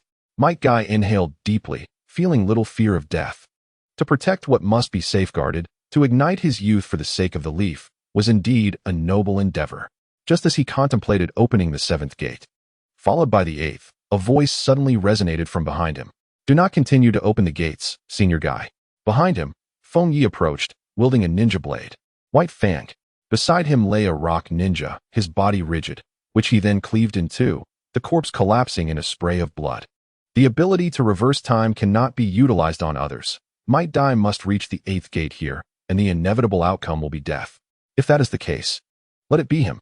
Fengye. Might Guy glanced over in astonishment. Fengye approached calmly, his left hand forming a single-handed seal. As he brushed the blade of the ninja's sword, White Fang, a chorus of birdsong resonated across the battlefield. Chidori Blade. He continued stepping forward, and with each footfall, a silver radiance enveloped his form. This was the sight of lightning chakra flowing and dissipating after breaking through the 3rd gate of the 8 gates. The color was not as deep as the lightning chakra mode of the 4th raikage, nor was it the usual green of the 8 gates. Instead, it was a lighter silver-white. Life Gate Lightning. This was the name Fengye had given to this state. The lightning chakra would wreak more profound destruction upon the body, producing greater side effects. It was an act akin to self-destruction. However, for someone endowed with the ability to reverse time, he could disregard such risks. Moreover, in this mode, the Chidori Blade could be sustained for an extended duration. This was a technique he had developed exclusively for himself after acquiring the power of time reversal, with a speed slightly surpassing the normal opening of the gates. Most importantly, the silver luminescence contrasted starkly with the vibrant green light, rendering it significantly harder to perceive and comprehend. There's no need for you to intervene here, Senior. Leave this to me. Bathed in the silver glow, Fengye spoke softly to Might Guy, swinging White Fang from in front of him to the right, creating arcs of lightning in the air. The peculiar shriek of the Chidori drew the attention of nearby ninjas. Many rock and leaf ninjas turned to observe Fengye. Illuminated by the silver light and wielding the lightning arc-encircled sword, White Fang. The ninjas present were mostly elite, and they could quickly deduce that the technique Fengye was manifesting. Attached to White Fang was a jutsu that combined both nature transformation and form transformation, an A-rank ninjutsu. Although his actions and experience were somewhat lacking, mastering an A-rank ninjutsu at such a young age was indeed a testament to his extraordinary talent. A thought flashed through Senju Ibiki's mind. Yet the tension in his heart remained unabated. Fengye's strength was likely nearing that of a jonin, and Might Dai was on a similar level. He had indeed underestimated these two earlier, but the troubling fact remained that even with the combined might of Fengye and Might Dai, the rock ninjas still outnumbered them by over 10 jonin. With so many jonin present, only a figure of the caliber of the third Hokage, Sarutobi Hiruzen, could possibly confront them single-handedly. The imbalance in combat power was still insurmountable. You say to leave it to you? A nearby jonin from the rock village fixed his gaze on Fengye, a short sword crossed in front of him, a sneer forming on his lips. Just a mere A-rank ninjutsu, kid. As a jonin, I too command techniques of this level. Listening to Fengye's tone, it seemed as though he believed he could single-handedly contend with the prevailing circumstances in this domain. Such arrogance from a mere child was somewhat excessive. Fengye? Mato Dai was taken aback. His astonishment stemmed from both Fengye's insistence that he refrain from opening the 8 gates and the silver radiance enveloping Fengye, which resembled the 8 gates technique yet appeared entirely distinct, as if it were an advanced form of martial arts derived from it. Indeed, Fengye was a prodigy, capable of developing such a technique. However, could such a skill truly alter the current situation when the adversary boasted over 10 elite jonin? Yet, this thought was swiftly supplanted by all. Suddenly, amidst the silver luminescence, Fengye, gripping the ninja blade, White Fang, vanished in the next instant. Moving with a speed imperceptible to the naked eye, traversing the battlefield in a heartbeat. Whoosh! To the nearby ninjas, all that was visible was a fleeting silver glimmer, which carved a graceful arc through the void before materializing behind an elite jonin from a Wagakure. The jonin first exhibited a look of bewilderment, followed by a flicker of terror and disbelief in his gaze. He opened his mouth as if to utter a word, but instead, he expelled a mouthful of blood. Staggering forward 2 steps, he collapsed, unable to sustain himself. A deep wound was starkly visible on his back, severing ribs and spine, and tearing through his heart and lungs from behind. A wave of horror swept through the onlookers. The jonin who had previously mocked Fengye now bore a rigid countenance, his pupils constricting violently as he gazed at Fengye with an expression of sheer astonishment and disbelief. What velocity was that? As he grappled with this shock, Fengye turned his gaze upon him. This glance sent a shiver down his spine, as if he were being scrutinized by some terrifying entity, igniting within him the instinctual dread of death, something he had faced countless times in battle. Danger. That child was exceedingly perilous. From where would he strike? The left? The right? Or from behind? His vigilance surged to its zenith, his mind taut with tension, leaving no room for relaxation, not even a breath to escape his lips. And in the next heartbeat, a flash of lightning erupted. Fengye uttered a single word. In an instant, he vanished, the silver radiance flickering across the battlefield. Reappearing before the elite jonin, the ninja blade White Fang descending with lethal intent. From the front, the jonin, already on high alert, was caught off guard by Fengye's choice to confront him head-on rather than utilizing his speed to flank him. With every ounce of strength, he swung his short sword to parry Fengye's strike. Clang! Though infused with chakra, his short sword was severed as if it were mere kindling upon contact with White Fang. A crescent arc of lightning descended in that fleeting moment, cleaving the jonin in two, while the earth behind him, nearly 10 meters wide, was rent asunder. A single strike, and he was dispatched without even a moment to employ the substitution technique. Nearby ninjas, whether from Konoha or Iwagakure, were visibly shaken by the scene before them, their expressions a blend of disbelief and astonishment. Aside from the Uchiha clan's jonin, who possessed the 3-tomo Sharingan, and Hinata Setsuna, a ninja with Byakugan, the others struggled to discern the movement trajectory of Kiduru. Was it a secret technique of lightning from Kimogakure? It was far too swift. Both Hinata Setsuna and the Uchiha jonin inhaled sharply, their faces displaying shock, as even their ocular techniques barely managed to capture Kiryuru's actions. Whoosh! Kiryuru's figure vanished once more. A fleeting silver light traversed the battlefield, leaving the elite Chunin of Awagakure unable to resist a single strike before being felled on the spot. In the span of mere moments, 3 Jonin and a dozen Chunin from Awagakure met their demise. The battlefield descended into chaos instantaneously. Quick! Restrict that brat's movements. Damn it! Our ninjutsu can't keep up. The Awagakure ninjas, who had initially pressed Konoha with their might, found themselves engulfed in disorder. Even those not directly attacked by Kiryuru shifted some of their focus, albeit in terror, towards him. However, this was of little consequence. Even with undivided attention, Chunin struggled to withstand a single flash from Kiryuru. The disparity in speed and reaction time had grown insurmountable. While Jonin might evade and counter with techniques like shadow clone, substitution, and body flicker, Chunin had no chance to cast any jutsu unless they had already concealed themselves. Whoosh! Another flash, and yet another Chunin was cut down. Earth release. Earth binding technique. At this moment, an irate voice echoed from the side. As the words fell, the ground beneath Kiryuru surged upward, ensnaring his ankle as he dispatched the Chunin, effectively restraining him. Ninjutsu, secret technique, Kekai, Jizo technique. After binding Kiryuru with earth release, the ninja clasped his hands before him, unleashing a furious roar as chakra surged within him, causing the earth to convulse violently. He was an elite Jonin of Awagakure, having faced speed-type ninjas from Kumogakure numerous times, equipped with experience to counter such foes. Boom! The ground fractured into countless shards, rising to encircle Kiryuru, trapping him at the heart of the barrier. The power of the barrier enveloped Kiryuru, instantly suppressing his chakra, causing the silver luminescence around him to fade and the lightning arc on his kunai to diminish. This barrier could seal the flow of chakra. Within it, one could not utilize chakra normally. Did you think you could dance with your speed? It ends here, brat. Slowly, the ninja named Datsu lowered his hands from the hand seals, addressing Kiryuru within the barrier with cold disdain. Witnessing this, the nearby Awagakure ninjas breathed a sigh of relief. Thankfully, Lord Datsu was here. Who would have thought Konoha had a speed-type ninja to rival Kumogakure? If allowed to rampage unchecked, it would have been troublesome. Was it truly insufficient after all? Upon witnessing Fengye ensnared by the barrier of the rock ninja, the nearby leaf ninjas were momentarily struck with a sense of foreboding. They had believed that with the might displayed by Fengye, he could decisively alter the tide of battle. However, it became apparent that such a feat was indeed formidable, considering the opponent was a cadre of elite rock ninjas, each possessing formidable prowess. Nevertheless, trapped within the confines of the barrier, the silver radiance receding from Fengye did not betray a hint of panic. Instead, he inclined his head slightly. In that fleeting moment, employing binding ninjutsu while executing the lethal maneuver, followed by the implementation of techniques to restrict movement and chakra, demonstrated remarkable acumen against speed-oriented ninjas, suggesting meticulous preparation.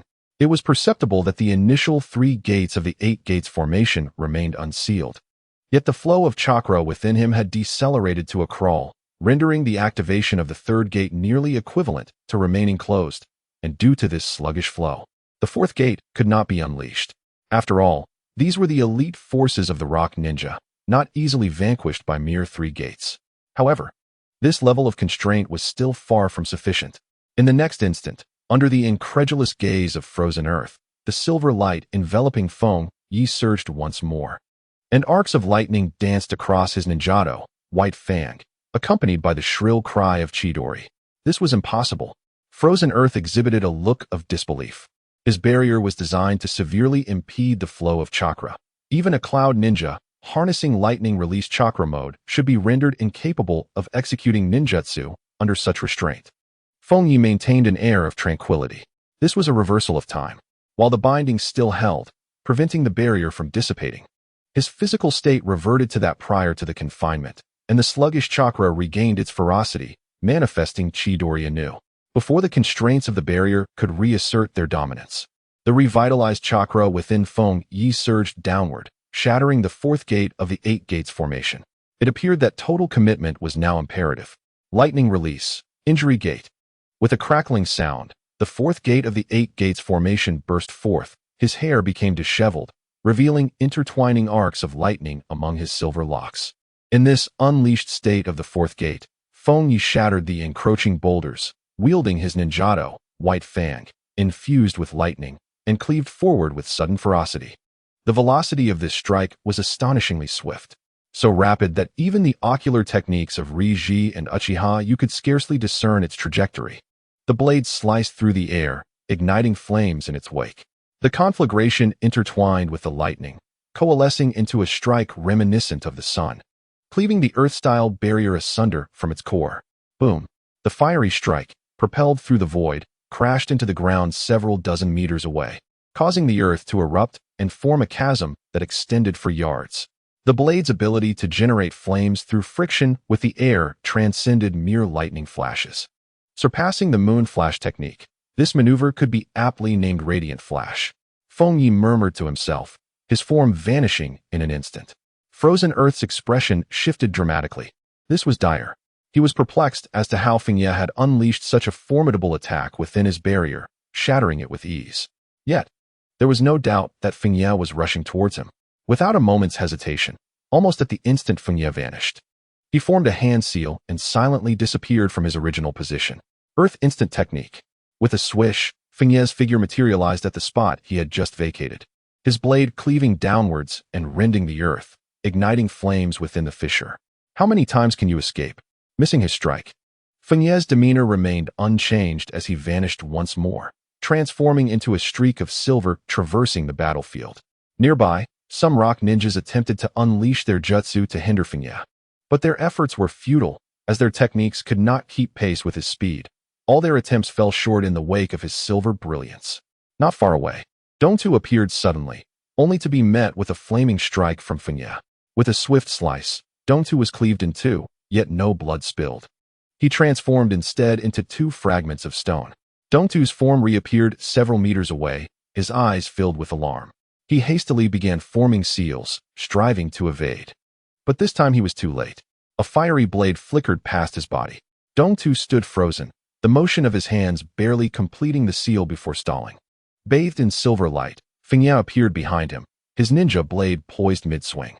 To have evaded his attacks twice while in the Four Gates fourfold speed state, this Dongtu was undoubtedly the strongest elite ninja he had encountered on this battlefield, likely reaching the level of a quasi-shadow. Quite impressive. You. Dongtu struggled to turn his head to face Fengye. He could not discern Fengye's voice. All he heard was a cacophony, as if playing at an accelerated speed. Nonetheless, this was not the crux of the matter. What truly baffled him was how Fengye had managed to break free from his barrier. A normal ninja's chakra could never accomplish such a feat, unless Fengye was a Jinchuriki. Regrettably, he would never find the answer. After laboriously uttering a single word, a distinct line of blood appeared from his left shoulder to his right abdomen. Blood gushed forth, and his body split asunder, collapsing to the ground as his consciousness slipped into darkness. From Fengye's escape from the barrier to the execution of the elite rock ninja Dongtu, the entire sequence transpired in the blink of an eye, leaving nearby rock ninjas and Konohagakure shinobi momentarily stunned. It was only upon witnessing Dongtu's severed body, drenched in blood upon the ground, that the surrounding rock ninjas displayed expressions of shock and disbelief. Lord Dongtu, how could this happen? Dongtu held a position of high esteem in the rock ninja village, second only to the Tsuchikage, serving as the captain of the 30-man ambush squad, a ninja whose strength and cunning were beyond reproach. Yet this formidable ninja had fallen, killed by a Konohagakure shinobi, nearly without a fight. The ninjas of Konoha were equally astounded. In the minds of Sanai, Ibim, and others, there was an overwhelming void. None had anticipated that Fengye's prowess could reach such remarkable heights. Not only did he effortlessly slay the Chunin, but even the renowned ninja, Dongtu, a figure of considerable repute within the ninja realm, fell victim to his hand. Previously, after the demise of over a dozen Chunin and 3 Jonin, the rock ninjas had managed to maintain their composure, yet the death of Dongtu profoundly affected the battlefield, plunging all rock ninjas into chaos. Even those besieging Orochimaru, including Hongtu and his companions, were similarly affected, resulting in one of them being caught off guard and having an arm severed by Orochimaru's blade. It seems you have descended into disarray, Orochimaru remarked, extending his tongue to lick his chin, revealing an eerie smile. However, internally, he too was beset by tumultuous thoughts.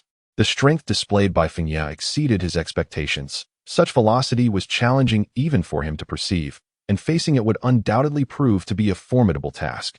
That state is not merely a peculiar manifestation of the 8 gates, nor is it solely an enhancement in speed, but rather resembles an elevation in frequency. A strange glint flickered in Orochimaru's eyes. The peculiarities observed in certain details suggested that Fengye was employing capabilities beyond mere lightning release and the 8 gates. There must be some other enigmatic power at play. Regardless, the astounding prowess exhibited by Fengye had already altered the tide of battle, all achieved by his singular force. That silvery flash resembled the legendary Konoha white fang of yore.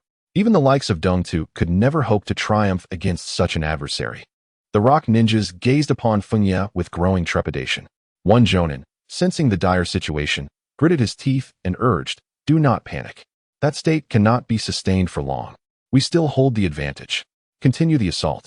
Indeed, the chakra of that young boy could not last indefinitely. Observing that the silvery aura surrounding Fengye had begun to wane, a sense of calm began to settle within some of the rock ninjas, and their panic subsided as they gritted their teeth and resumed their onslaught against the numerous Konoha ninjas. Meanwhile, the Konoha ninjas, having witnessed Fengye's rapid dispatch of 4 Jonin and several Chunin in quick succession, found their circumstances transformed. No longer were they struggling as at the outset, and they now met the continued assaults of the rock ninjas head-on. Boom, boom, boom. Explosions resonated throughout the battlefield. Are they placing their hopes on my weakness and endurance?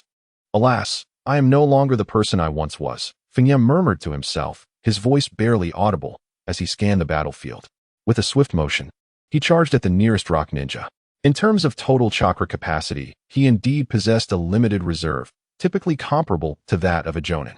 Even in the state of the 4th gate, he approached the level of a Kage, yet still fell short compared to Orochimaru, who possessed an immense chakra pool. However, the crux of the matter lay in his ability to reverse time. He could perpetually revert his physical state, drawing chakra endlessly from within his cells. One can only speak of the total amount of chakra, failing to reach the level of a shadow. Techniques such as the spiral shuriken and the tailed beast bomb, which demand an immense chakra reserve, remain beyond his capacity to wield.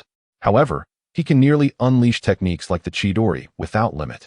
Only those resurrected through the impure world reincarnation possess the qualifications to contest his endurance and consumption. Even the Jinchuriki of tailed beasts must take a step back. Whoosh, whoosh. Silver flashes traverse the battlefield. Under the blade of Kid-Yoru, few can withstand even 2 or 3 strikes. Even the most formidable Jonin can only rely on body flicker technique and substitution technique to barely evade. Yet they are utterly incapable of mounting any effective counterattack against Kid-Yoru. 16, 17, 18. More and more ninjas perish at Kid-Yoru's hands. He moves like a machine of slaughter. On the side of Konoha, the shock felt by ninjas like Marino Ibiki has reached an unparalleled intensity, until nearly 10 Jonin fell to Kid-Yoru, and Orochimaru had also dispatched 2 Jonin who attacked him. The Iwnin finally succumbed to despair. Retreat. Abandon the mission. The words of Akatsuki rang out as he narrowly evaded Orochimaru's assault, gritting his teeth. His eyes were filled with a deep sense of unwillingness. At this juncture in battle, Konoha's ninjas had completely reversed the tide. Even if Kid-Yoru were to exhaust his chakra and lose his fighting capability, it would hold little significance. The balance of combat power had shifted, and the forces capable of restraining Orochimaru had already crumbled. Continuing the fight would only lead to total annihilation. Damn it! Damn it! Damn it! Having issued the retreat order, Akatsuki executed an earth body flicker technique, burrowing underground. As he moved stealthily below the surface, his heart brimmed with a sense of bitterness. To ambush Konoha's ninjas, the Iwnin had expended considerable effort, laying a trap for Konoha. Even anticipating that the leader of the advance team might be Orochimaru or Danzo, deploying 5 Jonin to restrain them. Yet, despite all their calculations, they had not foreseen the emergence of Kid-Yoru. Upon arriving in the land of grass and witnessing the demise of Jonin Hikage and a squad of elite ninjas, he had indeed been wary of Kid-Yoru, but merely regarded him as a genius ninja to be eliminated beforehand, rather than treating him with the utmost caution befitting a renowned ninja like Orochimaru. Moreover, even Orochimaru would not be able to vanquish Jonin so swiftly. With the combat power they had arranged for this war, Even if another Orochimaru were to join, they could still maintain control over the situation, at the very least. It should not have culminated in such a devastating defeat. To contend with a ninja adept in speed, one requires those skilled in expansive ninjutsu, in tandem with sensory and barrier-type ninjas to effectively counter. This time, the IWNine had indeed organized such elite forces to counter Kiryuru. But due to the lack of prior preparation, when Kiryuru revealed his terrifying speed, it was already a chaotic melee, leaving no time for a response. They had thought the frozen earth could restrain Kiryuru, only to find that it too had failed. Is that little brat a Jinchuriki from Konoha? However, the Jinchuriki of the Nine Tails should indeed be a woman from the Uzumaki clan. And that individual's swordsmanship, could it truly be a descendant of the White Fang? Hongtu gritted his teeth and continued to flee. Yet, before he could escape too far, a sudden sense of impending danger surged within him, prompting an instinctive shift of his body to the right. Sizzle! A searing flash of fire cleaved the earth in twain. Despite his efforts to evade to the right, he was unable to completely escape the strike. His left arm was severed at the shoulder, the wound charred and smoldering. Aya! Ignoring his severed left arm, Hongtu leaped from the fissured ground, hastening his escape into the distance, activating the body flicker technique once more. Bathed in silvery light, Fengye pursued from behind. The Iwagakure ninja were unfamiliar to him, mere figures absent from his memories. Yet from the command structure, it was evident that the elite jonin he had previously slain, along with the ninja who had first issued the retreat order during the siege on Orochimaru, were among the highest-ranking members of this IWA team. Thus, Fengye immediately set his sights on Hongtu. Upon seeing Fengye chase after Hongtu, Orochimaru cast a profound glance in their direction before shifting his focus to pursue another Iwagakure jonin nearby. As Hongtu fled, the Iwagakure forces experienced a complete rout. All ninja began to scatter in various directions, while numerous Konoha ninja pursued. The chase persisted from morning until afternoon, finally concluding. As the pursuing Konoha ninja returned to regroup at the initial battlefield and commence cleanup. Bang! Fengye tossed Hongtu's head into a blood-soaked pit, noticing Orochimaru approaching from a distance. He spread his hands and remarked, "He nearly escaped." "Hee, it appears you caught up after all," Orochimaru replied with an eerie smile, his gaze reflecting a hint of admiration, as if he were beholding a rare treasure. Fengye nodded slightly and spoke slowly. "The chakra fluctuations while underground were too faint. My sensing ability faltered, rendering me nearly oblivious. Had I not severed one of his arms beforehand, he would likely have escaped." Upon hearing Fengye's words, Orochimaru displayed a sinister smile and, with a slightly hoarse voice, remarked, "With your speed, if you were to possess formidable sensing capabilities as well, once you set your sights on someone, it would be as if they had 1 foot in the realm of the dead." Originally, he believed that this trouble would require Might Guy to resolve. He did not anticipate that Fengye had mastered the 8 Gates technique and the nature transformation of chakra to such an extent. He had assumed it would take Fengye several more years to reach this level. Fengye's rate of growth exceeded his expectations, reaching an almost unnatural degree. Even during the Second Shinobi World War, when he faced the salamander Hanzo, who was then regarded as a demigod and earned the title of Sannin through that battle, he seemed somewhat inferior compared to the current Fengye. At that time, he was already 23 years old, while the current Fengye was merely 10. "At your present state, I cannot confidently say I would be able to contend with you," Orochimaru mused. Orochimaru gazed intently at Fengye, his eyes alight with an unusual brilliance. The notion of being surpassed by a disciple was unprecedented for him, yet it now seemed tantalizingly close. Upon hearing Orochimaru's words, Fengye offered a modest smile and replied, "Such praise may be a tad excessive. I have merely relied on your esteemed guidance, Master Orochimaru, to develop a few jutsu, which come with significant drawbacks. I remain far from your level." When Orochimaru expressed uncertainty about managing the situation, it was not a matter of lacking the ability to defeat Fengye, but rather the challenge of subduing him. After all, victory and death are 2 distinct concepts. With Fengye's extraordinary speed and an unwavering desire to escape, even Orochimaru found himself at a disadvantage. Unless he preemptively established a barrier, the prospect of engaging Fengye in battle was indeed daunting.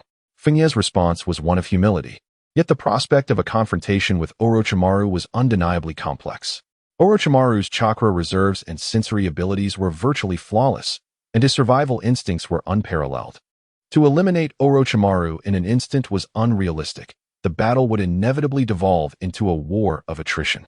Ultimately, it would be a matter of either exhausting Orochimaru's chakra or being ensnared by his barriers or sealing techniques. It was unlikely that their skirmish would last less than several days and nights. Nevertheless, it could be asserted that Fengye had indeed ascended to the ranks of true shadow-level power, a shadow-level adversary even more formidable than Orochimaru. With his reliance on speed and the extraordinary capability of time reversal, he felt a measure of confidence even against someone of Orochimaru's caliber. As for ordinary Jonin and elite Jonin, they would scarcely endure a few exchanges in his presence. A soft chuckle escaped Orochimaru as he contemplated Fengye's words, studying him for several moments before tilting his head and remarking, "That ability to enhance the frequency of your movements is not merely a jutsu, is it?" Fengye's expression remained unfazed. Given Orochimaru's level of expertise, it was hardly surprising that he would discern the peculiar acceleration of time in Fengye's movements after observing him in battle. The Eight Gates technique could indeed enhance speed, but it would not manifest as a jarring frame rate discrepancy. Such a phenomenon could not be explained by mere velocity. Indeed, you have perceived it correctly, Fengye acknowledged candidly. It is not simply a jutsu. It is a bloodline limit that augments my speed across the board, allowing me to enter a state of heightened frequency. For Fengye, admitting to possessing a certain bloodline limit was no longer a significant matter. Every shadow-level warrior possessed unique secret techniques to some extent. Orochimaru expressed mild astonishment, a glimmer of intrigue in his gaze, and inquired, "A primordial bloodline user?" Aside from the long-established bloodline limits, such as the Byakugan and Sharingan, abilities akin to wind release or lava release typically do not propagate within families, but instead manifest in unique awakenings among certain exceptional individuals. Such ninjas are referred to as primordial bloodline users. The bloodline limits of these primordial users do not necessarily pass on to the next generation, with the probability of inheritance being exceedingly low. Currently, the most stable bloodline limit in the ninja world is the Byakugan. Every member of the Hyuga clan undoubtedly possesses this ocular prowess, whereas not all Uchiha clan ninjas can awaken the Sharingan. Other bloodlines, such as the ice release of the Mizuno Kuni clan and the Shikatsu Miyaku of the Kagaya clan, exhibit even lower awakening rates. Fengye nodded. Orochimaru, in a contemplative manner, remarked, "The bloodline limits that integrate foundational attributes lack the capacity for enhancement frequency. Thus, it can be inferred that the elimination of bloodlines does not belong to this category. Your circumstances, coupled with the spiritual techniques of Yin release, seem unrelated. It ought to be a variant of Yang release bloodline limit." "No, that's incorrect." Orochimaru's gaze suddenly flickered as he continued. "The nature alteration of Yang release enhances the speed and reaction time of the body based on physical attributes. Your ability, however, does not stem from a transformation of physicality, but rather an elevation in frequency, which does not align with the standards of Yin release." As this realization dawned upon him, Orochimaru inhaled sharply, a glimmer of exhilarating anticipation illuminating his eyes as he turned to Fengye, exclaiming, "A bloodline limit that alters the flow of time." Among all the ninjutsu in the ninja world, the mastery of space-time ninjutsu is the most arduous, and the vast majority of techniques defined as such merely pertain to spatial manipulation, failing to encompass alterations in the temporal dimension. Orochimaru had previously scoured extensive materials on this subject. The only vague historical record of a time-related ninjutsu emerged centuries ago, associated with the Uchiha clan's Mangekyo Sharingan. The specifics of its power have since become obscured. The individual who wielded it sought to unify the ninja world through this formidable ability, but ultimately met with failure. Thwarted by a member of the Senju clan, this event transpired in the early Warring States period, predating the well-known Uchiha Madara and Senju Hashirama by centuries, resulting in the information being too nebulous to ascertain whether it was a genuine historical account or a fabrication by later generations. Had this encounter occurred months prior, Fengye would likely have felt a pang of anxiety under Orochimaru's intense scrutiny. However, he now faced it with remarkable composure. Truly, Orochimaru's prowess is commendable. Merely through observation and deduction, he had nearly concluded that Fengye's abilities did not stem from the elemental transformations of wind, lightning, water, fire, or earth, nor from the evolutions of Yin or Yang release. This left only one remaining explanation: the temporal domain. Indeed, Orochimaru's keen insights from a mere cursory examination during battle had led to such an accurate conclusion, recognizing that no other factors could obfuscate the truth. Fengye spoke candidly. I have conducted several tests and confirmed that this ability does not belong to the elemental releases, nor to Yin release, and is unrelated to spatial techniques. It must be classified as a ninth category of ninjutsu. With his current strength, revealing his possession of time-related abilities would no longer bear significant repercussions. Moreover, spatial ninjutsu is already exceedingly challenging to counter, while time ninjutsu transcends spatial manipulation. Unless one wields a comparable time-based ability to interfere or negate it, the concept of counteraction is non-existent. It reigns supreme over all forms of ninjutsu, an unfathomable absolute power. This is the essence of the power to manipulate time. Indeed, it is truly astonishing. Although it had been nearly confirmed, upon hearing Fengye's words, Orochimaru could not help but exclaim in awe. His gaze fixed upon Fengye as if he were a precious gem. What he yearned for most was the gift of eternal life. And the greatest adversary of life is time itself. Even beings as formidable as Senju Hashirama and Uchiha Madara could not transcend the bounds of time. Yet now, based on Fengye's bloodline limit, he might have the opportunity to grasp the power that transcends the very fabric of time. A chance to conquer the relentless passage of time and attain immortality. At that moment, in Orochimaru's heart, Fengye had transcended all his previous subjects and experimental data. Even if Sarutobi Hiruzen were to issue an order to eliminate Fengye, he would unhesitatingly defy such a command. Even contemplating a defection from Konoha with Fengye in tow. Please, do not look at me that way. It is quite unsettling, Orochimaru-sensei. Under the intense scrutiny of Orochimaru's gaze, Fengye shrugged helplessly and remarked, I hope you are not regarding me as merely a test subject. Orochimaru's gaze softened slightly as he chuckled. How could that be? You are my most cherished disciple. However, I must admit, I am indeed quite intrigued by your bloodline limit. Alas, there is no time for detailed study at present. After pondering briefly, Fengye replied, Once the war concludes, I shall cooperate with you on some research. Such matters could easily be postponed until the war's end. By then, his strength would likely have surpassed that of a Kaguya, rendering any challenges inconsequential. If all goes smoothly, he would not mind assisting Orochimaru in his pursuits to extend life, especially since Orochimaru had treated him well. The techniques of cell activation and the transformation of lightning chakra properties were learned from Orochimaru himself. Speaking of which, the two temporal abilities he possessed thus far could only be applied to himself, a matter Fengye had been diligently exploring. Among them, the ability to reverse time, due to its self-restrictive nature, exhibited a peculiar characteristic. In simpler terms, if he were to cut his hand and let the blood drip onto a wall, reversing time on the wound would cause the blood on the wall to vanish into thin air. This ability disregards spatial distance. Fengye had conducted tests showing that even if he were to pluck a hair and place it far away, using time reversal would cause it to inexplicably return to his head. Possessing such a capability implies that as long as he does not wish it, no one can take anything from him. The only lament is that while time reversal can reclaim a drop of blood lost miles away, it cannot make his physical form vanish and reappear at the location of the blood. In essence, it cannot be utilized for spatial movement. The position of the body, which bears the soul, dictates where the body will revert to its previous state after utilizing time reversal. This principle aligns closely with the technique of Edo Tensei. As for the more astute notion of splitting the soul or body to test the effects of time reversal, Fengye had no intention of attempting such experiments. For spatial movement, mastering the Flying Thunder God technique would suffice. Even if the Flying Thunder God technique proves exceedingly challenging and talent alone cannot facilitate its mastery, the existence of multiple pairs of Sharingan and Rinnegan equipped with spatial abilities provides an alternative. Such powers can be seized through sheer strength. I am honored. Upon hearing Fengye's response, Orochimaru revealed a faint smile. The capabilities possessed by Fengye at present presented a considerable challenge, even for him. He preferred to avoid coercive methods unless absolutely necessary. Fortunately, Fengye was his disciple. Otherwise, accessing the power of time would likely remain a formidable endeavor. However, the duration of the ongoing war remained uncertain, and before its conclusion, he would find it difficult to immerse himself in research.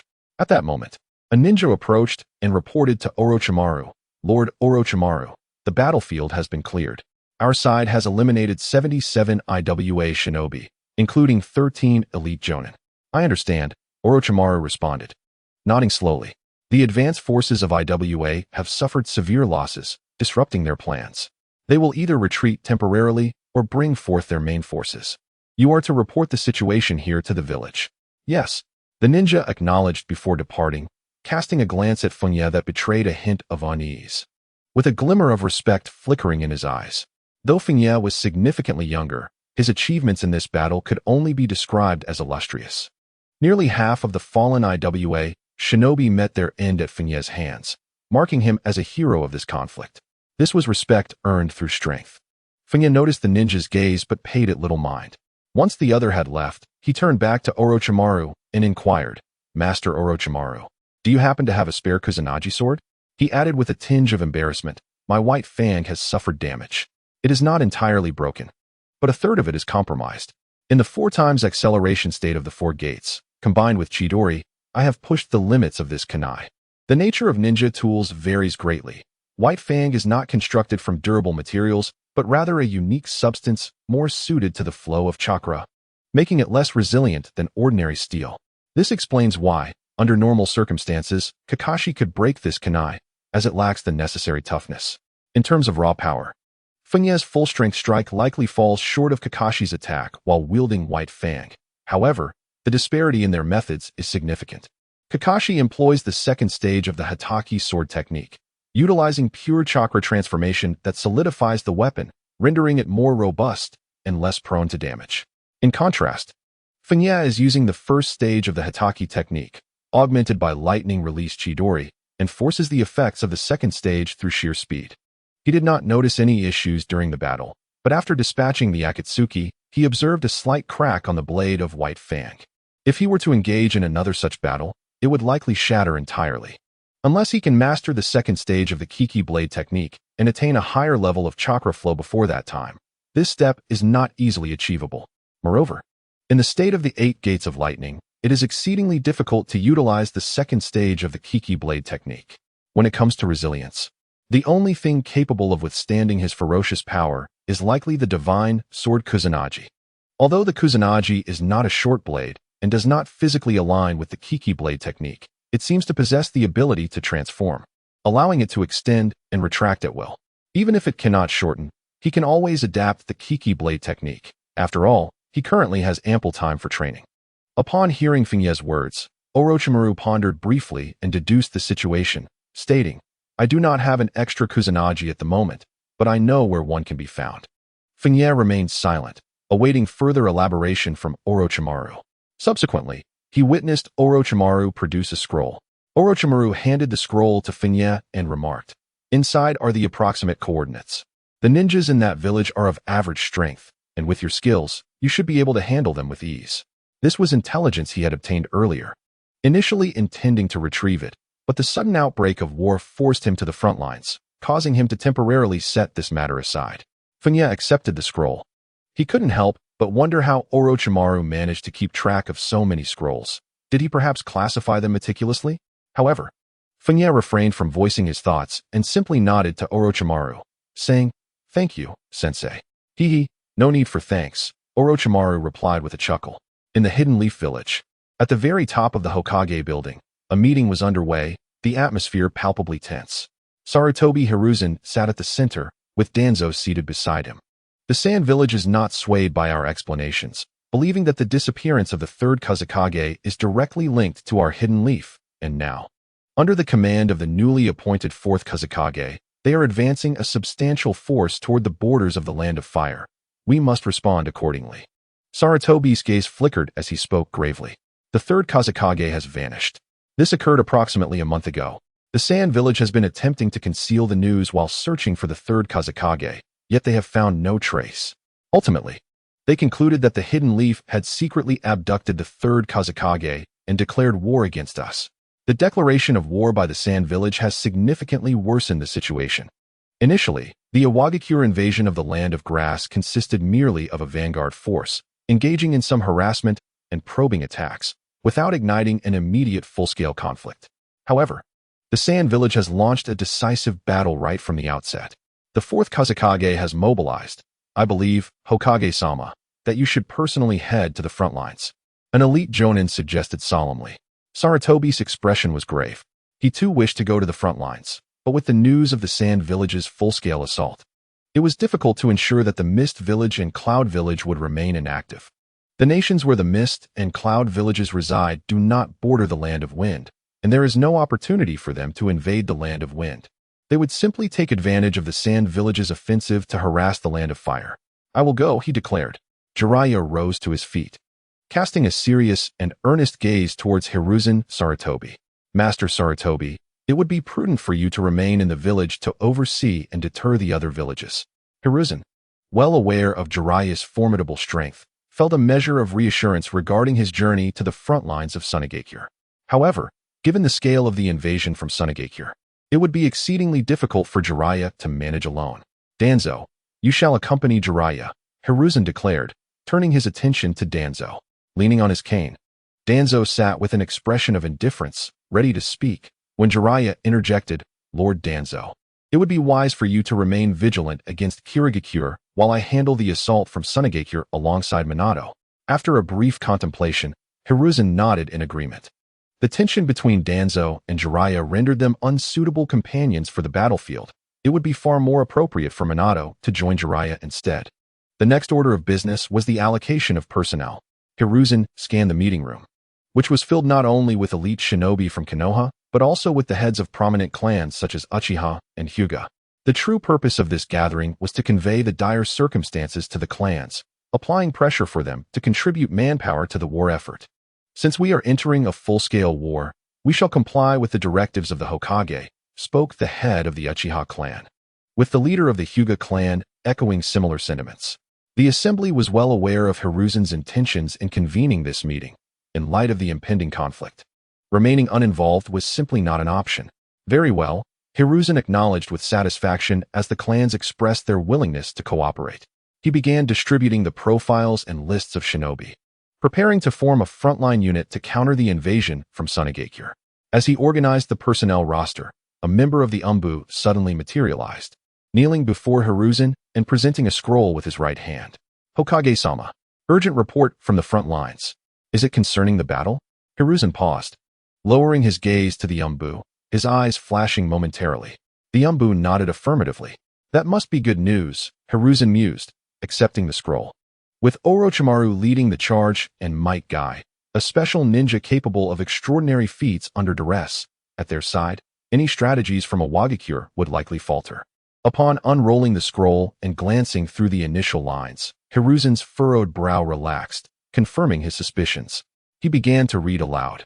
The advance unit of Konoha has reached the border, tracking the forces of a Wagakure. They engaged in a decisive battle in the wasteland, ultimately repelling the Wagakure forces, with over half of their ninjas slain and the advance unit of a Wagakure heavily damaged. As the content of the first line echoed through the meeting room, a palpable sense of relief washed over the attendees, their expressions easing as the leaders of the various clans felt the weight of tension lift. In the context of a comprehensive offensive against the Sand-Hidden Village, the news of a significant victory on the front lines against the Rock Ninja undoubtedly serves as splendid tidings. With this development, the situation along the borders of the Land of Grass has stabilized, allowing for a more measured response to the movements of the Rock Ninja without the immediate need to dispatch reinforcement troops. This strategy enables the allocation of the majority of combat strength to confront the Sand Ninja, thereby minimizing losses for their clans. Orochimaru has performed admirably. Danzo cast a glance at Hiruzen Saratobi, offering a nonchalant assessment. The news of a triumph against the Rock Ninja at the borders was equally favorable in his eyes, as it permitted a concentration of forces to first thwart the Sand Ninja before addressing the Rock Ninja, even if it necessitated a two-front engagement. In times such as these, Orochimaru remains a trustworthy ally. Seated nearby, Jiraiya wore a slight smile infused with confidence, exclaiming, "Leave the Sand Ninja to me. I shall not allow them to run amok." For eons, he had been embroiled in rivalry with Orochimaru. Now, with Orochimaru achieving a notable victory, he felt compelled to ensure he did not fall behind.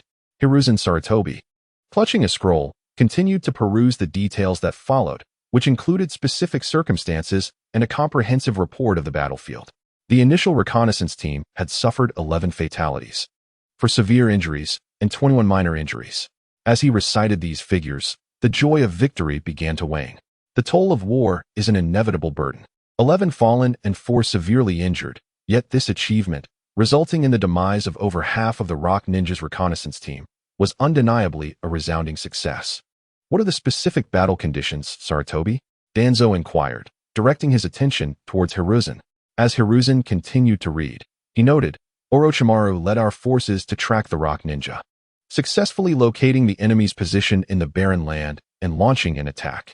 Our forces numbered approximately 80 against 70 of theirs, giving us an advantage. However, the Rock Ninja had nearly 30 elite troops lying in ambush, half of whom were Jonin, who suddenly emerged from underground. Upon reaching this point, Hiruzen's tone faltered. The expressions of Danzo and the clan leaders present shifted, revealing a hint of gravity as they leaned in, awaiting the continuation of the report. Although they were already aware of the good news, the emergence of nearly 30 elite Rock Ninja from an ambush posed an undeniably perilous situation. How had Orochimaru managed to turn the tide under such circumstances? Even from afar, the danger of the situation was palpable. The implications of such an elite force comprising nearly 30 individuals were clear to all present, particularly to Danzo. His own rude organization had cultivated no more than 60 true elites, with many still in training, rendering them far from elite status. Thus, he could only muster 2 such teams. Among the clans, only the Uchiha and Hyuga families possessed comparable strength. The smaller clans stood no chance against such an elite unit. Indeed, even if they combined all their forces, the small ninja villages across the ninja world would struggle to assemble a unit of that caliber. Hiruzen furrowed his brow. In this dire situation, it seems that only Might Guy's extraordinary capabilities could have reversed the tide. The moment the 8 Gates formation is employed, the practitioner is doomed to perish. The sacrifice of such a unique ninja, coupled with the loss of numerous comrades, in exchange for inflicting over half casualties on the Rock Ninja, although still a victory, hardly qualifies as a resounding triumph. The ambush by the elite forces of the Rock Ninja plunged our side into a predicament, with casualties escalating rapidly.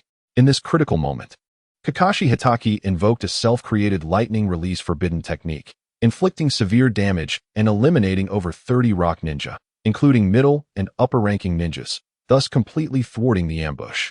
As this was recounted, the voice gradually faded, and an eerie silence enveloped the entire conference room. Even Jiraiya, known for his restless demeanor, exhibited a hint of astonishment. Danzo, who had maintained a demeanor of calm and composure, gazed into Sarutobi Hiruzen's eyes, which flickered with uncertainty, as if questioning the veracity of the claims made. Hiruzen, too, displayed an unexpected look of disbelief. Clutching the intelligence scroll, he found himself unable to continue reading, staring in shock until he reached the end, where the statistics of the battle were laid bare. 33. This was the number of Rock Ninjas slain by Kakashi. Among them were 9 upper-ranking ninjas, including the renowned elites of Awagakure, such as Akatsuchi and Fubuki. In the profound silence, Hiruzen slowly lowered the scroll, turning to the Umbu ninja who had delivered it, and inquired, "Is this intelligence from the front lines?" "Indeed," the Umbu ninja replied solemnly. "The scroll was delivered by Orochimaru's summoning beast. Then it must be authentic." Hiruzen inhaled deeply. Orochimaru's summoning creature originated from the Dragon Cave, making deception exceedingly difficult, and fabricating such elaborate false intelligence would serve no purpose. It was not Might Guy's forbidden technique that shifted the balance, but rather young Kakashi Hitaki, merely 10 years of age, who employed some form of forbidden art to alter the outcome of this conflict. The shock was palpable, the incredibility overwhelming. "He is the son of the White Fang," remarked Uchiha Fugaku, seated nearby, his arms crossed before him, breaking the silence with a measured breath. He recalled the name Kakashi, a young ninja recently lauded as a prodigy, though he had only a vague impression of him. The Uchiha clan had never lacked for geniuses. A youth, albeit bearing the title of prodigy, hardly warranted the attention of the clan leader. However, the circumstances had shifted dramatically.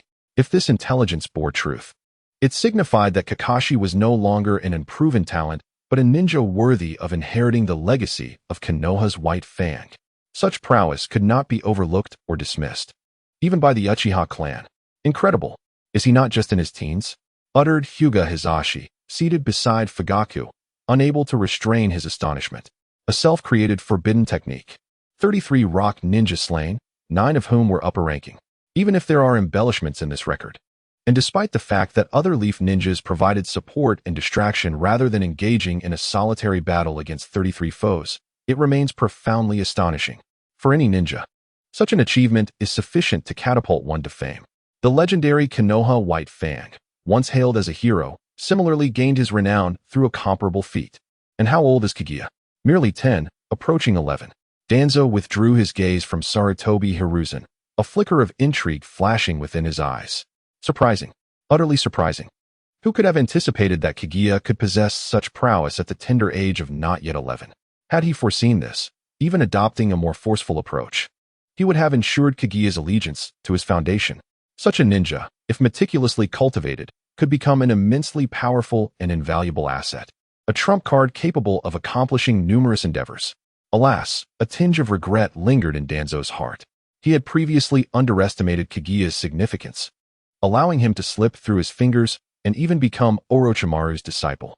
Had he been more resolute, employing a few more tactics, extracting Kaguya from Sarutobi Hiruzen would not have been particularly challenging.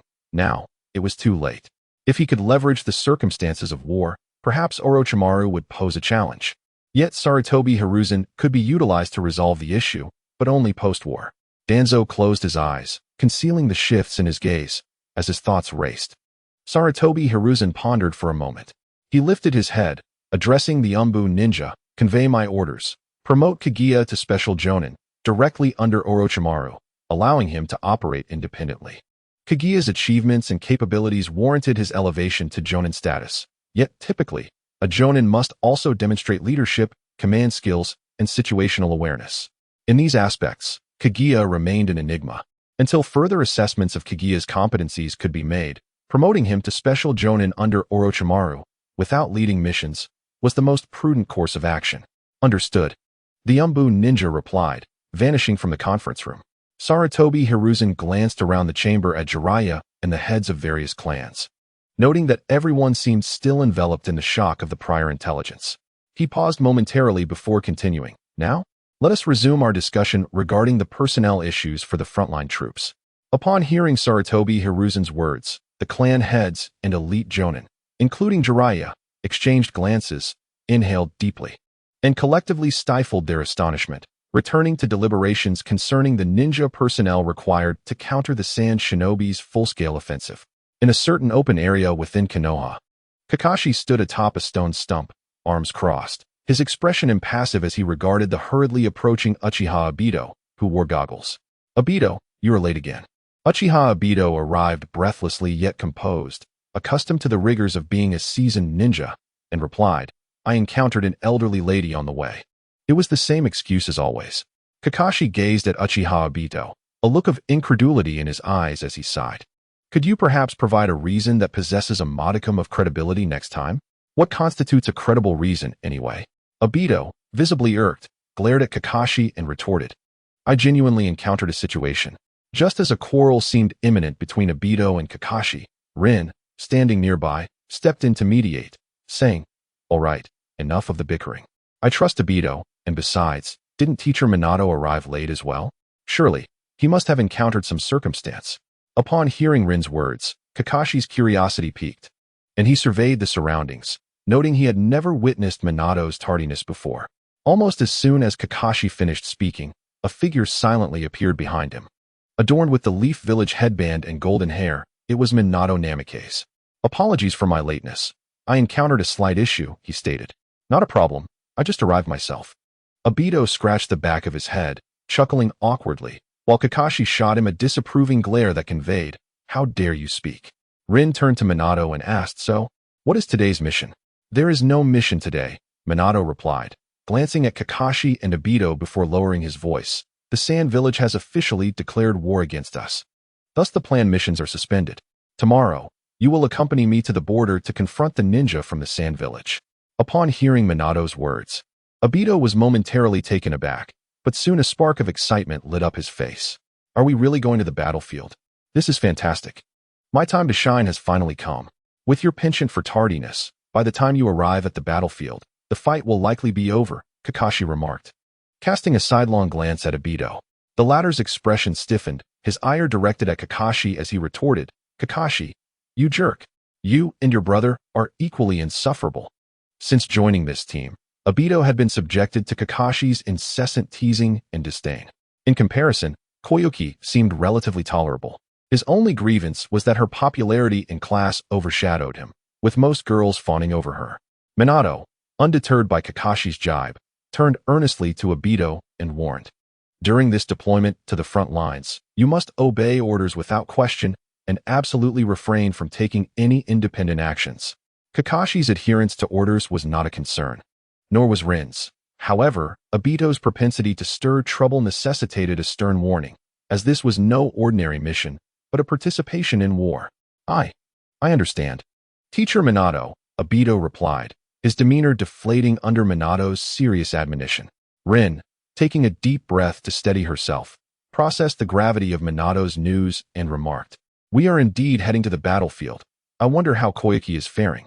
About Koyuki, Minato's expression turned contemplative upon hearing Rin's words. Kakashi then adopted a solemn expression. Unable to contain his curiosity, he inquired, "Teacher Minato, what has happened to my brother?"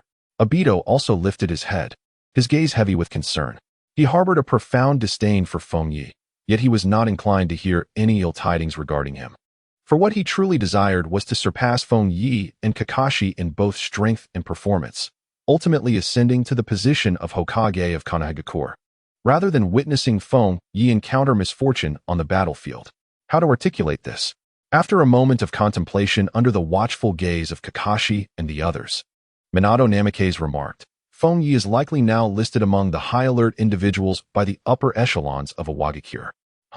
Rin expressed a hint of confusion, struggling to comprehend the statement. Kakashi, momentarily taken aback, began to form a vague suspicion, though skepticism lingered as he inquired, "What has he done on that battlefield?" "I cannot ascertain the specifics," Minato replied, "but it is certain that he recently eliminated over 30 elite ninjas from Awagakure, including a significant number of Jonin." Upon uttering this, an enveloping silence fell over the room. Even Kakashi, who had his suspicions, could not mask his shock. He had never anticipated that Fengye could accomplish such a remarkable feat on the battlefield. Rin appeared momentarily dazed. The notion of having slain over 30 elite ninjas, including many Jonin, echoed incessantly in her mind, rendering it nearly unbelievable. Currently, Konohagakure boasted a ninja population exceeding 20,000, with over 10,000 genin and 6,000 to 7,000 chunin, yet the number of jonin scarcely surpassed 300. Each jonin was an exceptionally distinguished individual within their village, capable of leading a team of ninjas, representing the true backbone of their community. Yet, such formidable figures had been felled by Fengye in a single battle. Incredible. To what extent had Fengye's prowess ascended? No, it cannot be true. Minato-sensei, could it be you misheard? Obito's expression mirrored Rin's disbelief, as he found it exceedingly difficult to accept such news, akin to a fantastical tale.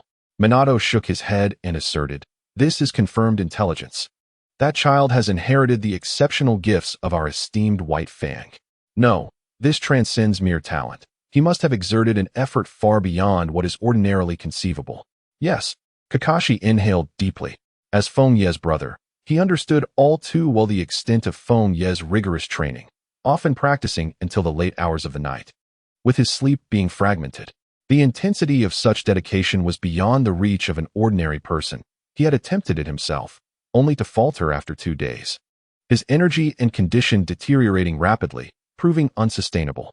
He recalled Fengye's words, "To attain strength that far exceeds others, one must invest effort that far surpasses theirs. Every ounce of power is the result of arduous training, painstakingly accrued." What unsettled him most was the realization that Fengye had, unbeknownst to him, reached such an extraordinary level, capable of slaying even Jonin. He had yet to master the Chidori, and his cellular activation training had only recently commenced. At present, his strength still falls slightly short of that of a Jonin. Kakashi shook his head in resignation as he observed the considerable distance that had opened between them. How could he possibly catch up? With the confirmation from Minato Namikaze, Obito Uchiha appeared momentarily dazed. At this point, he was still a Genin, while Kid had already achieved the remarkable feat of defeating multiple Jonin. The disparity felt surreal, as only a few months prior, he He was merely a student in the same academy. Had he cheated? Nevertheless, he was still a Bido Uchiha. After a brief moment of bewilderment, he regained his composure, inhaled deeply, and revealed a confident gaze as he clenched his fist. I shall surpass that individual. As a member of the Uchiha clan, once he awakened his Sharingan, his power would soar significantly. Let him revel in his arrogance for now. I shall inevitably catch up and become Hokage. In the land of fire, at the border camp. In the central tent, Orochimaru, Kid, and several jonin from the advanced team were gathered. After a brief wait, a small snake slithered out from Orochimaru's sleeve. With a soft thud, the snake opened its mouth and expelled a scroll. Here it comes. Orochimaru picked up the scroll and opened it. It contained directives from Sarutobi Hiruzen of Konoha. After a cursory glance, he read it aloud. The content instructed Orochimaru to dispatch a squad to escort the severely and lightly wounded ninjas back to the village, while the remaining personnel would stay at the border of the land of grass to monitor the movements of the rock ninja. The final point addressed Kid's appointment. Although he was designated as a special jonin, he was indeed among the ranks of jonin. Achieving jonin status at the tender age of 10 was unprecedented in Konoha's history. After reading, Orochimaru turned to Kid. The other jonin in the tent exchanged glances, and though they felt ripples of surprise at Kid's early promotion, there were no signs of discontent or doubt, given Kid's displayed strength in the previous battle and his established achievements. No one in the advanced team questioned or opposed his elevation to special jonin. Kid smiled slightly and remarked, "It is merely an exceptional promotion during wartime." Orochimaru withdrew his gaze and pondered, "Now, the matter of selecting those to escort the injured falls to you, Shizen." There were only 4 severely wounded, and the others, though lightly injured, still possessed normal mobility and combat capability, thus requiring only a small team for the escort. Understood. Shizune, typically taciturn, acknowledged and promptly exited. The other ninjas then discussed the subsequent arrangements for the camp and whether to enter the land of grass for a cleanup before departing to their respective tents. Kid sat cross-legged and retrieved his ninja blade, White Fang. A noticeable crack ran along the blade's edge, extending from the center to the hilt, a severe damage for any weapon. Holding the ninja blade White Fang, Fengye closed his eyes. In the darkness, an illusory golden clock materialized. After a few attempts, he pressed his hand against the fissure of the blade. Several seconds elapsed without any discernible change. The crack remained unaltered. Indeed, it was futile. Fengye opened his eyes and sighed. After acquiring information about the Kusanagi sword from Orochimaru, he refrained from immediately seeking it out. Instead, he opted to study his abilities, attempting to use time reversal to mend White Fang. Regrettably, despite his myriad attempts, he could not exert his temporal powers on any object beyond himself. Neither time acceleration nor reversal proved effective. He had always believed that White Fang was far better in his hands than in Kakashi's, as his Konoha swordsmanship surpassed Kakashi's, and it suited his techniques well, ensuring it would not easily sustain damage. Ironically, the damage to White Fang had only intensified over time. He contemplated finding a craftsman capable of repairs, and if restored, he would relinquish it to Kakashi, for it no longer resonated with him. Fengye reflected that the Sand Ninja Village seemed to be launching a full-scale assault. The situation in the Rock Ninja Village was less clear. If no further actions were forthcoming, he could seize the opportunity to acquire the Kusanagi sword. For him, the absence of an appropriate weapon had become less critical to his strength, as the technique Chidori could be executed without reliance on weapons. His melee attacks remained potent, though his long-range capabilities would undoubtedly suffer. The Konoha swordsmanship allowed for a more concentrated application of power, enabling long-range slashes that were far more lethal than launching a fireball with his fists. Under normal circumstances, his chakra reserves were already at the level of an elite jonin. Yet this quantity fell short of what was required for mastering Sage Mode and its techniques. Fengye pondered his future training path. Typically at 13, his chakra levels would peak at jonin rank. However, due to the existence of the secret technique of cellular activation, his chakra reserves had ascended to a higher tier. This level of chakra appeared to surpass that of 90% of the ninjas in the Naruto world, yet he was still incapable of unleashing even a single Rasengan. There was little necessity for him to cultivate the Rasengan, yet the chakra required to enhance Chidori into Raikiri posed a considerable challenge. Chidori was classified as an A-rank technique, while Raikiri, as its evolutionary counterpart, was an S-rank lightning technique, demanding significantly more chakra and precision. The power of Raikiri undoubtedly eclipsed that of Chidori. For Fengye, evolving Chidori into Raikiri remained a goal. However, he currently found it difficult to achieve that breakthrough. If only my chakra could ascend another tier, he murmured to himself.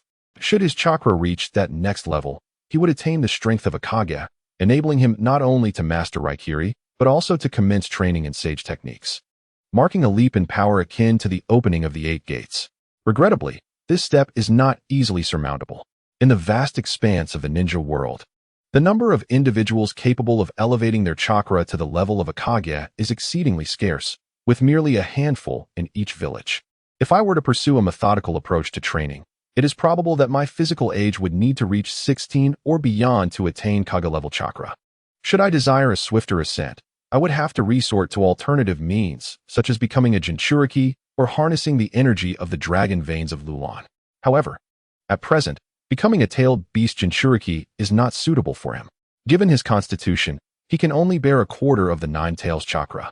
While accommodating the chakra of the 1 tail to the 8 tails presents no issue, his psyche would be under constant strain, necessitating the establishment of a harmonious relationship with the tailed beast and indoctrinating it with socialist ideals. This endeavor is not something that can be accomplished in a short span. It is overly cumbersome, making it far more prudent to cultivate chakra to Kage level through conventional methods.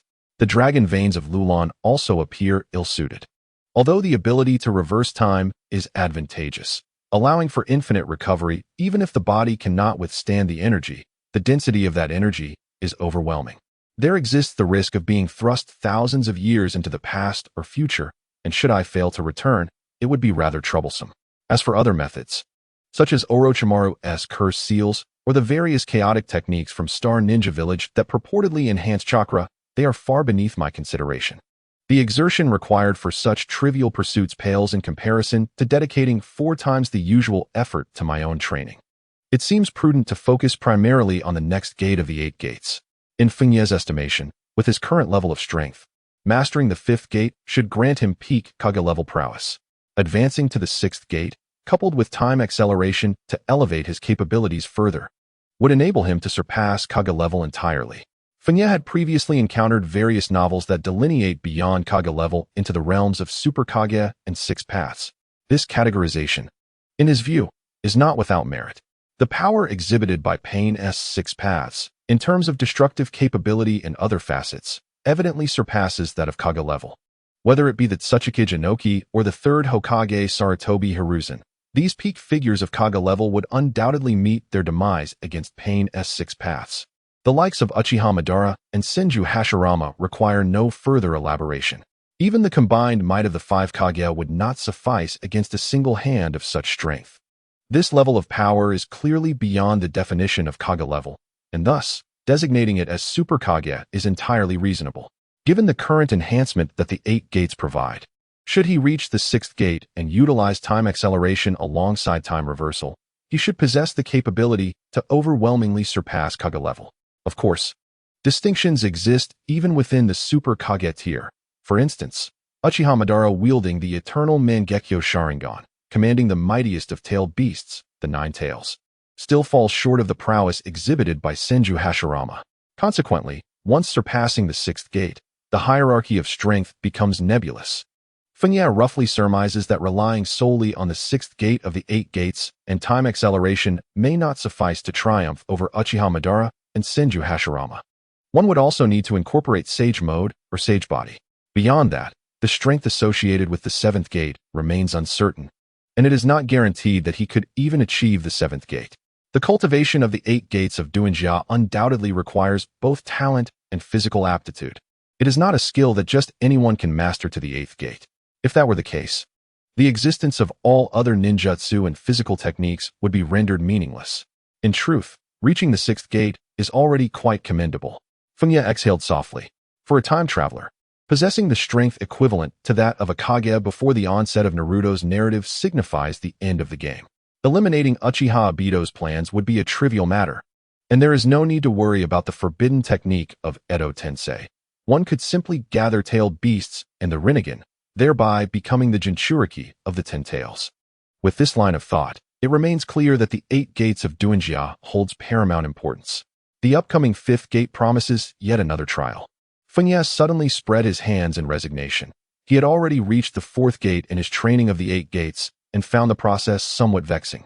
Although the accelerated time allowed for a swifter cultivation pace, the passage of time was undeniably real for him. Additionally, his aptitude for the 8 gates was not particularly high. While Rock Lee took less than a year to reach the 5th gate, Fengye had spent an estimated year and a half to achieve the 4th. It was likely that reaching the 5th gate would consume another year. This explains why he sought a breakthrough in chakra. After all, mastering the Sage Body and becoming the Nine Tails Jinchuriki, while activating the Tailed Beast chakra mode, would yield a strength surpassing that of reaching the 6th or 7th gates of the 8 gates of Duanjia. Resolving to focus on the 5th gate for the time being, Fengye contemplated the power of the illusory clock. He closed his eyes, and the illusory clock appeared before him once more. He could see that the scale of the illusory clock was enveloped in a thick gray mist. What could the third time-related ability be? Fengye murmured to himself. The abilities of time acceleration and time reversal had already bestowed upon him tremendous power. Should he unlock another time-related ability, he might not need to rely heavily on the skills of other ninjas, enabling him to surpass the entire ninja world. In a Wagakure, within the Tsuchikage Tower, the third Tsuchikage, Inoki stood before his desk, his expression dark as he glared at the ninja before him. Failure? How could such a plan possibly fail? You mean to tell me it was thwarted by a mere child? The IWA ninja, kneeling before Inoki, was drenched in cold sweat and at a loss for words. Lord Inoki, both Lord Akatsuchi and Lord Fudo did not foresee this. We truly did not anticipate that there would be such an anomaly among the ninjas of Konohagakure. A flicker of fury flashed in Inoki's eyes. He had invested considerable effort into this scheme, aiming to catch Konoha off guard at the onset of the war and gain an early advantage. Now, however, they found themselves utterly defeated and in a passive position. At this moment, blaming the advance team was futile. Both Akatsuchi and Fudo had perished on the battlefield, and the remaining members were also gravely injured. Do we have any information on that young ninja? A kneeling ninja inhaled deeply before presenting intelligence to Inoki. Upon hearing the report, a flicker of intrigue crossed Inoki's gaze as he remarked, "So, Hatake Furu is the son of the legendary Konoha White Fang. How infuriating." During the Second Shinobi World War, IWNine suffered considerable losses at the hands of Hatake Tsukumo, whose decisive involvement was pivotal to their defeat. A few years prior, upon learning of Tsukumo's demise, Inoki had reveled in the news, believing Konoha had lost a formidable ninja. Yet now, with the outbreak of the Third War, Konoha White Fang may be gone. But his son has emerged anew. The losses incurred by the advance party due to Hatake Furu are staggering. Is fate truly intent on thwarting us with the Hatake clan? A ninja seated nearby rose and addressed Inoki with a grave tone. The advance party has suffered significant losses. Inoki, what are your plans moving forward? He was Jodo, the Tsuchikage's advisor, second only to Inoki in the IWA village hierarchy, and the ambush had been a plan devised collaboratively between him and Inoki. Inoki soared into the air, his expression contemplative. After several moments of levitation, he lowered his gaze and spoke gravely. Given the substantial losses of the advance party, continuing our engagement with Konoha would place us at a disadvantage. Moreover, there exists a risk of an opportunistic strike from Kumogakure. Jodo furrowed his brow in thought. However, Sunagakure is already embroiled in a full-scale conflict with Konoha due to the situation with the Wind Shadow. This may still present an opportunity to strike Konoha. Patience, Inoki replied, a glimmer of insight illuminating his eyes. Even if we remain inactive, Konoha will remain vigilant, reluctant to divert all their forces to the land of wind. Therefore, our decision to act or not effectively exerts pressure on Konoha. Inoki continued, should Sunagakure emerge victorious, we could then coordinate our offensive. Conversely, if they falter, we need not engage Konoha under unfavorable circumstances. Jodo listened intently, a thoughtful expression gracing his features. Indeed, launching a full-scale assault on Konoha would compel them to deploy their reserve forces in response. Even without an attack, Konoha would hesitate to send troops to the land of wind. With the recent failures of the advance party, the prospect of engaging Konoha is far from optimistic, particularly considering the potential for Kumogakure to exploit the situation. Thus, remaining observant is indeed the wisest course. Additionally, let us keep the advance party situation under wraps for the time being, and withhold the intelligence regarding the ninja named Hatake Furu. Let Sunagakure proceed with their conflict against Konoha without undue concern, Inoki commanded. It was imperative that the news of the advance party's disastrous defeat did not affect the battlefield dynamics in Sunagakure. If they perceived a grim outlook and withdrew unexpectedly, Konoha would likely refrain from pursuit, resulting in no advantage for anyone. Jodo remarked soberly, yet, this son of the White Fang, merely 10 years old, possesses such formidable power. He may indeed become a significant problem in the future. Such strength is merely the result of forbidden techniques, Inoki retorted. Inoki rested his arms crosswise upon his chest, suspended in midair, and remarked, there is no need for excessive concern. Forbidden techniques are not to be wielded lightly. Had you not been so fixated on those forbidden arts in your youth, you would not have arrived at your current state. According to the assessments of numerous ninjas from the advance unit, the power employed by Fengye on the battlefield diverged significantly from that of the legendary White Fang in his prime. Such a condition is undoubtedly abnormal, suggesting the use of some forbidden technique. The utilization of forbidden arts invariably incurs a toll. Zhao Tu's reliance on forbidden techniques in his earlier years has severely compromised his vitality, rendering his chakra barely sufficient to maintain his present condition, devoid of prospects for enhancement or progress. Ninjas who excessively depend on forbidden techniques find it exceedingly challenging to ascend to greater heights. Countless instances of this are prevalent within the ninja world. While it may appear astonishing that Fengye dared to employ forbidden techniques at the tender age of 10, Inoki deemed it an imprudent act. Generally, it is most prudent for ninjas to engage with forbidden techniques only when they can no longer enhance their abilities. Thus, despite the apparent threats, they are largely superficial. Even in the absence of adverse effects, weaknesses inevitably exist. Uncovering these weaknesses can lead to the unraveling of any forbidden technique devoid of both vulnerabilities and side effects. Zhao Tu shook his head, stating, that may be true, but it remains a considerable predicament. The weaknesses of forbidden techniques are not easily discerned. Inoki, hands clasped behind his back, floated on, should we remain inactive. Konoha might dispatch him to the battlefield of the Wind Country, allowing the Sand Ninjas to discern his vulnerabilities for us, perhaps even resolving the matter. Zhao Tu pondered. Stroking his chin, one cannot ascertain whether circumstances will unfold in such a manner. Meanwhile, at the Konoha front encampment, within the central tent, nearly half a month had elapsed since the previous skirmish, yet no word had emerged from the IWA ninja village, nor had any significant actions transpired. It seemed the IWA ninjas would not mobilize in the immediate future.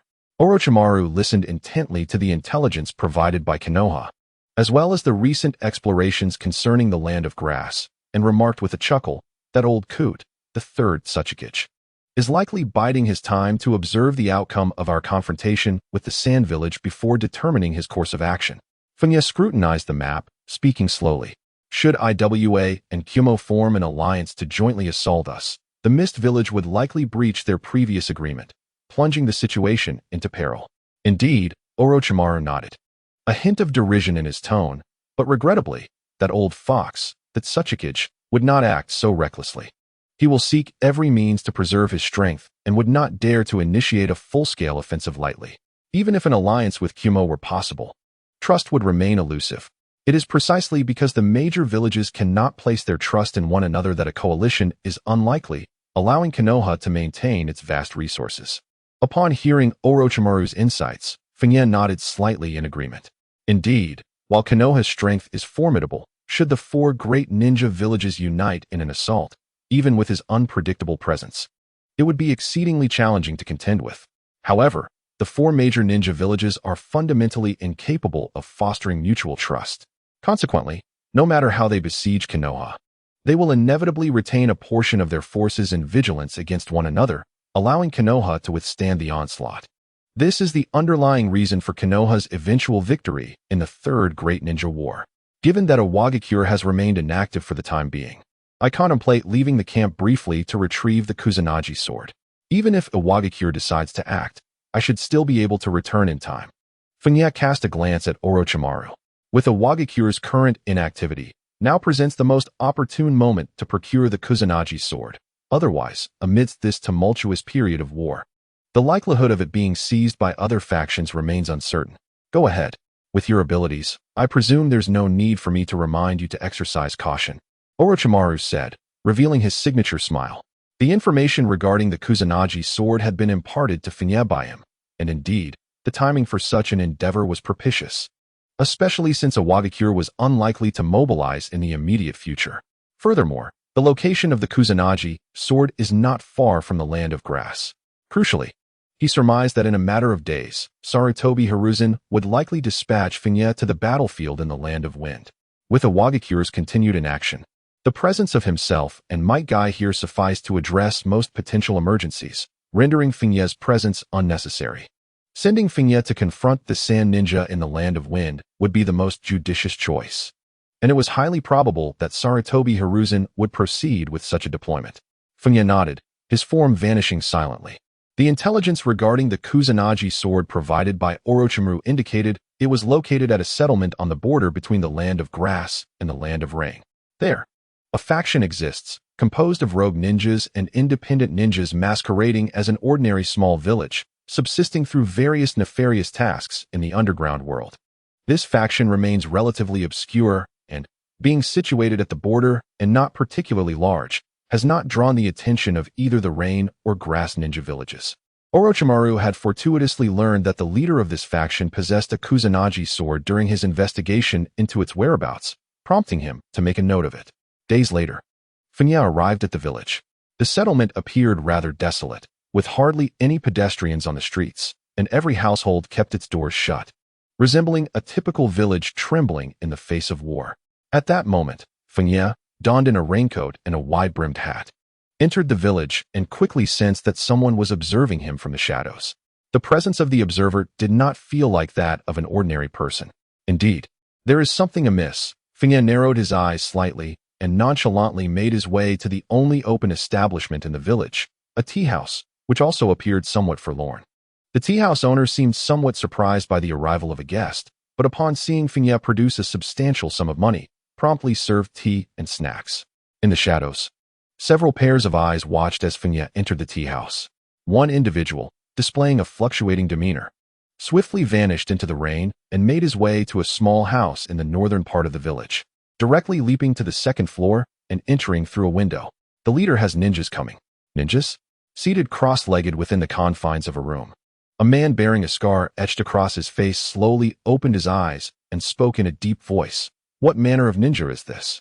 The individual appeared quite young, likely no older than 12 or 13, lacking a forehead protector, which suggested he might be a ninja from the Rain Village or perhaps another settlement. Though he bore no resemblance to a rogue ninja, the scarred ninja narrowed his eyes and inquired, "Is there but one?"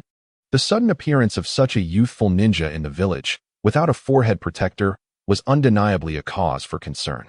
His subordinate nodded, a glint of cold light flickering in his eyes as he remarked, "Indeed, it is uncertain whether he has noticed our leader. Should we take preemptive action and eliminate him?" "No," the scarred ninja replied, shaking his head firmly. "Inform everyone to vacate this place." The subordinate was momentarily taken aback. Why should they retreat because of an unknown young ninja, whose intentions were unclear? Was their leader being excessively cautious? The scarred ninja rose, his gaze flickering with urgency. "Hurry." While he could not ascertain whether the young ninja was merely passing through or had ulterior motives, the current state of war demanded utmost vigilance. The most prudent course of action was to leave the village for half a month before returning. As a defector from the IWA village during the Second Great Ninja War, his survival hinged on absolute caution and meticulousness. Every potential conflict with ninjas must be avoided whenever possible, especially with those of unknown origins.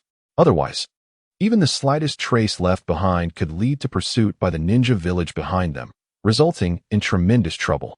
They could not afford to provoke even the smaller villages, such as the rain or grass villages, let alone the 5 great ninja villages. Understood.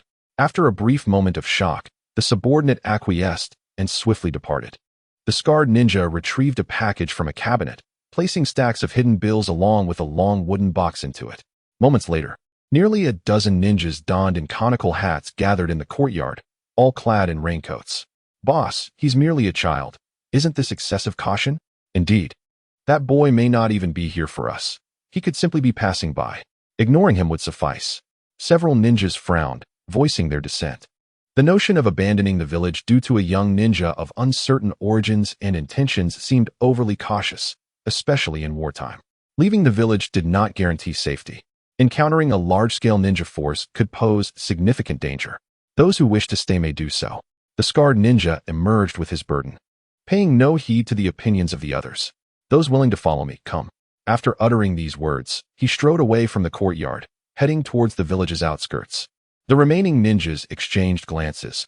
A few hesitated briefly before following, while approximately 3 or 4 remained, their expressions a mixture of uncertainty and concern. The boss is far too cautious, they murmured. It is merely a small spirit. If there are concerns about exposure, it would suffice to eliminate him. Indeed, in times of war, even within the great hidden leaf village, the death of a single ninja would hardly warrant extensive investigation. After exchanging glances, a consensus was reached among the group. They would quietly dispose of the little spirit. Perhaps there would even be unexpected gains. Moments later, by a river on the eastern side of the village, the scar-faced ninja, accompanied by 7 subordinates, left the village and arrived at this location. Preparing to cross the small river when he suddenly halted. On the opposite bank, an unfamiliar figure had appeared, seemingly no more than a teenager, without a hat. His silver hair dampened by the gentle rain. It was none other than Kiduru. Kiduru bore a peculiar expression. Standing on the riverbank, he fixed his gaze on the leading scar-faced ninja and remarked, "To have survived in such a perilous world until now is not without reason." This individual had decisively fled upon hearing of his entrance into the village. Had it not been for the relatively normal behavior of this man's subordinates, who attempted to ambush him in a tea house and, after he had dispatched a few, sent one back to interrogate him, he might have been stealthily allowed to escape. What is most striking is that this man does not even recognize him or know he is a ninja from the hidden leaf. Nor is he aware of his achievements on the battlefield in the land of grass. He merely deduced that he was a ninja and fled. I, Uchiha Madara, would deem you the most cowardly. Do you possess a Kusanagi sword? Kiduru asked directly. The ninjas across the river regarded him coldly. And one could not help but retort, "You seem a tad too arrogant, little spirit." Yet, just as he spoke, the scar-faced ninja suddenly drew a wooden box from his pack and hurled it toward Kiduru. As the box soared through the air, it exploded upon reaching him, revealing a Kusanagi sword in its sheath, which fell before Kiduru. This scene left not only the ninjas in astonishment, but also caused Kiduru to momentarily freeze. "Here you go," the scar-faced ninja murmured before swiftly fleeing into the distance. Silence enveloped the scene. An awkward tension emerged as the remaining ninjas stared in disbelief at this unexpected turn of events. The little spirit had advanced toward the Kusanagi sword, and their leader had tossed it to him before making his escape. What manner of spirit is this? Is he truly that formidable? Interesting, Kiduru remarked as he caught the Kusanagi sword. After a brief moment of surprise, he let out a soft chuckle, realizing he had never encountered a ninja quite like this before. He had prepared himself to kill and seize the sword, yet the opponent had shown such cowardice, surrendering the Kusanagi without a fight. This was not the narrative he had anticipated. Among the scar-faced ninja's subordinates, one, after regaining composure, fixed his gaze on the Kusanagi sword in Kiduru's hand, gradually revealing a glimmer of greed. The Kusanagi sword. The legendary Kusanagi sword. If one could obtain it, selling it would ensure a life of wealth and fulfillment for the latter half of one's days, freeing one from the need to accept perilous assignments from the underworld for mere bounties. Previously, the Kusanagi sword had remained in the hands of their leader. Fully aware of the scarred ninja's formidable prowess, he dared not entertain any thoughts of seizing it. Yet now, their leader had carelessly tossed the Kusanagi sword to a mere child. This child was likely a ninja from the great ninja village. Someone even their leader was wary of provoking. Indeed, the 5 great ninja villages commanded formidable respect. However, fortune often favors the bold. If one could eliminate this child and abscond with the Kusanagi sword to sell in the underbelly of society, retreating to the civilian world, the great ninja village might never trace their steps. Drawing a deep breath, a glint of indecision flickered in their eyes before resolve settled in. The kunai in hand began to shift, chakra coursing through their body. Yet, before the kunai could be hurled, the figure of Fengye, standing across the riverbank, abruptly vanished. With a silent swiftness, Fengye crossed the river, appearing behind the ninja. The Kusanagi sword, drawn from its sheath, pierced the ninja's chest before he could react. "Your leader is quite astute. It seems you lack his wisdom," Fengye remarked, shaking his head as he withdrew the Kusanagi sword. droplets of blood cascading from its blade without a trace left behind. It appeared to indeed be the authentic Kusanagi sword, remarkably resembling the one Orochimaru had bestowed upon Sasuke in the original tale. The ninja, now impaled, wore an expression of shock. In disbelief, he reached for his chest. His palms stained crimson, eyes widening with fear and horror as his strength waned, his body collapsing to the ground. The remaining ninjas, witnessing this scene, were equally astonished. Their gazes fixed on Fengye with incredulity. Is this a joke? Could he be a jonin? That speed and chakra, no one compares to their leader. Such power is beyond that of a chunin or genin. He is undoubtedly of jonin rank, possibly even a jonin from one of the 5 great ninja villages. With this realization, their avarice was doused by cold dread, prompting them to flee without hesitation. A jonin from the 5 great ninja villages. This was a threat far beyond their capacity to confront. Yet, it was too late for retreat. Fengye had no intention of sparing those who harbored murderous intent towards him. Gripping the Kusanagi sword, he wove through the crowd in an instant. A flash. Specters of his form swept past, all present. Fear and astonishment froze on their faces, followed by a cascade of bodies collapsing to the ground, blood mingling with the rain, staining the wet earth and flowing into the nearby stream. A band of fools. The scarred ninja, having retreated far, caught sight of the unfolding events and couldn't help but curse inwardly. I knew it would turn out like this. Such a bizarre occurrence. To be pursued from the village with such a demeanor, unequivocally indicating that the objective was the Kusanagi sword in his possession. Either there lurked a multitude of ninjas in ambush nearby, or his own strength was exceedingly formidable. Although he felt a pang of regret for the hard-earned artifact, the Kusanagi sword, he unhesitatingly cast it aside, for the value of life evidently outweighed that of any divine weapon. Whoosh! Whoosh! Upon witnessing the swift demise of his subordinates at the hands of Keed, the scarred ninja ignited the chakra within him, accelerating his speed further as he fled rapidly into the distance. Meanwhile, on the riverbank, Keed grasped the Kusanagi sword firmly, gazing into the distance with a slight tilt of his head, contemplating whether to pursue and eliminate this overly cautious ninja as well. Allowing him to escape could potentially divulge the information regarding the Kusanagi sword falling into his hands.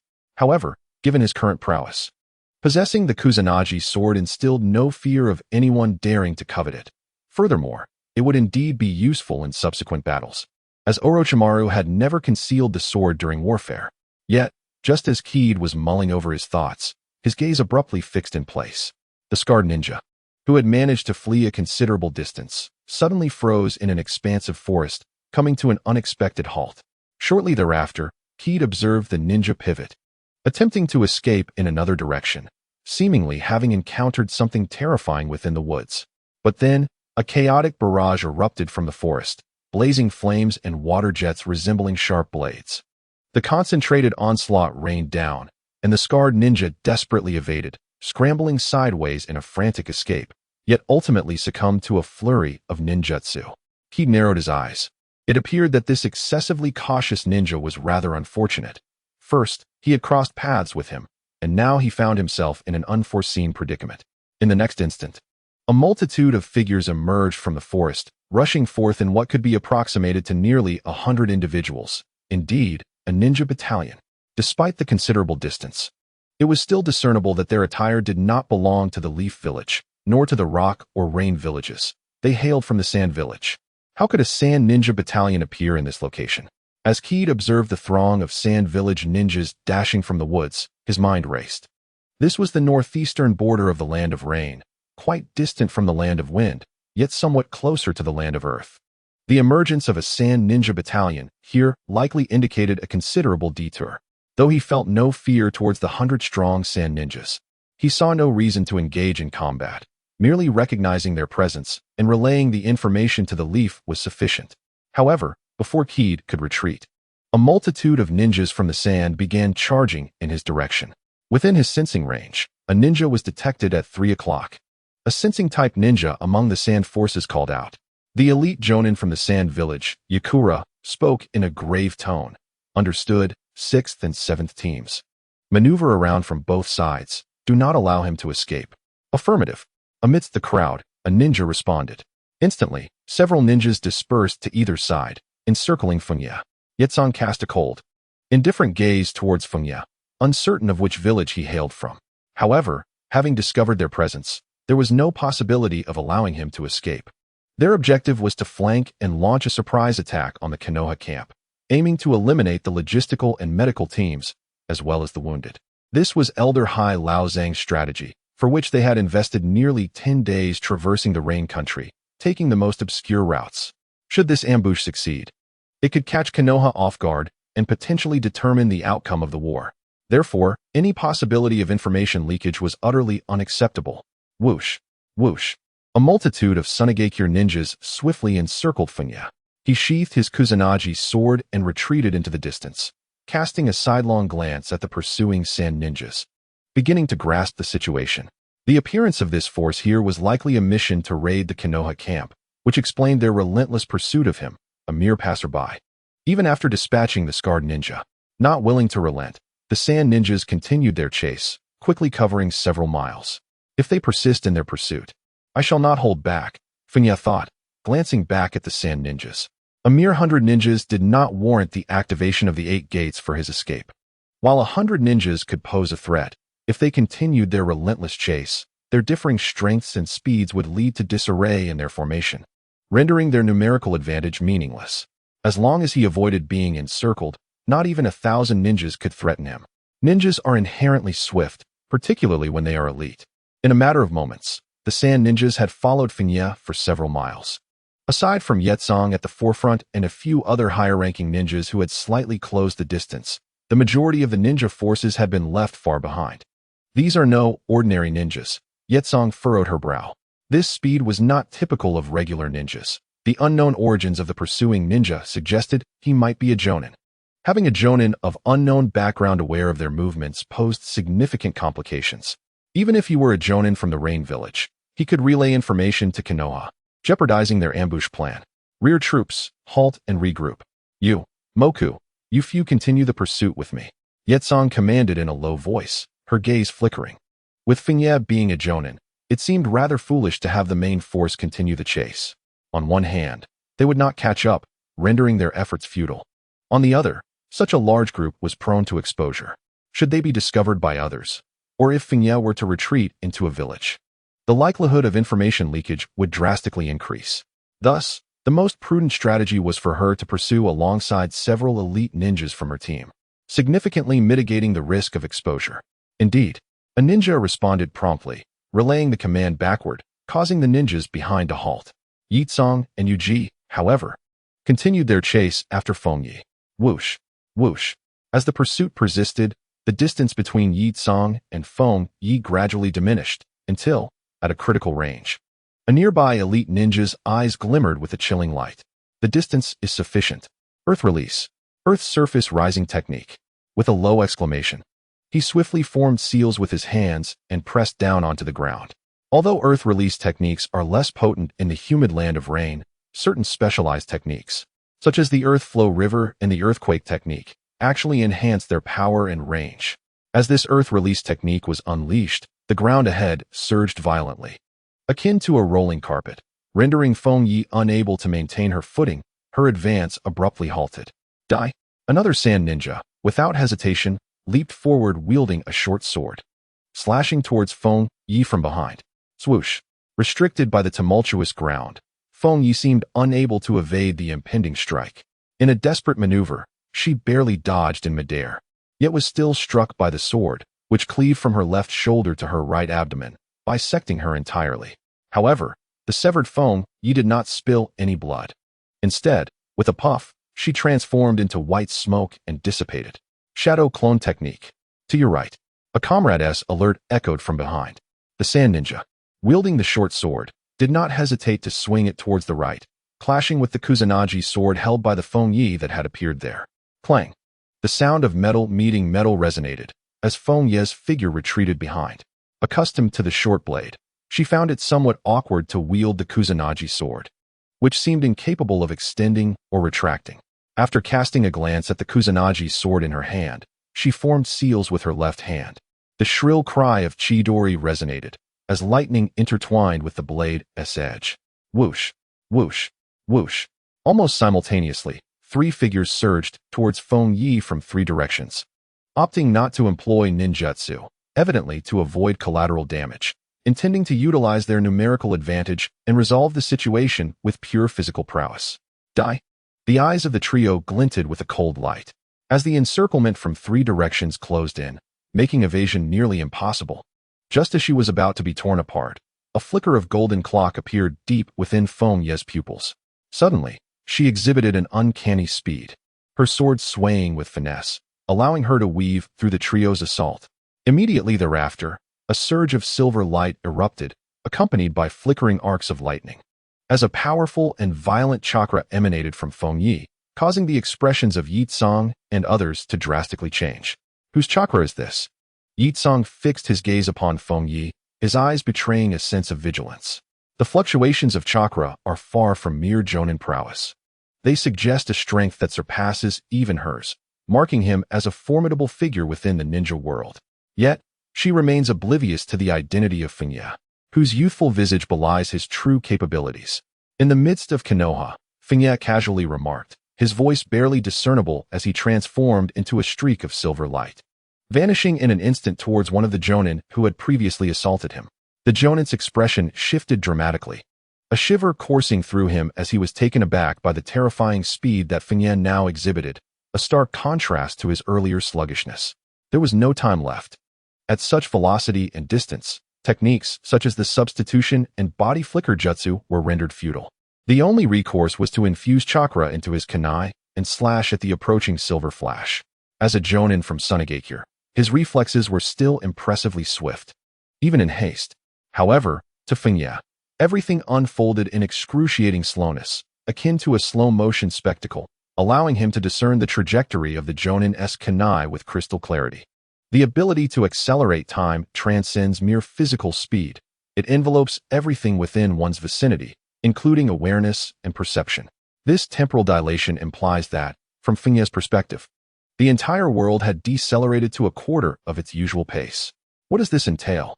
Even between Jonin and Chunin, such a fourfold disparity in speed is virtually unfathomable. Why is it that any Jonin daring to engage Fengye in close combat struggles to endure even a single exchange? It is solely due to the reliance on substitution and body flicker techniques, which barely facilitate evasion. In this state of accelerated time, both combatants exist within divergent temporal streams, as if they inhabit entirely separate realms. In a flash, the silver light streaked past. The Jonin's countenance froze, his eyes lingering with disbelief and horror. Utterly unprepared for such an outcome, as a Jonin of Sunigakure, he found himself unable to withstand even a single strike against Fengye's overwhelming speed. Yuki! Several nearby sand ninjas gasped in astonishment. In their line of sight, they witnessed Fengye transform into a silver flash, and Yuki's body became rigid, frozen in place. Before splitting apart, blood spraying in all directions. Damn it! This wretch is toying with us. Yakura's pupils constricted at the sight, her expression shifting dramatically. With such velocity, it was impossible for them to catch up. The only reason he would allow them to pursue was if he were intentionally leading them on. Scorch release. Overheating kill. Without hesitation, she decisively unleashed her signature jutsu, the scorch release bloodline limit formed from the fusion of wind and fire chakra. Bathed in silver light, Fengye observed the unfolding scene, tilting his head slightly. Ah, that seems somewhat familiar. So, you are the renowned ninja, the Scorch Release Yakura from Sunigakure? Scorch Release Yakura. The sound at 4 times normal speed was akin to a rapid playback, difficult to discern, yet Yakura managed to catch the last word, her own name. Yitsong coldly remarked, "It seems you are aware of my name, Ninja of Konoha." Although she had not clearly heard Fengye's earlier words, nor did she wear the Konoha headband. It was not difficult to deduce at this moment that Fengye was indeed a ninja from Konoha. Aside from the ninjas of Konoha, there was no reason for ninjas from other villages to linger after encountering them. They would have chosen to retreat swiftly rather than deliberately entice a confrontation. Buzz. 5 crimson fireballs materialized, radiating brilliance not merely as flames, but as spheres formed from the fusion of wind and fire, harboring an exceedingly terrifying heat. These fireballs did not launch forth. Instead, they orbited Yitsong's body, safeguarding her flanks and rear. Interesting, Fengye said, narrowing his eyes slightly. However, he did not engage Yitsong in combat. Instead, he darted towards another jonin. The jonin's countenance shifted dramatically, and without hesitation, he employed the body flicker technique to evade Fengye's assault. Yet, after forcing his hand, Fengye swiftly targeted another nearby opponent. Damn it! Yitsong gritted her teeth upon witnessing this scene. Seeing her comrades in peril, she immediately rushed to their aid. But her speed fell short of catching up to Fengye. The power of the Scorch release was formidable, and precisely because of this, she found it challenging to deploy it in such circumstances. Fengye's speed rendered it too easy to injure her allies inadvertently. In the brief skirmish, a silver flash cut through the air as Fengye's Kusanagi sword, imbued with lightning, pierced the heart of a jonin, forcing him to cough up blood. Yitsong had brought a total of 6 individuals to pursue Fengye. Aside from herself, the other 5 were jonin from Sunagakure. Yet, in the blink of an eye since the confrontation began, 2 had already perished. The remaining 3 jonin, witnessing this scene, felt a chill run down their spines. Some gazed at Fengye in sheer terror, unable to suppress their tremors as they spoke. Bathed in silver light and employing lightning-release ninjutsu, these traits aligned perfectly with the Yagetsu clan of Kimogakure. Yet the youth before them bore no resemblance to the third Raikage or his offspring as described in the intelligence reports. No, he is a ninja from Konoha. Form a barrier, Yitsong shouted to her subordinates. To contend with such a speed-oriented ninja, they could only resort to a barrier to restrict his movements. The remaining 3 jonin, seasoned warriors, without needing Yitsong's reminder, had already reached a consensus amidst their astonishment at Fengye's velocity, and promptly began forming hand seals. Buzz. In an instant, a yellow light curtain spread out from the triangular position of the 3, suddenly expanding and merging to form a pyramid-like barrier. The damp earth beneath was enveloped by the withered yellow light, drying out rapidly as vast amounts of sand swirled, spiraling upward along the yellow curtain, obscuring the external scene from view.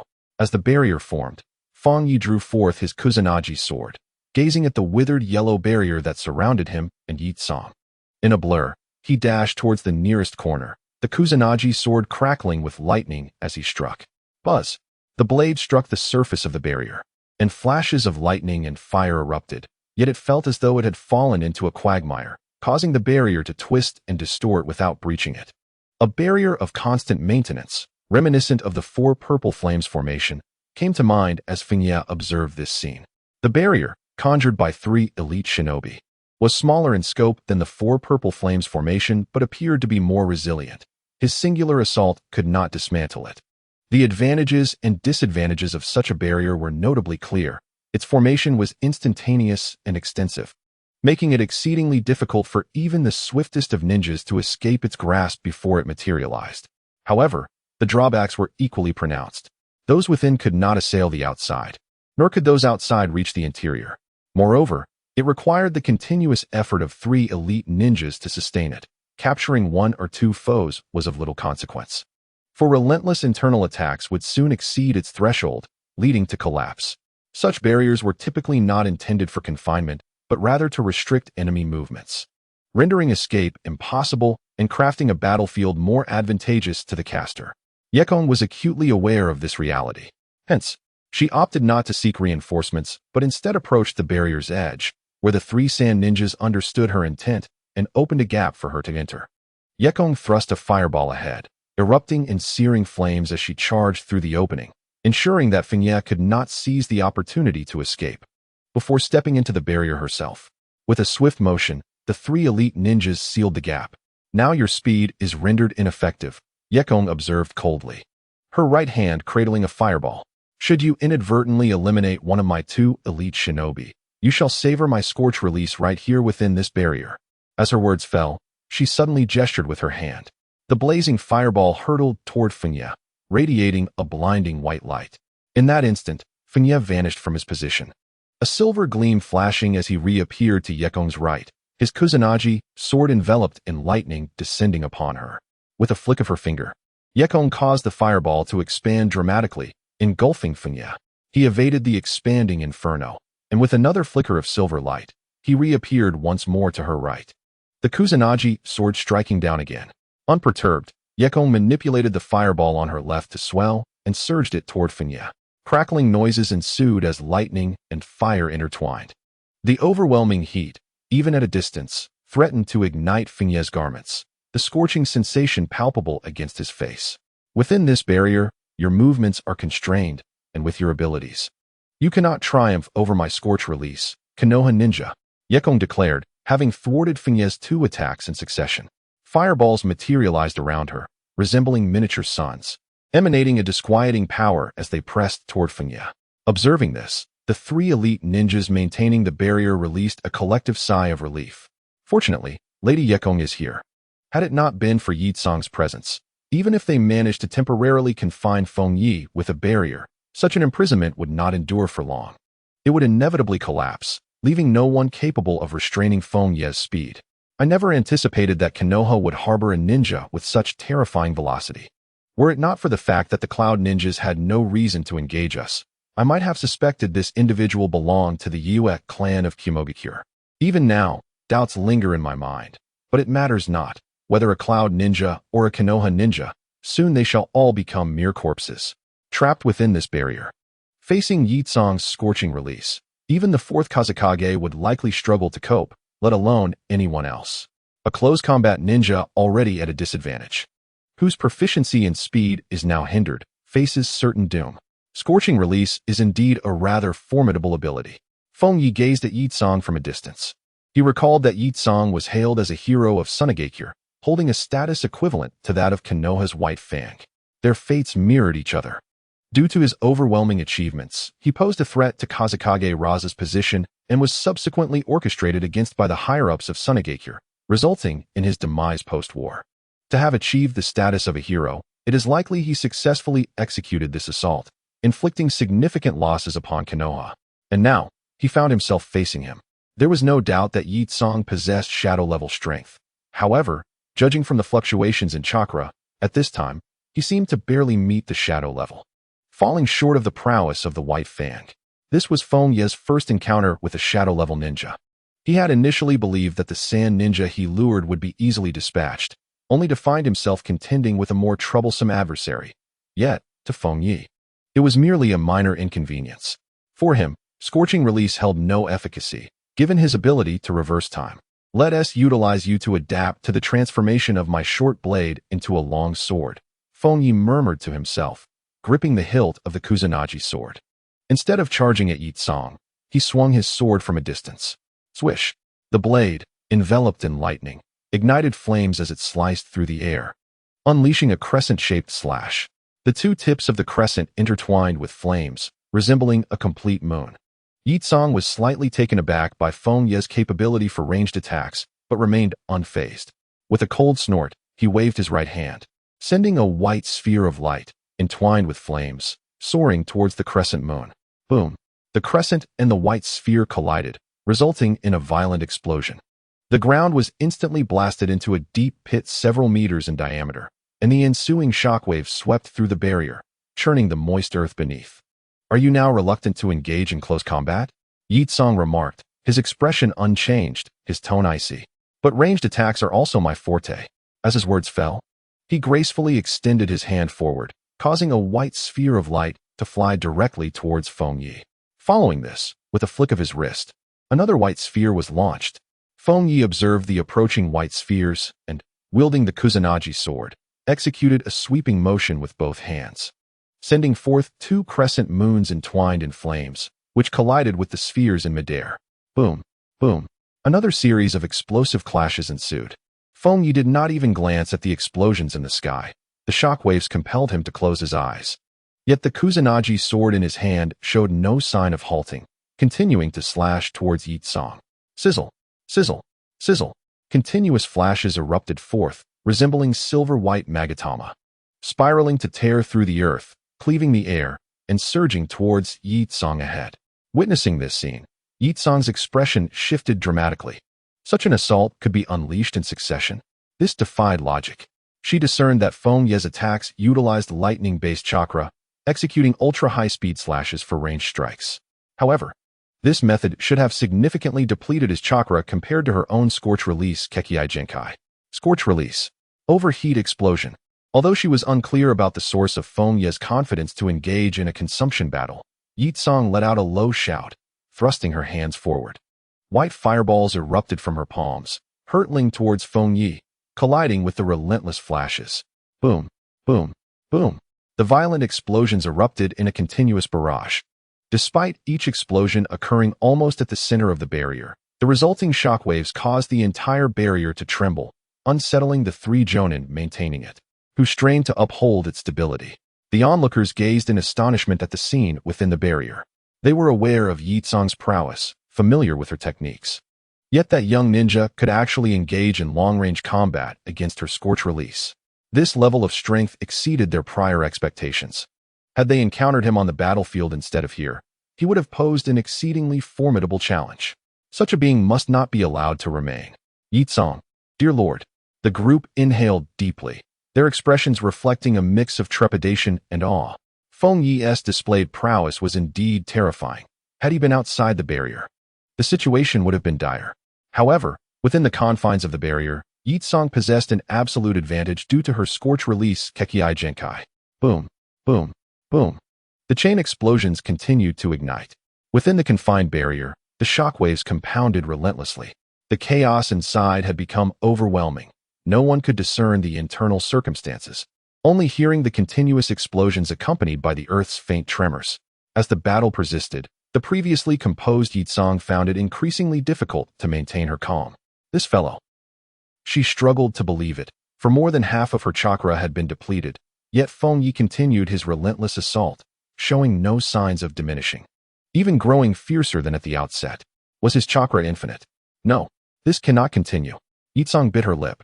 Not out of fear of losing a war of attrition, but because the incessant explosions and their accumulating shockwaves meant that the fight had shifted from long-range exchanges to her relying on scorch release to withstand the ongoing blasts. The aftermath of the battle had become increasingly arduous to withstand. If this continued, the residual shockwaves alone could shatter the protective barrier. With a resolute glimmer in her eyes, Yi Tsong recognized the terrifying prowess of a ninja like Fengye. Should Fengye escape, the devastation wrought on the battlefield would be unimaginable, compounded by their remarkable speed, rendering them difficult to contain. Thus, it was imperative to eliminate Fengye right here.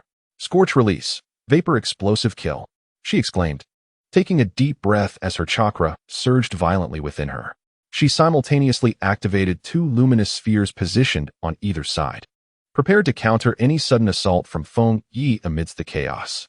A multitude of glowing orbs spiraled, converging in the palm of her hand, transforming into a colossal sphere entwined in crimson flames, which she propelled forward with great force. Boom! A cataclysmic explosion ensued, and the dust-laden ochre barrier could no longer withstand the onslaught, shattering into countless fragments.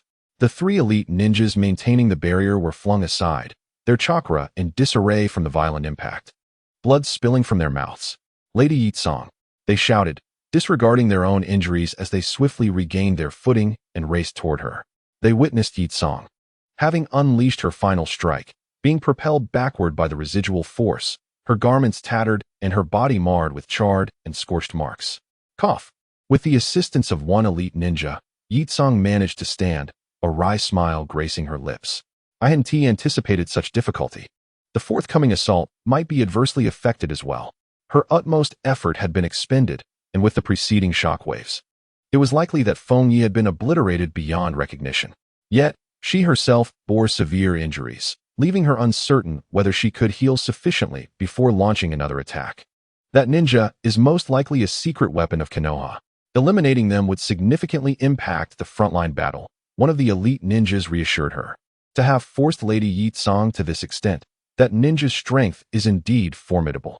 Another elite ninja, relieved to see Yi Tsong was not in mortal danger, ventured toward the shattered barrier, intent on discovering whether any remnants of Fengye, be it a broken body or headband, remained. Dust filled the air, obscuring visibility. Yet, one thing was certain. If even Yi Tsong, who had withstood the residual shockwaves, was gravely wounded, then Fengye, having endured the full brunt of the explosion, must surely be dead. There ought to be at least some remnants left behind.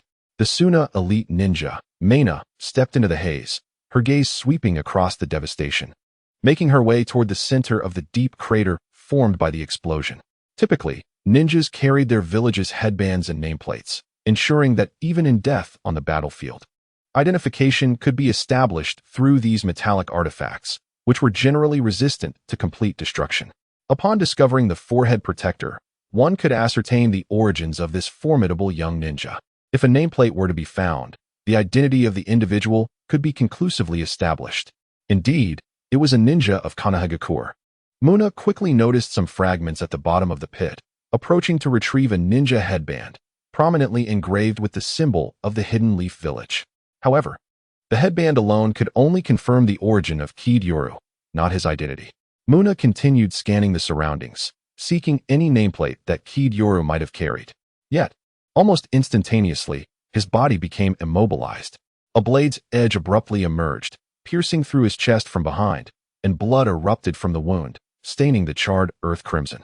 Muna's pupils dilated in disbelief as he struggled to turn his head, barely catching a glimpse of the figure behind him. It was none other than Kid-Yoru. How could this be? He managed to utter a faint sound.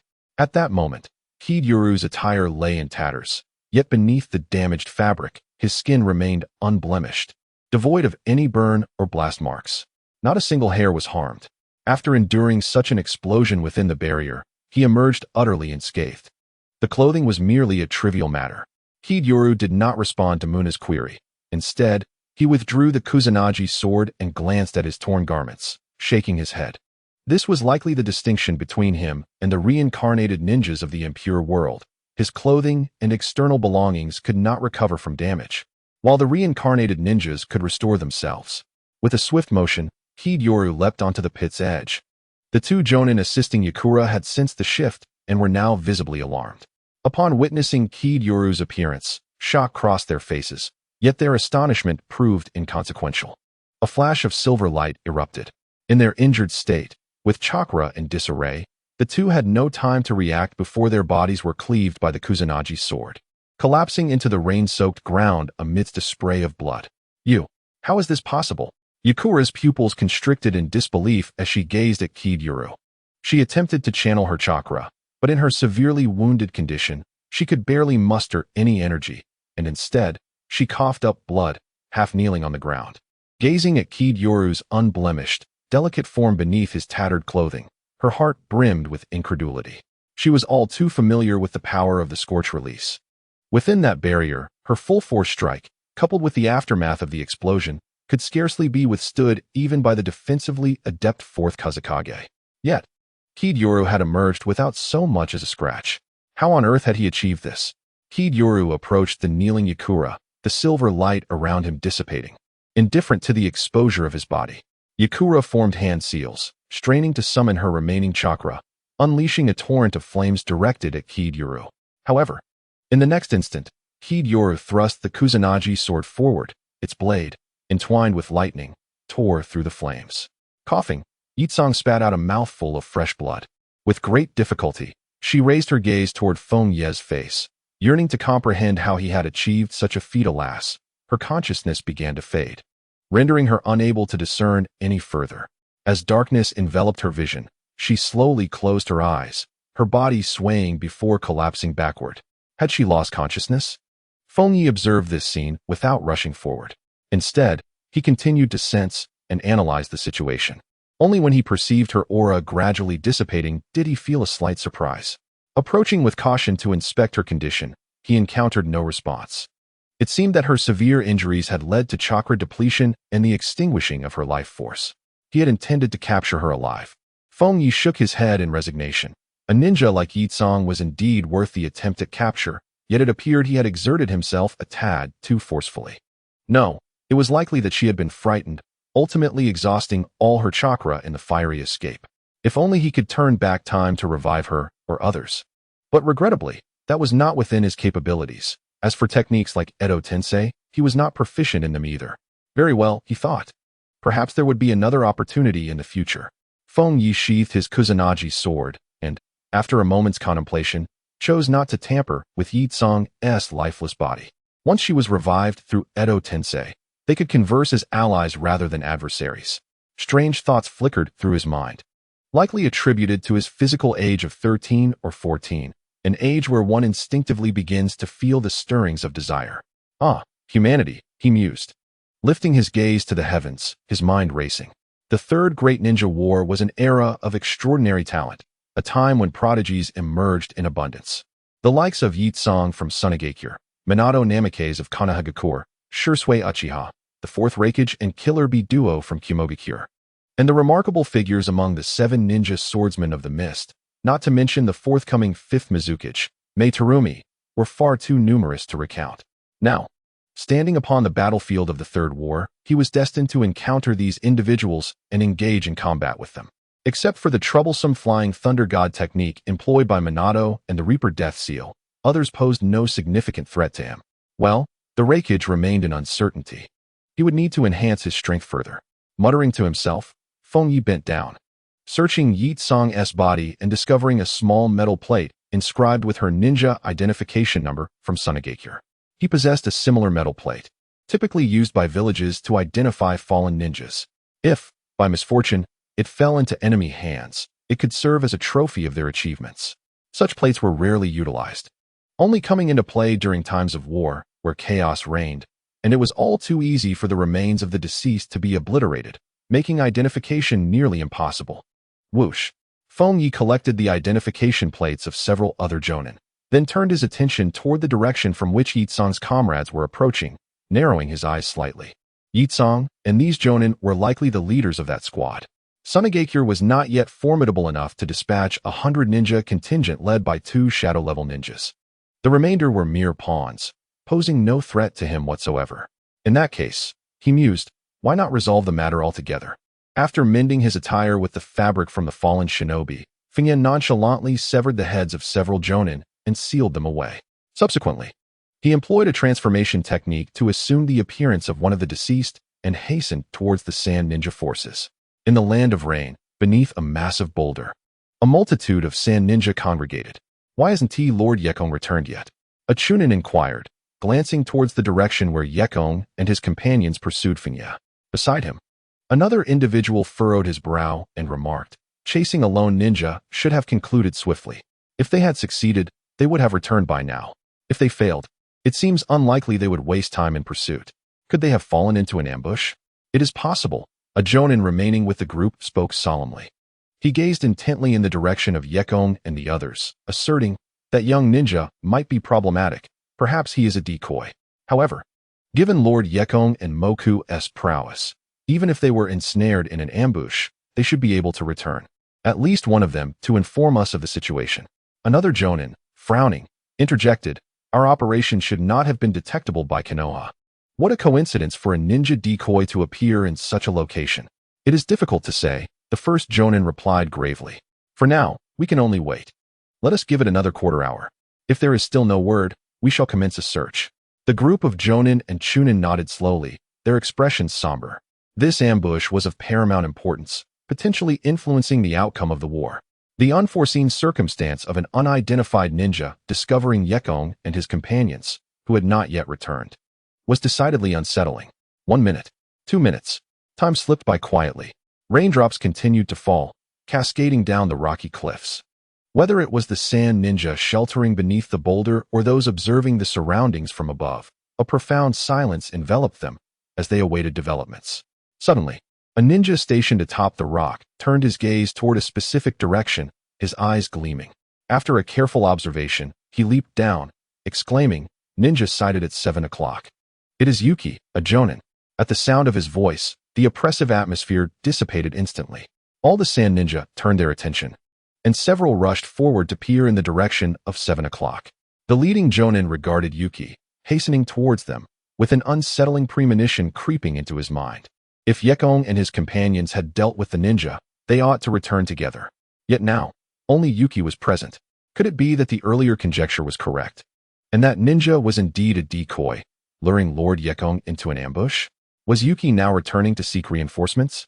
The other Sand Ninja shared this apprehension, and a wave of tension swept over their faces. This was an exceedingly grave situation. Countless eyes were fixed upon the approaching figure of Yuki. 1,000 meters. 900 meters. 800 meters. Yuki drew ever closer. Within the ranks of the Sand Ninja, a perceptive ninja, fixated on Yuki, suddenly froze, as if sensing something amiss. When Yuki drew within 500 meters, his expression changed abruptly, and he shouted, "Beware!" That individual is not Yuki, the Jonin. His voice reverberated instantly, causing every sand ninja to alter their countenance. At that moment, the approaching Jonin, Yuki, amidst a cloud of white smoke, unexpectedly transformed into a young ninja with tattered attire and silver hair. Immediately, the young ninja's speed surged, increasing by nearly 3 to 4 times as he charged forward. Incredible speed. Be cautious, commanded one of the Jonin among the sand ninjas, directing the 8th, 9th, and 10th squads to prepare their jutsu. Witnessing this scene, a dozen ninjas swiftly moved forward, hands flying to form seals. As they did so, the chakra within Fengye surged, breaking through the third gate of opening and bathing him in a silver luminescence, before shattering the fourth gate of wounding, arcs of lightning weaving through his silver hair. Whoosh! His speed instantaneously multiplied several times. Under the astonished gaze of the sand ninjas, they could merely observe a flash of silver, akin to lightning, darting across the battlefield, closing the last couple of 100 meters in an instant. Wind release. Wind blade technique. Shouted over a dozen sand ninjas in unison. The combined wind blades, released simultaneously, intertwined to form an expansive net of wind blades, surging towards Fengye. The commanding Jonin observed this scene with a grim expression. He wasn't overly concerned about the ninja before him. After all, they had over 100 elite shinobi. No matter how fast he was, it would be impossible to breach their collective wind jutsu barrier. The true concern lay in the dire situation at hand. An enemy had disguised himself as Yuki to ambush them, while those who had pursued Yakura and others had vanished without a trace, possibly ensnared in a perilous predicament. Thoughts flashed through his mind, yet his directives remained unbroken. As 3 squads united to unleash their wind techniques and directly impede Fengye, he continued to issue orders. 4th squad and 5th squad, secure the right flank. 6th squad and 7th squad, secure the left flank. Encircle him. The Sand Village, proficient in wind techniques, harbored no fear of speed-based ninjas. Wind overcomes lightning. The cutting power of wind could rend the defenses of lightning, and the expansive range of wind jutsu could confine speed-type ninjas, ensnaring them in a lethal trap. Fengye, observing the approaching net-like wind blades from the front, as well as the identical wind blades flanking him, maintained an exceptionally calm demeanor. While wind techniques indeed countered typical speed-based ninjas, the crucial term here was typical. For someone with the extraordinary defensive capabilities of the third Raikage, or for himself, who could regenerate indefinitely, wind techniques lacked any significant restraining effect. Gazing down from above, one could behold a glimmer of silver light hurtling toward a dispersed contingent of nearly 100 sand ninjas. At the forefront of this silver radiance lay an intricate net of wind blades, with additional sand ninjas swiftly forming hand seals on either side, poised to unleash identical techniques to ensnare the silver glow within their web. To presume that speed alone could allow one to act with impunity before us sand ninjas is a grave miscalculation. Your velocity is, in fact, your Achilles heel. A glint of cold light flickered in the eyes of the Sand Hidden's elite shinobi. Speed, though formidable, renders directional changes exceedingly challenging. Considering Kied's speed, should he attempt an immediate 180-degree turn, he might escape the confines of the wind blade net. Yet such a maneuver seems almost implausible. If he merely attempts a reluctant turn, tracing a 90-degree arc, he would inevitably collide with the wind blade net unleashed from the flanks, thus sealing his fate. Some still clung to life, yet he was as good as dead. The remaining sand ninjas, observing the rapidly shifting dynamics of the battlefield, began contemplating the uncertain circumstances surrounding the Leaf Village's situation. Yet, almost as if on cue, an unforeseen spectacle unfolded before their eyes. Bathed in silver light, Kied charged directly into the oncoming wind blade net without altering his trajectory in the slightest. What is happening? This scene left all the sand ninjas in a state of astonishment. In the next instant, Kied, enveloped in silver luminescence, surged through the wind blade net. His form seemingly fragmented into net-like shards, torrents of blood erupting and painting a crimson arc in the air. A collective shock ensued. Was this a suicide? Even the commanding elite shinobi was taken aback. Could it be that at such speed, he was incapable of the slightest directional adjustment? Indeed, such excessive speed is not a boon, but a vulnerability, flashed through his mind. Yet, barely a heartbeat later, an extraordinary turn of events transpired. The blood, propelled by the overwhelming velocity and ensnared by the wind blades, suddenly surged back toward the source of the silver light, leaving not a single droplet to touch the ground. Every drop of blood, flowing from the wounds inflicted by the wind blades, returned to the luminous silver entity, which, undeterred, traced a flawless arc as it advanced toward the nearest cluster of adversaries. Like a bolt of silver lightning, in an instant it zipped past, leaving a dozen sand ninjas frozen in place before their bodies erupted, transforming into a cascade of blood. Impossible. What sorcery is this? The nearby sand ninjas were engulfed in horror, caught off guard, and unable to react in time. Some clutched their kunai, attempting to fend off Keed. Yet the trajectory was imperceptible. The commanding elite shinobi's expression shifted dramatically, revealing his shock. This unforeseen event was beyond his imagination. How could one recover from such a brutal dismemberment? The adversary was not hindered by excessive speed, rendering directional change impossible. Quick! Squad 4, Squad 5. Block his route. Squad 2. Provide support. With a dramatic shift in expression, he bellowed commands while unsheathing a katana, directing his gaze toward the glimmering silver light darting across the battlefield, seeking to lend aid. Under his command, several bewildered sand shinobi managed to regroup, once again unleashing a vast array of wind release techniques to seal off Fengye's path. Yet, Fengye showed no inclination to evade. He charged headlong into the tempest of wind blades, disregarding all harm. As the Kusanagi sword in his grasp crackled with arcs of lightning, turning more than a dozen sand shinobi into lifeless corpses. Stay calm. Form a barrier. Form a barrier. As the sand shinobi ranks descended into utter chaos, the commanding Jonin's face contorted with dismay, his voice rising in desperation. Immediately, some sand shinobi attempted to erect a barrier to confine Fengye's movements. However, having previously encountered a barrier, Fengye was well prepared, deftly circumventing its confines. While the barrier posed little threat to him, merely a momentary hindrance, his aim was destruction, not entrapment. Whoosh, whoosh. The barrier's failure was again evident, as yet another 10 ninjas fell beneath the blade of Fengye's Kusanagi. The sand shinobi were now in complete disarray. Countless faces reflected horror and dread. These elite warriors of the sand village, unafraid of battle, even against overwhelming odds, found their hearts gripped by fear in the presence of an enemy they could scarcely perceive, let alone comprehend. It was simply a massacre. From the moment Fengye plunged into their ranks, he had already claimed the lives of more than half of their number. All the elite Chunin could not withstand even a fleeting encounter with him. The silver flash would appear, and in an instant, a life would be severed, leaving no room for resistance. Such a battle was utterly unwinnable. Damn it, we cannot contain him. The commanding Jonin, witnessing this scene, gritted his teeth. His gaze toward Fengye filled with fury and panic. He realized that this mission had irrevocably failed. Continuing the fight would only exacerbate their losses. Retreat. The command to withdraw weighed heavily upon him, for this was a pivotal task entrusted by the village, one intended to determine the outcome of their conflict. This retreat order was difficult to issue, compounded by Fengye's rapid slaughter. Nearly 10 more ninjas perished in mere seconds. They are finally beginning to flee. Fengye narrowed his eyes at the multitude of sand shinobi responding to the retreat order. Having previously shattered through the wind blade net, his clothing lay in tatters. Though cloaked in a silver sheen and propelled by his speed, he believed none could discern his state. Still, he harbored no intention of sparing anyone. The prior slaughters paled in comparison. The true test lay ahead. Once the sand shinobi scattered in all directions, even with his speed, it would be challenging to annihilate them entirely. However, due to the inherent inertia of a ninja's thought process, amidst the chaos, the sand ninjas did not immediately opt for the most prudent retreat strategy. Instead, they continued to withdraw en masse in a singular direction. This scene was precisely what Fengye yearned to witness. Without hesitation, he plunged into the fray, his sword rising and falling with deadly precision.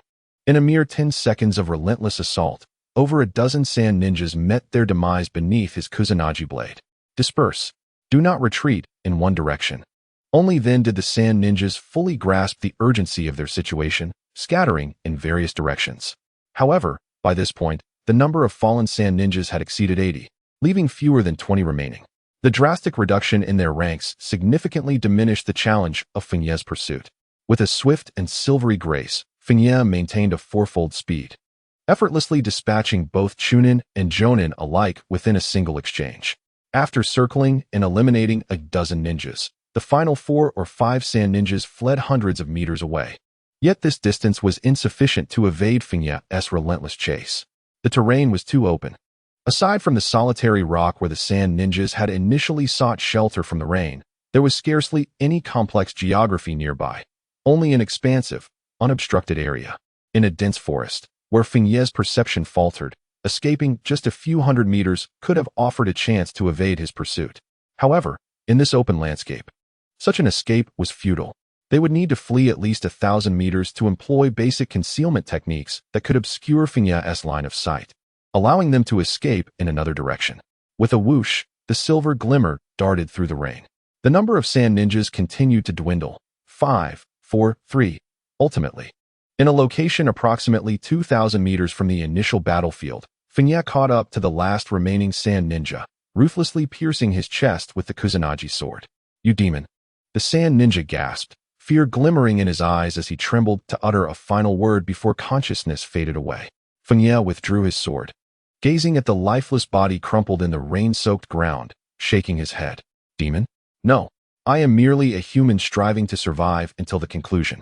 After uttering this, Fengye turned his gaze back toward the battlefield, where, even from a distance of 1,000 meters, he could discern the land stained crimson. Corpses lay strewn across the ground, and rivers of blood flowed, a scene reminiscent of hell itself.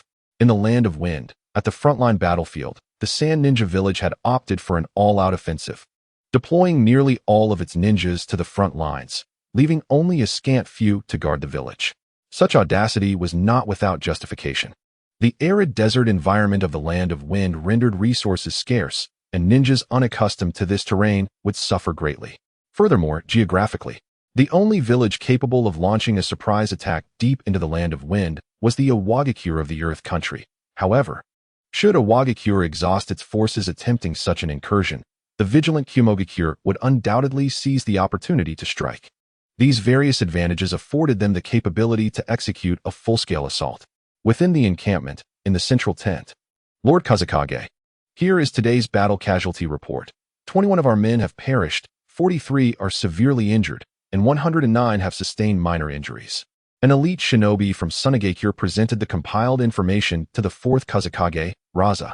Upon receiving it, Raza cast a glance before placing it on the table and declared in a grave tone, "There is no need to alter our battle plans. We shall proceed as originally intended tomorrow." "Understood," the shinobi replied before departing the tent. Within the tent, apart from the 4th Kazekage Raza, were the chief strategist, Hayuzo, and several senior members of Sunagakure, including Elder Chiyo. In fact, prior to the assault on Yikong, maintaining a defensive stance to minimize casualties would have been the most prudent course of action. However, such an approach might raise suspicions in Konoha, Hayuzo observed while gazing at a map spread across the table. Raza nodded in agreement, stating, "Indeed, to avoid alerting Konoha, we must sustain our offensive on the front lines, even at the expense of some casualties. Once Yikong's operation achieves success, we can swiftly turn the tide of battle." Chiyo, with a penetrating gaze, regarded Raza and remarked, "Let us hope for such smooth progress." Raza noted the peculiar glint in Chiyo's eyes, but chose not to respond.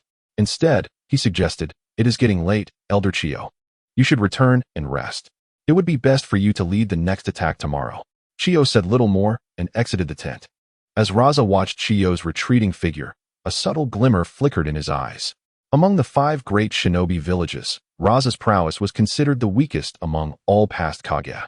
Had the 3rd Kazekage, in his prime, not encountered misfortune, it would have been unlikely for Raza to ascend to the position of 4th Kazekage. Yet, despite his hasty assumption of power, Raza secured his position as 4th Kazekage, even with significantly less control over his subordinates and the village than the 3rd Kazekage had. His reliance lay in his tactics. Initiating an all-out war against Konoha and igniting the 3rd Shinobi World War was one of those tactics. The rhetoric of avenging the 3rd Kazekage and demanding accountability from Konoha was mere pretense. Even the plundering of Konoha's resources was a secondary aim. His primary objective was to solidify his position as Kazekage through warfare. Through this conflict, he sought to weaken rival clans, diminish opposing high-ranking officials, and cultivate an elite force loyal to him, which was his true pursuit. Thus, he remained indifferent to the so-called casualties. Even the outcome of the war held little significance for him. Fengye's assessment of the fourth Kazekage Raza was that he resembled Danzo, yet with an even poorer grasp of the bigger picture. After all, Danzo at least had the unification of the shinobi world as a goal. What had Raza accomplished? He recklessly instigated a comprehensive war against Konoha, severely depleting his village's military strength to enhance his own power and secure his position as Kazekage. Subsequently, as Yikong achieved remarkable success in the war and emerged as a hero, thereby threatening Raza's standing, he swiftly conspired with Kirigakure to eliminate Yikong in a treacherous manner. Subsequently, the esteemed and respected Chiyo and elder Haichizo, who could rival his position, were ousted from the decision-making echelon, ushering them into retirement. Shortly thereafter, during the Chunin exams, Orochimaru eliminated them. One could assert that throughout history, this Kazekage has never undertaken a single action beneficial to the Sand Village. All his endeavors were solely aimed at consolidating his power and status. In a certain sense, Raza's tactics are indeed formidable, managing to ascend from an abrupt assumption of the Kazekage role to a position of absolute authority within the Sand Village. However, such manipulations of power are held in great disdain by Kageyami. The rationale is simple: a limited perspective. This world is not governed by cunning strategies, but rather by the supremacy of strength. In the presence of such formidable beings as Uchiha Madara and Senju Hashirama, engaging in so-called political machinations is utterly absurd. Both Chiyo and Haichizo are acutely aware of Raza's intentions, yet they find themselves powerless to intervene. As Raza possesses the upper hand, employing open schemes, using the disappearance of the third Kazekage as a pretext to wage war against Konoha, an argument that is irrefutable. Moreover, the Sand Village harbors profound enmity towards Konoha, having garnered the unwavering support of the entire village. Elder Haichizo, perhaps you should take a rest, Raza remarked, glancing towards the elder, who was engrossed in examining the map. Haichizo traced the map with his fingers, then raised his head, a hint of concern etched upon his face. I fear I may not find sleep. For some reason, I have an ominous premonition. Ominous premonition? Raza questioned, perplexed, shaking his head. I believe it is merely a result of your fatigue. You ought to rest early. The subsequent battlefield arrangements will require your leadership. Perhaps, Haichizo sighed, rising to leave. However, at that moment, a shadow burst into the tent, kneeling before Raza with urgency. Report, Kazekage-sama. We have lost contact with the ambush unit. The previously tranquil atmosphere shifted dramatically. Haichizo's heart sank, exchanging a glance with Raza. Raza's expression also darkened. Although the ambush unit was not under his direct command, hearing such news was impossible to disregard. When did we lose contact? This afternoon, the messenger ninja urgently reported.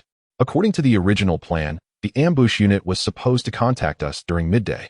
But no word came.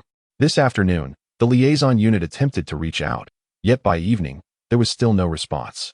We have just received word from the summoning beast that the liaison ninja there has perished. Haichizo's face grew grim. The ominous premonition had materialized. The liaison ninja held significant importance within the ambush unit, being protected in the center of the team. Their death signified that a grave issue had befallen the ambush unit. Raza's demeanor also darkened, though much of it was a facade. The ambush plan was Haichizo's decision, and should something have gone awry, Haichizo would bear the brunt of the blame, severely undermining his status, which, in truth, could be advantageous for Raza. Kazekage-sama, Elder, what should we do next? The liaison ninja approached Rasha and Ebizong in a state of urgency.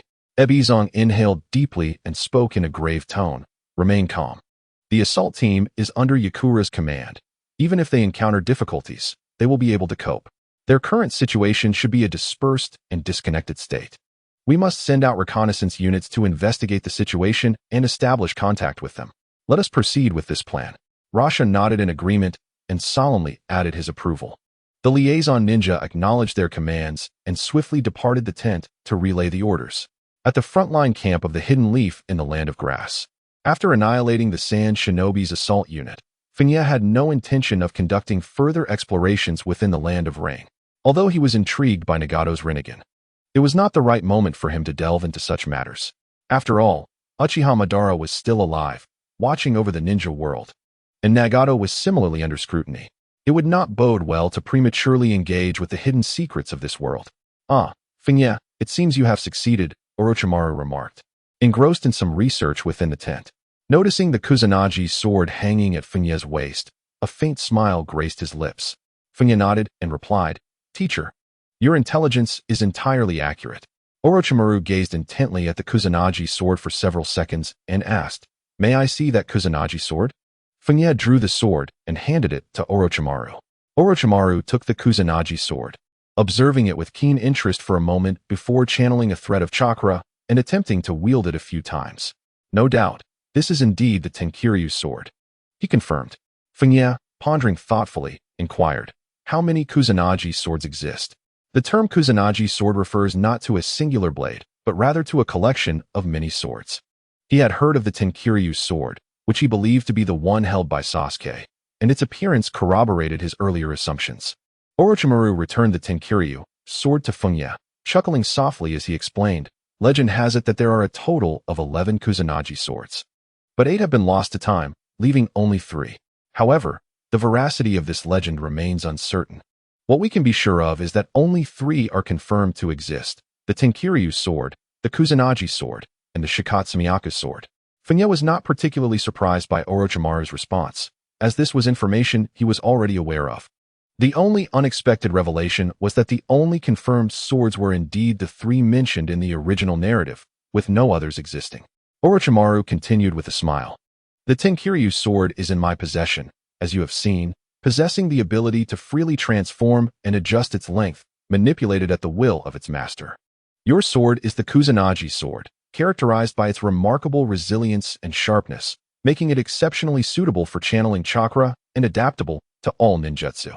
The final sword, the Shikatsumiyaku sword, also known as the Sakagari Tachi, is said to possess sealing abilities that can seal anything it pierces." Fengye was well aware of this information. He lightly traced his fingers along the blade's edge. Among the 3 Kusanagi swords, the sealing technique of the Shikatsumiyaku sword posed a certain threat to him, while the Tenkiryu sword appeared somewhat ostentatious. However, the Kusanagi sword he held was indeed the one most suited to him. From the moment he engaged in battle with Yi Tsang, he sensed that the Tianbu stream sword possessed a capacity for accommodating lightning chakra that surpassed even the famed blade of White Fang. This capacity, referred to as efficiency, pertains to the degree of energy loss. When one infuses a standard kunai with lightning chakra, due to the inferior material of the kunai, it can only harness a meager 2 to 3/10 of the chakra's potential. In contrast, the blade of White Fan can nearly wield 7 to 8/10 of the power when infused with lightning chakra, achieving an efficiency that approaches the direct release of ninjutsu. The Tianbu stream sword, however, is even more formidable. It can harness over 90% of the chakra with minimal loss. This explains why, despite the influence on his Kiki swordsmanship after acquiring this sword, Fengye could still execute the dazzling flash technique. Although his swordsmanship was affected, the efficiency of his chakra improved, resulting in negligible overall impact on his prowess. Understanding dawned upon him as he responded with a look of enlightenment. Despite having been previously informed by Orochimaru, a slight smile graced Orochimaru's lips as he remarked, "The Kusanagi sword is indeed well suited for your techniques. However, you may need to make some adaptations to your Kiki swordsmanship." Fengye nodded in agreement, stating, "Indeed, transitioning from a short blade to a long sword does require some adjustment, but since they are similar types of weapons, making modifications should not be overly challenging. The change in length does not transform it into a hidden blade or a hammer. Thus, altering Kiki swordsmanship to Kiki sword techniques does not necessitate discarding all previous experience. Merely a refinement of details. Men are generally adept at managing variations in length.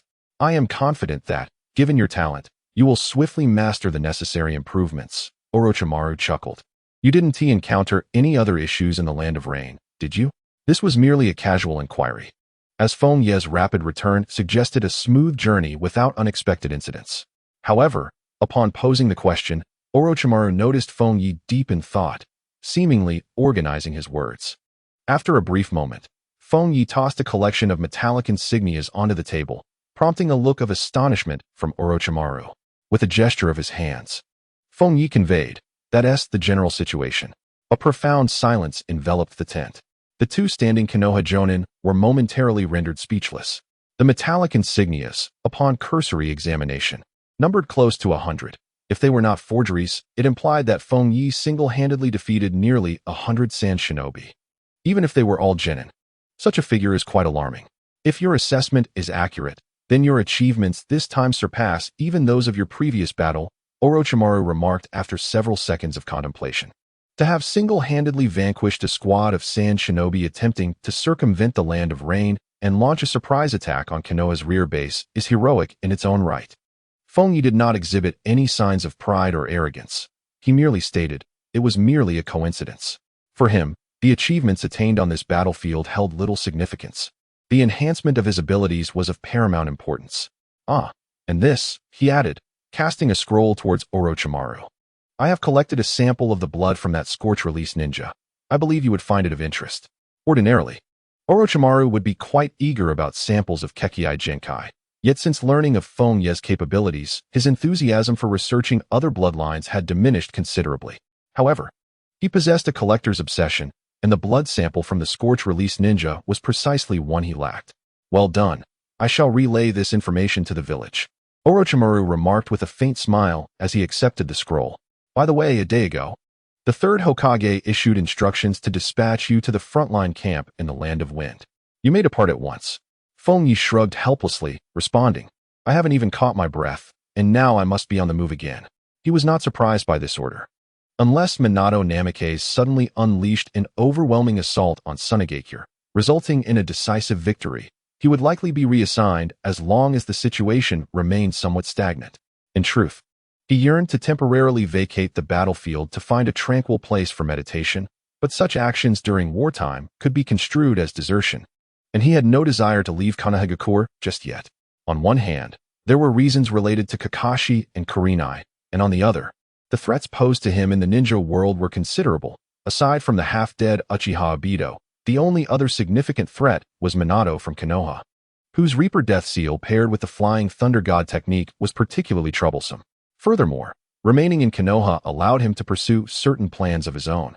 You have eliminated a surprise unit of Sunagakure shinobi. Taking a moment to rest while awaiting new orders from the village is entirely reasonable. Orochimaru said with a smile as he put away the scroll. Fengye exhaled, declaring, Then I shall take my leave to rest. He had not been able to sleep soundly during the journey and felt a bit fatigued, necessitating a return to replenish his slumber.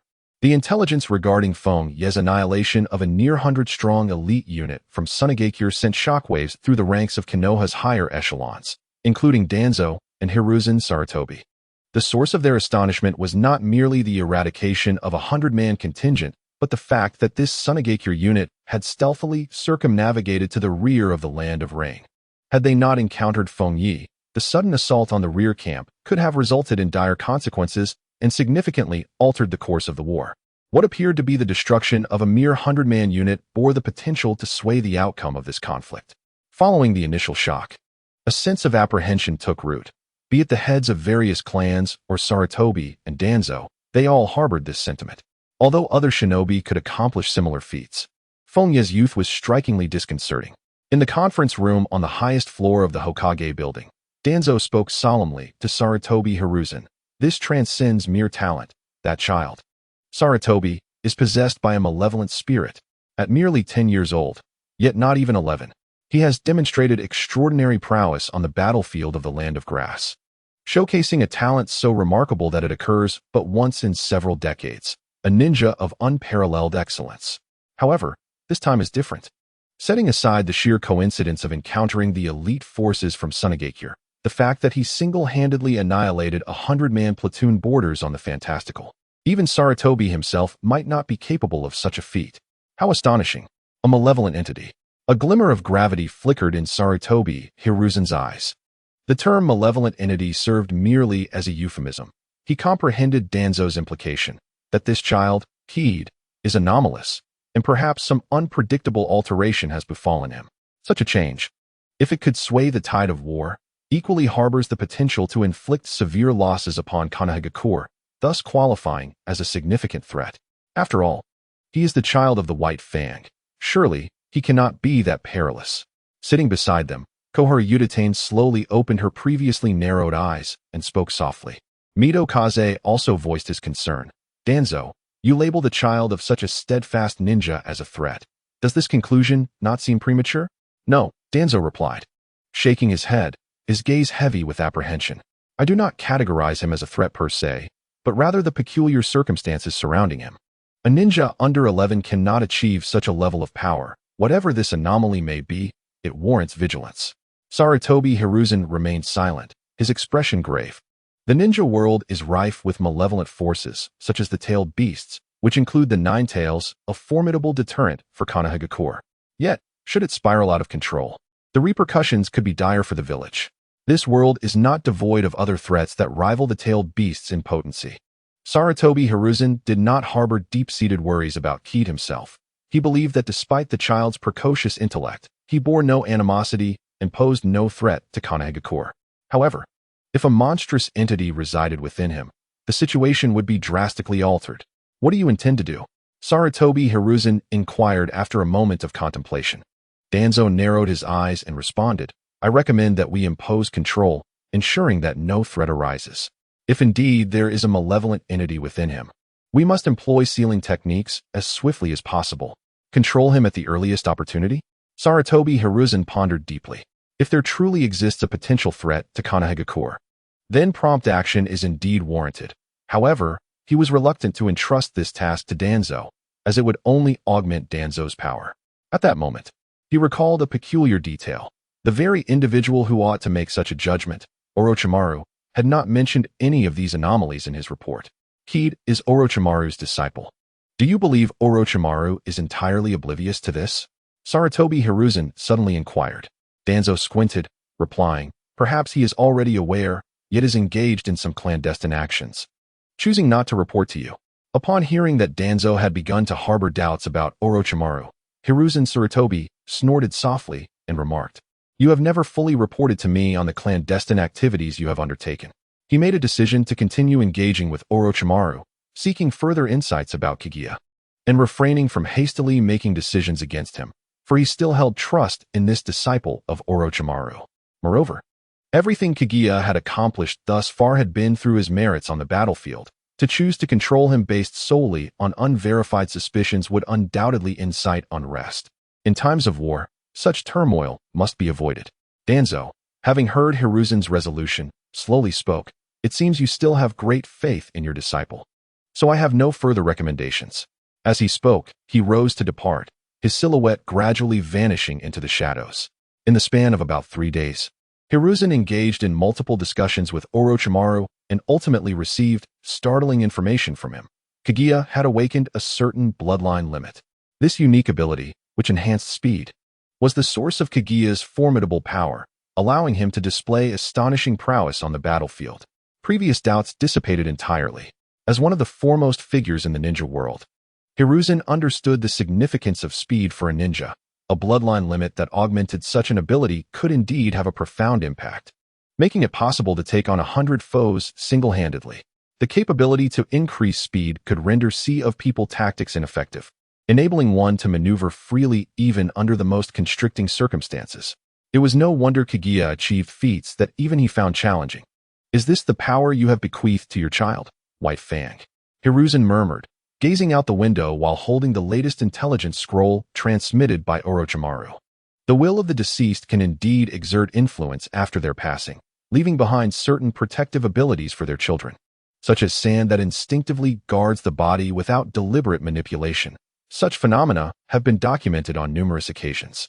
Of course, it could purely be a manifestation of Kaguya's spirit and body undergoing some form of mutation, resulting in the emergence of a bloodline limit. Regardless of the scenario, it is fortuitous, for Kaguya is a ninja of Konoha. Possessing such formidable combat prowess could significantly sway the tide of war. Hiruzen swiftly resolved to inform Orochimaru to maintain the previous directives, deploying Kaguya to the frontline camp in the Land of Wind. He decided to uphold the prior decision to send Kaguya to the battlefield, but this time, the objective was not merely to support, but to inflict damage. Seizing the opportunity while the Sand Ninja's ambush forces lay decimated and reeling from blows, he would send Kaguya back to launch a major offensive, delivering a heavy blow to the Sand Ninja's strength and utterly crushing them. Moments later, at the frontline camp in the Land of Grass, Orochimaru received Hiruzen's orders and turned to Kaguya with a chuckle, saying, It seems that teacher Sarutobi has come to believe in you. Fengye shrugged and remarked, To possess such strength before the age of 11 indeed raises questions about the source of that power. I must extend my gratitude to Lord Orochimaru for his assistance in providing explanations and covering for me. The information provided by Orochimaru to Sarutobi Hiruzen suggested a certain bloodline limit that enhances speed, without explicitly indicating the power of time. In truth, Fengye was not overly concerned about revealing his ability to accelerate time. The only ability he needed to conceal was that of time reversal, as it allowed him to manage nearly any unforeseen event. Orochimaru's deliberate concealment was a manifestation of his own subjective actions. Fengye could surmise Orochimaru's motives for keeping this under wraps. Perhaps Orochimaru did not mind being forthright with Sarutobi Hiruzen, but he certainly wished to prevent Danzo from discovering his abilities. Given the clandestine collaboration between Orochimaru and Danzo, it was reasonable to assume that Orochimaru was acutely aware of the repercussions should Danzo learn of his powers, thus maintaining a degree of vigilance. Ahem. If one were not deeply versed in physical research, it would indeed be quite challenging to directly connect one's performance to manipulation of time. The bloodline limit associated with speed could serve as an effective cover. In fact, even if one's abilities were exposed, adversaries would likely struggle to devise countermeasures. Yet, should certain individuals become aware, unnecessary complications could arise. Orochimaru chuckled softly. Through his prolonged interactions with Fengye, he recognized that Fengye's mindset transcended that of a mere child under 11. Rather, he was a cautious, mature, and rational ninja, which allowed Orochimaru to subtly highlight certain matters without concern for Fengye's comprehension.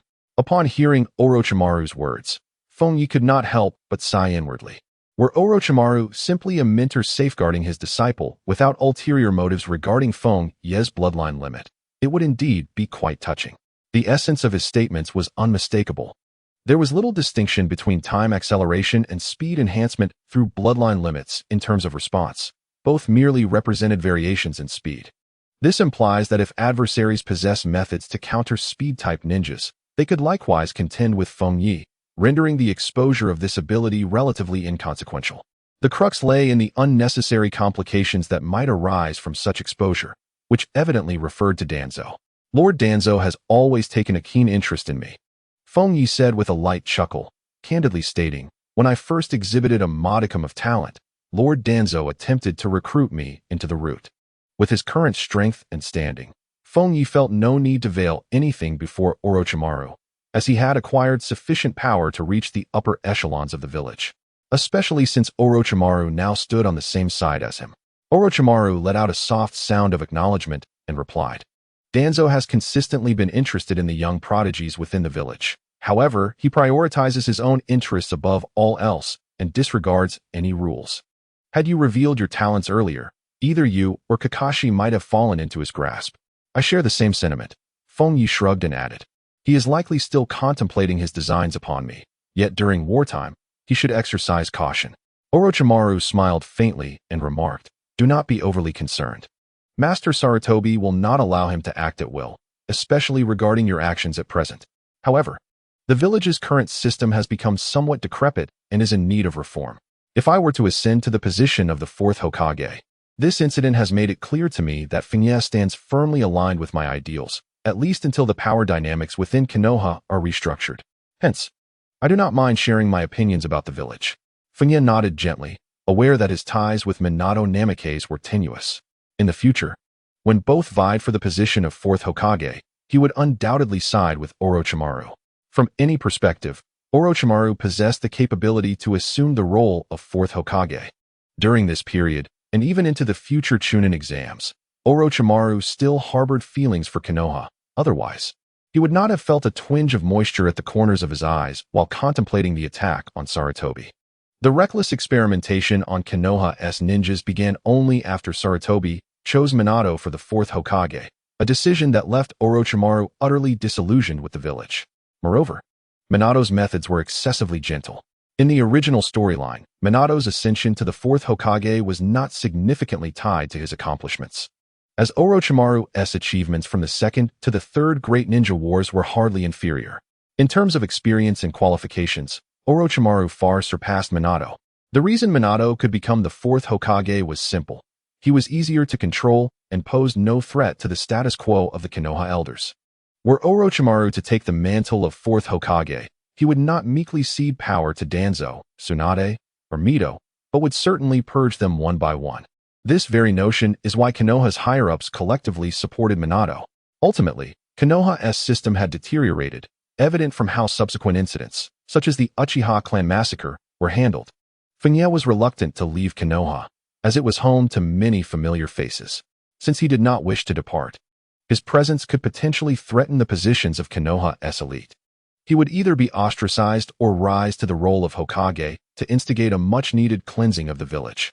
Becoming Orochimaru's disciple was an unforeseen turn of events. Fengye had initially planned to become Hokage himself, cleanse Konoha, and then pass the position to Kakashi before retiring to enjoy a peaceful life. He pondered what it would be like if Orochimaru became the fourth Hokage, a thought that made him smile softly. He imagined Orochimaru grappling with the task of addressing the decaying Elder Council while managing Konoha's intricate political affairs and mediating relations among the various clans.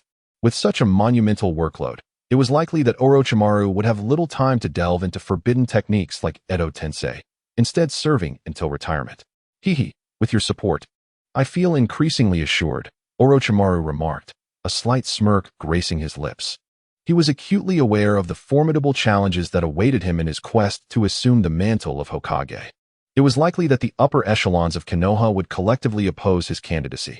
The sole advantage in his favor lay in the disinterest of both Jiraiya and Tsunade towards the position of Hokage.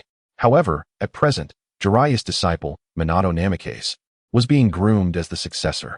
Lacking sufficient influence and power, his prospects of succeeding the fourth Hokage hinged entirely on the opinion of Hiruzen Sarutobi.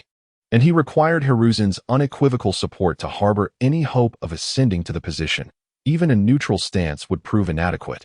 Now, with the backing of Kiryuru, he had acquired a formidable ally, instilling a genuine sense of hope within him. After all, Kiryuru had emerged as a figure of considerable authority and standing in Konoha, both in terms of strength and merit. After parting ways with Orochimaru, Kiryuru had ventured alone to the front lines of the Land of Wind. Yet this time, he did not hasten his journey to the battlefield. Rather, he chose to advance at a measured pace, focusing on his training rather than the speed of arrival. By traveling at quadruple speed, he could conserve several days for practice. During the 3 days he had spent at the camp prior, he had dedicated himself to training with the intention of adapting to the transition from short blades to long swords, familiarizing himself with the characteristics of the Tenryu swordsmanship, and tailoring the Hatake sword techniques to create his own unique style. The distinction between a short blade and a long sword was fundamentally one of dimension, rather than a transformation in weapon form, and the critical aspect of this dimensional difference was the point of force application. The points of force for wielding a short blade and a long sword diverged significantly. Attempting to wield a long sword with the grip of a short blade felt awkward, resulting in strikes that lacked the necessary power, necessitating adjustments. In a secluded grove, the differences that seemed negligible were, in fact, significant. However, the modifications were not as daunting as one might imagine. Grasping the Kusanagi sword, Kiryuru engaged in the simplest form of swordplay. Over the course of 3 days of training at the camp, he had completed approximately 80% of his improvements to the Hatake sword techniques. As he progressed, the refinements became increasingly challenging. After departing from the camp, it took him 2 additional days to reach around 90% proficiency. The remaining challenges were purely a matter of mastering the technique, requiring him to practice the fundamental strokes to enhance his adaptability to the sword's slashing motions, gradually honing his proficiency to its zenith. This mechanized practice proved to be the most straightforward for Kiryuru. Thanks to the time acceleration in his quadruple speed state, he could train at a pace exceeding that of an ordinary person by 4-fold, making 2 days equivalent to 8 days of training for an average individual. Previously, when he had practiced the Hatake sword techniques, progressing from a novice to a competent level had required approximately 1 million sword strikes over the span of nearly a month. At that time, he could only achieve a 15-fold acceleration, and his physical stamina and chakra were quite feeble, merely at the level of a genin. Now, however, he was an entirely different individual. Under the conditions of quadruple speed training, he would likely complete 1 million sword strikes in less than a week. Moreover, this figure is merely an approximation. Fengye has calculated it based on his average strikes per minute, so it should not take nearly as long. Additionally, He has already engaged in some training while at the camp. 3,281, 3,282, 7,776. 7,777. How many was it again? Never mind. Fengye quickly abandoned the count. He was aware that he had been practicing the fundamental slashes amidst the trees for a full 3 days, during which he consumed 2 deer and 3 sheep. Ultimately, he achieved a level of swordplay devoid of any awkwardness, capable of delivering strikes equivalent to the effects of the Konoha sword technique. With a swift motion in a state of quadruple speed, Fengye suddenly swung towards the distance. A glimmer of white light flashed along the blade, and a tree several meters away was severed cleanly from the center, causing 7 or 8 trees behind it to tumble down with a resounding crash. The power of this strike had increased by at least 20% compared to when he wielded the white fang. If he were to encounter Yakuro again, he would likely have the opportunity to breach her fire-release defenses head-on, eliminating the need for a war of attrition or reliance on time reversal. Fengye let out a soft breath, revealing a hint of satisfaction at the fruits of his training. Though he could not yet open the 5th gate of the 8 gates, his enhancement in other aspects was indeed a source of joy, particularly as it augmented his offensive prowess. For him, who possessed sufficient speed and the ability to reverse time, the paramount attribute was his attacking power, rendering considerations of defense and evasion moot. It was time to depart. Fengye sheathed his Kusanagi sword, gazing towards the land of wind, and swiftly transformed into a fleeting shadow, darting through the forest towards the front lines of the wind country. In the land of fire, in a certain forested area, 2 groups of ninjas encountered each other and became embroiled in battle. One faction consisted of Konoha ninjas, while the other comprised ninjas from Sunagakure. Yuhi Kurenai's expression was somewhat strained. They had merely come to this region for reconnaissance, yet unexpectedly found themselves confronted by stealthy Sunagakure ninjas. While the immediate danger was minimal for him, he was nonetheless entangled with an enemy jonin. On the other side, Kurenai led 3 lower-ranking ninjas from his team, along with a special jonin who had accompanied him for the mission, facing another jonin from Sunagakure. Although it was 4 against 1, the special jonin from Konoha was a reconnaissance-type ninja, lacking substantial combat strength in direct confrontation. Kurenai and his companions were still merely lower-ranking ninjas, barely approaching the level of a chunin, and thus, even when collaborating, they found themselves at a disadvantage, barely managing to hold their ground. This is troublesome, Kurenai mused.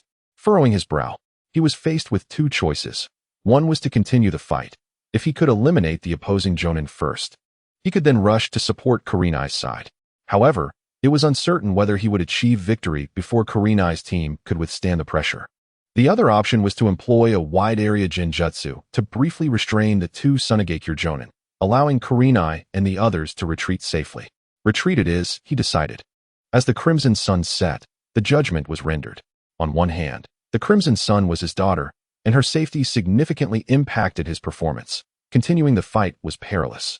On the other hand, the mission was initially meant for reconnaissance rather than combat, and such confrontations were premature and excessively dangerous for the Crimson Sun and her companions. Whoosh! Whoosh! After deftly parrying an attack from her adversary, the Crimson Sun leaped gracefully toward the formation of her comrades, her voice steady yet commanding. Crimson, Akaji, retreat. Understood. Upon hearing her words, the Crimson Sun's companions promptly began their withdrawal, while she remained stationary, forming hand seals to cast an area illusion, aiming to disrupt the 2 sand-hidden elite shinobi. At this moment, though the Crimson Sun had proven herself as an adept chunin, the pressure of facing an elite shinobi was immense, even with allies by her side. A gash marred her right shoulder, a stark reminder of the danger she faced. Had it not been for her companion's timely intervention, her injuries could have been far graver. She pondered, reflecting on the elite shinobi, recognizing the similarity to her father. Drawing a deep breath, she felt her back drenched in cold sweat. Previously, in the face of the elite shinobi, her mind had been stretched to its limits. Her comrades shared her tension. The strongest among them was visibly sweating, indicating his own near breaking point. Strangely, her thoughts drifted to Fengye. Though they were contemporaries, had Fengye been present, she mused, he would likely not have found himself in such a predicament. Just as this fleeting distraction clouded her mind, an urgent voice echoed from behind her. It was the Crimson Sun calling out. Crimson! That voice jolted her back to reality. The Crimson Sun felt a sudden chill emanating from her right. Out of the corner of her eye, she caught sight of a figure, having stealthily approached her side. A kunai aimed menacingly at her. It was one of the elite shinobi from the sand. Panic surged through her. The proximity left her no room for evasion. That brief moment of distraction was a fatal blunder. In a heartbeat, the attacking elite shinobi froze in place, allowing her to narrowly escape the kunai that had been aimed at her throat. It was the Crimson Sun's hasty illusion that had saved her. However, the use of such a technique exacted a toll on the Crimson Sun. She lacked the time to guard against the second sand shinobi approaching from behind. And though she had barely evaded a fatal blow, her shoulder was still grazed by a strike from his sleeve. Quickly move. Gritting her teeth through the pain radiating from her shoulder, the Crimson Sun urged her comrades. As they escaped the clutches of danger, the Crimson Sun regained her composure. Instantly grasping the gravity of the situation, her complexion paled, realizing her momentary lapse had resulted in the injury of the Crimson Sun. No, it wasn't entirely her fault. The sand-hidden elite shinobi had initially deployed an Earth clone, skillfully deceiving the Crimson Sun, evading the effects of her area illusion, launching a surprise attack just as she had faltered in focus. Otherwise, she would have sustained some injuries, narrowly evading her opponent's attack. Now, however, it has become Yuhi Kurenai who bears the wounds, and the situation has turned dire. With eyes so similar, could it be that you are indeed father and daughter? Now, neither of you shall escape. The Sand Village Jonin, who has wounded Yuhi Kurenai, sneered as he spoke. Had Kurenai remained unscathed, it would have been arduous for the two of them to eliminate each other. The likes of Yuhi Akane and her companions were mere burdens, their injuries or deaths inconsequential. However, with Kurenai injured, the wound on her right shoulder would undoubtedly hinder her ability to form seals, thereby increasing the likelihood of vanquishing this formidable leaf Jonin. Slaying a few lowly genin would be of little consequence. To eliminate a Jonin from the Leaf Village would lend significance to their mission. And even if they returned without any intelligence, it would suffice as a commendable achievement. Move, Kurenai shouted, clutching her wounded shoulder. Her gaze icy as she directed her companions to flee. Observing this, Yuhi Akane bit her lip. Despite her overwhelming anxiety, she recognized that remaining would only encumber Kurenai, prompting her to swiftly escape with her comrades. Yet the Sand Shinobi had no intention of allowing their departure. While their primary objective was to eliminate Kurenai, these genin were merely liabilities, and attacking them would undoubtedly expose Kurenai to greater vulnerabilities. Whoosh! One of the Jonin surged toward Yuhi Akane, having discerned the apparent familial bond between her and Kurenai. Even if they were not directly related, their closeness rendered attacking Akane the most effective strategy. Once you step onto the battlefield, be ever prepared for the possibility of death, little one. The Sand Jonin's voice was laced with malice, seizing the opportunity to instill fear through his words, fully aware that these genin lacked the psychological fortitude to withstand such intimidation, rendering them susceptible to mistakes. Indeed, as his malevolent voice echoed, a flicker of fear crossed Akane's eyes. After all, she was but a mere child of scarcely 10 years. Sensing the dire predicament, her nearby companions rushed to her aid, hurling an array of kunai and shuriken toward the Sand Jonin. Strangely, however, he did not evade their assault. Thud! Thud! The kunai and shuriken struck their mark, the Sand Jonin freezing in place, his form dissipating into earth and rock. A substitution with earth? Upon witnessing this, Akane's body stiffened, an icy dread coursing through her veins. She turned her head with great effort, only to find that the Sand Jonin had appeared behind her unbeknownst to her. Injured, Kurenai had observed the unfolding situation, but her wounds rendered her incapable of providing further assistance against the onslaught of the opposing Jonin. In that moment, time seemed to slow to an agonizing crawl. Akane could see the kunai and the Jonin's hand advancing ever closer to her back, yet she found herself unable to evade it. This was a moment of mental clarity amidst the impending threat of death. Although her consciousness accelerated in that instant, her body could not keep pace, leaving her helplessly watching as the kunai drew ever nearer. Am I to perish? A fleeting thought crossed the mind of Sunset Red. Red! The cry of Sunset Red resonated intensely, and the nearby onlookers gritted their teeth, their expressions frozen in shock. In the next moment, their astonishment deepened as a sliver of silver light, imperceptible to the naked eye, surged from afar, sweeping across the battlefield, and with it, the figure of Sunset Red vanished without a trace. The pupil of the Sand Hidden's elite shinobi constricted violently. He whirled around to see, not far off among the treetops. A figure bathed in silver light standing there, cradling the vanished Sunset Red in his arms. Stunned, Sunset Red gazed at the figure with silver hair swirling in the air. Recognizing that it seemed to be Maple Knight, momentarily unable to comprehend the situation. Have I already met my end? Not quite yet. Maple Knight smiled gently, stating, but I shall not allow you to die. Having fortuitously passed by and sensed the battle, he had come to investigate, only to unexpectedly encounter Sunset Red in a perilous predicament. Logically, she should not have faced such a deathly crisis here, for had he not intervened, she would have undoubtedly become a lifeless corpse in the next instant. Has my presence already begun to alter the course of fate? Maple Knight mused quietly, his figure flickering as he returned to the ground, gently placing the still-dazed Sunset Red down, then turning his gaze towards the two sand shinobi. The moment they felt the weight of his gaze, both shinobi were enveloped in a chill of foreboding, sensing an overwhelming threat. As if they were on the brink of death. We must flee, one of them decisively declared without hesitation. The speed at which Maple Knight had rescued Sunset Red was almost beyond their comprehension, and the chakra fluctuations emanating from him were terrifying. Far beyond what they could contend with. Can you truly escape? Maple Knight whispered, forming hand seals with his left hand while extending his right, where arcs of lightning intertwined, unleashing the shrill cry of 1,000 birds, and then he surged forward. In that instant, a streak of silver light swept across the battlefield. The two elite shinobi, touched by the silver gleam, froze in place, their left chests and heart regions obliterated as if erased by some unseen force. Shock and disbelief flickered in their eyes as they struggled to gaze towards Maple Knight, desperately trying to discern the figure shrouded in silver light, but soon darkness engulfed them, their consciousness fading away. With a thud, the two lifeless bodies collapsed to the ground, landing not far away.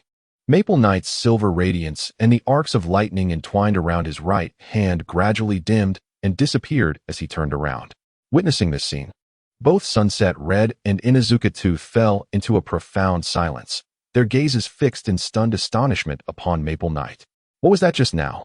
Just as Sunset Red and the others were ensnared in their stupor, a figure flickered into the scene, sporting short golden hair. Upon landing, he immediately flung 6 or 7 shurikens, only then realizing the situation at hand. It seems you are all unscathed. Minato Namikaze let out a sigh of relief as he noticed the two lifeless bodies on the ground. Standing upright, he inquired, are these the reconnaissance ninjas from Sunagakure? It was not only the team led by Kurenai Yuhi that was on patrol, his own squad was nearby as well. Such missions were primarily designed to train the lower-ranked ninjas within the teams, as they were not yet suited for direct engagement on the battlefield. Typically, these tasks were led by Chunin, with Jonin supervising when not occupied with other duties. No, Kurenai responded, visibly relieved by Minato's arrival. These are 2 Jonin from Sunagakure. It appears their intentions go beyond mere intelligence gathering. Pausing for a moment, he turned his gaze to the approaching figure of Kid-Yuru, saying, You are Kid-Yuru, correct? I appreciate your timely assistance, but what brings you here? I was dispatched by Lord Hokage to the frontline camp and happened to pass nearby when I sensed the battle and rushed over. The situation was indeed perilous. Kid replied as he approached, glancing at the wound on Kurenai's shoulder. How is your injury? It's manageable, Kurenai assessed, determining that it was not overly severe as he retained sensation in his right arm. At this moment, the others from Kurenai's team finally responded, rushing over. Kurenai's first instinct was to check on Kurenai's injury, and after a moment of relief, she turned her attention to Kid. However, Kid was currently engaged in conversation with Minato. Do you have a directive from Hokage? Minato, holding a kunai inscribed with the Flying Thunder God technique, observed Kid calmly, still maintaining a level of vigilance. He had not witnessed Kid dispatching the 2 Jonin from Sunagakure and could not fully ascertain his identity. Kid, unfazed, produced a small scroll and tossed it to Minato. Rather than reading its contents, Minato formed a hand seal, causing the scroll to emit a faint glow. My apologies, Minato finally relaxed, offering Kid an apologetic smile. Kid nodded in understanding. No worries, this is a battlefield. I would have done the same to confirm identity. But why are you here alone, Minato? After verifying the special scroll and code, Minato confirmed Kid's identity. Yet, Kid had recognized Minato from the very beginning due to his signature body flicker technique and the swift deployment of several kunai, which were hallmarks of Minato's style. He'd even noted that Minato's kunai were not limited to those thrown upon his arrival. Several were embedded in the treetops nearby, their timing of descent unknown. It was no wonder that even the creator of the Flying Thunder God technique, the second Hokage Tobirama Senju, deemed Minato's prowess superior, noting his speed in execution. Minato addressed Kiid, stating, "No, I was patrolling the area with Kakashi and the others. They should be arriving shortly, albeit at a slower pace." "I see." Kiid nodded in acknowledgement. At that moment, Yuhi Kurenai finally found an opportunity to interject, yet she was momentarily at a loss for words, gazing intently at Fengye. Since Fengye's graduation, their interactions had diminished, particularly after the onset of the war, when each was preoccupied with their respective missions, causing some memories to fade. However, this particular encounter was indelibly etched in her heart, impossible to erase. Her mind replayed the scene of being rescued by Fengye, as well as the breathtaking moment when he, bathed in silvery light, effortlessly dispatched 2 sand-hidden jonin in an instant. It was utterly astonishing. Her previous days stemmed from contemplating how Fengye might have fared in such a predicament, but the reality was that he appeared in a nearly fantastical manner, vanquishing the 2 opponents as if they were mere ordinary foes, one of whom had posed a significant challenge to their group. That had been an incredibly perilous moment. Noticing the intensity of Kurenai's gaze, Fengye smiled and took the initiative to speak. Although he was not entirely clear about the prior circumstances, the arrival of Minato Namikaze left him somewhat bewildered. He surmised that even without Minato's intervention, as long as Kurenai avoided a critical hit to her heart, she could survive a punctured artery, for Minato could swiftly eliminate 2 jonin in the blink of an eye. Furthermore, their squad included a medical ninja, ensuring that with prompt first aid, fatality could be avoided. However, he acknowledged that the current outcome was undoubtedly preferable. After all, Minato would have been a fraction slower. And while Kurenai might have survived, she would likely have sustained severe injuries, placing her in a precarious situation. "Thank you so much," Kurenai said, her heart brimming with unspoken words, yet in her hesitation and turmoil, she could only utter her gratitude. As she glanced at Fengye, Asuma, standing nearby, caught sight of the interaction. He could easily infer the dynamics between the 2 from his daughter's demeanor, harboring no objections. In fact, he was somewhat astonished by the speed Fengye had demonstrated. The swift resolution of the 2 sand jonin signified that he too would struggle to withstand such velocity. Despite his youth, Fengye had already become an exceptionally formidable ninja. "You're welcome. I'm just glad you're unharmed," Fengye replied with a gentle smile, observing Kurenai's expression. At present, she appeared to be merely 10 years old, a stark contrast to the mature and alluring woman she would become in years to come. He wondered when she would grow a bit more. Witnessing the gradual maturation of familiar figures was indeed a unique joy. Reflecting on this, Fengye turned his gaze toward a certain direction from which sounds were emerging from the woods. Soon after, 3 figures emerged from the trees, landing on the ground. "Where are the enemies?" Uchiha Obito exclaimed, gripping a kunai, ready for battle as soon as he landed. Kakashi rolled his eyes, noting that the sounds of combat had already ceased, and with Minato having arrived ahead of them, it was evident that the skirmish had concluded. To his surprise, not only were Minato and some familiar leaf ninjas present, but also a long-absent figure, his brother, Hatake Fengye. With a hint of astonishment, I gazed at Fengye, utterly surprised to encounter him here. "Fengye, what brings you to this place?" The speaker was not Kakashi, but rather the pleasantly surprised Noara Rin. Fengye greeted Rin with a smile, saying, "I happened to be passing by." Whoosh. As his words lingered in the air, Fengye vanished silently, only to reappear behind Kakashi, gently placing a hand on his head. The moment Fengye disappeared, Kakashi instinctively reacted, lowering his head and swiftly pivoting to strike with a punch. Slap. Fengye effortlessly grasped Kakashi's fist. "It seems you have grown quite a bit, Kakashi," Fengye remarked with a slight smile. "You've even gained some height. Has it only been a few months, or is it the result of the cell activation technique?" Though he had merely employed a 4-fold speed without unlocking the 8 gates, Kakashi's ability to barely react indicated that he was gradually surpassing the ranks of a chunin.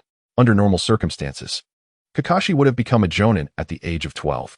However, with Fengye as his elder brother and mentor, coupled with his training in the cell activation technique and the Chidori he learned from Fengye, he was now nearing jonin-level strength, albeit lacking in combat experience and other vital aspects.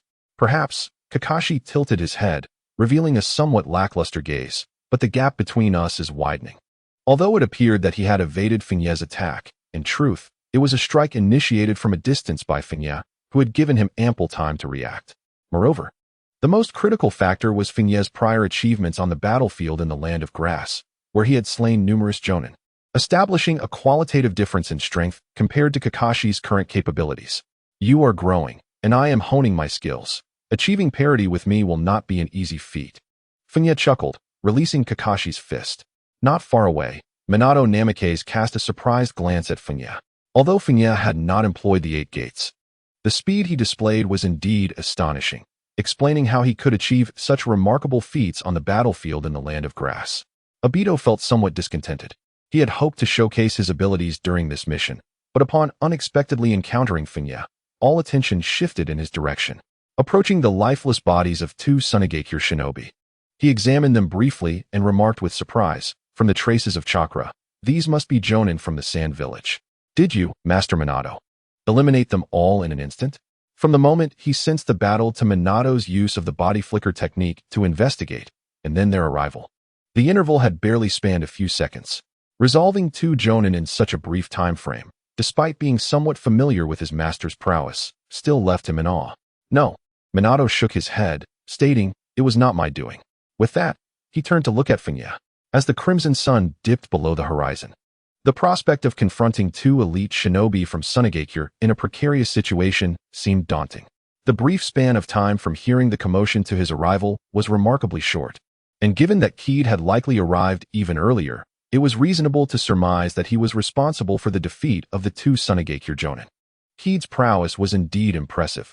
If the battle concluded in the blink of an eye as he suspected, then Keed's strength had ascended to a remarkable echelon. However, such power did not stir his emotions, for he too possessed similar capabilities. What truly resonated within him was the realization that Keed was significantly younger, still far from reaching his zenith as a shinobi. It was indeed a bit astonishing. Keed, what was that technique you employed? Kurenai inquired, her internal turmoil barely subsiding. Keed chuckled softly. Are you referring to that state? It could be considered a secret technique that combines lightning release with taijutsu, which I call the 8 Gates lightning release. At this juncture, he couldn't help but glance at Minato. The name 8 Gates lightning release was an impromptu creation, intended to prevent Minato from bestowing upon it an extravagant title like Silver Flash Super Rumble technique. Obito appeared somewhat stiff, astonished that Keed had single-handedly dispatched the 2 Sunigakure jonin. Minato had arrived a tad late, despite his intention to divert everyone's attention. The group refrained from lingering in idle conversation, swiftly handling the bodies and sealing their heads within scrolls before returning together towards the Konoha encampment. As they walked, Kurenai turned to Keed and asked, has Lord Hokage assigned you to our side, meaning you will be joining us in our upcoming missions? Keed shook his head, uncertain. It depends on the directives from Lord Hokage and Jiraiya-sensei. However, it is more likely that I will operate independently. He cast a glance towards Minato, who reciprocated the gaze momentarily before they both averted their eyes. Minato smiled slightly. From Konoha's perspective, Keed's presence on the battlefield was a fortuitous development for the overall war situation, especially considering the merits he had earned on the battlefield in the Land of Grass, which attested to his formidable strength.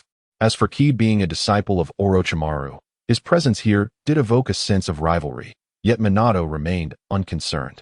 He believed he could excel even further on the battlefield in the Land of Grass, utilizing the Flying Thunder God technique.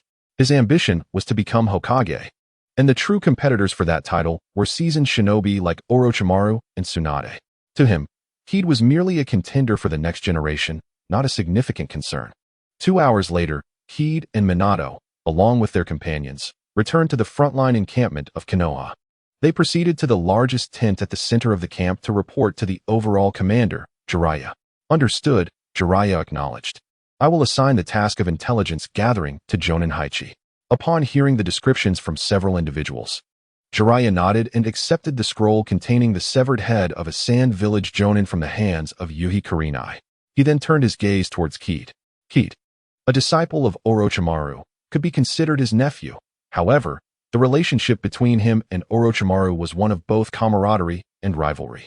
With Sarutobi Hiruzen having dispatched Keed to this battlefield, Jiraiya felt a sense of resignation. Originally, The plan was for Orochimaru and Kid to handle the conflict in the Land of Grass, while he and Minato Namikaze dealt with matters here, which seemed perfectly balanced.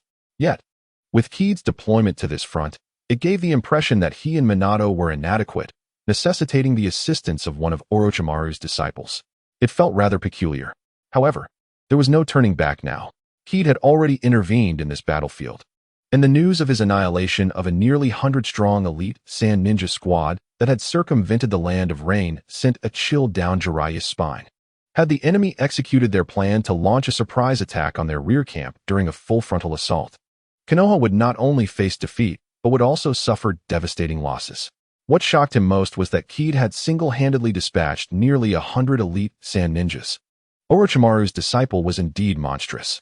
Kid, I am aware of your circumstances. You are now a direct special jonin of the frontline forces.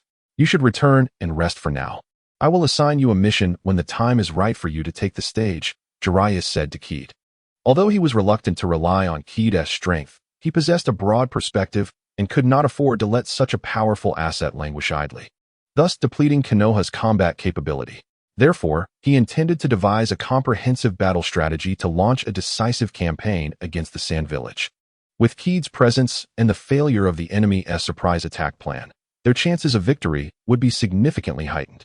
Understood, Kid nodded. He too wished to rest after the exhausting run from the Land of Grass, during which he had also rescued Kurenai. While his physical body could recover with the aid of time reversal, the mental fatigue was another matter entirely, requiring a moment of respite to regain his composure. As Kid exited the tent, Jiraiya turned to Minato, suddenly shaking his head.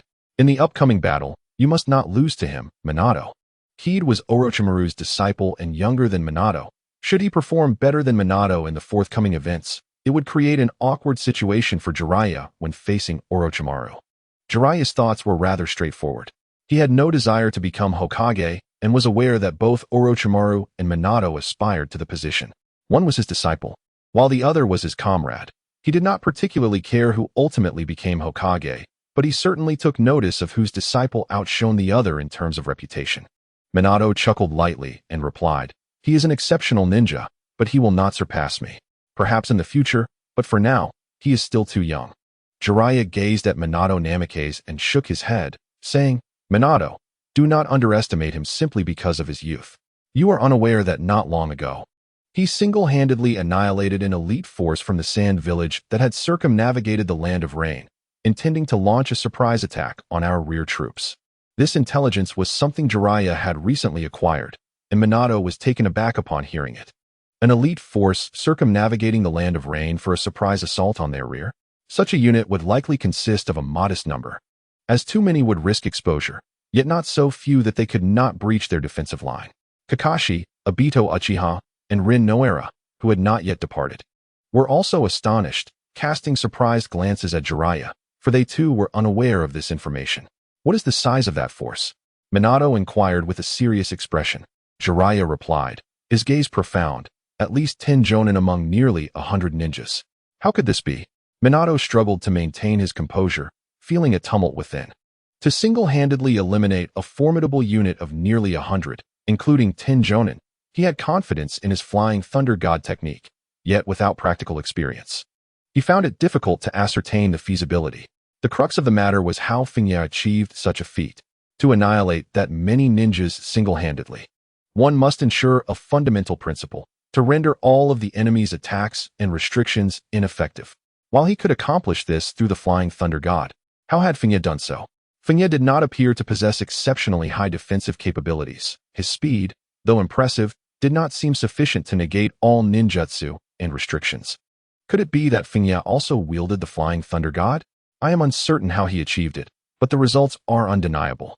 Jiraiya turned his gaze toward the direction where Fengye had vanished, his eyes deep with contemplation. That is something I cannot accomplish, thus despite his youth. Orochimaru's disciple is undeniably a true anomaly. Do not treat him as an ordinary ninja. These words were meant to caution Minato against underestimating Fengye. As for the claim of impossibility, while Jiraiya himself could not achieve it, if he summoned the 2 great sages of Mount Myaboku and entered sage mode, the outcome would be different. He too could defeat hundreds of elite ninjas. Nonetheless, To attribute such a feat solely to his own strength would lack significance. For he was of the same generation as Orochimaru, and defeating Fengye would be expected. The crucial matter was that if Minato were to be outshone by Fengye in performance, it would indeed be a source of considerable discomfort for him. I will take this seriously, Master Jiraiya. Minato nodded, a glimmer igniting within his tranquil gaze. He had become earnest. Previously, upon hearing of Fengye's achievements on the battlefield of the Land of Grass, he had merely been intrigued by him.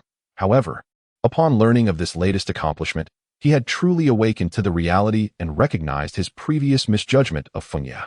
Fengye was not a naive ninja still in need of growth, but rather a formidable presence that had already caught up to him at such a tender age. Beside Kakashi, Obito, Uchiha, and others were momentarily rendered speechless, their expressions a mixture of disbelief and confusion. Jiraiya's words were akin to an ancient script, utterly incomprehensible. What did it mean to encounter the elite forces of the Sand Ninja, or to single-handedly annihilate nearly 100 of them, including 10 Jonin?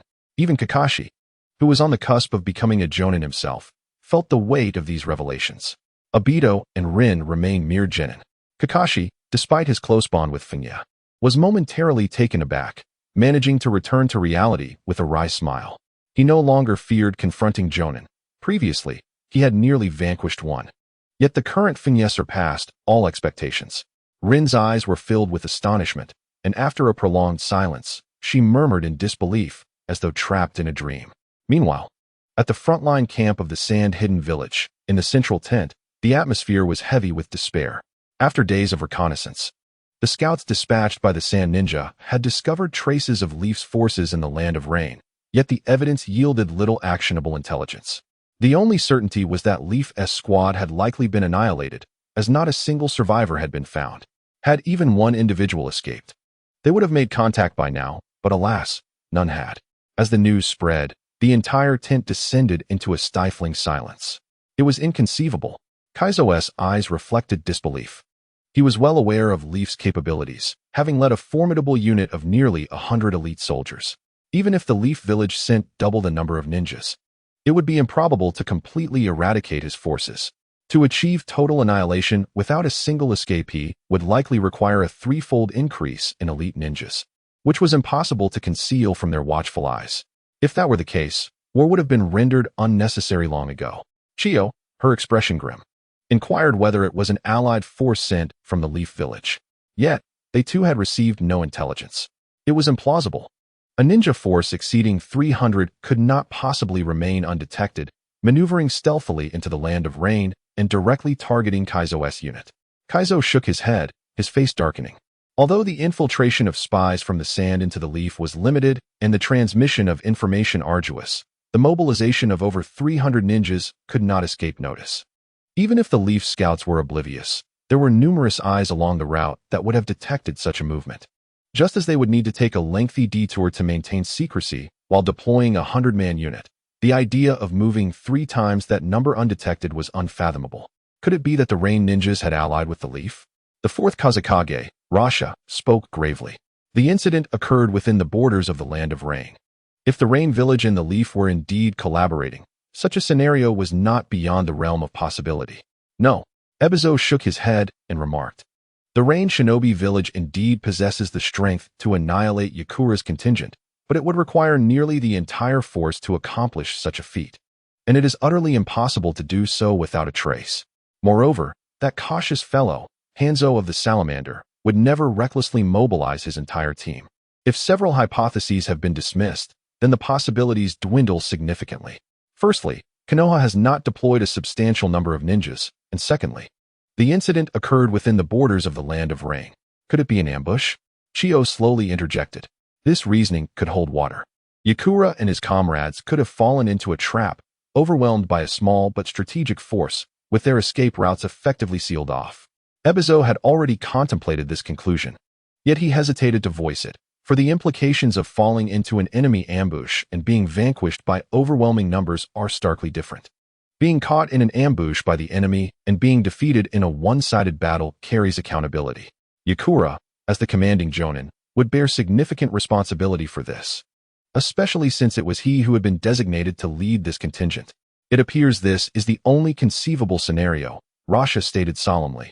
casting a peculiar glance at Ebizo. Having lost so many elite troops, you must bear the responsibility for this assault, Elder Ebizo.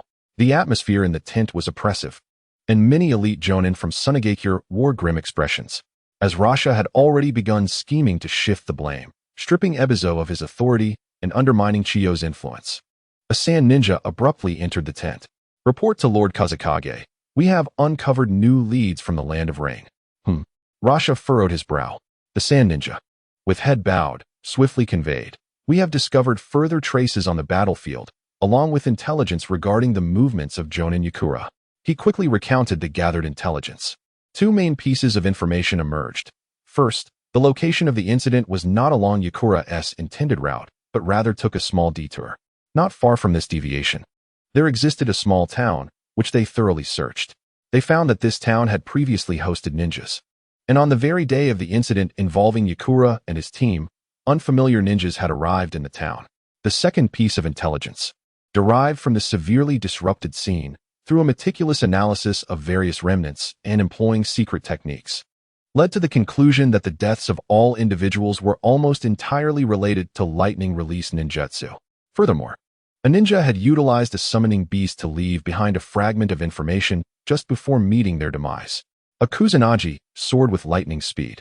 Based on this scant information and the data obtained after thoroughly overturning the small town, they arrived at an astonishing conclusion. A certain ninja had visited that town and, having seized a Kusanagi sword from a hidden ninja within the town, subsequently encountered Yakura's contingent. What transpired during that encounter remains elusive. The final outcome was the complete annihilation of Yakura's elite force. This is inconceivable. Chiyo immediately refuted this conclusion. Should Yakura and his team have fallen into an ambush, it could be understood, but for a single ninja to obliterate Yakura's entire squad is utterly preposterous. Even if that ninja truly possesses terrifying strength, capable of defeating a highly elite force led by Yetsong, it is inconceivable that not a single individual managed to escape. All must have perished. This conclusion, drawn from a synthesis of all available intelligence, is indeed astonishing. The forehead of that ninja glistened with beads of cold sweat. He recognized that this deduction might seem preposterous, yet it undeniably aligns with all gathered intelligence and clues. Other hypotheses fail to provide satisfactory explanations. It is simply impossible. Luosha also shook his head. The notion that one person could annihilate Yetsong's entire squad is utterly far-fetched, unless that individual is the legendary sage of the shinobi world, Senju Hashirama, who ended the Warring States period. However, that esteemed figure has long since passed away. Were he still alive, Konoha would not remain secretive, and no one in the shinobi world would dare to provoke Konoha, nor would anyone risk igniting a war. Yet, the pressing issue remains. Even if the complete annihilation of Yetsong's forces was not solely the doing of that ninja, he undoubtedly played an exceedingly pivotal role, perhaps even defeating Yetsong himself.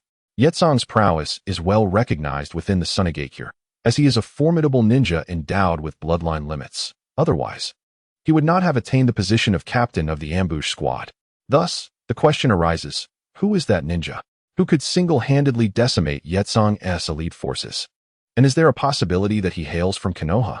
The only definitive information regarding that ninja is that he wields lightning-release ninjutsu and possesses a Kusanagi sword. Beyond that, there is no additional intelligence.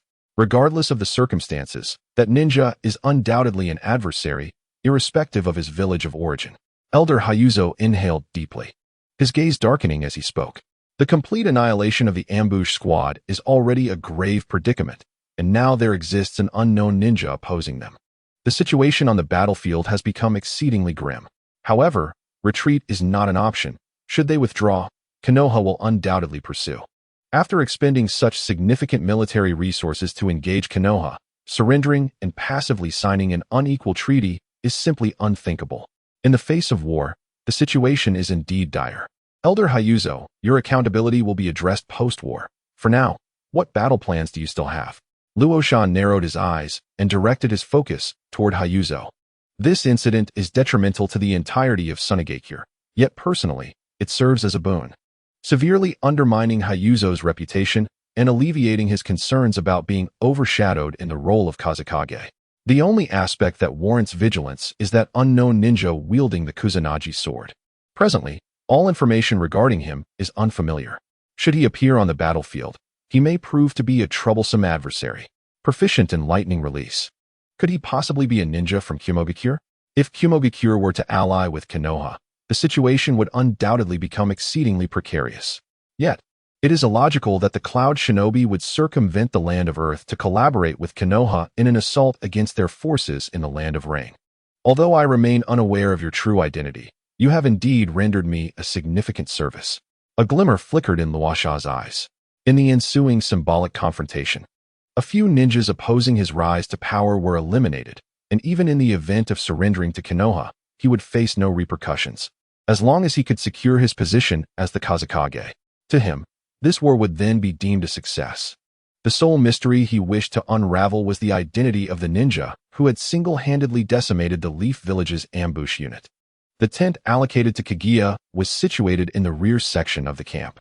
That youth must be Kaguya Kifune. Had he already ascended to the rank of Jonin? Some ninjas, noticing Kifune residing in a solitary tent, expressed their astonishment.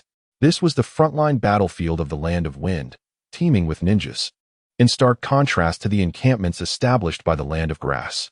Even Chunin were not permitted to occupy individual tents. Many still remembered Kifune, a prodigy who had garnered considerable fame in Konoha, although it seemed he had only recently passed the Chunin exams. How could he have risen to Jonin so swiftly? It was unlikely that a non-Jonin would be entitled to such exclusive accommodations. Others pondered aloud. Perhaps he is a special Jonin? This explanation was somewhat acceptable. Although both Jonin and special Jonin enjoyed nearly identical privileges, they were fundamentally different. A Jonin possessed no deficiencies in various skills, demonstrated leadership capabilities, and could command numerous ninjas. In contrast, special Jonin were typically Chunin distinguished by unique talents, such as sensory perception or interrogation. Kifune, being a genius, might possess exceptional abilities like deciphering codes or conducting reconnaissance, making his rapid promotion to special Jonin during wartime quite plausible. The initial speaker nodded in agreement. As a mere Chunin, if Kifune were indeed a Jonin, it would imply his superior rank, and he could potentially become the leader of their next mission, necessitating obedience to Kifune's commands. This prospect was somewhat difficult for him to accept. After all, a Jonin leader so young would naturally evoke skepticism regarding his judgment. However, if Kifune were merely a special Jonin, it would not significantly affect him. Even in joint operations, they would belong to different divisions, merely coordinating without interference. Inside the tent, Kifune tidied up briefly before resting, not awakening until nearly dusk. Rubbing his eyes, he stepped outside to fetch water.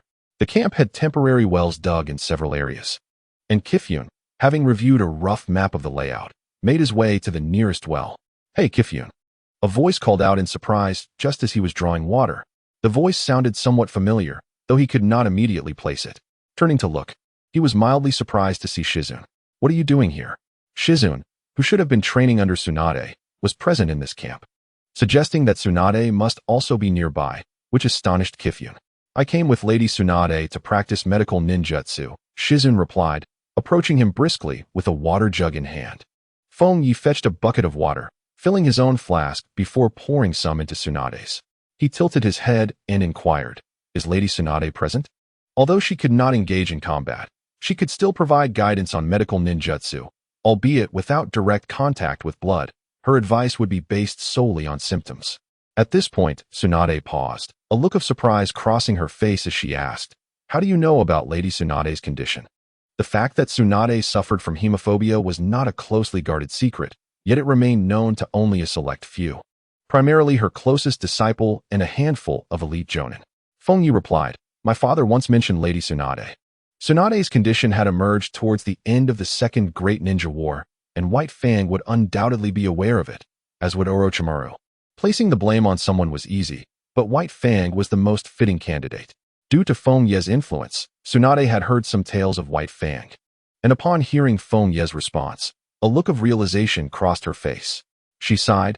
Lady Tsunade's condition is indeed quite concerning. She is unable to personally treat severely injured patients. Otherwise, with her skills, the healing would be expedited."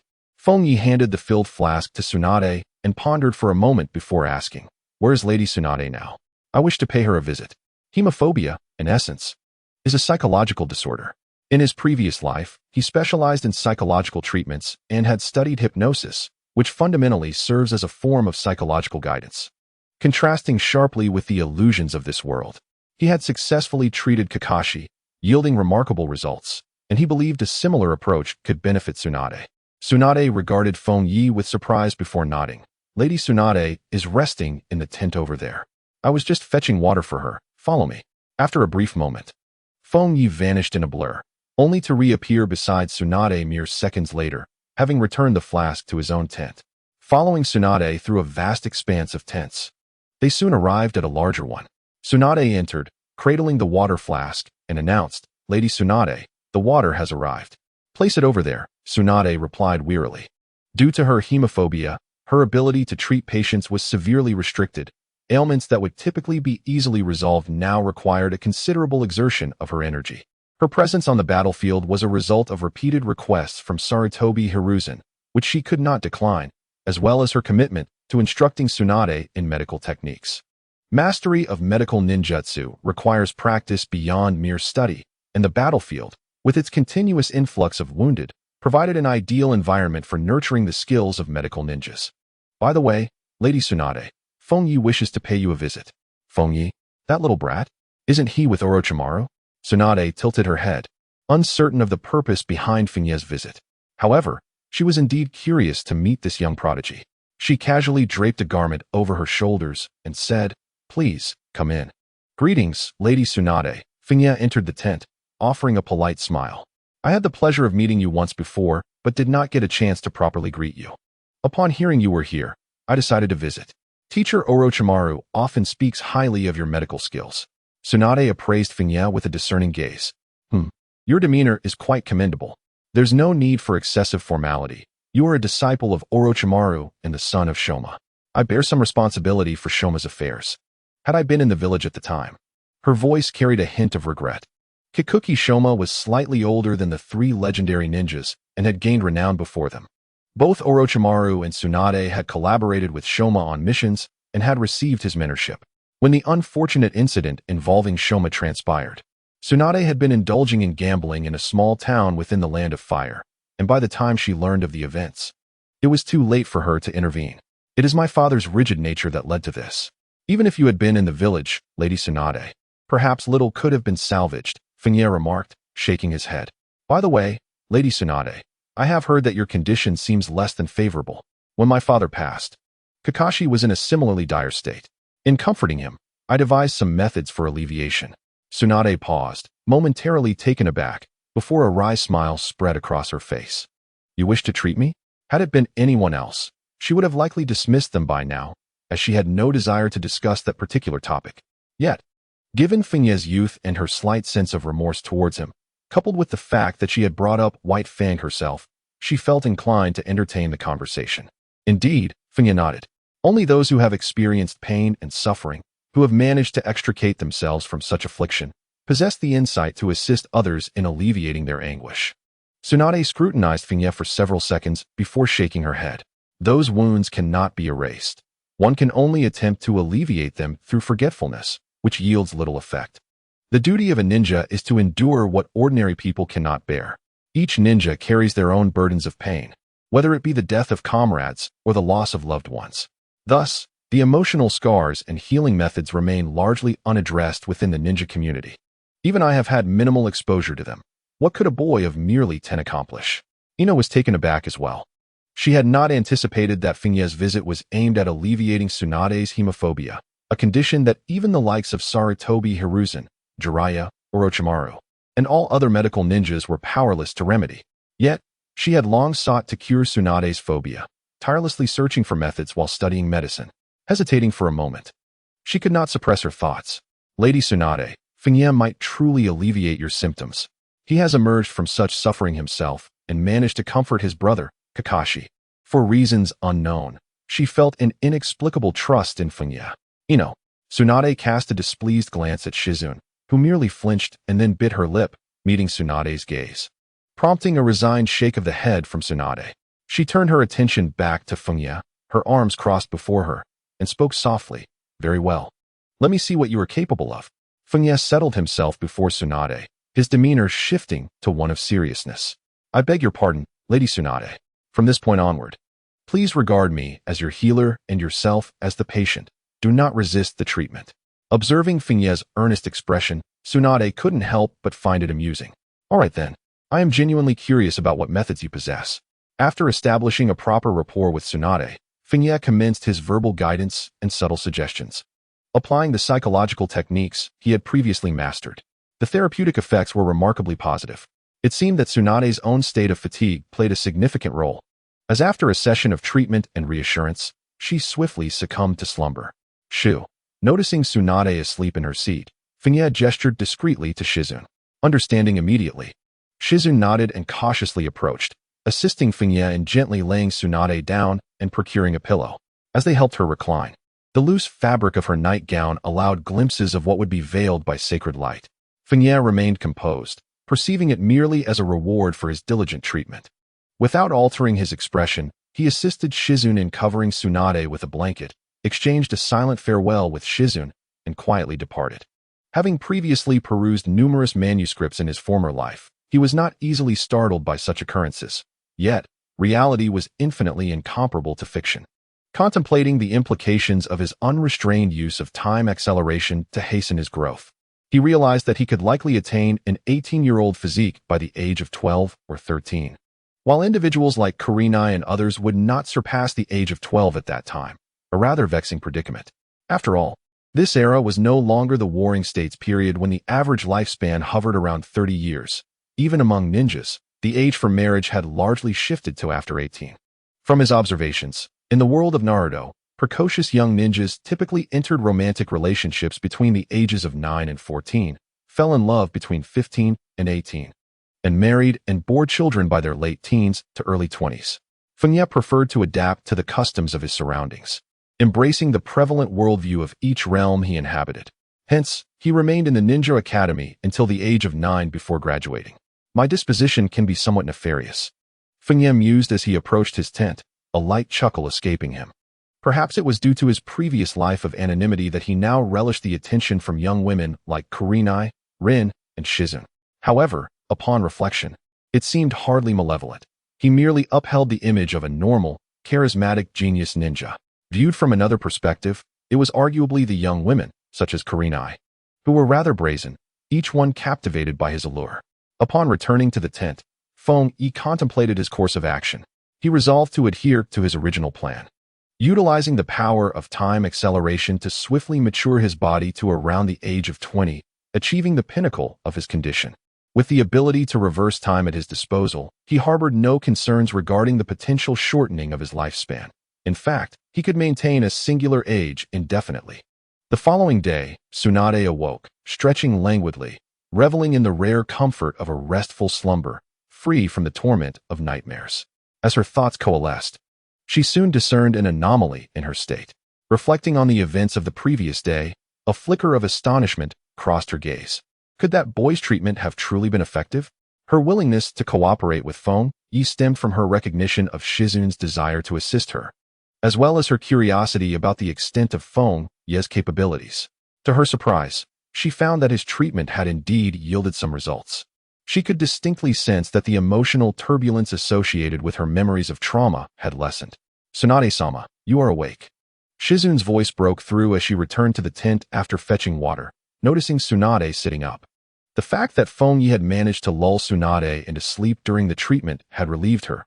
Regardless of the outcome, at least she had not worsened. "Indeed," Tsunade replied, a contemplative glimmer flickering in her eyes. It appeared that Fengye possessed some remarkable skills. As for how a child with no prior exposure to medical ninjutsu could have such therapeutic abilities, she could construct a plausible explanation. After enduring severe psychological trauma, it was conceivable that one might emerge from it and find ways to soothe a similarly afflicted sibling. While such a feat was indeed rare, it seemed that only Fengye might possess this knowledge. "It seems, Shizune, that your description of him was not exaggerated," Tsunade remarked while dressing, acknowledging. That boy does possess some talent. Although she merely spoke of talent, in truth, she had already categorized Fengye as a genius. As a renowned medical expert, she understood the immense difficulty in mastering such methods of treatment. It would likely require countless skilled healers to analyze psychological aspects from various perspectives, tirelessly experimenting and refining a cohesive theory and methodology. Perhaps Fengye had fortuitously traversed the most accurate path. Yet, such serendipity was not something just anyone could stumble upon. At the very least, Fengye's psychological maturity far exceeded his outward appearance, for without it, such accomplishments would be unattainable. While graduating at the age of 9 as a chunin might seem trivial, and being taken as a disciple by Orochimaru might not be particularly remarkable, in the realm of treating psychological afflictions, Fengye was undeniably a prodigy. You have come to acknowledge him as well, Tsunade-sama. Shizune smiled at her words. Tsunade huffed lightly, responding, "It is still too early for acknowledgement. Gaining my approval is no simple feat. Tell him to return tonight." Understood, Shizune replied with a cheerful smile. The encounter between Fengye and Tsunade was but a trivial episode in the grand scheme of the war, with only Shizune privy to its intricate details. The prior annihilation of the Sand Ninja's surprise assault team had irrevocably determined the trajectory of this conflict, rendering it unstoppable. The war continued to escalate towards a full-scale eruption. After several days of treatment administered by Fengye to Tsunade, Jiraiya finally organized a comprehensive battle plan and preparations. 3 days later, within the central command tent of the Konoha camp, Jiraiya observed the map laid out before him, adorned with various small flags. He placed a hand upon the edge of the map and raised his gaze, surveying the elite jonin gathered within the tent. "Thus, our full counteroffensive shall officially commence tomorrow," he declared. "Next is the battle plan. Jonin Fukaku and Jonin Hachi, you will lead the 1st and 2nd combat divisions, flanking the enemy's side from the southern hills." Upon hearing Jiraiya's instructions, Fukaku and Hachi responded with composed affirmations. Jiraiya then turned his attention to Minato, positioned to his right, stating, "Minato, you shall lead the 5th and 6th combat divisions, maneuvering from the north to confront the enemy's right wing." "Understood," Minato replied calmly. The impending decisive battle stirred excitement. Yet as a remarkably confident ninja, he maintained his tranquility and composure even on the eve of such a pivotal confrontation. "The 3rd and 4th combat divisions will follow my lead for a frontal assault." Jiraiya continued to issue commands. "The medical unit will accompany the main force, keeping a safe distance, prepared to tend to the wounded at any moment." "Yes," acknowledged the jonin in charge of the medical unit. Once the personnel assignments were roughly completed, Jiraiya turned to Fengye, who stood a short distance away, stating, "Fengye, you shall accompany my unit." "Understood," Fengye replied with a serene nod. His current role as a special jonin directly under Jiraiya made him a unique presence among the elite. Consequently, he was summoned to the frontline jonin meeting. Upon hearing Jiraiya's directive, the multitude of jonin within the tent cast glances at Fengye, some eyes shimmering with skepticism. Most present were high-ranking officials from the frontline camp, either elite jonin from Konoha or those holding the position of squad leaders. Well acquainted with Fengye's exploits in the battles of the Land of Grass and the Land of Rain, yet harboring doubts. After all, Fengye was remarkably young. While the battle in the Land of Grass could be justified by the presence of formidable figures like Orochimaru to restrain the Rock Ninja, the claims regarding the battle in the Land of Rain were rather far-fetched. One individual single-handedly vanquishing nearly 100 elite Sand Ninja? Absurd. Many speculated that there was a concealed plot at play. Perhaps Konoha had dispatched Fengye to collaborate covertly with the Rain Ninja, yet publicly obscured this aspect, merely broadcasting the narrative of Fengye's solo engagement. It is also possible that Fengye is acting in conjunction with the Umbu ninjas, as their operations are typically not documented but rather concealed. One of Orochimaru's disciples gazed at Fengye, murmuring softly, "For those who have already touched the power structure of Konoha, it is evident that the 4th Hokage will soon emerge. However, who exactly will succeed remains uncertain. Undoubtedly, Orochimaru is among the candidates." Considering this, Fengye's recent remarkable achievements in the Land of Grass and the Land of Rain may carry profound implications, perhaps indicating Orochimaru's schemes to ascend to the position of 4th Hokage. Narashikaku also cast a glance at Fengye. The selection of the 4th Hokage is not solely determined by Sarutobi Hiruzen. The opinions of the prominent clans and the elite jonin of Konoha are equally significant. Regardless of support rates, the opposition must not exceed half, otherwise, it becomes exceedingly difficult to ascend to the position. If Fengye truly possesses the exceptional abilities as reported in the intelligence, he would undoubtedly garner substantial support. Even if he does not reach the levels described, Having a commendable standard would suffice. However, if his abilities are merely mediocre, that would be an affront to them. The ninjas present are already the upper echelon of Konoha, some even representing their clans. Such an affront is intolerable. Meanwhile, the 7th Division, responsible for guarding the camp, prepared for their duties. Jiraiya, having assigned the final combat directives, felt his chakra surge, accompanied by a sense of determination. He stepped forward and stated, "That is the general situation. I entrust tomorrow's battle to all of you." The many ninjas within the tent inhaled deeply. Aware of the battle's significance, it is a decisive confrontation that, while not concluding the war, will certainly determine its future trajectory. Just as those present were about to respond, a voice suddenly emerged. "Don't leave me behind, Jiraiya." This voice caused Jiraiya, who exuded the presence of one of the legendary Sannin and the frontline commander, to pause in surprise, gazing towards the entrance of the tent. Standing there was a figure with Denjin Sur Tofa and a diamond-shaped mark on her forehead. Her face adorned with a gentle smile. It was none other than Tsunade, another of the legendary Sannin. "Tsunade, how is it that you?" Jiraiya exclaimed in astonishment. "You're not." Tsunade raised her thumb to her cheek, speaking with unwavering confidence that no longer holds much influence. After a few moments of shock, Jiraiya's expression transformed into one of elation. "That's wonderful. With you joining the Central Command, victory in this battle is assured. You will accompany us." "Yes," Tsunade responded with a booming voice. The many ninjas in the tent, after a brief moment of astonishment, displayed expressions of excitement. With the formidable Tsunade joining the fray, their chances of victory had significantly increased. Amidst a palpable air of excitement among the crowd, only Fengye stood a short distance away, his lips twitching slightly as he cast a helpless glance at Tsunade. Coincidentally, Tsunade was also looking his way, a faint smile playing at the corners of her mouth, forming a delicate arc. It was hardly surprising. Fengye was acutely aware of Tsunade's current state.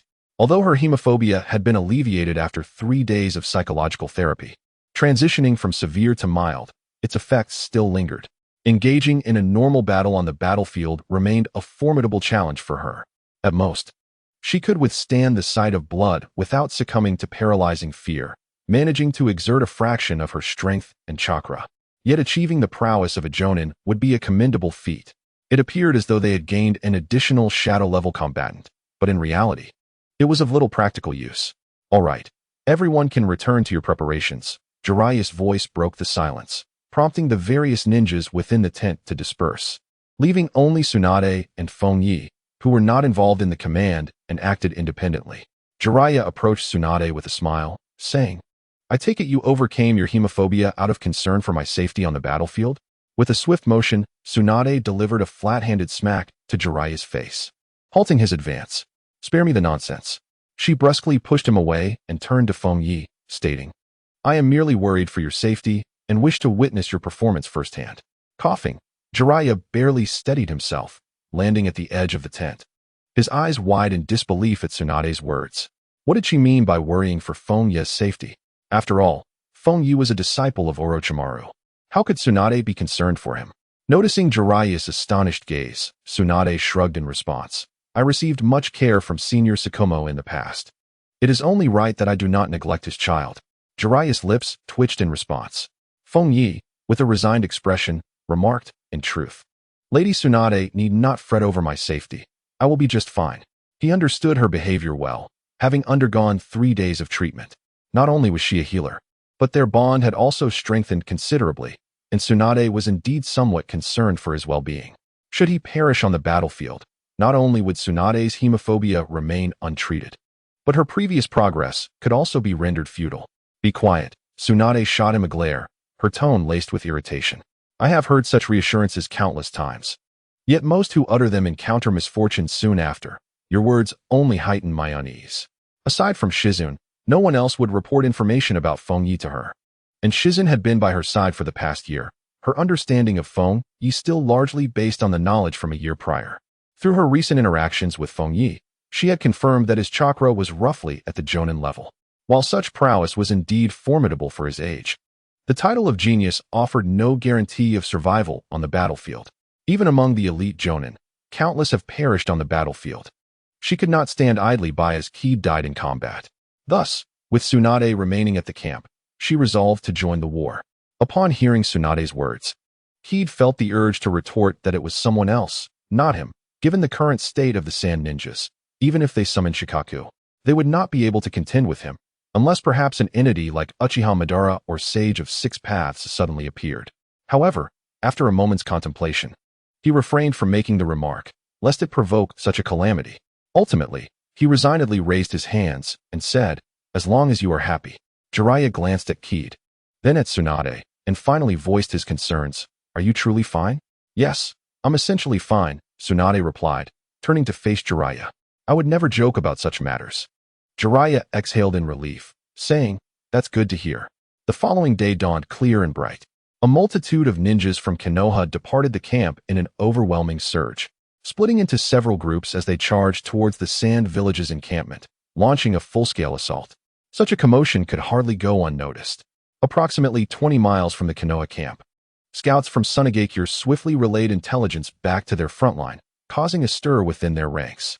However, Ibozu had already anticipated that Konoha would initiate a comprehensive offensive within the last fortnight, enabling the Sand Ninjas to respond promptly. The ninjas within the camp were quickly mobilized, led by Kazekage Raza and Chiyo, as they surged towards the battlefield. This marked the grandest battle since the onset of the Third Great Ninja War. Sunagakure deployed over 3,000 ninjas, with Kazekage Raza personally at the helm.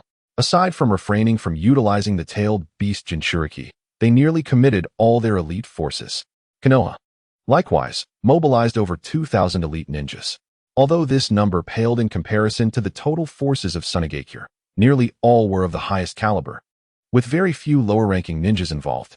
Individuals such as Uchiha Obito and Yuhi Kurenai remained at the camp and did not partake in the frontal assault. While only the Jonin Kakashi received orders to join the troops in battle, the clash occurred in a hilly region, the terrain relatively flat, with a mere 100 meters separating the highest and lowest points. From the summit, one could observe a vast expanse of ninjas charging from both directions, one faction adorned in Konoha's green uniforms, while the other, shrouded in white cloths to shield against the sand, unmistakably belonged to those accustomed to the desert's harsh environment. Report: the 1st and 2nd squads have encountered the enemy. Report: the 5th and 6th squads have engaged the enemy. The forces on both flanks collided with the Sand Ninjas, immediately engaging in battle, while intelligence regarding the flank skirmishes was rapidly transmitted back to Jiraiya. At that moment, Jiraiya stood atop the highest point, his gaze sweeping over the advancing Sand Ninjas, a glimmer of determination igniting in his eyes. Kazekage Raza, Elder Chiyo, the highest-ranking and most formidable ninjas from Sunagakure, are unmistakably present on the front lines. Have they forsaken their flanks, merely intending to withstand the assault while concentrating their combat prowess on a frontal breakthrough? Jiraiya immediately comprehended Sunagakure's strategy, given their preparations. He found himself unable to alter his tactics and summon Minato back to the front lines. The crux of victory lay in whether the enemy's flanks would collapse first or if their own central forces would falter first. Contemplating this, Jiraiya revealed a faint smirk. If Tsunade were not present, facing formidable adversaries like Kazekage Raza and Chiyo alone would indeed present considerable challenges, leaving the outcome of the war uncertain. However, with Tsunade here, one of the legendary Sannin, he was acutely aware that her capabilities on the front lines would suffice to withstand the onslaught of the Sand Ninjas. The flanks are entrusted to you. Unleash your potential, Minato. A glimmer ignited in Jiraiya's eyes as he inhaled deeply and bellowed, 3rd Division, 4th Division. Prepare for fire release ninjutsu. At his command, around a dozen leaf ninjas surged to the forefront, swiftly forming hand seals as fire chakras surged within them. Fire release. Dragon Fire Technique. The Dragon Fire, a linear fire technique, when unleashed in a mass, transformed into a raging inferno reminiscent of a sea of flames. Due to the geographical conditions of the Wind Country, few Sand Ninjas excelled in water release, and now, confronted with the Leaf's fire techniques, the foremost Sand Ninjas found themselves momentarily halted. Yet, in the next instant, the earth before them began to tremble violently. The grass-laden ground shattered into dust, swiftly morphing into a cascading waterfall of sand that surged towards the inferno. Well done. The 4th Kazekage cast a glance at his wife Karura, bellowing triumphantly as he pressed his hands to the ground, activating his magnet release. A torrent of metallic sand surged forth, rushing towards the Leaf's ranks. One who merely dabbles in political machinations could never occupy the esteemed position of Kazekage. To attain this rank, he possessed formidable strength that surpassed countless ninjas. The deluge of metallic sand crashed forward, while the leaf ninjas unleashed fire and earth release techniques in a desperate attempt to halt its advance. Yet, they were powerless to prevent it, and soon several were engulfed, their screams echoing in despair. Truly, he is the newly appointed Kazekage of Sunigakure. A flash of determination ignited in Jiraiya's eyes as he suddenly charged towards Raza. He could not allow Raza to wreak havoc with such widespread techniques, for none among the leaf ninjas could withstand his capabilities. Noticing Jiraiya's advance, Raza's eyes gleamed with coldness. He showed no fear as he manipulated the metallic sand into countless sharp spikes, launching them towards Jiraiya in a deadly barrage. This was the decisive battle. There were no tentative strikes here. It was a direct confrontation between Kazekage Raza and Jiraiya, the leaders of their respective forces. As Jiraiya faced off against Rasha, it signified the escalation of this war into an intensely fervent phase, where thousands of ninjas unleashed a surging momentum and chakra, colliding in a grand spectacle. The entire battlefield transformed into a tumultuous arena. Amidst the chaotic scene, a thunderous roar erupted. Tsunade's complexion appeared somewhat pale. With a swift motion, she delivered a powerful punch, shattering a colossal boulder that came hurtling toward her. From an unknown direction on her right, a kunai bound with explosive tags was hurled at Tsunade. Fengye swiftly extended his hand, intercepting the kunai mid-air and flinging it towards a sand ninja. "Tsunade-sama, how are you holding up?" Fengye inquired, observing Tsunade's waning color. As he had anticipated, Tsunade was indeed unable to remain unaffected in such a battleground. "I am fine," Tsunade replied, taking a deep breath. Though her face was somewhat pale, she had not succumbed to weakness and fear. Her chakra merely experienced some disruption. As Fengye cast a brief glance across the battlefield, intending to speak, a figure suddenly darted towards him with remarkable speed, distorting midair and unleashing a barrage of arrows, enveloping both him and Tsunade within the range of attack. "Be careful," Tsunade shouted, summoning her strength to strike the ground with her fist, uprooting a large slab of rock that shielded them from the onslaught of arrows. Just then, several figures surged from various directions, launching a haphazard array of attacks predominantly featuring hidden weapons of diverse types. With a swift movement, Tsunade and Fengye evaded from beneath the rock, landing on either side. At that moment, they discerned the assailants were not true humans, but rather grotesque puppets. A total of 10 puppets encircled both Fengye and Tsunade, and not far from their midst stood a figure, shifting erratically, gazing at Tsunade. It was Chiyo, the elder of Sunigakure, a prominent figure among countless sand ninjas, the master of puppetry. "Your condition seems rather peculiar, Tsunade," Chiyo remarked, her gaze apathetic and cold. They had clashed during the Second Great Ninja War, where she had earned her fame for her mastery of puppet techniques. At that time, Tsunade was not her equal in raw power, yet she had managed to counter Chiyo's various deadly poisons through her medical ninjutsu, significantly mitigating the casualties inflicted by Chiyo during the war. Chiyo had long harbored the desire to eliminate Tsunade, but her attempts were thwarted by the intervention of Konoha's White Fang, whose actions in that battle had resulted in the deaths of her son and daughter-in-law, ultimately leading to his own legendary status as a hero of Konoha. It could be said that the two individuals she loathed the most were White Fang and Tsunade. Upon noticing Tsunade's position, she deftly manipulated her puppets to attack. At that moment, Chiyo was at the pinnacle of her state and battle experience. Even though Tsunade had undergone significant growth since the Second Great Ninja War, Chiyo remained confident in her ability to vanquish her. Is that so? Tsunade was acutely aware that her condition was compromised, and she had not anticipated being confronted by Chiyo so swiftly. Nevertheless, she exhibited no sign of trepidation, merely offering a cold smirk. Chiyo, casting a sidelong glance at the distant figure of Fengye, felt a flicker of icy intent in her gaze. "That little brat can't possibly be the son of White Fang, can he?" Caution. Tsunade's heart tightened at the warning, and she immediately rushed to alert Fengye. Almost instantaneously, as Chiyo's words echoed in the air, several puppets launched a coordinated assault on Fengye, their metallic scorpion tails and various barbed arrows coated in a sinister luminescence, evidently imbued with the lethal poison that Chiyo had meticulously concocted. In the face of the sudden onslaught from multiple puppets, Fengye remained remarkably composed. He leaped gracefully into the air, akin to a drifting leaf, skillfully maneuvering through the chaotic barrage of attacks. Ultimately, he landed deftly on one of the puppets, executing a mid-air somersault before settling down a short distance away. Quite impressive, Chiyo remarked, narrowing her eyes. Compared to Tsunade, her desire to eliminate Fengye was far greater, as her animosity towards White Fang ran deeper than that towards Tsunade. She yearned for White Fang to endure the agony of losing his son before meeting his own demise. Yet regrettably, White Fang was already deceased.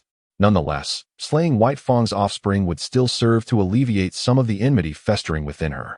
Now, Tsunade bellowed, unleashing her formidable strength as she charged towards Chiyo with the intent to strike. Chiyo deftly maneuvered one of her puppets to raise a shield, positioning it before Tsunade. The impact of Tsunade's punch reverberated with a thunderous roar, yet it was barely deflected. Indeed, your condition is troubling, Chiyo cackled with a sinister glee. Although she was uncertain whether Tsunade had sustained injuries or was merely unwell, it was evident that her state was compromised. Even one of her puppets could easily withstand Tsunade's frontal assault. This was undeniably a divine opportunity for vengeance, presenting her with both the son of White Fang and an injured Tsunade. Watch closely, Scorpion. The suffering you have endured will be repaid in full. Chiyo's gaze shimmered with a chilling intensity, her demeanor becoming increasingly unsettling as she commanded her puppets to engage both Fengye and Tsunade in a 2-on-1 confrontation. Having previously battled Chiyo, Tsunade was acutely aware of her formidable prowess. Given her current condition, she would require the assistance of at least 4 or 5 elite shinobi to stand a chance against Chiyo, and their collaboration would need to be flawlessly executed. The most dire aspect was that Chiyo had deployed 2 puppets to restrain her, while the remaining 8 surged towards Fengye, evidently intent on swiftly eliminating him. Were she faced with 7 or 8 puppets attacking her, Tsunade could withstand their assault using her 100 healings technique. However, with only 2 puppets occupying her weakened state, she found herself unable to extricate herself from the predicament. This is dire, Tsunade clenched her teeth, gripping her fists as she struggled to stabilize her chakra, which was somewhat erratic due to her fear of blood. With great effort, she attempted to summon her strength and repel the 2 puppets. Chiyo's 2 puppets, both of the support type, possessed minimal lethality yet exhibited formidable obstructive capabilities, especially under the influence of her hemophobia, from which she could not escape. On the other hand, Chiyo commanded 8 puppets, effectively sealing off all avenues of movement for Fengye, trapping him in the very center. May the son of White Fang perish. Go to hell and reunite with your father. A murderous intent surged in Chiyo's eyes as she unleashed chakra threads that ensnared Fengye's body, restricting his movements. She maneuvered the 2 nearest puppets to strike with their blades towards him. Witnessing this scene, Tsunade, not far away, turned pale, sensing that a tragic replay of the past was about to unfold before her once more. Yet, in the next moment, a flash of silver light suddenly erupted, akin to stars illuminating a darkened sky, its brilliance expanding rapidly. The silver radiance burst forth from Fengye's chest, enveloping him entirely. As an overwhelming torrent of chakra surged through him, shattering the chakra threads that Chiyo had entwined around him. Bathed in this silvery glow, Fengye coldly unsheathed the Kusanagi sword from his back, executing a fluid horizontal swing, as graceful as flowing water. The sword's edge, wrapped in silver light, resembled a moonbeam slicing through the void. Clang! The silver arc flashed, and the 2 puppets, along with their blades, were cleaved in 2 beneath the power of his strike, reduced to mere splinters.